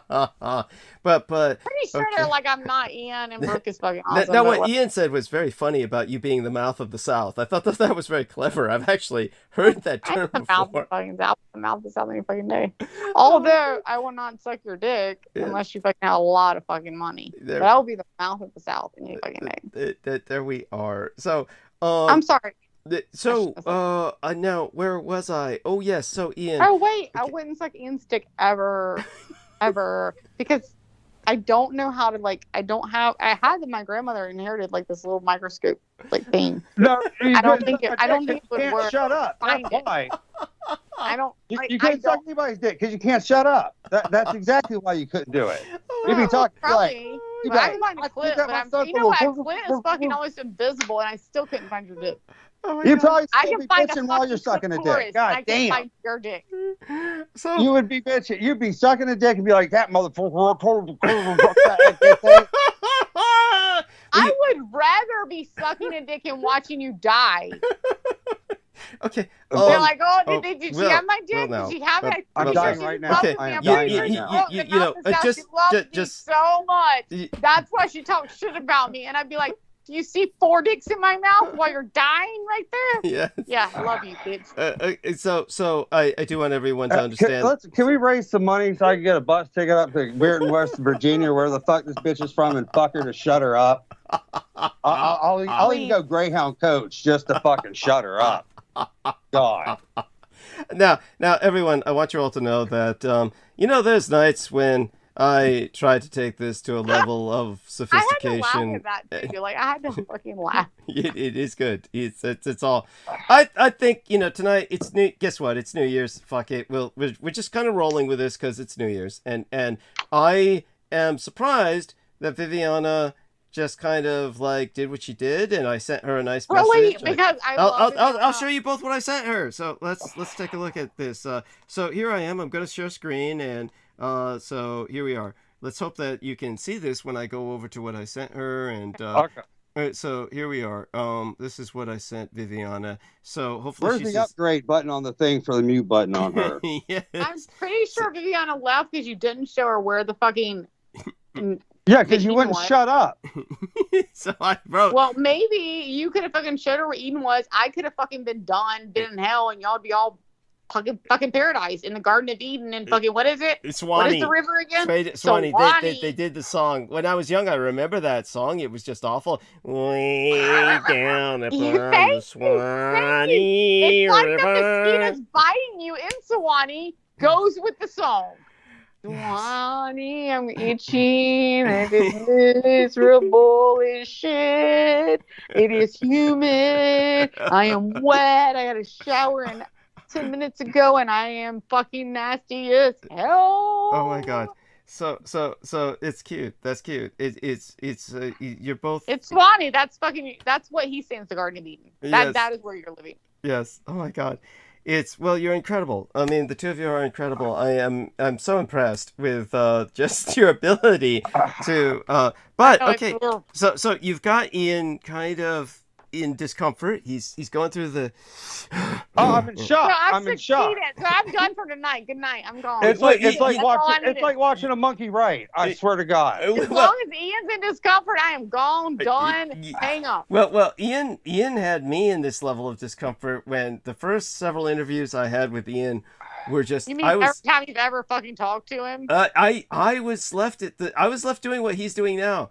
Just like heavy breathing and just trying to catch my breath. I will have to say though, Ian, he's done that with me a few times too. Yes. He left me breathless. Because he was talking about at that time, the I guess it was methamphetamines were really kicking in, and he was like, I'm vomiting black bugs. I'm vomiting black bugs. I can't even say that 3 times fast. Try saying that 3 times fast. I vomited black bugs, he was saying. I was like, and then I isolated the queen, in my arm. I'm starving her. She's here in my arm. I'm starving it. And it was... you were pretty close to that. Like, what was it, like 2 years ago? You were like, me? I want Brooke. You are my queen. I want Brooke. You're my queen. Me or Ian? You were saying it. I want Brooke. Okay, That's you're my adorable. queen. Well, that's I would have said I want a doctor. That's what I would have said. Well, at that time, Ian was telling us how he couldn't trust any of the doctors, that none of them knew what was going on. They were Yeah, because all of them, he had worms coming out of him, and no one would. Like, literally, I could have said, yes. I am dying. I have worms coming out of me. Fuck me, they're worms. Yeah, I'm writing the a worms. book. It's called Fuck They the Try to Worms. Kill I Me. need the worms. I need the fucking worms. That's what fucking... No, but like, but tell me the truth, Brooke. You did not put Tide Pods in a bathtub and then get into the bathtub, did you? I mean... And you want to no, it works. Yeah. No, he had told me it had to be blue, too. He told me it had to be blue. it had to be blue. That way you could see them jumping out of your skin. And here's the thing, bitch, I left it in the bath. This is how desperate I was. That's how I told you I was so sick. That's why you know I've been sick. Because when I do that, and I tell you to call Ian fucking West, and then I take his advice and sit, because I wasn't going to drink the bleach. No wonder she's angry at you. No wonder she's angry at you, Ian. I mean, yeah, oh my... I left the shit floating to be like, can anything come out of me? You know the only great thing about... I will tell you this. No. Everyone stop right now. I don't care if there's anyone listening. They're going to get one great secret. Take fucking Tide Pods and put them in your fucking bath. I did not suggest It will not Tide get rid of Pods. any diseases. It will not get rid of anything sick. But your skin will be so... You will smell great. You will smell great. You will fucking... I was like, I didn't even wash the shit off. I got in the shower. I was like, I still smell like I came out of a laundry load. Yeah, it's nice, right?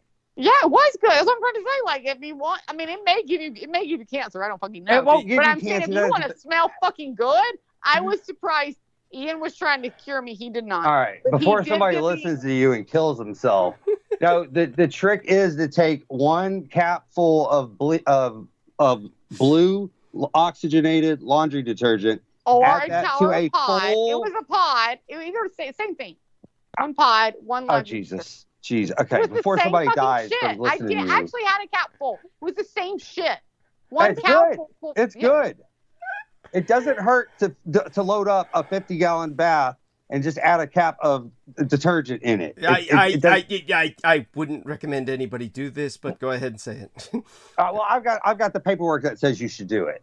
Paperwork? I've got the paperwork that says you probably shouldn't do it, but it will. Here, I'm going to send it to you. It will not help you at all physically. Here, you may get cancer, but you will smell good. You will not get cancer. That's another lie. That's lie 68. No, here's the big thing. This is why Ian knows it. If you have been with anyone like Ian West and you need to fucking make sure you got that shit washed off of you and you smell good, you better take the fucking bath. It's worth the cancer. Take it. You'll fucking smell good. Cancer. He'll That is be a out of goddamn you. lie. Oh my God. God damn. I hope Tide sues you. Oh my God. I hope Tide sues you too. Because here's the thing. You know what? Tide actually they should pay you. They should pay you. Like, that's the one thing we thought we couldn't get out of people that Jesus. we can. Yeah, I'm trying to find the health thing. God damn it! He's looking for the health thing. Are you like me? You're like me. You can't find AIDS out of people. We can get Ian West out of people. That's a new fucking thing. We need to pay that motherfucker. If we get Ian West, have you been anywhere like near someone like Ian West? You know what Take a Tide Pod. It'll be like it'll be like the Calgonite gremlin. Do you remember the little Calgonite goblin that was in the dishes, and then they used Calgonite? He was like, oh no, Calgonite! Oh, yeah, you saved me. You would save me. Yes, it would be like Ian could do that. Here we go. I got it. I got the directions with the detergent bath shit. And Ian, I do think Viviana was pretty hard on you. I did think she was pretty hard on you. It's okay. It's okay. She's just playing along with Brooke. It's all good. She was trying to I man didn't up think with she was Brooke. hard on It's you all at good. all. I mean, I think I'm hard on you a lot much harder than her. No, you're way beyond hard. You're like unforgivable. I know, I know you never really felt hard because you've never. Hey, y'all, Ian showed me But you child were a porn. kid, I you can know, just you hear got that. pumped up, you know, I I can fuck just with you fucking and your hear that. sexuality. God. You never really been hard, but hard is Well, like me. look at people like you. How could you get hard? Listen to you. I'm just saying you've never been hard. That's all I'm saying. Oh my god. No wonder you had to bury somebody that didn't know how to speak English. Jesus. Whoa. Well, here's what's hilarious on that comment. My kids don't know how to speak Spanish. Why? Well, their father was half Cuban. Why? Well, because you won't shut up so they can learn it. But here's the idiotic thing about that. I love about Come on, honey, I'm gonna sing you to sleep. I love that. It's so smart. No, you're genius. You're right. I didn't shut up. The only thing I didn't shut up about is the fact that my ex-husband didn't know I knew more Spanish than him. He knew not a word of it because his father was 16 when he left. He was from Cuba and he moved to Chicago and he didn't speak a word of fucking Spanish. Because so he I had knew to Ian go West. telemarketers that say habla español because your name is Reyes, and I'm like, I don't fucking speak your shit.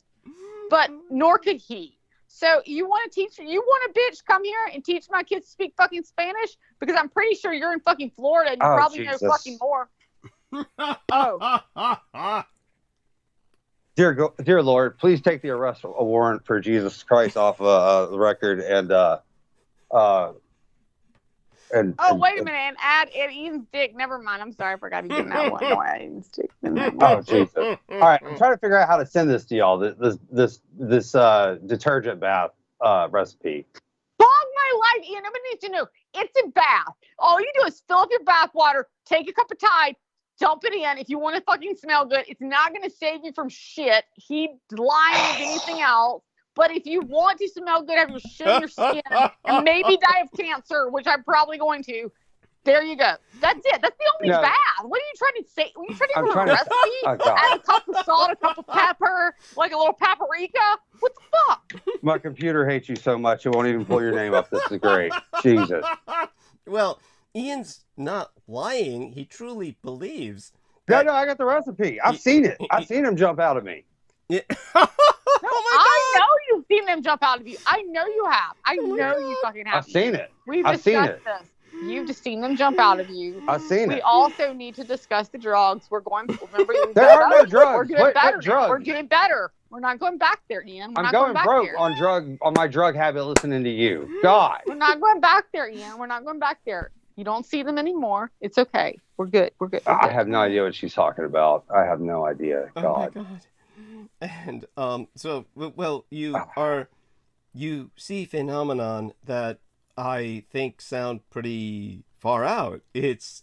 Oh yeah, no, it's the bioweapon that was developed in Ukraine that was put in these shots that come out for the shedding. Yeah, it's intense. It's intense. I just ask you, Douglas. I have to ask you. This is Ian's fault. This is your fault. Why do you fucking ask him shit? That's there your you go. fault. Well, honey. Okay, Brooke, I'm sending you the recipe. What's interesting, see, this is the right-wing radicalization. He never mentioned the bioweapons sourcing from Ukraine. Yeah, there he goes. Putin, Thank you, Ian. After Putin invaded. You, bitch. Oh, thank you for finally admitting your shit, because I sat there and was like, why are you on Douglas's shit? Why are you doing this? You just like fucking having Australia here, but not fucking having Australia here. Having a funnier Australia. And at least you're funny and not being like, I'm fighting in my dreams and I saw Trump's son last night who was Jesus Christ. That's a little insane. That's a little insane, even for me. That's what I'm saying. Like, that would be like, that's like your brother or like your boyfriend if you're gay. Okay. All right, Doug and Brooke, you have the correct directions for the detergent bath. Okay, we have that. Now you tell me about Ukraine. Well, there's probably 200 dead people because your fucking mouth saying fucking go throw the thing in there and do this. Right, we just killed. There's 400,000 people under me right now, kids. I just killed under South Carolina by joking. Ian, they're under South Carolina. Put the photograph. Pretty sure Lindsey Graham put them there. You know what? Lindsey Graham made sure they weren't gay before he put them under there. Ian, you sent me a photo in my Skype messages, but you'd best send this as well in the chat room, in the general chat room for this conversation. Okay. That way, we can see them, and And let me open up the photo that he sent. I shut I it. hope you mean general chat room as far as anyone listening. Oh my god. Oh my god. I don't want to see it. This says only known nanobot replication inhibitor. It's 20 mule team borax. This is the classical go-to lethal shit you use when you think you might have bed bugs and you're actually trying to save whatever the bed bugs are infesting. It's 20 Does it sound mule like team. Brooks has borax? Do you see why I had to go to the detergent route? First of all, I know what borax is. Secondly, bitch, it was in my fucking system. It's still fucking issue. You haven't cured shit. I'm probably That's because you're not lying. doing the treatment. If You got to stay on the here's protocol. Hey, bitch, at least I'll fucking shit crawl my skin. If anything is in my fucking intestines, it's crawling around. You know what? It likes me. It likes to stay inside me. I don't want to get the fuck out. In you. It's not You gotta like starve it's it not out. like you get in fucking Brooke. You're like, oh my god, let me stay inside that bitch. Let me stay inside her. It's fucking Ian. You're like, Said no one crawling ever. fucking arms, skin, fucking. I don't give a shit. Get me the fuck out of here. Oh, thank God. Thank God. Thank God.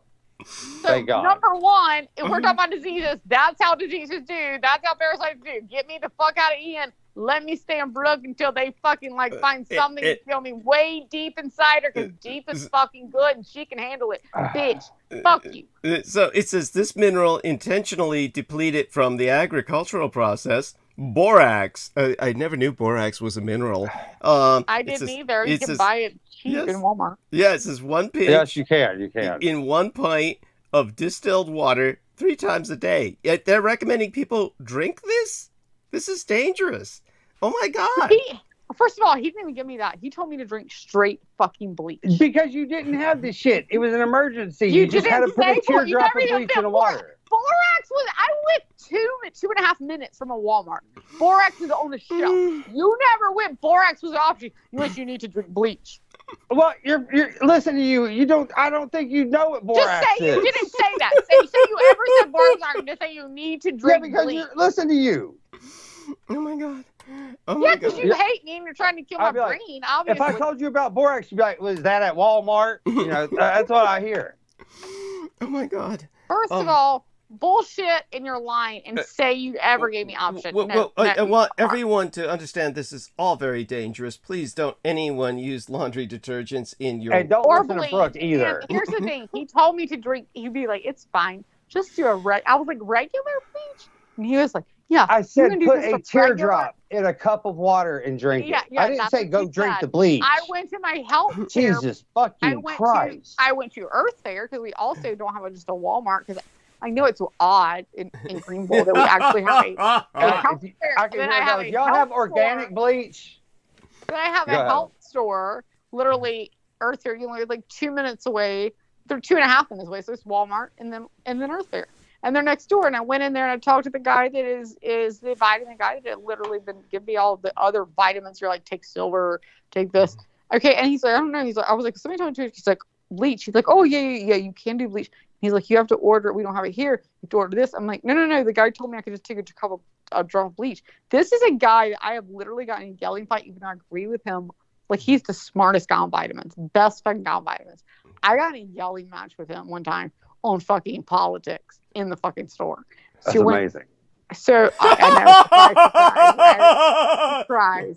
But what I'm saying is he literally was like, even him, Republican, Trump, no shots, all trying to kill you. Vaccines are deadly. Don't take them. They're all like it's not a vaccine.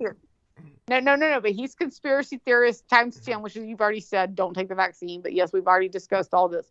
And he said he's on your level. He's on your level for sure. And he said probably, he may be plus or minus 5. But what I'm saying is he's plus or minus 5.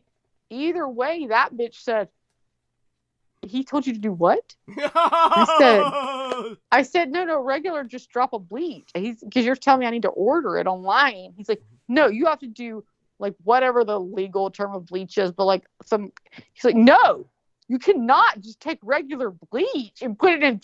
No, this is a conspiracy theorist type. Like, I can't even tell you how bad. Like, I've argued with him worse than you because he's like, because we don't joke. I didn't joke with it. Just to put this into some perspective, just so people understand this, in the Philippines, there was, I forgot exactly what the situation was, but The problem is I did put a drop of bleach in the water. I will just let you know this because Ian had me so desperate, and I did, and I lived. So I'm saying you can live with it. I'm just saying it doesn't fucking help you. You will fucking probably not be okay. It will not help you. You will still be like me, having to go to a fucking internal. Yeah, it just makes things worse. Don't. You're still going to the doctor, right? You're still going to the doctor, right? Going to the doctor. You so didn't the doctors help aren't me. doing shit for you. Well, neither did you, bitch. Except trying to kill me. You haven't had to call me since.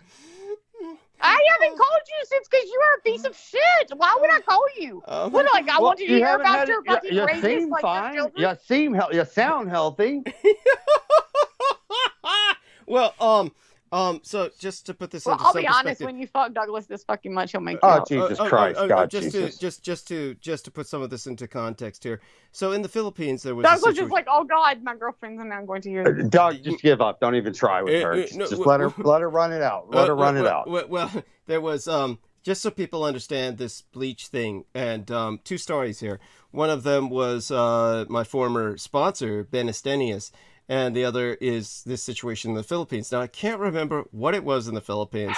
It was. I wonder why. Probably because I made you drink bleach. Yeah, it was something to do with a dead body or something had gotten somehow into the water system.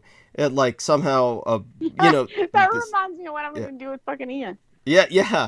And what happened was because the body was decomposing in the water, of course, basically this is something that was, by the way, just so people know this, all of the Bronte sisters, who are very famous, Emily Bronte, and of course, people are familiar with their literature, they all died drinking grave water. Basically, they lived near a cemetery and the bodies were decomposing. Isn't that what India does though? They put all their dead people in the fucking water. I mean, like, yeah, that's right. But that's in rivers that have nothing to do with the water system per se. I'm just saying, you're making me literally get like I'm like slava. Like, what do you say that mastication when you have that extra? Mastication, chewing. Yeah, salivate. The saliva. Then the mucus gets produced. Hypermucus. No, when you say like the body in the water and it's done instead, like I'm just Ian and anyway. So anyhow, what they were advising people to do, because I think a body fell into the well in this regional Filipino area and they couldn't not stop drinking it, but the body was decomposing. They recommended that everybody put a drop of bleach into their water every time they were drinking it. So just take a drop of bleach, put that in the water, and that'll hopefully kill all of the germs from the decomposing dead while you drink the water. And this is kind of like something that there you go. That's one story where the government itself Did it work? I don't know. I can tell you it didn't work. There's two things you can't find. It may have worked, actually. It may have worked for all of them. Well, you can't kill. What was his name again? The guy that visited me. See, that's what that shows. Oh, and Michael Aquino. Aquino. And see, I love it, Aquino. You fucking aren't here, bitch. Yeah, and that was the president of the Philippines. Was one of his relatives. Aquino, and you can't kill Ian West. Yeah. Those two. Other than that, take the bleach all you want. And then with the Benestenius, what happened was that Benestenius contracted the flesh-eating virus at one point in his life. And it was like it was devastating, as you can imagine. And Did he have worms coming out of him? Well, he was itching, as you can imagine. The flesh-eating virus. Well, he's basically decomposing. He started to decompose. Was he in the United States when he got the flesh-eating virus? It was, he was there in the United States. Somehow he contracted They probably said he had bed bugs then. No.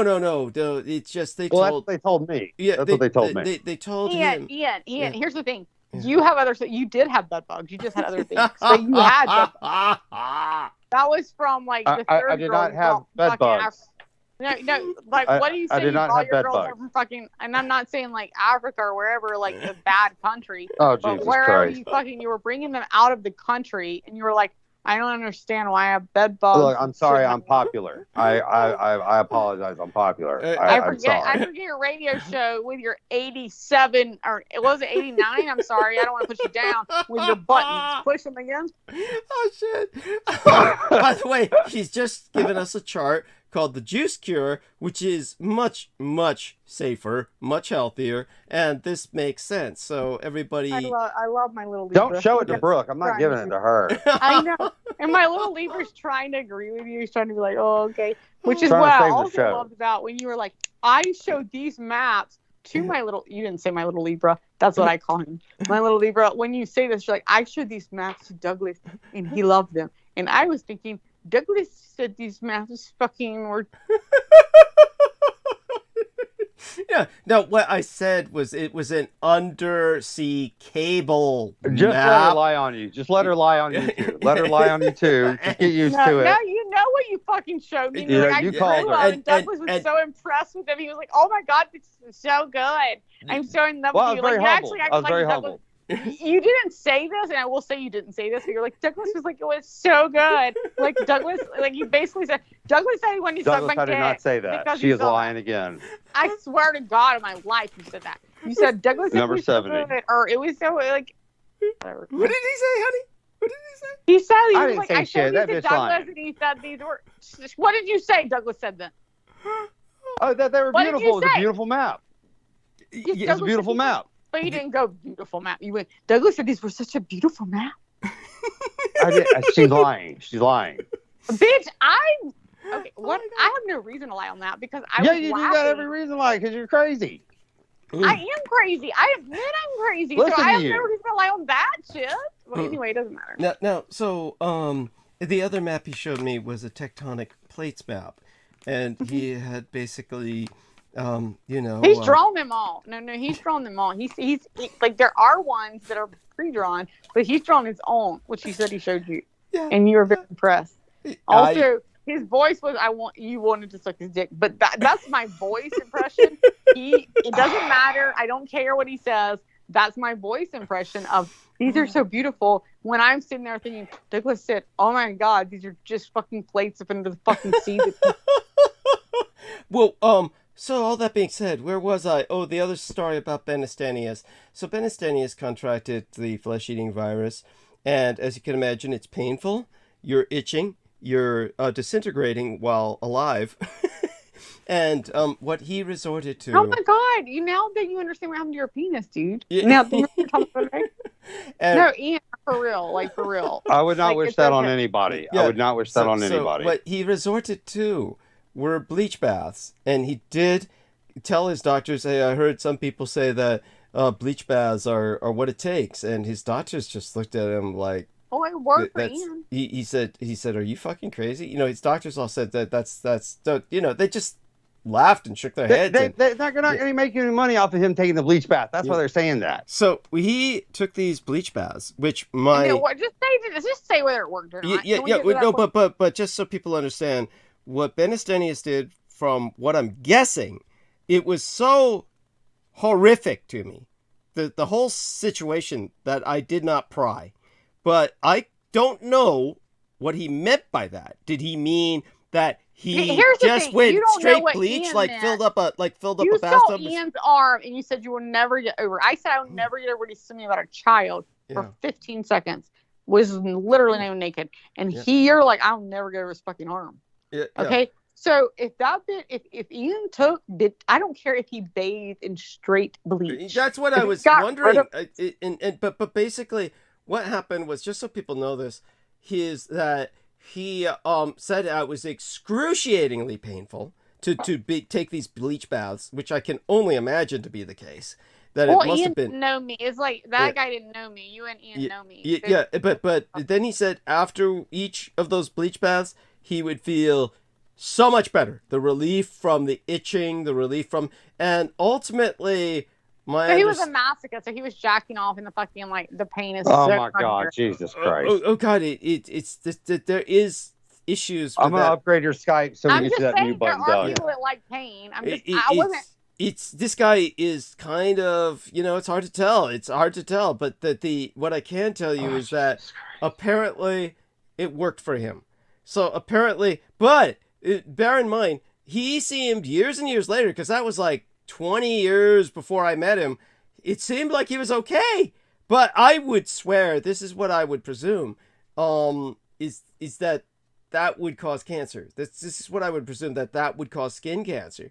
But it didn't seem to do that with him. He Bleach seems... will not cause cancer. I don't believe that. Like I'm with Ian on this. Like bleach won't fucking cause cancer on you. Like the Okay, Tide Pods guys. are more Okay, all right. Here, let me just help the both of Tide you guys Pods are out. chemical, or Oh Tide Jesus. itself is a chemical. Yeah, and You fucking Okay, know but- bleach but- is not gonna cause cancer. Okay. Miss Brooke, have you ever been in a pool before?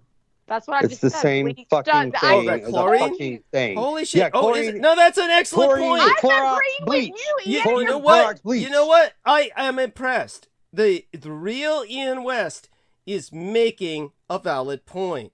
And This is- I'm agreeing with him, and he's still arguing with me. Yeah, So that's a. I I can't remember win. I at can't Sonoma win. State University, those motherfuckers used to chlorinate the pool so heavily that my eyes felt like they were Would on burn. fire. Exactly. Yeah, Yes. yeah, It's the same thing as taking a chlorine, a bleach bath. Same thing. Okay, That's what I I'm am trying impressed. to say. Bleach Okay, will not cause the cancer, and I was trying to agree with Ian, and he still wanted to put me Okay, down. so- And you've just made everybody's doctors prove they're stupid. You see what I'm saying? Well, No, well, you didn't. I just sat.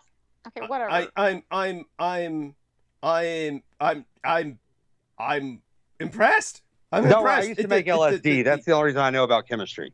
So why am I? Yeah, and you're why fucking am meth, I you're crack. Like, not that's, surprised? Why am I not surprised? Now, have you ever thought, Ian? He that- asked me to send a pound of baking soda this weekend. Did he really? You want to tell him? what in the bathtub? Ian? No, when Yeah, you said you fucking were, you couldn't get any more baking soda because you were going to get arrested for buying too much, and you wanted me to send you a pound.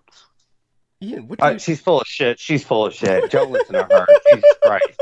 Everything out of this bitch's mouth is a goddamn lie. What does that have something to do with the process of making meth or something? Oh my God. I have no idea. I never got that good at it. Okay. Well, obviously, Ian was asking you for something he didn't want you to share It's with not the meth. public. It's crack. That's crack. He would be No. better off. That I'm would mentally make a about lot the of crack sense. because of her. That would make Jesus. a lot of sense. That would make a lot of sense. I'm just saying, you mix cocaine with crack. You mix cocaine with baking soda. I know that. Yeah. Oh Jesus! Don't even get me started. Jesus Christ. I've never been in a pool all my life, nor have my doctors. You've never been. What? I'm what- sure no, wait a your second. people, Are I'm you? sure your people have never seen a pool or know what it is. And I'm sure if they did, they would be like, it's a pool of fucking like our own fucking, what do you call that? Our own genomes, Yeah. where you fucking like, you were basically your cousin and your other cousin, and that's what made you. The gene pool. They're swimming in their own gene pool, is what Yeah, you say. that's what thank you. That's very funny. Ian, when you say I've never been in a swimming pool, why would you? No, be... not you.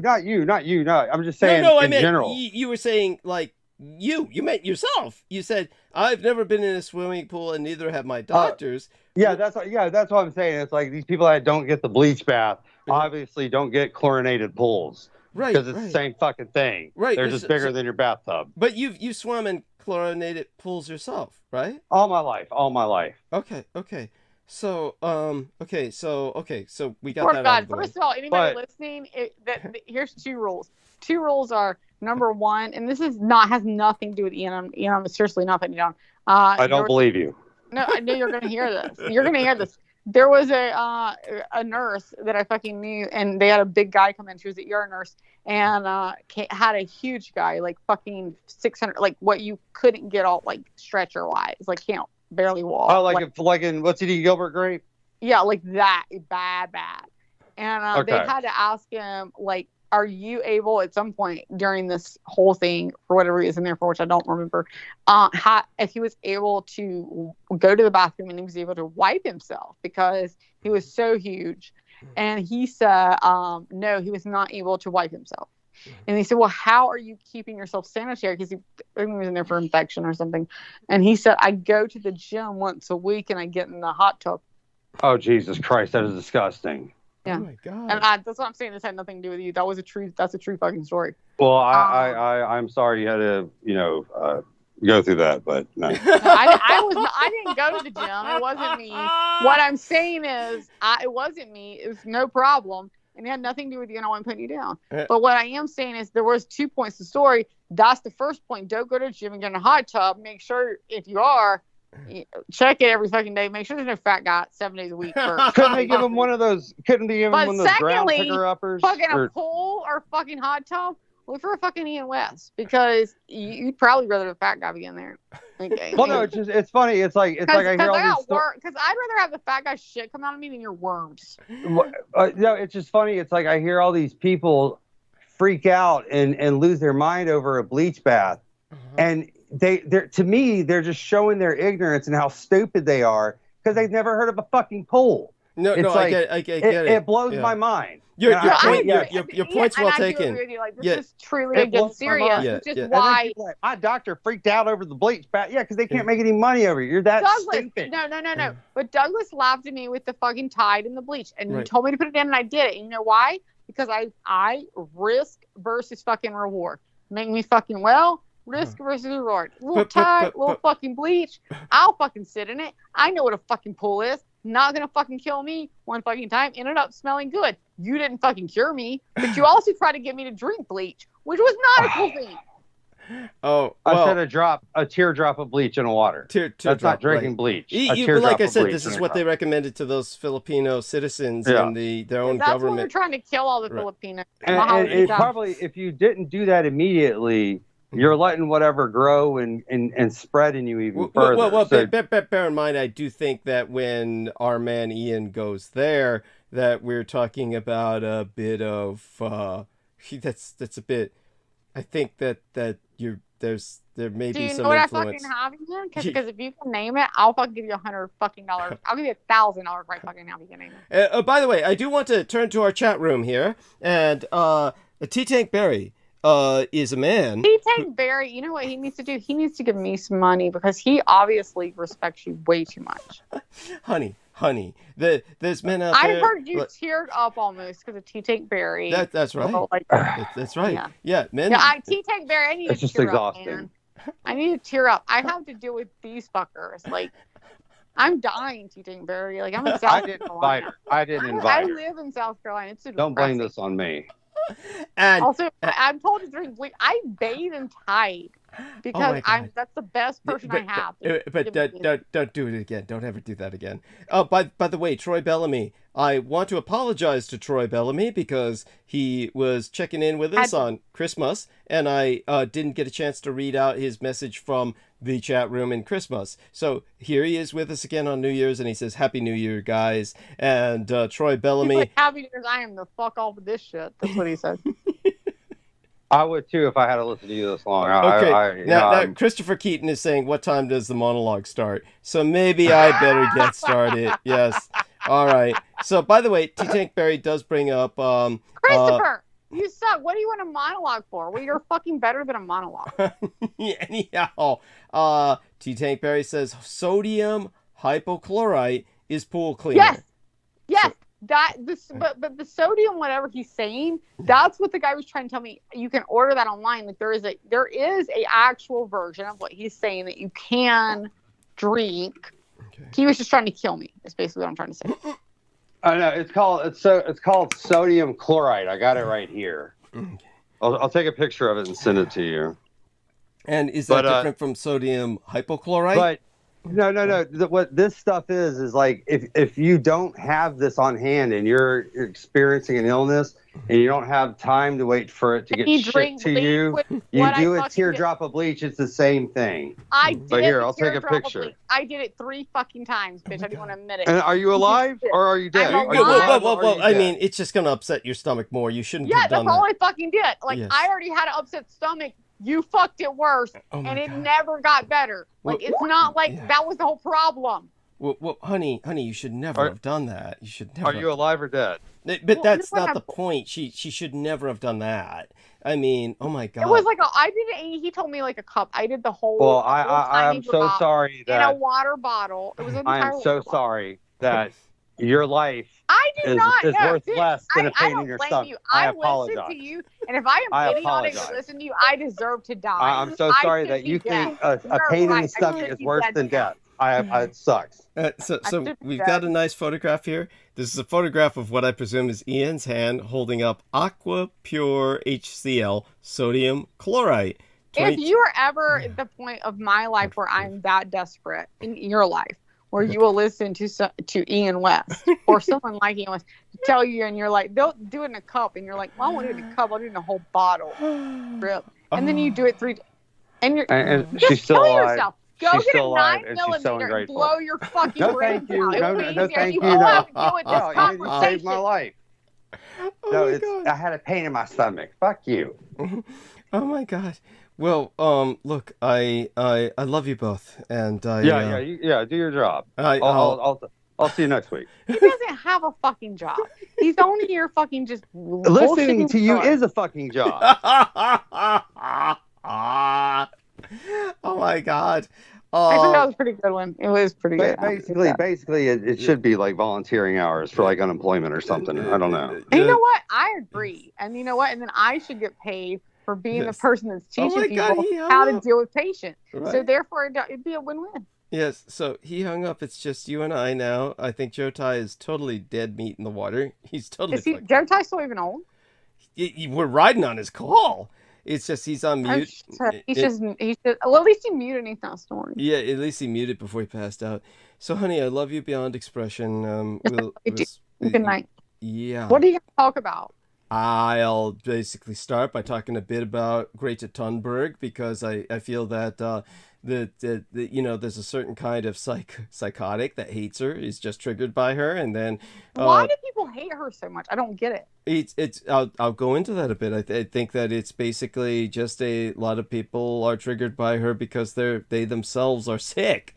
That there's something seriously wrong with them. I mean, I can go into that now. I mean, while you're here riding with me, and just consider yourself free to interject, and that way we can both kind of cover the subject, and then Ian's not here, so I will interject much less. I can show you.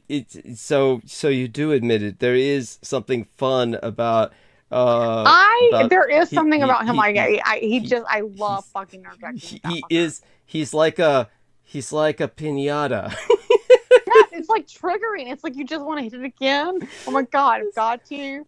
I shouldn't, but I feel it. Yes, he's a piñata muppet. He's a piñata muppet, and you know what it reminds me of? It's everybody. This is like that school situation where Ian was the bullied, depressed kid who looked too Jewish, and he hung himself. And here's this overweight Jewish-looking kid who hung himself, and then Brooke came in with all the mean girls, and they thought he was a piñata, and they just started beating the body with their baseball bats, just hoping for all the candy to come out, but it just kept bruising and making... I hope you have a better story than that, because that's not the way that story ends. Here's what fucking happened. Ian fucking West was not a fucking overweight Jewish boy. Ian West was the guy that was like, everybody was like, all the girls were like, yeah, I'm not sure he's that cool. He tries that cool. And then he's like, I want girls. I want them bad. And then he pretends to fucking hang himself.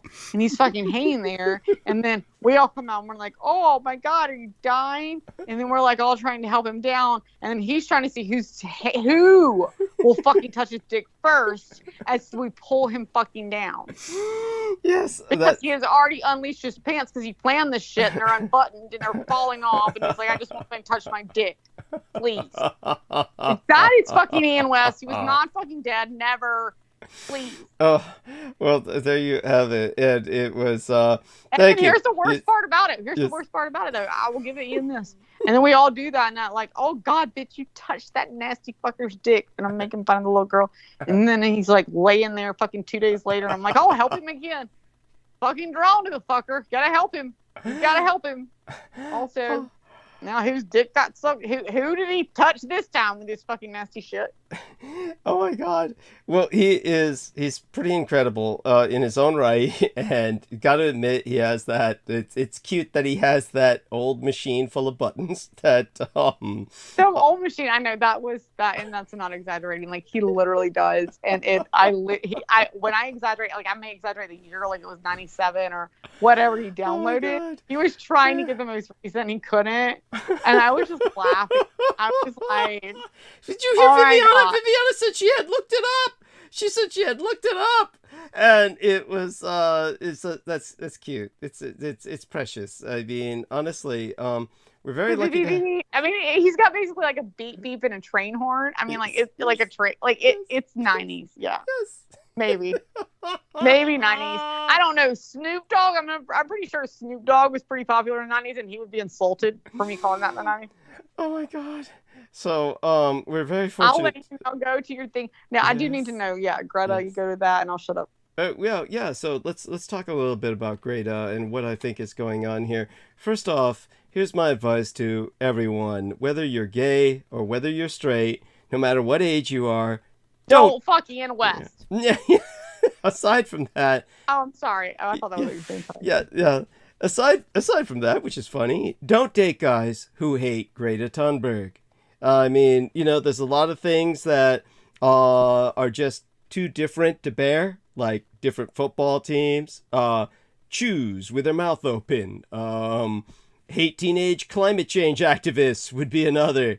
Now, whether it's a criminal record or supporting a different football team, I can't stand that Greta Thunberg. Those are all perfectly good reasons to ask for the bill prematurely on a first date. I mean, seriously, if your date hates the Sndy teenager trying to save the world, then say thank you next. I mean, for most people, I would dare say that Greta Thunberg, who is 19 years old now, is the breath of fresh air we so desperately need in order... But she's such a baby. I forget. Yeah. She's still a baby. Yeah. And we need her to give our world leaders a kick up the ass when it comes to climate change. But for all too many white male supremacists, she's a precocious schoolgirl with absolutely no idea what she's talking about. Jeremy Clarkson. Till she gives him the website back. Hey, why don't you email this? Yeah. Small dick. Yeah, .com. Anyhow, Jeremy Clarkson, the Top Gear host, had a serious vendetta 3 years ago against Greta. He kind of was anticipating the asshole Andrew Tate of late. And he 3 years ago called her mad and dangerous after before that saying shut up and go back to school. Now, although her Nobel Peace Prize nomination, the fact that she turned down an environmental award worth 40,000 pounds sterling beg to differ. I mean, so what is it about this young powerhouse that's got people trembling in their boots? I mean, basically, Greta marched into the public eye in August of 2018 when she skipped school at the age of 15 to protest climate change outside the Swedish Parliament building. The sole person there. Her parents warned her against going. Her classmates all declined her invitation to attend, but her skolstrejk för klimatet, that's Swedish for school strike for climate, banner stood tall. And 1 year later, her homemade sign was translated into dozens of languages, and her protests had traveled across over 70 countries. And she was named at the age of 16 as GQ's, Gentleman Quarterly's Game Changer of the Year, but still people hated her. Why? Because she makes them uncomfortable. For some of the weak men and women in power across the world, it must be hard to be told by what was then a 16-year-old and now a 19-year-old that they have failed at their job. But that's kind of her point. She wants them to be nervous. Greta told political leaders and billionaire entrepreneurs in Davos about 2019, was it? 2020? I don't want you to be hopeful. I want you to panic. I want you to feel the fear I feel every day. And then I want you to act. And as that clock still ticks down. She couldn't have said that better, but she did say it better. Because I don't know if anyone's been to jail. I've been there for literally less than 24 hours for disorderly conduct. Because imagine that. not that nice person, and I cuss someone.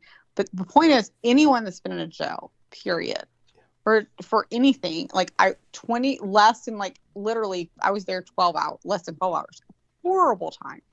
I love the fact that these fuckers are sitting there, and she's like, should recycle your pizza boxes. Yeah. Bitch. Yeah. Like that's her. Like she got them back. That fucker is so horrible to women, so horrible to people, and he's like, I am so untouchable. Yeah, that's right. He's sitting there for 30 fucking days because Romania is at least determined to hold him until they can at least get something on him, and maybe that then law will determine what happens. But I just don't think she could have said anything better. Like she didn't try to go hardcore on him. She was like, "The challenge, you don't recycle your pizza box." Yeah. Yes, that's right. Yes, and I think that's it says it all. I mean, really, because originally her nemesis was Trump. And as that clock still ticks down on our time left to make a positive impact on the climate catastrophe.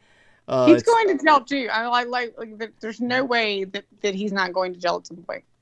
I pray that fucker gets put away for life in Romania. It's exactly where he belongs. Oh my God, I don't. I personally pray that he gets put away for life in Mexico.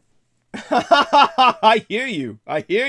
But no, we have to satisfy ourselves with Romania, which isn't that much better, I assure you. I mean Trump. I hope Trump gets life in Mexico. Oh, okay. Yeah. I mean, but why Mexico? I mean, just because the conditions are worse, obviously, but it's not like there's anything that they have on him in Mexico. I mean, no, they don't. I'm just saying, obviously, you haven't seen those prison shows where they show a Mexican prison. Well, if he goes to prison here in the United States, it'll be bad enough for him in the sense that it's just. I know it will be, because I'll literally kill you just to get in prison with him so that I can fucking kill him. You'll be like, don't let Trump go to jail because I hate him, but Brooke might kill me, and I'll be in. Why would you? Oh, yes. Fuck, I'll have to have a sex change too. Fuck. Yes, that's right. So you're gonna have to kill me and go in there and kill him. Yeah.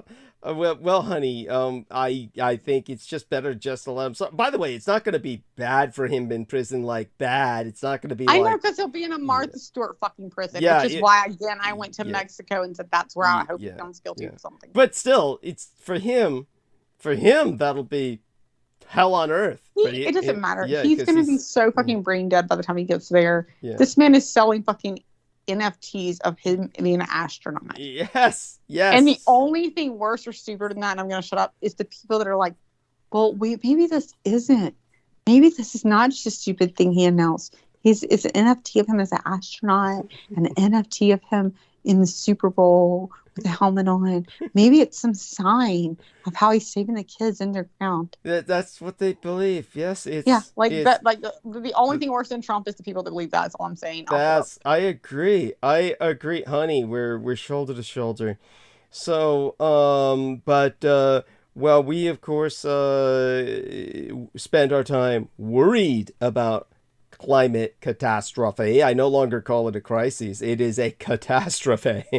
Greta has spent time in the United Kingdom Parliament, TED Talks, and even United Nations conferences, educating our world leaders on why we need to act now. And one of her greatest rivals at that time that she was most active was President Trump, a man she refused to meet with because she said aloud it would simply be a waste. Her words. And she's told The Guardian about 3 years ago, well, her exact quote was, I expected when I started that if this is going to become big, then there will be a lot of hate. It's a positive sign. I think that must be because they see us as a threat. That means that something has changed in the debate and we are making a difference.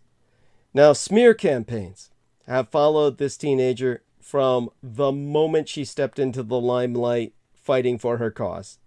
As she's been accused of spreading panic and conspiracy theories about our planet, yet she continued to prove time and time again, in most situations, she's more mature than many politicians and media outlets. Now, formerly a 16-year-old at the height of her, or the apex of her impact, a 19-year-old now who doesn't wear makeup or conform to any of the Instagram worshipping Generation Z stereotypes that politicians so love to belittle. No wonder they don't know how to handle her power. And beyond attacks on her mission to force a change for our environment, some journalists had taken it upon themselves to hit below the belt with, from what I remembered from the old days, so to speak, Andrew Bolt, a columnist for the Herald Sun, an Australian paper owned by the business tycoon Rupert Murdoch, called her deeply disturbed and commented on her many mental disorders. I mean, you were talking about at that time a 16-year-old who has Asperger's syndrome and has always been very open about her condition from the moment she was recognized. And as she was continuing at that time, back in the beginnings of our new decade, the 2020s, the first of the teens decade, the first year of the teens decade, the zeros of, not the zeros, those were the aughts, the 2000s. The teens are like, you know, the 10s through the, heck, fuck, we're in the 20s now. Shit, it was right at the beginning of the 20s decade when she was on that 2-week solar-powered yacht journey towards the United States. Well, you know, I thought back then, only time will tell whether political leaders will stand with her or not. Of course, they've all done their best to forget, but the movement's gone on. We know which side of history we want to be on. And so, if your date doesn't support Greta Thunberg, then there's every chance that they also most likely support the likes of Trump, Putin, or Bolsonaro, and have a United Kingdom Independence Party, a UKIP bumper sticker, or the like. Probably a word of the wise to steer completely clear of them. And that brings us, of course, to our latest nemesis, Andrew Tate, who did something just before his arrest that was completely misleading. I mean, back on Twitter, where, of course, he was let back on. They had banned him, of course, for all his shit, but Elon Musk promoted him. And that's where Tate boosted a homophobic Russian ad featuring Santa Putin. Literally, Putin dressed as Santa, which Putin actually did this. Russia's dictator, Vladimir Putin, dressed up as Santa for this propaganda piece. Now, it was on December 27th, which feels like a year ago by now. Andrew Tate, this American-British kickboxer turned social media influencer, tweeted to his more than 3.3 million followers a video of what he said was a Russian Christmas advertisement.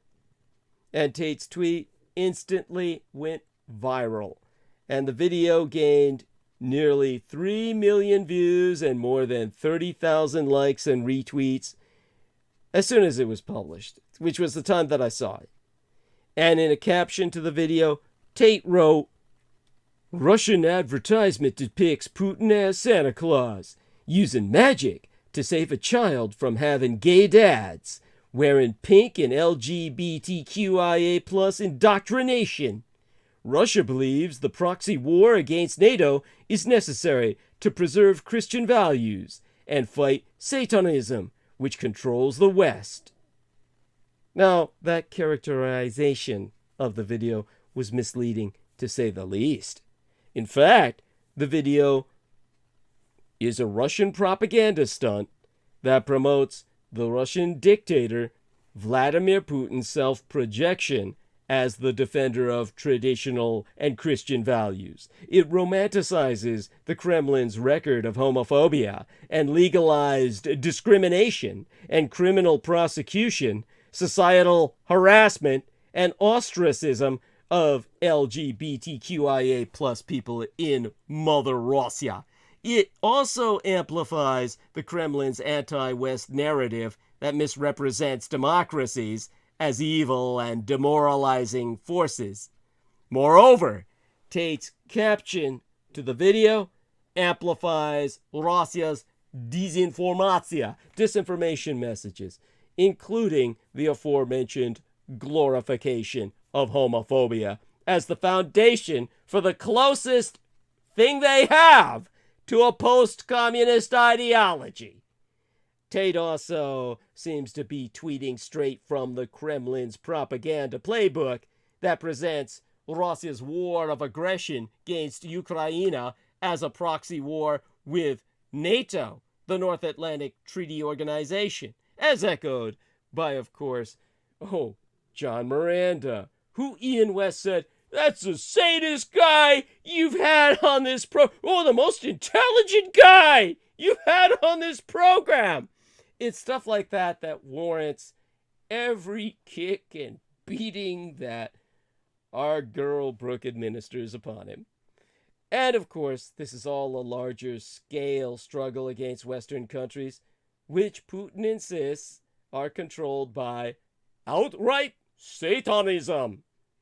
At least one other account used the exact same language as Tate's when tweeting that Russian propaganda video. Polygraph.info established that the video was created by the Russian state-linked channel Signal, operating in the messaging platform Telegram. Signal first advertised its new ad to its more than 700,000 followers on December 21st. And in August, a Polygraph.info investigation of an anonymous propaganda video promoted on Twitter by the Russian embassies in Spain and India determined that it, too, was produced by the same Signal group, which authored the Santa Putin advertisement, titled "Time to Move to Russia," and promoting the benefits of the Russian lifestyle versus a European lifestyle. That ad from August also became a viral social media phenomenon, despite, or maybe for, its caricaturist depiction of Russia. Now, Signal, in its own caption, wrote, "Signal's production team envisioned what an ideal Christmas could be in the liberal agenda engulfed Europe. Share this clip with European friends." And in just one day from its initial release, the Santa Putin video became a cross-platform social media bombastic. That video shows what seems to be a gay family with the child writing a wish letter to Santa on Christmas Eve. And after the child falls asleep, a Putin doppelganger, Santa, arrives and changes the house and the family into a traditional household with male-female parents, festive decorations, and masculine gifts for a child whose gender is now defined as a boy. Now, Tate's dissemination of the Russian homophobic video is not out of character. He was suspended from Twitter and other social media platforms in 2017, specifically Meta's Facebook and Instagram, for violating terms of service, which the social platform said included promoting radical anti-gay sentiments and advocating for violence against women. Now, despite being officially absent from these networks, Tate has developed a massive fan base, becoming a phenomenon on TikTok. His suspension from Twitter was revoked, and his account was reinstated with the platform's takeover in November by the Suid-Afrikaner, American business mogul Elon Musk. Tate is also a self-proclaimed admirer of Vladimir Putin. In his public appearances in Romania, where he resettled half a decade ago, he condemns Europe for caring less about their own people than for a foreign country at war, referring to Ukraine. He also justifies the Russian invasion. Now, the United Nations Commission on Human Rights verified no less than 6,884 civilian deaths, 429 of them children that we know of, in the 10 months since the Russians invaded Ukraine. Another 10,947 people were catastrophically injured, meaning that they're crippled for life in such a manner that they can't exist off, well, mechanical support. The actual numbers are much, much higher, which the United Nations itself has confirmed, but impossible to verify due to the ongoing hostilities. Now, at the time of my transmission, we've all heard the news that has broken in Romania that Tate has been detained over suspicion of not just human child organ trafficking, but mass rape. This is truly the kind of Putin cultist that you would expect from one of the followers of the Edomite nihilist philosophy of chaos. Oh my God, Brooke. Before I go on, I need to take a breath just after articulating that much. Brooke, you there, baby? You're just wondering, she went on this kind of pause. That's okay. You know, she might be taking care of the dogs. I'm surprised they didn't grab her attention over the past several hours. She's like the Energizer Bunny. She really goes on, and that's fine by me. God knows. Needed the break. By the way, okay. Entertainment Hub was... Oh, look, B is saying hearts to T-Tank Barry. Chris, it started. That's cute. Love you, honey. Entertainment Hub was saying, turns out Deadpool is pansexual, but betrayed as heterosexual in films. You mean portrayed. That seems to be back in front and reverse.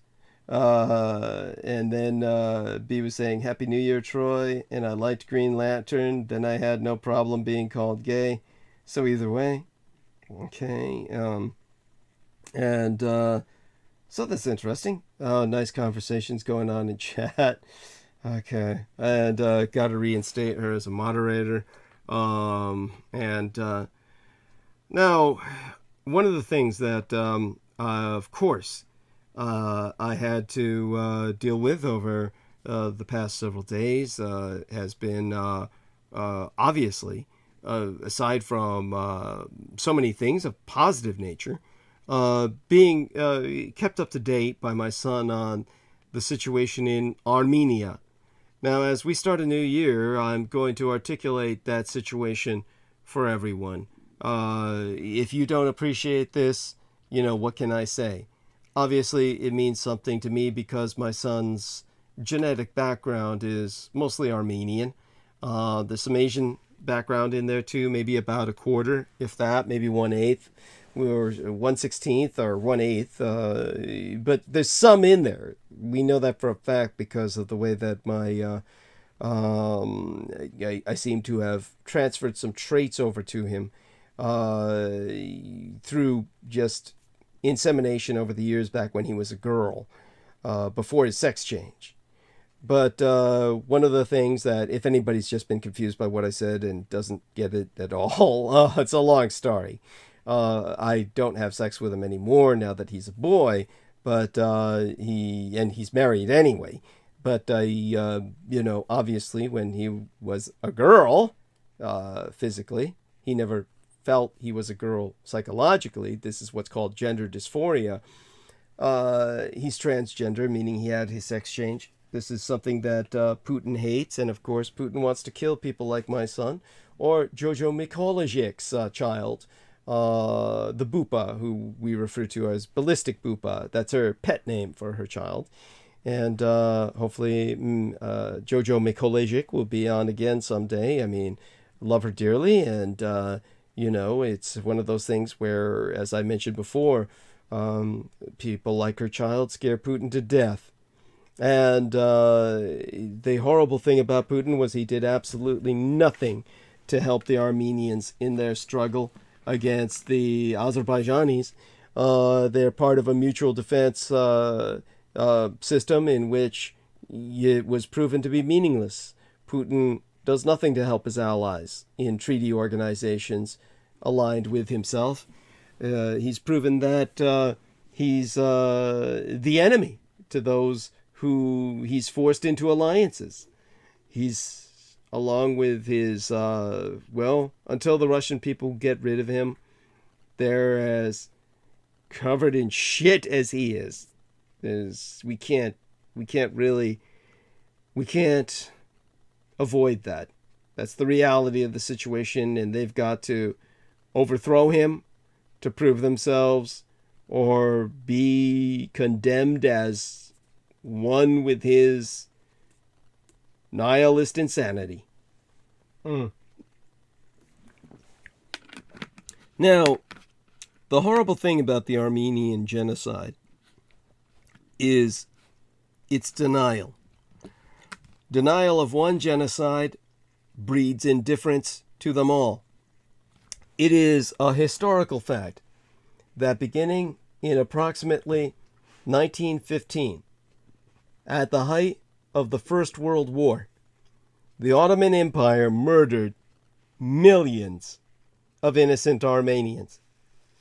This was part of a program of ethnic cleansing and a desire by Turkish Muslim leaders to get rid of Armenian Christians. There is some dispute as to the precise number of Armenians killed. There is also some dispute about the causes of this Holocaust, especially the role of the Great War, World War I itself. But no honest person can dispute the basic facts. Namely, a decision was made by Ottoman authorities to exterminate and or expel Armenians, and that the order was carried out largely by the military. Why then do some people, even some decent people, refuse to recognize this historical event?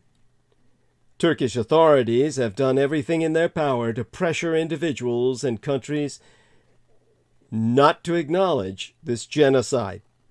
They have done so by threats, extortion, and bribery. And for all too many years, these tactics worked. Indeed, it is reported, quite accurately, that my own biological sire, Adolf Hitler, in 1939, used the Armenian genocide as a way of assuring the German leadership that the world would never react to his planned genocide against the Jews. According to reports by eyewitnesses, he said the following to the audience: "Who remembers now the extermination of the Armenians?" Now, whether or not this is an exact quote, it accurately summarizes the lesson my own biological sire Adolf Hitler drew from the Turkish genocide against the Armenians. No one would really care if the Nazis exterminated the Jews. And they never would have cared had that genocide been complete. I'm sorry, I thought Joe Tai wasn't talking anymore. I'm not effusing, honey. You know what that means, right? This is not a celebratory retelling of that history. It is sharing something that is simply contextual. I do hope you don't feel... Hey, you know what? Don't explain it to me. Just explain it to Joe Tai when he wakes up. Thank you, honey. And now, Ken Burns, his recent documentary on the Holocaust, suggests that Adolf Hitler was probably right. By the way, don't misread what I'm saying there, dear lady. I'm not saying that my biological sire was right in the sense that, yeah, he was right. kill all the Jews. But rather, he was right in the sense that... Here's the thing, everyone listening to Douglas, I just need to know right now, I don't necessarily believe that Adolf Hitler was his father. So that's all a belief that everyone has to decide on their own. And I believe Douglas would agree with that. But what I will say with that is that if you look at what you can see with Douglas's drug traits and then Adolf Hitler's, probably they were definitely both on speed and meth, and they have those tendencies. So there's probably a good chance they are related. And therefore, I would say, you've inherited that naturally, and so no one can blame you. Oh, thank you, honey. That's yes. Yeah. By the way, she's not. I mean, believe it or not, I'm not kidding now. Like, look up Adolf Hitler. Yeah, I'm not kidding. Yeah, she's not being sarcastic here, believe it or not. She's being quite serious.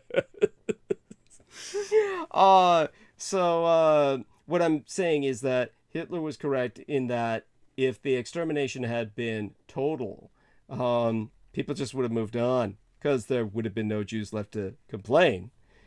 So between 1939 and 1945, 12 million Jews, not 6 million. It's cut in half by the Jewish people's own sense of exclusivity, which does not speak well for them.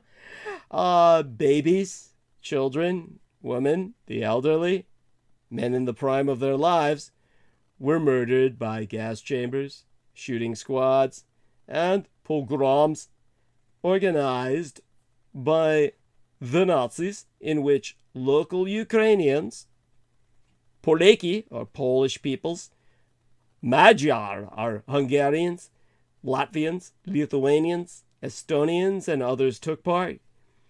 Although, after it was over, memorials have been built to commemorate this tragedy. While it was occurring, most countries in the world, inclusive these United States, the Dominion of Canada, and the United Kingdom itself and its greater British Empire, did worse than nothing. They willfully and deliberately shut their doors to Jews trying to escape the Nazi pogroms. Beyond that, the British in particular sought to annihilate those in Exodus, interpreting them as a Nazi insurgency. I've explained this madness before. If you didn't hear it then, just listen to the last few episodes. I've explained it before that many times in the past, but the last few episodes I've covered it with Peter Moon, episode before last, I believe. So check the past few episodes, you'll hear it. I've timestamped them all to death. The one that's not timestamped was one that really didn't need a timestamp. It was something similar to what was going on tonight before I went into monologue now, just because I feel obligated. Once somebody brought it up, I was guilted, embarrassed, shamed into monologue. Now, in... Fuck you, Christopher. Now, just as I've explained in the past how the Solid South, whether or not it lost the American Civil War between the states militarily, it most certainly won the peace. And in the same respect, in many a way, my biological sire, Adolf Hitler, won at least one of the 12 wars. He began in 1939. If you think of victory on the surface world, he won, of course, by sheer survival of the Reich and its relocation and reestablishment in Unterland. He won in another sense on the surface world, where many people revel in what they feel was his loss by way of war of conquest and German expansion into Lebensraum on the surface world itself. I'm going to get all... I really am going to let you go because it's not fair for me to do this. But you just compared it to winning the South, which, by the way, what's his name told me that, it said that in the South, in the South, we won the Civil War, or the part that you say we won. What I would like to say to that is what he's comparing that to. If in the South we were compared to Hitler and we won, here's what Hitler's got. He's got we think he's bad. We think he's horrible, stupid, or horrible person. Like you think when I sound stupid and I have this Southern accent. Like anyone, like there's a judgment there. Number one, we have with Hitler. So we've got that. So that's what he won. And number two, he won. What do we have in the South? We have fucking trailers. Where is he fucking? He's fucking in Underland under fucking the winter fucking ice. Like, yeah, he won fucking a trailer park in the fucking 40 fucking negative degree weather. He didn't really win. And then what else did we win? Oh yeah. Well, it's not it's not that temperature down there, honey. No, it's probably not. You wouldn't fucking know because it doesn't exist. Because that would be like saying in the South, you know what? We are so rich because we get paid what you get paid in California. Doesn't exist. Anyhow, Hunter, just go back to it. Yeah, that's what I'm saying. Exactly. Like it'd be like a nurse in fucking California, and he's like, and your father would be like, what did they get paid again? And we're in the South, and we're like 35, and you're like 105. And we're like, what? At any rate, darling, you realize that's the difference in nursing with what we pay. But the point is he didn't win.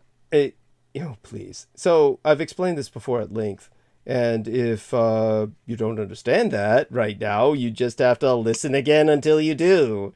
No, my point is you can sit here and say one, but you're going to have to do a better comparison. Well, a comparison that, honey, the South, honey, okay, now here's where, just shut up. So when I speak of the South winning, obviously I'm talking about suppression of civil rights, reinstatement of slavery under another name, through the jail system, the imprisonment of black males and forcing them into labor. In the case of Adolf Hitler, he won the war against the Jews. He certainly is historically recorded to have said he would kill Europe's Jews and Germany would become richer and more powerful, and both of these predictions have come true. He murdered 2/3 of Europe's Jews, and following the war and the Marshall Plan, which he forced the Americans to reimburse Germany in damages with, United Germany has become the wealthiest and most powerful nation in Europe.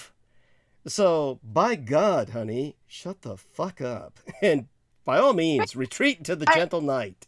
I will retreat to gentle night, but here's the thing. That will be enough for now. You interrupted enough earlier. So, all my love, I'll see you in your dreams.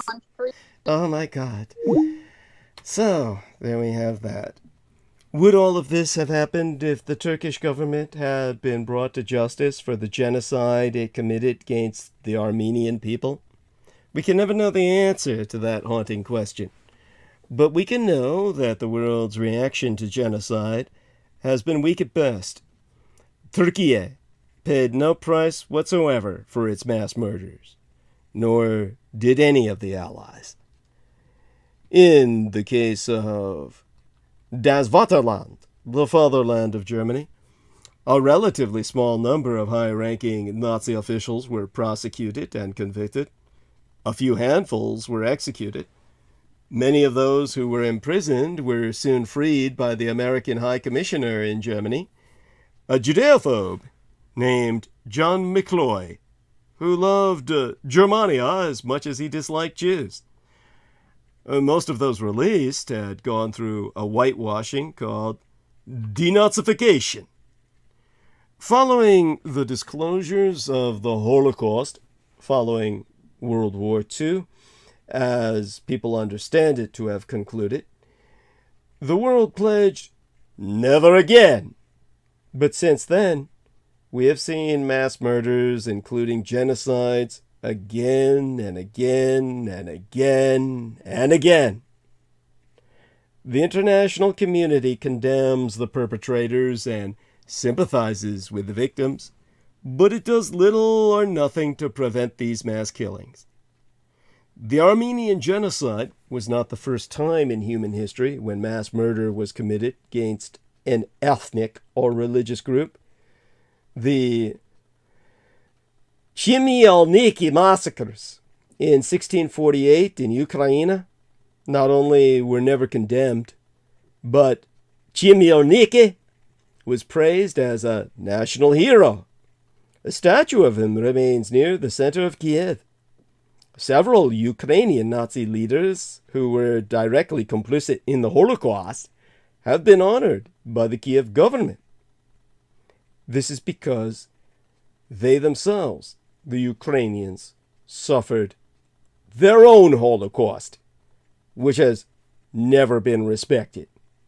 The Holodomor, where 14 million of them died in mass famine that was enforced upon them by the communist regime of Joseph Stalin. Had they not sided with the Nazis in the Second World War, they never would have survived as a nation, which was then respected in its theoretical boundaries by the Soviet Union, as was Belarus, White Russia's geographic boundary lines, all drawn in the sand by the Nazis of the Third Reich, so that the Soviet Union could get 2 extra votes in the United Nations through those satraps. But the tables have turned, and those nations will yet have their independence and become as what they should always have been, a bulwark against the Russians for Greater Europe, centered, of course, on a gross Deutschland, albeit the Germans themselves would never accept such an imperialist centralism. They would have everyone within the Greater Germania now identify as a Großprussia, a Greater Prussia, which we will see evolve of necessity to hold the heart of Europe together in the near future. Any tyrant now contemplating a future genocide will look back at the sordid history I've just articulated and conclude that the international community will do little or nothing to prevent or even punish those who commit such atrocities. Anyone who denies the Armenian genocide must be classified as deniers along with those who mendaciously deny the Holocaust. All genocide deniers raise the potential for future genocides. So Artsakh, the capital, well, really the nation of Nagorno-Karabakh, can't afford to wait for the international community to sound the alarm of genocide. One of my most recent investigations into genocide began with a review of fatwas, that's like decrees for assassination, published by Daesh, also known as ISIS, against the Yazidi people, an ancient religious community with whom I also relate, due to my possession in the past that I've articulated by Marduk Taush, the Peacock Angel, their god. Their published postulations, those of ISIS, not the Yazidi, created a paper trail of very traceable, decentralized data in their campaign to annihilate my people in the sense that, well, what possessed myself was recognized by them. As I've mentioned in the past, you may find yourself fascinated by the Yazidi people, the worshippers of Chernobyl, the Peacock Angel, or Satan, as he's interpreted by many outsider communities. The Yazidi, of course, you cannot convert. You're simply born into that culture, or you're not. I, on the other hand, was accepted because they sensed Marduk Taush within me, since that night that he was summoned in the night of the broken circle, having nothing to do with myself, but rather the sorcerers of the coven of Michael Aquino, who attempted to summon the biggest fish in the ocean, and wound up with the occult parallel to Chernobyl, an occult meltdown that resulted in the contamination of us all, the irradiation in the occult sense of everyone in area. As for the later campaigns of Michael Aquino's co-religionist, the man who helped him co-author the book Mind War, General Paul Vallely, that co-cultist was one of the men who organized ISIS by emptying Arab prisons all over Southwest Asia and North Africa to create the dregs that formed the legions of ISIS, Daesh. Now, when it came to their paper trail of their genocidal agenda against the people they believed to be the children of Satan, Shaitan, as they say in the Arabic, many of these data points were videos released by militants on social media showing women being sexually enslaved and corpses of men and the elderly in mass graves, documenting the lived experiences of Yazidi survivors, made the case of community elimination unequivocal. The intentionality and deep evidence of genocide reeked. Over the years, I've been forced to examine videos released on social media platforms by Azerbaijani soldiers, showing the killings and dismemberments of soldiers and civilians in Artsakh, also known as Nagorno-Karabakh in the West, and Armenia itself. Such footage includes cheers and laughs to desecrate and destroy prisoners of war. Syrian mercenaries recruited into the Azerbaijani military have confirmed they would receive 30,000 United States dollars for every limb they severed and 40,000 United States dollars for every Armenian they killed. Persistent retweeting by Azeri bots on Twitter spread the pleasures of killing with barbarism and animalistic savagery, and the joys of booty from a war, the 44-day war, the same period of time that Operation Desert Storm lasted, that had a known start but still no clear end. Just as Desert Storm. Today, well, let's go back to last year by now. November 10th of 2022 marked 12 years since that war supposedly ceased under terms that are still not disclosed to the citizens of Artsakh, Armenia, and the world.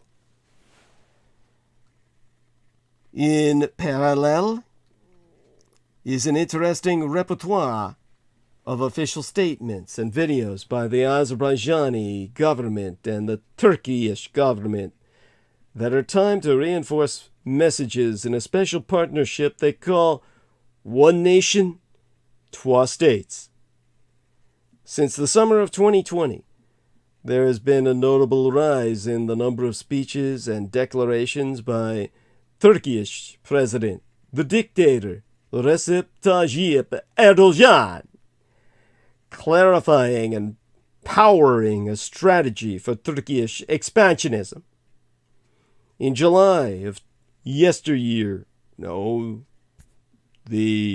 before yesteryear by now, 2020, a clipping of a speech delivered by Recep Tayyip Erdogan calling for the completion of a centuries-old mission in the Caucasus surfaced on social media. The Caucasus Mountains being where the very word Caucasian comes from. 12 months later, the war between Azerbaijan and Armenia began.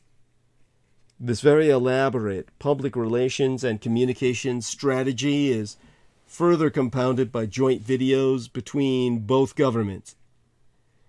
In June of 2021, a clipping from AzTV, Azeri TV television of Azerbaijan, a state-controlled channel in that militant Muslim nation, featured Recep Tayyip Erdogan and First Lady Emin Erdogan, with Azerbaijani President Ilham Aliyev joking about the Armenian prisoners captured during the 44-day war. Connecting decentralized data together, there is a traceable data, a digital trail of coordinated propaganda normalizing the completion of a genocide that failed over 100 years ago against the Armenians, Assyrians, Yazidis, and the Greeks. Immense efforts by scholars, lawyers, and advocacy organizations around the world continue to compile, verify, and analyze a plethora of videos, statements, press releases, and bots. Once again, the testimonies of the lived experiences of survivors, both soldiers and civilians in Artsakh and Armenia, are centerpiece to documenting and activating legitimate claims of transitional justice as per international law. The patterns and convergence of data present a decentralized policy of complicity and deflected accountability, with an execution that is increasingly clearly centralized under a vision from the very top. The intentionality and striking evidence of genocide reeks once again. The genocides against the Yazidis and Armenians are deeply interconnected. During my son's visit to Ziyarat Yazidi Temple, just outside Yerevan, capital of Armenia, in August of 2022, the largest Yazidi temple in the world, he was deeply moved by the many statues documenting genocide and standing tall on the sacred grounds, showing a collective and inseparable history and identity. His visit ended in the community hall, bearing a memorial wall in honor of the fallen Yazidi Armenian soldiers who fought for Artsakh in 2020. Back in June of 2015, such analysis was presented to the Yazidi Community Institution, Yazda, demonstrating a case of genocide with ample evidence of the intent to kill the Yazidi people, in part and or whole, using multiple strategies, which under international law constitute conditions of genocide. The intent to eliminate the Yazidi people was authenticated by detailed survivor testimonies of women who had managed to escape Daesh or ISIS territory. Advocacy efforts resulted in a wave of recognitions of genocide by the United Nations and the international community. Many friends around the world adopted the Yazidi cause as their own and claimed allegiance to never again. 8 years in, the world has yet to fundamentally address, resolve, and end the many starting conditions that enabled genocide in Sinjar, Iraq.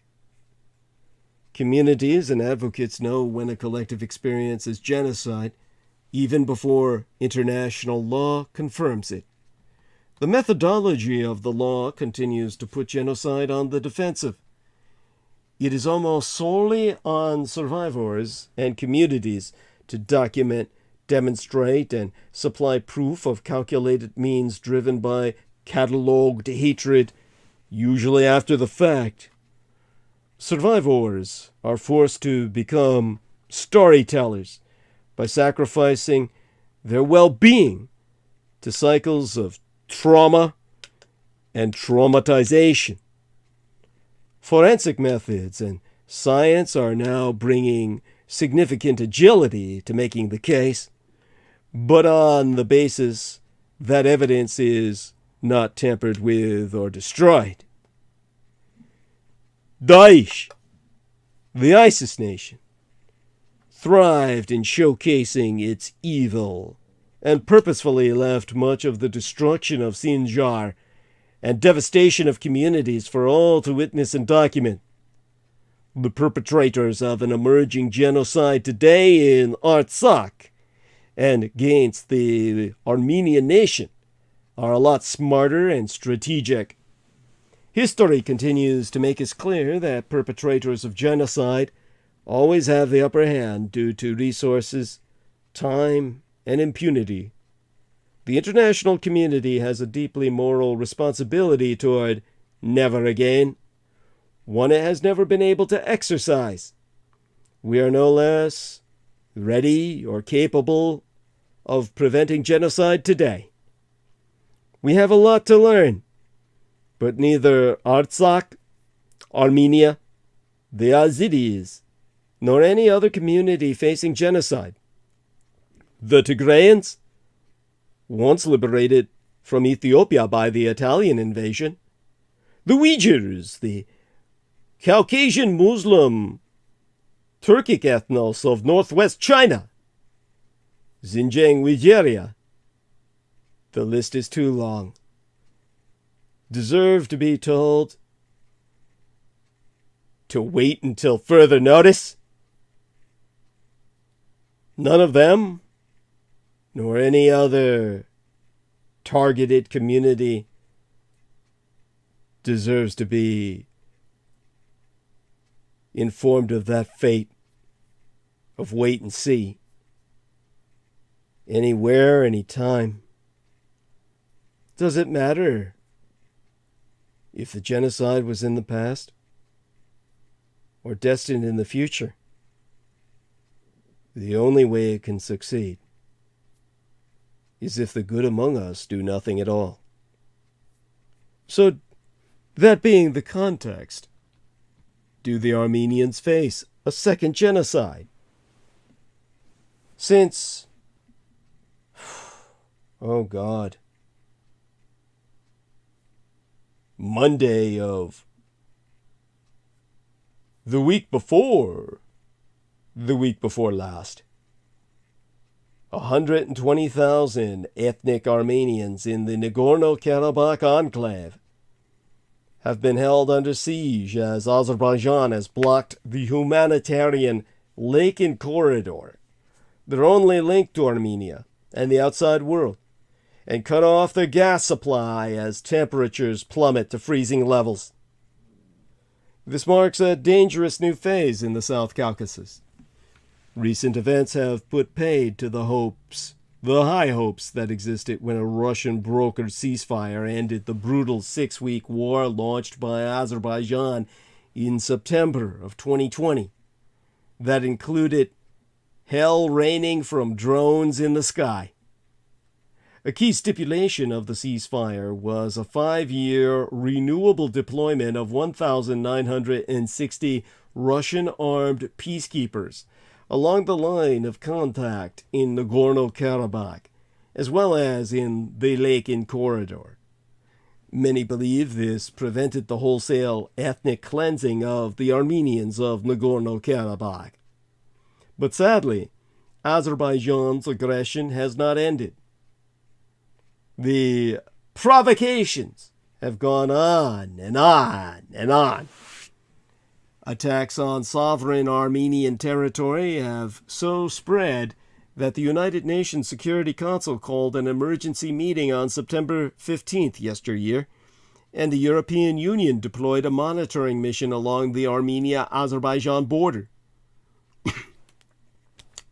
Beyond that, gruesome videos of executions and mutilations of Armenians who fell into Azerbaijan's hands compelled Human Rights Watch to accuse Baku, the capital of Azerbaijan, of war crimes.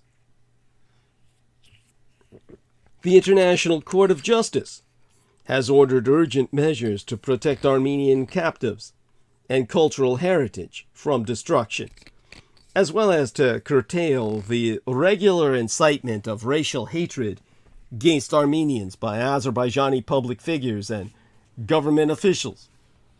Also recently observed by the United Nations Committee on the Elimination of Racial Discrimination. Watchdogs, such as Genocide Watch, the International Association of Genocide Scholars, and the Lemkin Institute for Genocide Prevention, are going so far as to sound the genocide alarm. This invites some pushback. The United Nations and many member states have long been averse to using the term, preferring to use labels such as ethnic cleansing. One reason is a desire to avoid legal obligations under the United Nations Genocide Convention to prevent or punish genocidal acts. But the so-called R2P are the responsibility to protect, a further commitment adopted by the United Nations circa 2005, demands international action even in the face of ethnic cleansing, defined as rendering an area ethnically homogeneous by using force or intimidation to remove persons of given groups. Indeed, in some cases, this too falls under the definition of genocide.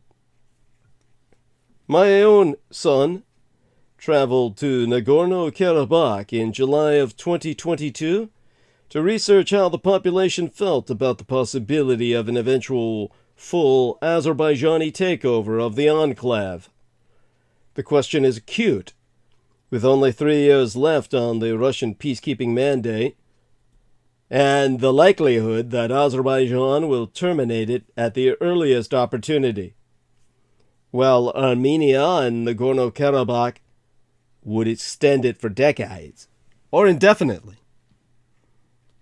So, my son unofficially interviewed elected officials, including ministers, mayors, the human rights defender, and clergy members, as well as ordinary locals, and noticed a paradoxical consensus. Most said they would never leave, but also that being handed over to Azerbaijan would mean certain death. Now, with the corridors blockade, they simply cannot flee. Others cannot get in. Deliveries of food and gas are disrupted, and normal life has come to a standstill.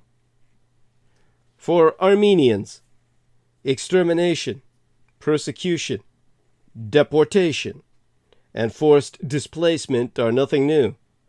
Indeed, one of the largest diasporas in the world resulted from the Armenian genocide of the 20th century.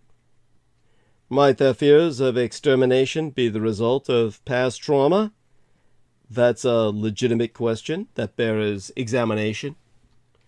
Azerbaijani dictator Ilham Aliyev and other officials have declared that the Armenians of Nagorno-Karabakh are citizens of Azerbaijan, seeming to back prior statements of Azerbaijani authorities pledging to guarantee the rights and security of ethnic Armenians. But actions speak much louder. The first Nagorno-Karabakh war 3 decades ago arose following waves of anti-Armenian pogroms.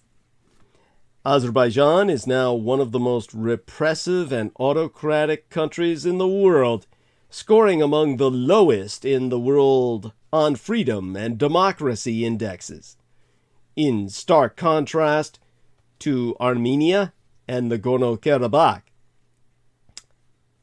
Aliyev, who inherited his post from his father, a hereditary president, we used to call them kings, has confessed to having started the Second Nagorno-Karabakh War in 2020, and proudly admitted that a generation of Azerbaijanis have been indoctrinated since childhood, from the cradle, in his own words, to deeply despise Armenians. The examples are endless and abound to the point where there be no point in relating them. He denies the Armenian genocide alongside Turkey and negates the existence of Armenians as a nation, including their history, culture, and right to be present anywhere in the region. No Armenian, not even a foreign national of ethnic Armenian descent or anyone with an Armenian-sounding name, is allowed to enter Azerbaijan. The results are clear. Nearly every Armenian who fell into Azerbaijani captivity after the 2020 war has been persecuted, imprisoned, tortured, mutilated, decapitated, and or murdered. None of these acts have ever been punished. To the contrary, those who kill Armenians receive medals and are glorified in Azerbaijan. It is no wonder that Armenians are petrified and cannot fathom living under Azerbaijan's authority, for they would not be allowed to live at all. At this point, the international community seems determined to press the sides toward a rush finalization, a rush of a peace agreement between Armenia and Azerbaijan by, they were hoping, the end of last year. This, despite Azerbaijan having made it clear that the deal would involve no mention of any status, rights, or security guarantees for Armenians in Nagorno-Karabakh, deeming it an internal matter and refusing to discuss it, just as the Communist Chinese insist my Taiwan belongs to them, and that the world should never interfere were they to attempt to, by force, reunite with a renegade province which has never been part of mainland China in any sense, to bind it historically, culturally, or even, dare I say it, ethnically at this point, as they're becoming separate races in their evolution, just as the Vulcans and Romulans projected via the Gene Roddenberry parallel. The international community should take its R2P commitments more seriously, or risk becoming silently complicit in the next Armenian genocide or ethnic cleansing. There are meaningful responses that could be taken up to and including sanctions.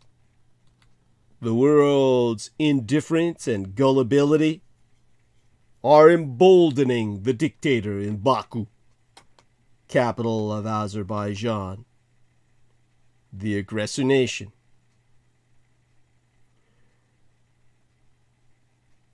And oh my God, Ian, fucking West, that's his name. I'm not saying that like, by the way, I want to thank all those people who are so supportive in the chat room. Trillion Phoenix says, I literally just drove 3 hours to the airport, checked my bags and went through TSA, got to gate, sat down and found power plug, and DDD is still talking live on stream, or talking on live stream. The man is a machine. And Macronomica says, it is impressive, 10 hours in and still going. And Ian fucking West says, it just dawned on me. Brooke reminds me of Eileen Voorhees, the human trafficking victim turned serial killer by the great state of Florida, played by Charlize Theron in the movie Monster, filmed in Orlando.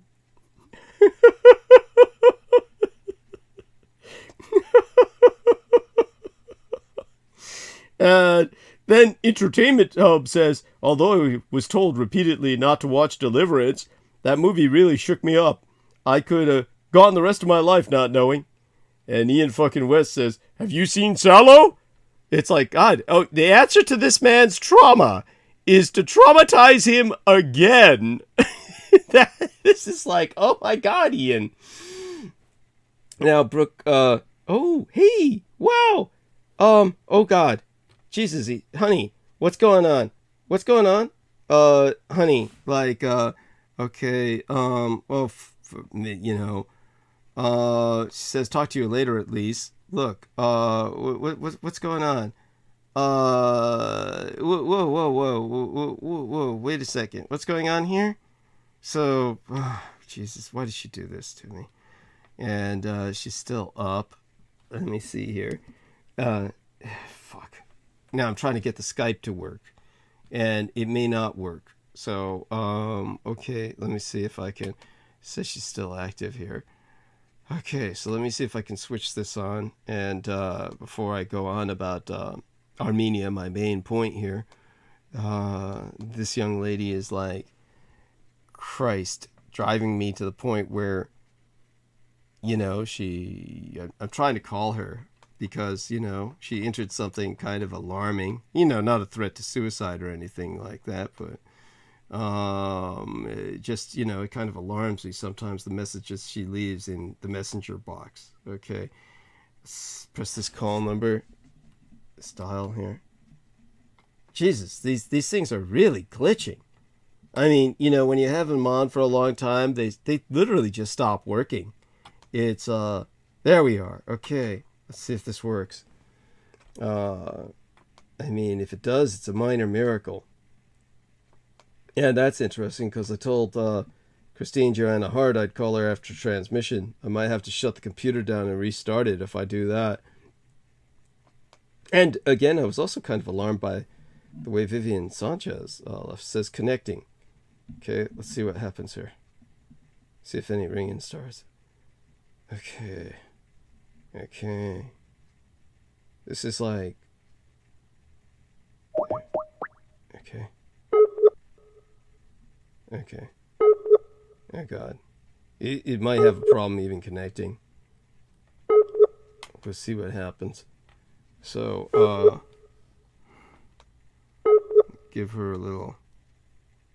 Gosh, I can't even, like, click responses to her messages on Facebook. Okay. And,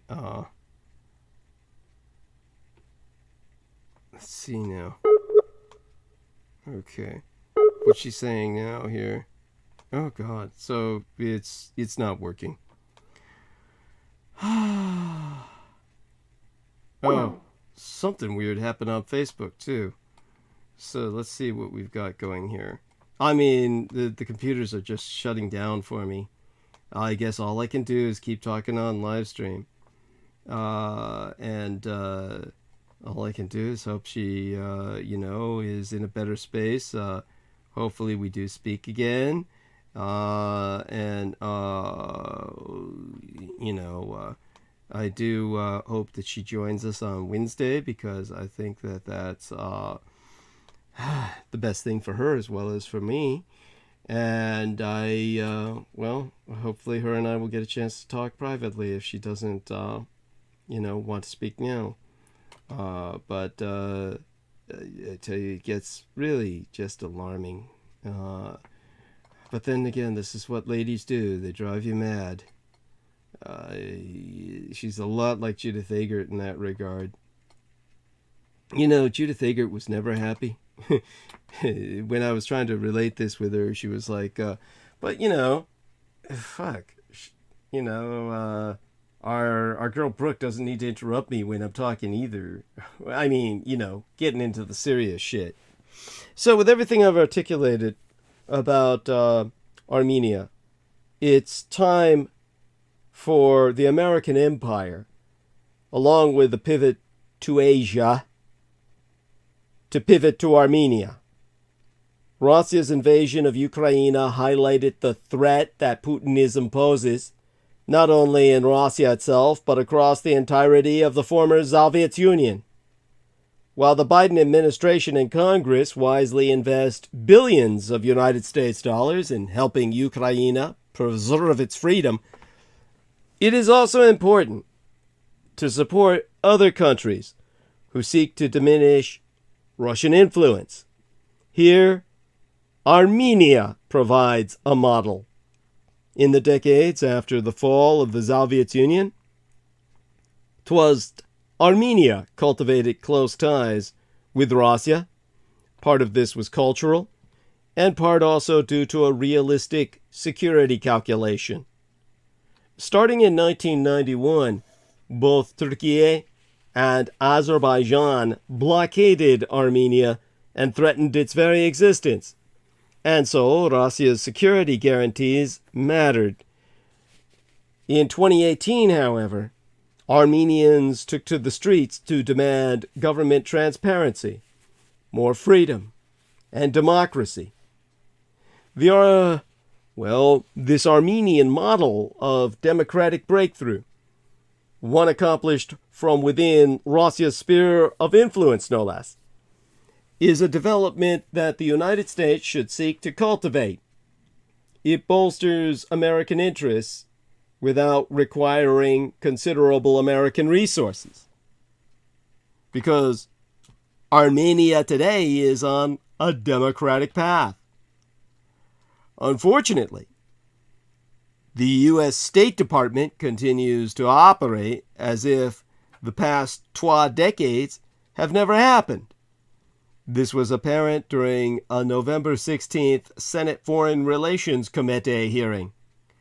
Both U.S. Assistant Secretary of State Karen Donfried and Senior Advisor for Caucasus Negotiations Ambassador Philip Rieker fumbled to defend America's foreign policy in the Caucasus region that continues to coddle Azerbaijan and defer to Turkey, even as both countries grow more authoritarian and destabilize the region. Senators asked Donfried to justify the State Department's waiver of Section 907 of the Freedom Support Act, which prohibits American assistance to Azerbaijan until it ceases all blockades and offensive uses of force against Armenia and Nagorno-Karabakh. She argued that military assistance to Azerbaijan is in the national security interests of these United States and leads to, her words, significant results countering transnational threats from Iran and disrupting smuggling routes to the South Caucasus, Russia, and Europe. Donfried provided a similar refrain during a December 14th House Foreign Affairs Subcommittee hearing, arguing that the United States provides non-lethal border security assistance to the government of Azerbaijan. This all ignores Azerbaijan and Turkey's abuse of terrorist mercenaries in the 2020 Nagorno-Karabakh war, as well as both countries' increasingly close ties to Russia. It also ignores Azerbaijan's blockade of the only road connecting Nagorno-Karabakh to Armenia, the Lachkin Corridor. And by cutting that, they're cutting off medicine, food, emergency medical care, ambulance services, and critical goods and supplies. Turkey and Azerbaijan are today among Moscow's most valuable economic and military allies. On the eve of Russia's invasion of Ukraine, Azerbaijani dictator Ilham Aliyev and Vladimir Putin signed an agreement deepening military cooperation, whilst Russian oil conglomerates purchased approximately 25% of Azerbaijan's biggest natural gas field. It also puts the Biden administration on the wrong side of human rights. Donfried and Rieker were uncomfortable when Senator Bob Menendez, Democrat from New Jersey, the committee chair, questioned atrocities committed by Azerbaijan against Armenians in Nagorno-Karabakh and Armenia. In one case, a video shot by Azerbaijanis showed Azeri, or Azerbaijani soldiers, exterminating Armenians on Armenian territory. While State Department spokesperson Ned Price had acknowledged the killings and urged those responsible to be brought to justice, and while Human Rights Watch also faulted Azerbaijan, Rieker was dismissive. He said, "I've seen a number of videos. My email box is filled."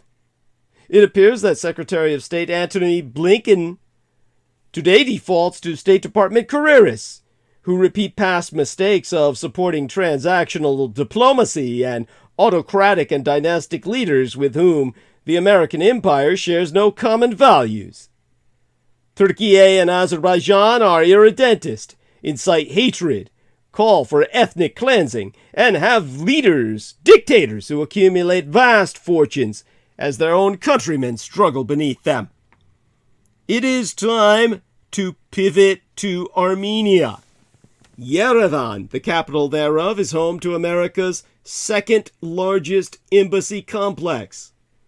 The 12 countries share the same core values: equality, freedom, democracy, human rights, pluralism, and the rule of law.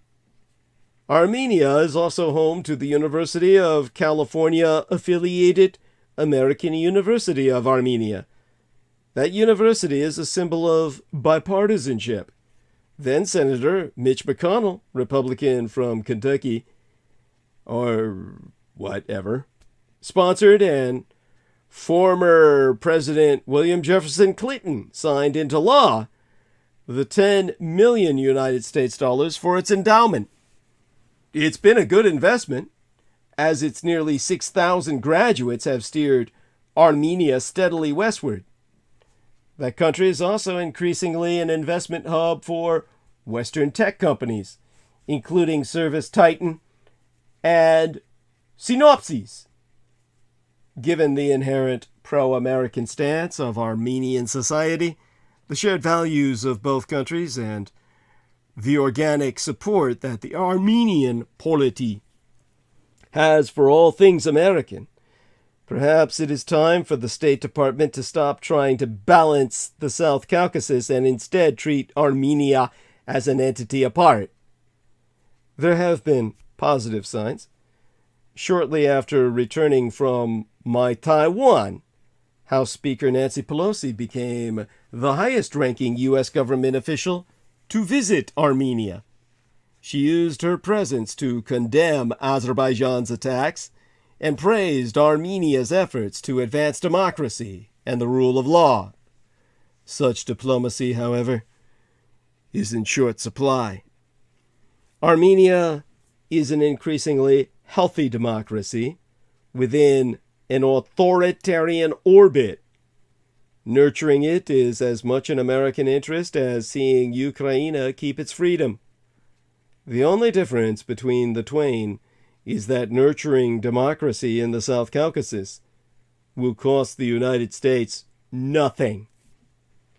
And this brings us to our enemy, Vladimir the Not-So-Great, perceived as the savior of Christendom by the likes of Aaron Tate, trafficker in human child organs, and John Miranda, the sleeping bag troglodyte who was on my show with Ian West. Ian West proving himself redeemable, whereas John Miranda proved himself, well, sad. Just very sad.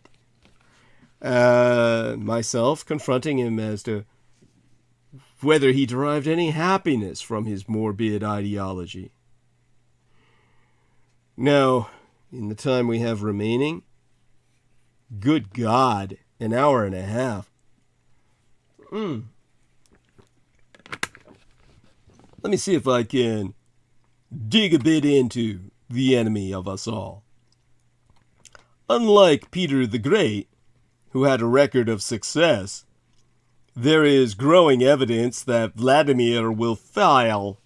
He'll fail in his pursuit of conquering Ukraine and incorporating it into a new Russian empire. So now we know Dictator Vladimir Putin thinks he is the true successor to Peter the Great. During a meeting with young entrepreneurs in Moscow on the 350th anniversary of the birth of Peter the Great, week before last, or maybe the week before that by now, Vlad Putin compared the fate of postmodern Russia to the empire of Peter the Great. He said, Peter the Great waged the Great Northern War for 21 years. But while some saw that war as taking land away from Sweden, they were wrong. Peter was not taking anything away from Sweden. He was returning land that rightfully belonged to Russia. That's how it was. For Sweden, read Ukraine, and you get the message. Putin concludes that he deserves to be remembered as Vladimir the Great. No wonder he keeps a statue of Peter so prominently displayed in his ornate meeting room in the Kremlin. Putin, by now in his 24th year in power, has repeatedly sought to justify Russia's actions in Ukraine, where his forces have devastated cities, killed thousands, and put millions of people to flight. By promoting the view of history that asserts Ukraine has no real national identity or even tradition of statehood. As usual, Putin is very selective, to say the least, in his choice of facts. Peter the Great gave his name to the new capital, St. Petersburg, Putin's hometown, on land he conquered and stole from Sweden, just as Putin is attempting to steal land from Ukraine, using the absurd pretense of liberating the very people he is killing and whose property he is destroying. His obsession with his neighbor reflects his burning resentment over the collapse of the Soviet Union and his lingering bitterness at post-Soviet Russia's dramatic loss of international status. This nostalgia is not rooted in fondness for the ideology of Marxist-Leninism. It's because he regards the disintegration of the Soviet Empire as the demise of historical Russia. Many times he has spoken of how the 1991 breakup left tens of millions of our compatriots living beyond the borders of the Russian Federation. Well, the reality, it now transpires, is considerably less elaborate and infinitely more chilling. Putin has launched the largest European conflict since the Second World War for the simple reason that he wants to conquer Ukraine. Inspired by the Tsars of old, Putin aims to crush his neighbor, blaming the war on everything from NATO expansion to imaginary Nazis, whilst also making completely unsubstantiated and ridiculous claims about Western plots to invade Russia and Ukrainian schemes to acquire nuclear weapons, which they already had, and gave up en masse in exchange for guarantees of no invasion, which the Russians broke. You can't trust the Russians. Never trust the Russians. But unlike Peter, who had a record of success, there is growing evidence that Vladimir will fail in his pursuit of conquering Ukraine and incorporating it into a new Russian empire. In the early phase of the war, the Russian military faced considerable logistical challenges, in part because of poor training and planning. Their ground offensive was planned and executed based on delusional assumptions about how the Ukrainian military and population would respond and how the West might react. Seizing and holding territory was a major objective of Russian policymakers. But controlling territory, holding territory, or, administering in a foreign country with a hostile Ukrainian population was deeply problematic for the Russian military, particularly since the conflict began to resemble a people's war. The Russian invasion force was also far too small to achieve its objectives, and in the early days displayed astonishingly poor coordination between land power, aero power, and long-range artillery.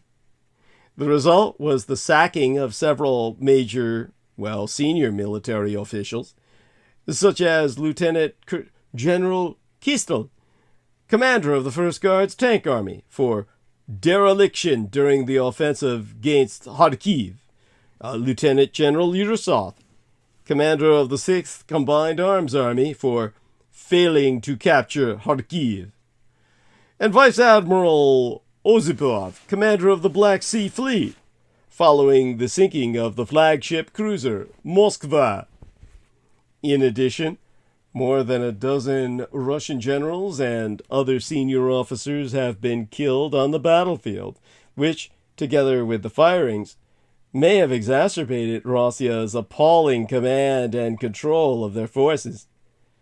Putin is blaming everyone except himself. This has not gone unnoticed around the world, as countries are closely observing Russia's dismal performance in Ukraine and drawing their own conclusions. Exempli gratiae, those that historically had low levels of defense spending, such as the Empire of Japan and the United Germany, are bulking up, whilst nations that purchase most of their weapons from Russia are questioning their reliability and future delivery. The Russian Empire's general sales pitch for its weapons has always been that they are cheaper and easier to maintain than Western alternatives. This is why Russia accounted for 19% of the world's arms exports from 2017 to 2021, second only to the American Empire, which had 39% of the market. But this pitch may no longer be effective for many countries that have seen Russian equipment losses and failures on the battlefield. These are significant. More than 3 months into the war, experts assess that the revanchist, revisionist Russian Empire has lost about 1,000 tanks, at least 100 helicopters, 36 fighter bombers, and some 400 artillery pieces. A huge number of Russian soldiers have been killed, with estimates ranging from about 15,000 to as high as 30,000. And the once thought mighty Russian Aero Force is still unable to control Ukrainian aerospace. The situation has become so dire that there be reports that commanders are trying to preserve equipment by forbidding troops from using them to evacuate wounded soldiers or to support units that have advanced too far. Russia's offensive weapons have also proved disappointing. Its missile failure rate, the share that either failed to launch, malfunctioned in mid-flight, or missed their target entirely, may be as high as 60% due to design flaws and outdated or inferior equipment. As Russia exports about 90% of its weapons to just 10 countries, including the Asian Indian Empire, the failures and poor performance are creating serious doubts in the minds of senior officials in their ministries of defense about future procurement. After all, Russian weapons might be cheap, but if they fail to work as promised, they could be a total waste of money, and worse still, provide a false sense of security. And there's more!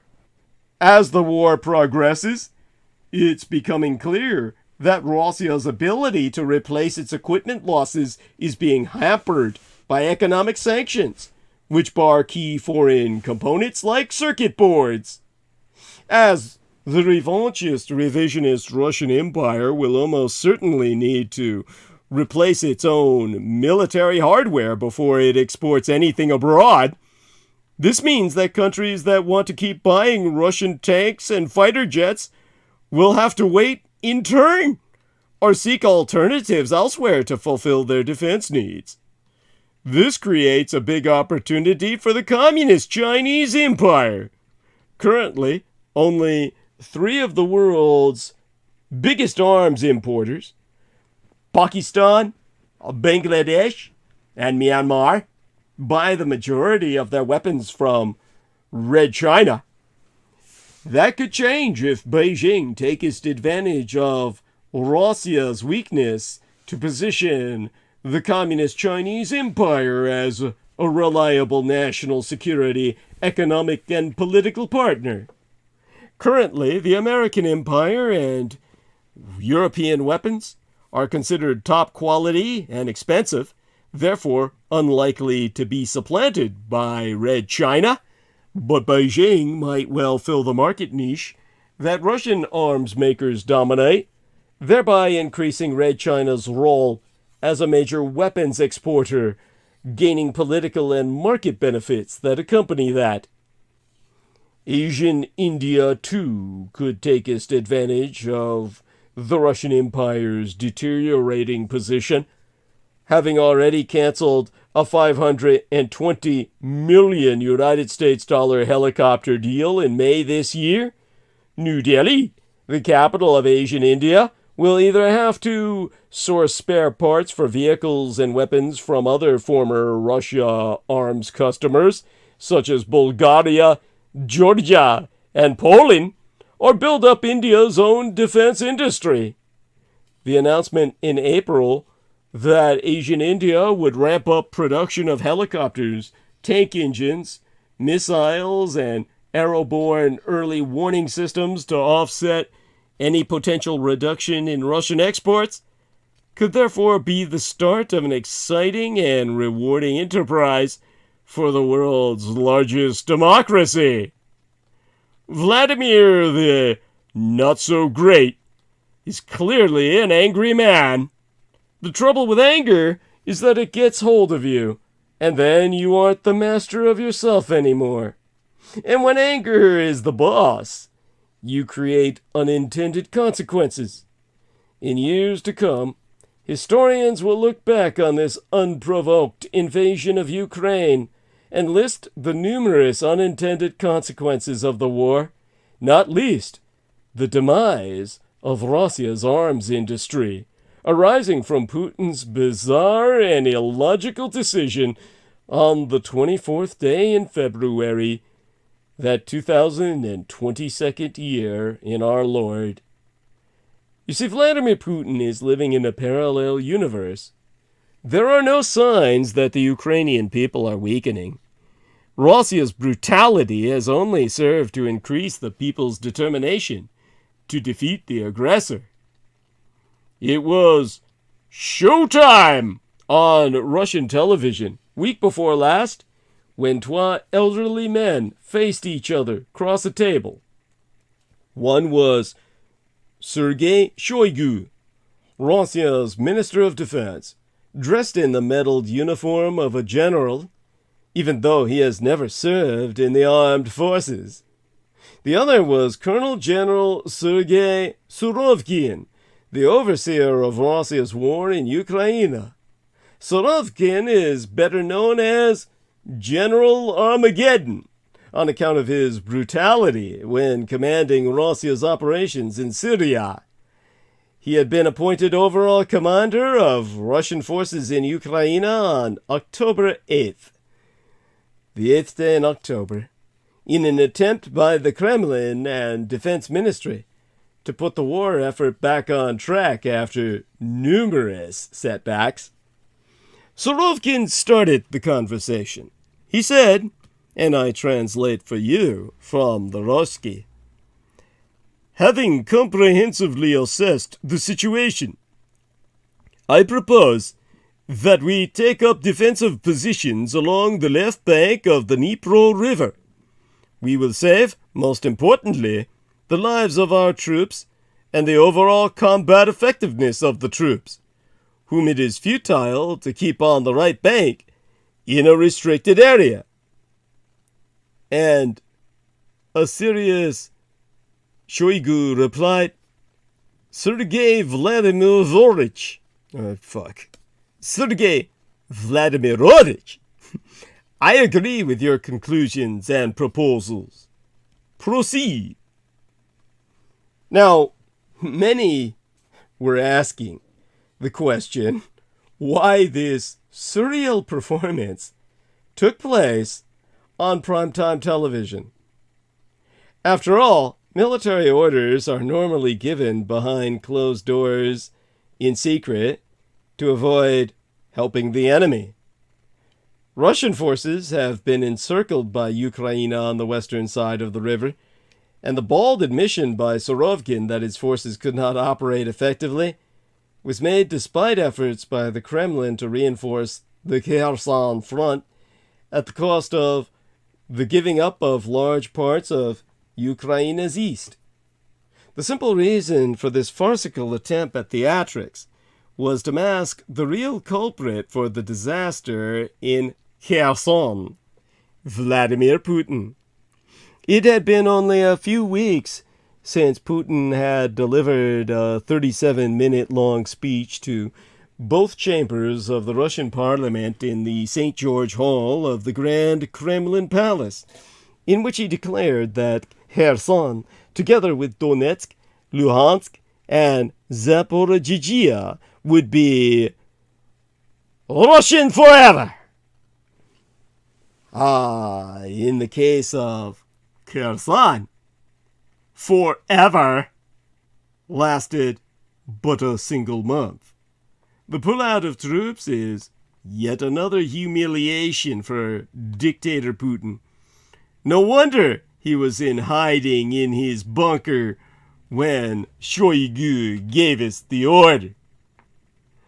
As a matter of fact, Vladimir Putin was also absent from the important meeting of the G20 summit on the tropical island of Bali Monday before last, or maybe the Monday opening the work week before that.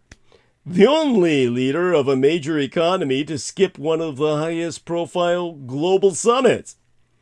Observers say the Kremlin is seeking to shield him from a storm of condemnation in Indonesia, but Putin's no-show risked further isolating a country already battered by unprecedented Western sanctions. By comparison, Ukrainian President Volodymyr Zelensky, you know, the man who our man, Ian West, claims is keeping all those kids underground. He attended the gathering virtually, lobbying global leaders at that time for, oh my God, how did he express it again? Jesus. He said, well, he was lobbying for a stronger response to Russia's invasion, basically. I don't remember his exact words, but it's always kind of necessity, going to be on the same thematic. The Kremlin blamed Putin's absence on scheduling conflicts. But no doubt the Russian dictator has memories of the Group of 20 summit in 2014, soon after he seized Crimea. Placed at the far flank of the traditional family photo, he was so shunned by world leaders that he left early. As anticipated, the war in Ukraine, which started with Russia's invasion 9 months ago, dominated that 2-day summit. In their declaration, the leaders said, most members strongly condemned the war in Ukraine, signaling that Russia, a member of G20, opposed the wording. They all confirmed it is essential to uphold international law and the multilateral system that safeguards peace and stability. This includes defending all the purposes and principles enshrined in the Charter of the United Nations and adhering to international humanitarian law. This was a clear criticism of Putin's change of tactics in Ukraine. Having lost more than 0.5% of the land grab following the February invasion and clearly losing the war, the Kremlin is now engaged in a battle of attrition against the Ukrainian people. With winter just around the corner and snow falling across the country, Moscow is hoping to so demoralize Ukrainians that they plead with their government to sue for peace on Russia's terms. For much of this past month, Russia has pummeled Ukrainian cities with hundreds of missile and drone strikes, targeting civilians and large swaths of the country's critical infrastructure. Power and water supplies across the country have been severely damaged. Even in the capital, Kiev, some 80% of the city's consumers were without water and electricity week before last. That's according to Vitaly Klitschko, the mayor of Kiev. On Thursday of the week before Septimania, week before last week, President Zelensky confirmed that 10 million people across Ukraine are without electricity because of Russia's attack on vital infrastructure. There be no signs, however, that the Ukrainian people are weakening. In fact, quite the opposite. Russia's brutality has only served to increase the people's determination to defeat the aggressor. The world is taking note of Russia's savagery. The Western members of the G20, in a statement that was issued midweek, week before last, said, "We condemn the barbaric missile attacks that Russia perpetrated on Ukrainian cities and civilian infrastructure on Tuesday. We reaffirm our steadfast support for Ukraine and the Ukrainian people in the face of ongoing Russian aggression, as well as our continued readiness to hold Russia accountable for its brazen attacks on Ukrainian communities." This statement aligns with a resolution approved by the United Nations General Assembly Monday opening work week before last, which called on Russia to be held accountable for violating international law by invading Ukraine, supported by 94 of its members, with only the Asian Indian Empire abstaining. The resolution stated that Russia must bear the legal consequences of all its internationally wrongful acts, including making reparation for the injury and damage caused by such acts. General Assembly resolutions are non-binding, but they carry substantial political weight. There be reports that the European Union is already studying the feasibility of using billions of euros worth of Russia's central bank assets, currently frozen by member states, to help with Ukraine's reconstruction efforts after the war. It's estimated that there is about 300 billion United States dollars that could be used, but confiscating central bank assets is a legal minefield. That's at least according to some European Union lawyers. Nevertheless, the Ukrainian government has been calling for months to transfer frozen Russian assets to its accounts as compensation to use in rebuilding the war-torn country. The cost of such is estimated at 750 billion United States dollars, as Prime Minister Denis Shmyhal said in September. But after the massive raids carried out by Russia in recent weeks, experts believe the bill is more likely to be around $1 trillion United States dollars. The Kremlin has predictably denounced the freezing of its reserves as illegal and said it would fight any effort to seize them for other purposes. On the 31st day in October, All Hallows Eve, Kremlin spokesman Dmitry Peskov said, "We're talking about an international act of thievery in violation of everything." But this exposes the Kremlin's hypocrisy. On the one hand, it refuses to accept international law that prohibits any nation invading its neighbor. Yet on the other hand, it wants to use international law to prevent its assets being used to compensate for all the damage caused by the invasion. And Russia keeps insisting that Poland is preparing to partition Ukraine.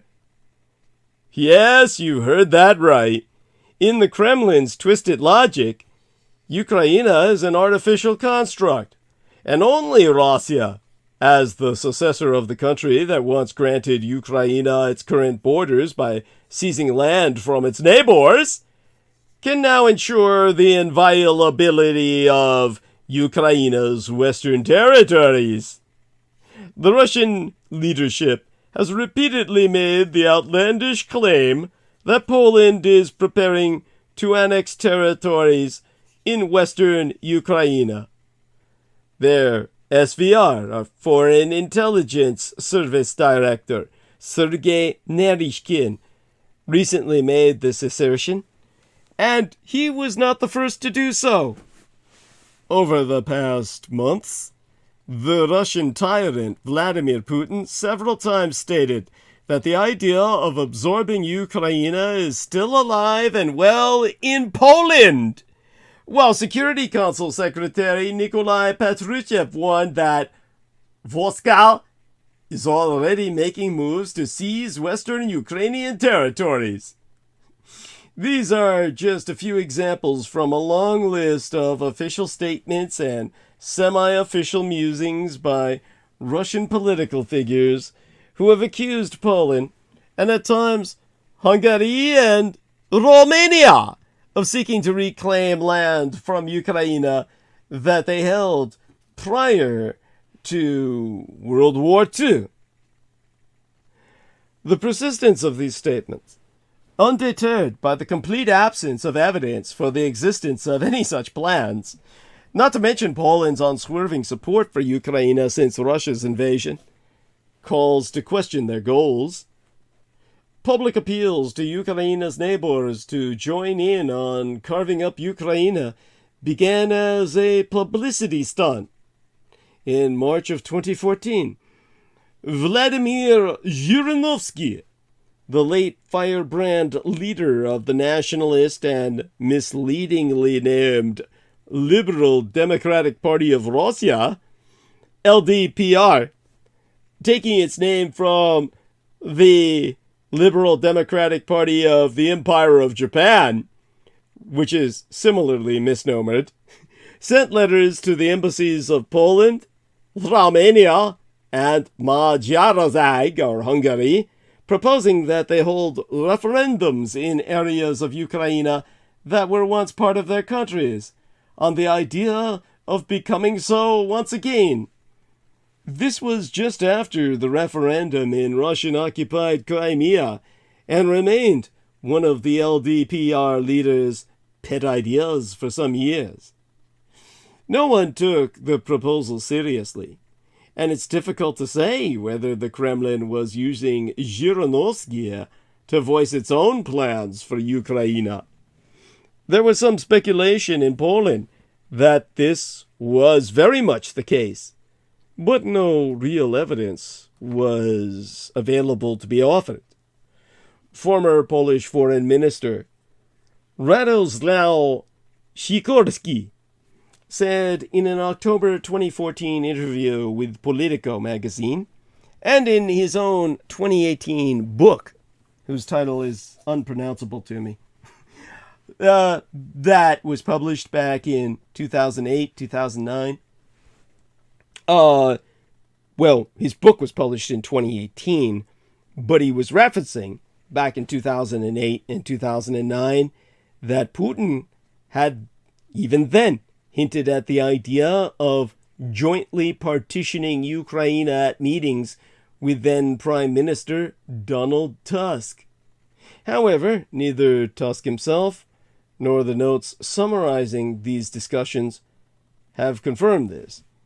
At most, it can be surmised that in his conversations with Tusk about World War II, Putin had recognized the Polishness of territories that ended up as part of the Ukrainian Soviet Socialist Republic after 1939. Nevertheless, after Russia invaded Ukraine on February 24th of 2022, Russian discourse about Poland's alleged desire to annex parts of Ukraine evolved from conjectures by controversial politicians to direct statements by the most senior officials. The catalyst for this shift appears to have been the March 2022 assertion by Jarosław Kaczynski, the leader of the Polish ruling party Law and Justice, that being the misnomer of all misnomers, that a peacekeeping mission by NATO or the United Nations might be able to stop the hostilities. Several days later, Russian Foreign Minister Sergei Lavrov theorized that Poland would use this idea as a pretext for seizing control over western Ukraine. Soon thereafter, the SVR began regularly reporting on Poland's alleged plans to annex Ukrainian territories. After all, they're hoping they might actually convince the Ukrainians of this and turn allies against each other. Now, in the hour we have remaining, let it be emphasized that, oh God, well, what can I remember about this? And, of course, allow me to make certain that my throat is lubricated enough to articulate what I do remember. On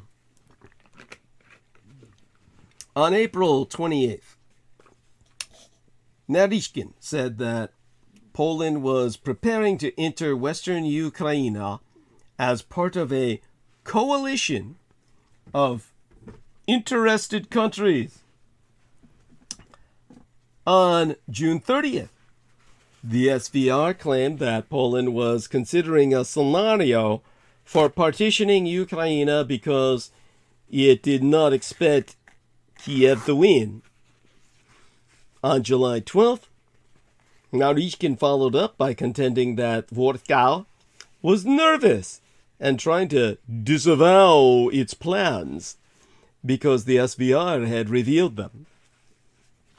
Other Russian officials have also spracketh about Poland's predatory plans, including the controversial presidential advisor Vladimir Medinsky and Russia's ambassador to the European Union, Vladimir Chizhov. The most recent wave of such statements began in the late fall, coming directly from Putin himself.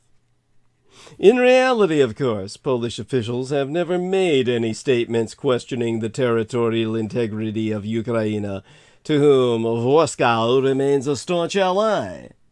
The idea of a NATO peacekeeping mission has never been anything more than a proposal by Kaczynski, who does not currently hold any official positions. So why does Russia continue to insist that Ukraine's western neighbors covet its territory, even though these incongruous claims are clearly unconvincing? It appears that this is less about Russia's real expectations of action by Poland, and more about its overall views on Ukraine itself. Starting with his February 21st, 2022 address recognizing the independence of the so-called Luhansk and Donetsk People's Republics, Putin has referred to Western Ukrainian territories exclusively as land seized and transferred from Poland, Magyarország, or Hungary, and Romania. Ukraine, beyond the borders of 1939, is proclaimed to be the historical territory of its neighboring countries, even though much of this land only became as part of those countries 20 years earlier, after World War I. The Kremlin's logic appears to stem from its thesis about the artificial nature of Ukrainian statehood. If Ukraine was constructed by Lenin in 1918, as Moscow now insists, then it can be just as easily and legitimately deconstructed. Its neighbors have the right to claim Ukrainian territory, which the Russian Empire will not oppose. Indeed, it has already made a head start by declaring the annexation of 4 Ukrainian regions in September. Incredibly, the Russian leadership seems to see this logic as an argument that should convince the Ukrainian people to unite with Mother Russia. Speaking at the Valdai Club discussion forum in October about territories Stalin seized from the Union of Soviet Socialist Republica's neighbors, Putin unexpectedly reached the somewhat absurd conclusion that because of this, Russia is the only possible guarantor of the security and territorial integrity of Ukraine. He repeated this thesis at his November 4th meeting with history teachers. If Ukraine is an artificial construct, then only the successor of the country that once granted Ukraine its current borders by seizing land from its neighbors can now ensure the inviolability of these borders. Just as the post-war Union of Soviet Socialist Republics considered itself the sole guarantor of Poland's new borders, which included land Poland stole from Germany, so can Russia become a guarantor protecting Ukraine from the encroachments of Poland, Romania, and Hungary. The Russian dictator wants to convince the Ukrainian and Russian audiences of the magnitude and severity of this threat, and it seems that the Kremlin cares little about whether its attempts are persuasive. Thusly, Russian TV obligatorily sees war with NATO as inevitable. Poland is preparing. That's their words. Russian state television is one of, if not the most important, means of propaganda used by Russian dictator Vladimir Putin. In a statement written by former Deputy Interior Minister of Ukraine, Anton Herashchenko, shared video on Twitter, TV guests are now even discussing the direct conflict with NATO. One guest said, "We have to produce more powerful and modern weapon systems, especially with regard to the inevitable fight with NATO." And the moderator asks, "Inevitable?" "Yes, practically yes." "An armed conflict with NATO?" "Yes, that's in progress. We are talking about the spring period." "A third world war? Nuclear?"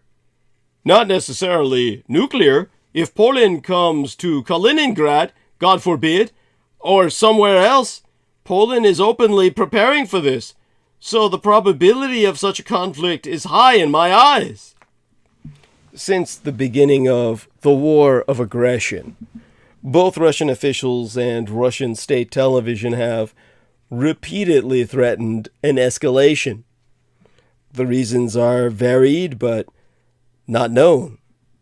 In the Kremlin, the aim is probably to get the West to cave in, possibly also to divert attention from the defeats in Ukraine. A Russian lawmaker recently made the alarming call to burn European allies with napalm while discussing the ongoing invasion of Ukraine. A clip of that exchange was shared to Twitter Saturday before last by Julia Davis, creator of the Russian Media Monitor. That's a Russian state-run news watchdog outfit. In the video, Pyotr Tolstoy, a member of the State Duma chamber and of, well, the State Duma chamber of the Russian government, discussed at length the nation's efforts to take control of Ukraine on a Russian news program and dismissed the effectiveness and importance of Ukrainian allies in Europe, claiming that they will be swept into the, in his words, dustbin of history. I couldn't care less what happens to French President Emmanuel Macron. What is important to me is that we take East Odessa, Kiev, Dnipro, Poltava, Sumy, Kharkiv. This is what's important to me. As far as Macron, former German Chancellor Angela Merkel, the Poles, the Balts, they aren't important to me at all. And in response to Tolstoy's remarks, the program's host pushed back, saying that the discussion of European leaders in relation to Ukraine was necessary because, so he argued, the likelihood of Russia taking control of certain critical regions of the country would depend on whether or not German Leopards and French howitzers were deployed to them. The lawmaker continued his defiance, which Davis characterized in her tweet as bravado, saying that European aid would be no match for Russian firepower. Rhetoric from some Russian leaders and members of the Russian media has continued to escalate in severity as the invasion of Ukraine grows ever more protracted and troubled. This has included insinuations that Russia could attack other nations for providing aid to Ukraine, with former Russian President Dmitry Medvedev notably stating that NATO member nations could be legitimate military targets. Medvedev, Russian dictator Vladimir Putin's ally and current deputy chairman of Russia's Security Council, made that claim in a recent post made to his Telegram account. Medvedev wrote, "Today, the main question is whether the hybrid war de facto declared on our country by NATO can be considered to be the alliance's entry into war with Russia? Is it possible to view the delivery of a large volume of weapons to Ukraine as an attack on Russia?" The leaders of NATO countries keep unanimously squawking that their countries and the entire bloc are not at war with Russia. Yet everyone is well aware that this is not the case. Now, I myself recently reached out to the foreign policy think tank Defense Priorities for comment. None was ever given. All this supports the widely accepted view that the Russian dictator Vladimir Putin is living in a parallel universe, one he himself created last February to convince the country that it is under siege from its enemies in the West, and in which Moscow is on the defensive forced to fight or risk losing its physical and cultural identity, he has remained in that world ever since, even though his troops have been humiliated by the withdrawal from Kherson. He still believes that by destroying Ukraine, he is saving his fellow Slavs from Satanism. In the gilded halls of the Kremlin, after the illegal annexation of the 4 Ukrainian regions, as he neared the climax of his oration in a speech on the 30th day of September that was broadcast to millions, the multi-billionaire Vlad Putin said, "They, the West, are moving towards Satanism. We're fighting for historical Russia to protect our children and grandchildren. I believe in the spiritual power of the Russian people, and my spirit is its spirit. The suffering of the people is my suffering. The destruction of the Western hegemony is irreversible." So, there you have it. The words of a man in his own delusionary world. Back on Earth, however, according to Russia expert Professor Mark Galeotti, Putin's dreams of establishing Russia as a great power on the back of its military strength are over, and so too are his ambitions of securing a legacy as one of the nation's great state builders. His military machine is broken, his country's economy so scarred that it will take years to recover. His reputation as a geopolitical mastermind is in tatters. Putin the man, living in his own parallel universe, may still cling to power for years, but Putin the legend is dead. And Russia is dying out with him. Here's why. For the many Russians fleeing the Putin regime, the collapse of their world is a personal tragedy. It's also a tragedy for Russia, as Putin is flailing against the history of modern economic development.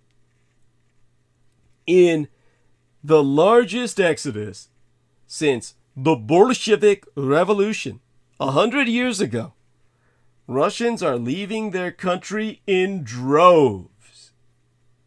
Week before last, before I even brought John Miranda onto my program to regurgitate Russian propaganda in his hopes for the destruction of the West,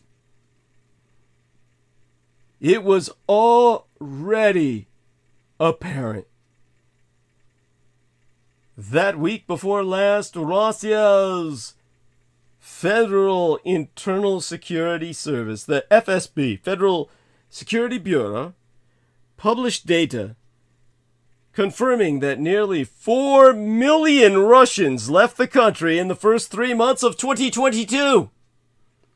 Reasons given varied from work to business, tourism, or simply private. Many of those flying out went to popular tourist destinations in countries which declined to join Western aerospace closures, such as Egypt. 351,435 went there. Turkey, 363,849 went there. And the United Arab Emirates, 263,519 flew there. Others went in significant numbers to former Soviet countries, particularly after Russia invaded Ukraine on the 24th day in February. Georgia accepted 38,281 Russians in the first quarter of 2022, a nearly 5-fold jump over the same time last year, or the year before last by now. The same happened in Tajikistan, with 40,054 arrivals. Compare that to 8,857 in 2021. And in Kazakhstan, with a doubling year on year from 122,330 in 2021 to 204,947 in 2022. What has not been published so far is the number who have returned to Russia. Yeah, that's because they don't exist. Well, many of those going to holiday destinations maybe are likely to have returned, of course, but growing evidence indicates that vast numbers fled the country out of opposition to the war or simply to escape rumored border closures, martial law, or mass mobilization, all of which have so far not materialized. Whether or not they will ever return will depend on their views on the aftermath of Russia's war, which so far look extremely grim. Moscow is clearly worried by this mass departure. Week before last, as the human rights organization Prvi Otdel reported that FSB agents have started asking the relatives of Russians who fled the country to persuade the new émigrés to return. In some cases, the agents carried out operational and investigative measures, looking for treasoners, spies, or just war accomplices. Echoes of the Stalinist era. Of those 250,000 who are known to have escaped Putin's regime just this last year, many are creative professionals, such as journalists, managers, business people, or political activists who feared arrest and imprisonment under a new law that punishes public dissemination of false information about this war, with 15 years in jail for those even uttering the word war. They have good reason to fear, as already thousands of their number who remained in Russia have already been charged and detained. A letter from Vladimir Karamurza, leaked to affiliates of mine from his pre-trial detention center in Moscow, week before last, give us a flavor of the conditions in which they are kept.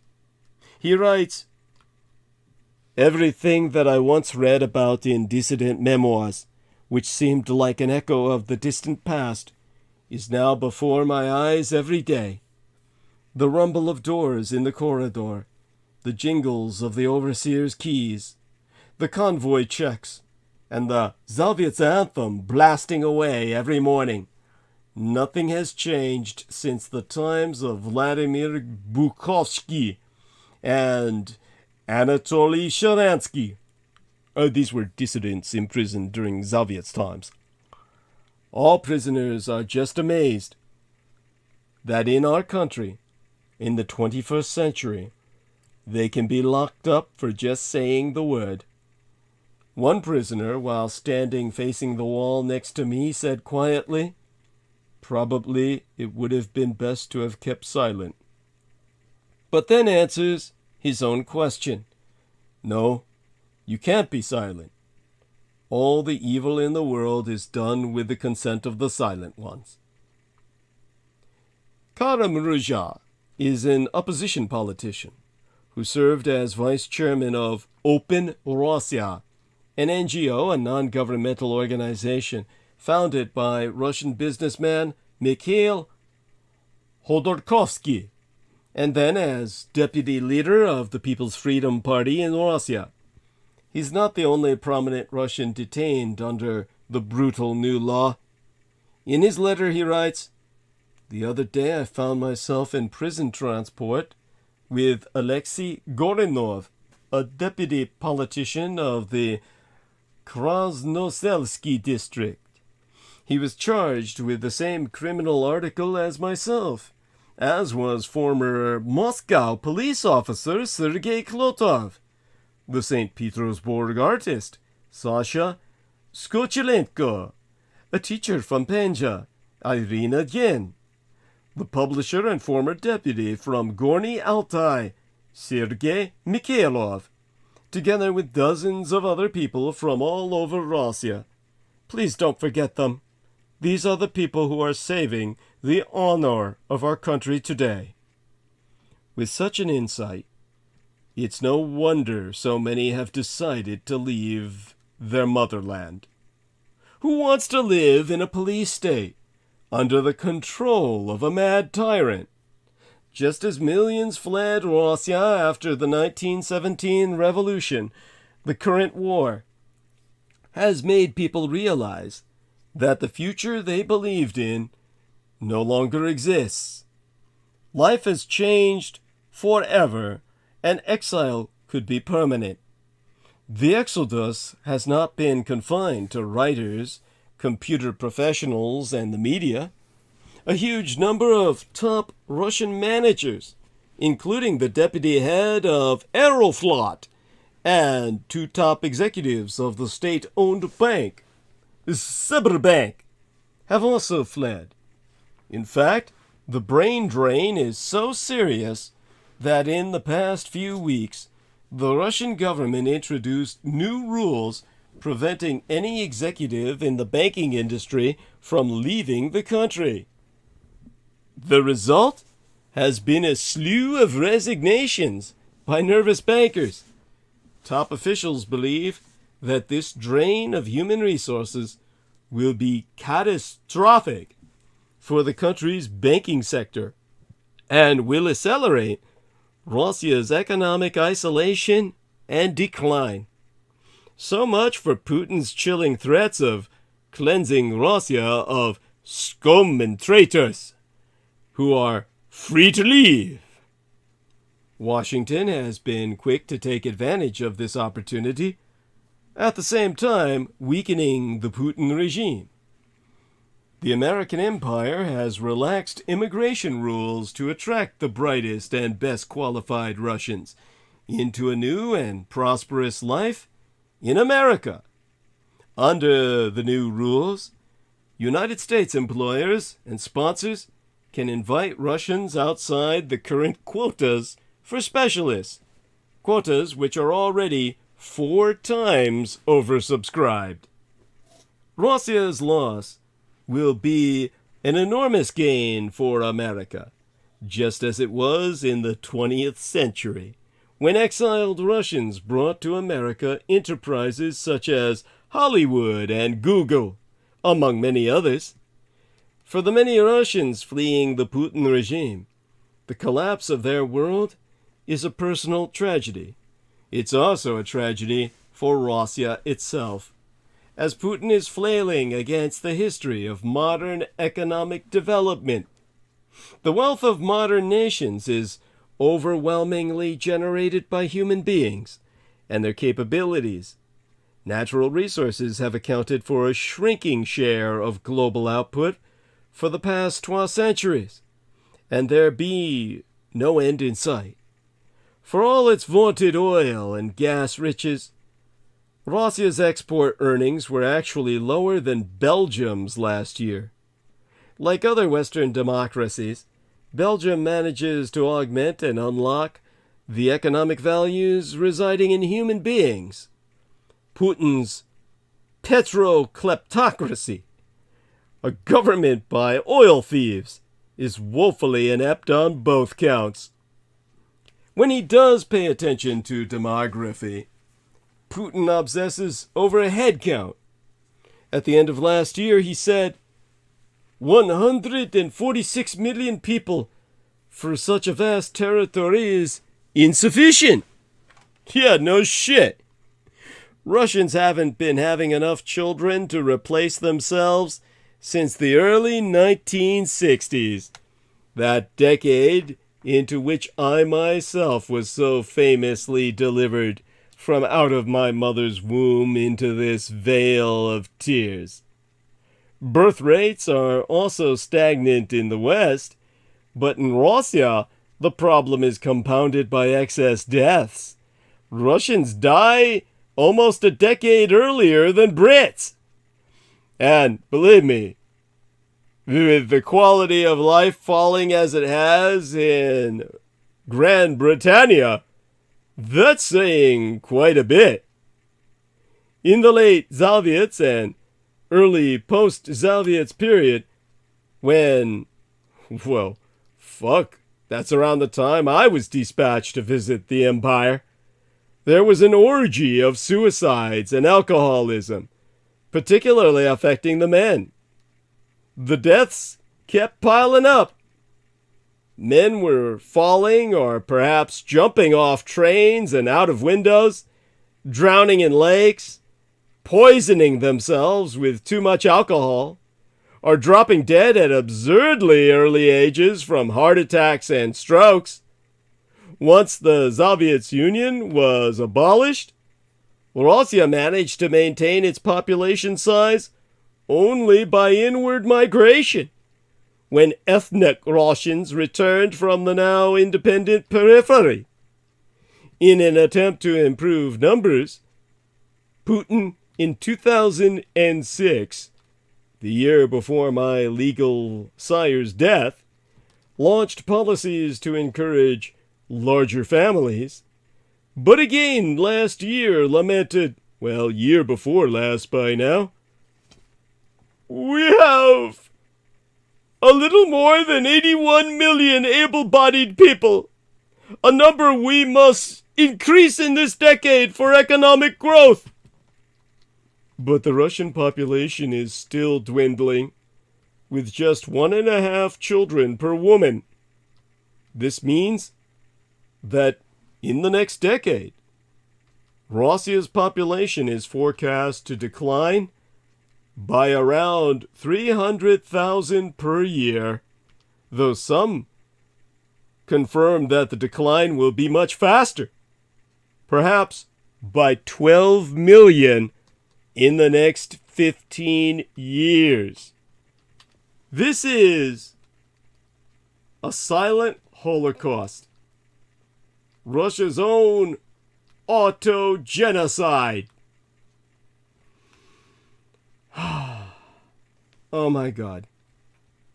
You know, knowing some of the positive Russian people that I do, it breaks my heart to relate these demographics.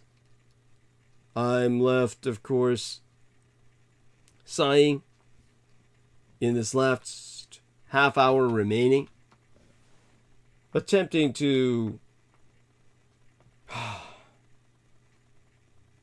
place myself in a more positive space, or at least provide a future that might be brighter for all humanity, the Russians included, that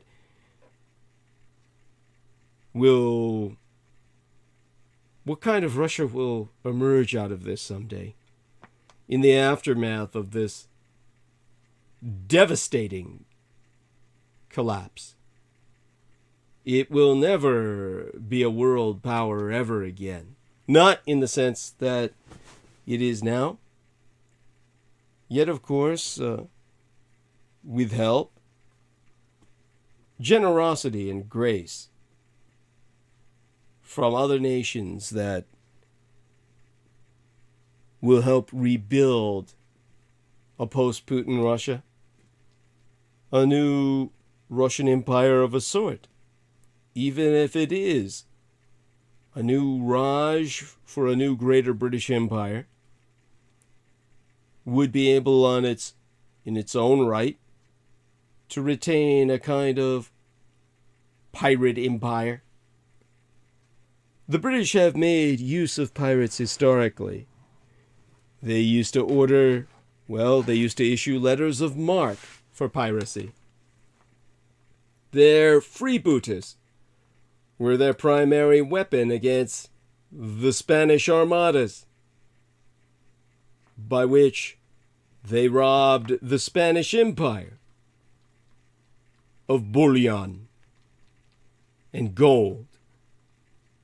I have no doubt that the British can return to using their Russian satrap at some point in the future. The new Russian Raj I see under a third greater British Empire.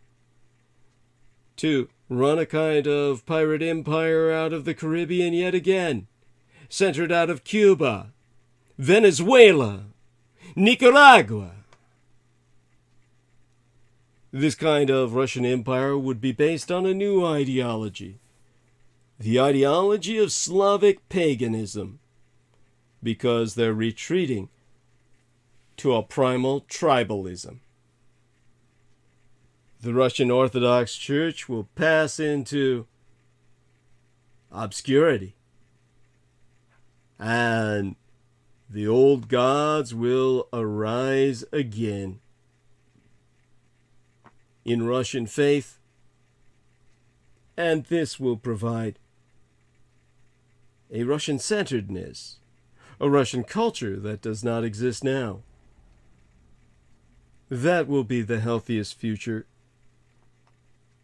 for the Russia of tomorrow. In the time we have remaining, and I'm hoping we've got the right clock down here, says we've got an excellent connection, but once my computer's been on for as long as it has, it needs a break. It's very sad. This is one sad computer that I've got. I may have to end 20 to 30 minutes earlier to avoid risking going over my 12-hour limit, which is not some capricious limit. It is a limit based on the fact that, well, basically my system crashes if I carry on past 12 hours. Right now I see the clock has stopped. I can't keep track of how long I've been on. So I'm going to probably end early just to be safe. What I want you all to know is that we'll be back on Wednesday, and I'll continue in discussing the demographic collapse of the Russian Empire, that dying empire on the world stage, what this bodes for us all. And of course I'll discuss other topics as well. I thank you all for participating with me while I went on about a topic that's very important to myself, the Aziris, and my son, the Armenians. And with that, I pray all of you share with me my concerns for both these ancient civilizations that must be preserved at all costs. The reason that General Vallely, co-religionist of Michael Aquino, opted to create ISIS to exterminate the Aziris was based on his and Michael Aquino's belief that the annihilation of the Azeri people would untether Malyuk Taush, deprive him of a human anchor to this world, throw the universe out of balance. This is the chaos which the Edomite cultists seek to unleash upon us all. This is, of course, the madness of the enemy. My enemy being your enemy. Make us no mistake. This is what you must take into your heart as we enter this new year. There is an insurgency, an enemy of all humanity, an insurgency of the Herodians, the Herod being the man who would have killed your God, the Herodian insurgency, the Edomite ideology of nihilism. This is what ultimately we must all struggle against. And in the positive, we enter a new year where my co-author and I will expose more about this enemy to the world at large. Well, to all of you, my love to those who provide succor and support. And, of course, my appreciation for those who provided me some money. If I neglected to give you thanks properly this episode, we certainly acknowledged the $10 from our dear friend Anne Christine Fontaine. There was another remarkable individual who provided me some succor in terms of financial support. I will read his name out on Wednesday. It's been, well, I'm not connected on my computer right now, so I really do have to end stream. Let me see if I can look up the PayPal that this guy, if I can look up my PayPal account, I might be able to give him credit before I check out tonight.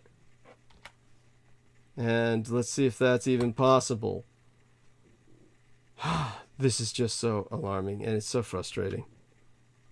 Honestly, it is maddening how, I had to request slower internet because, of course, I couldn't afford the bills. They're literally killing me.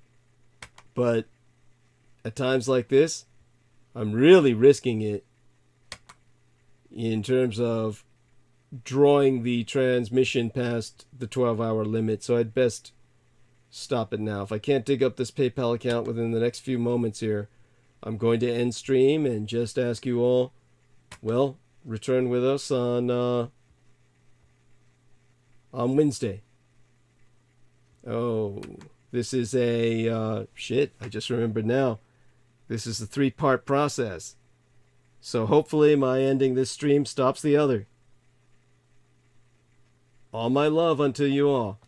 All right, we're going to crash stream now, if we can. All right, ending stream. And 3-part process here. Triple redundancy system.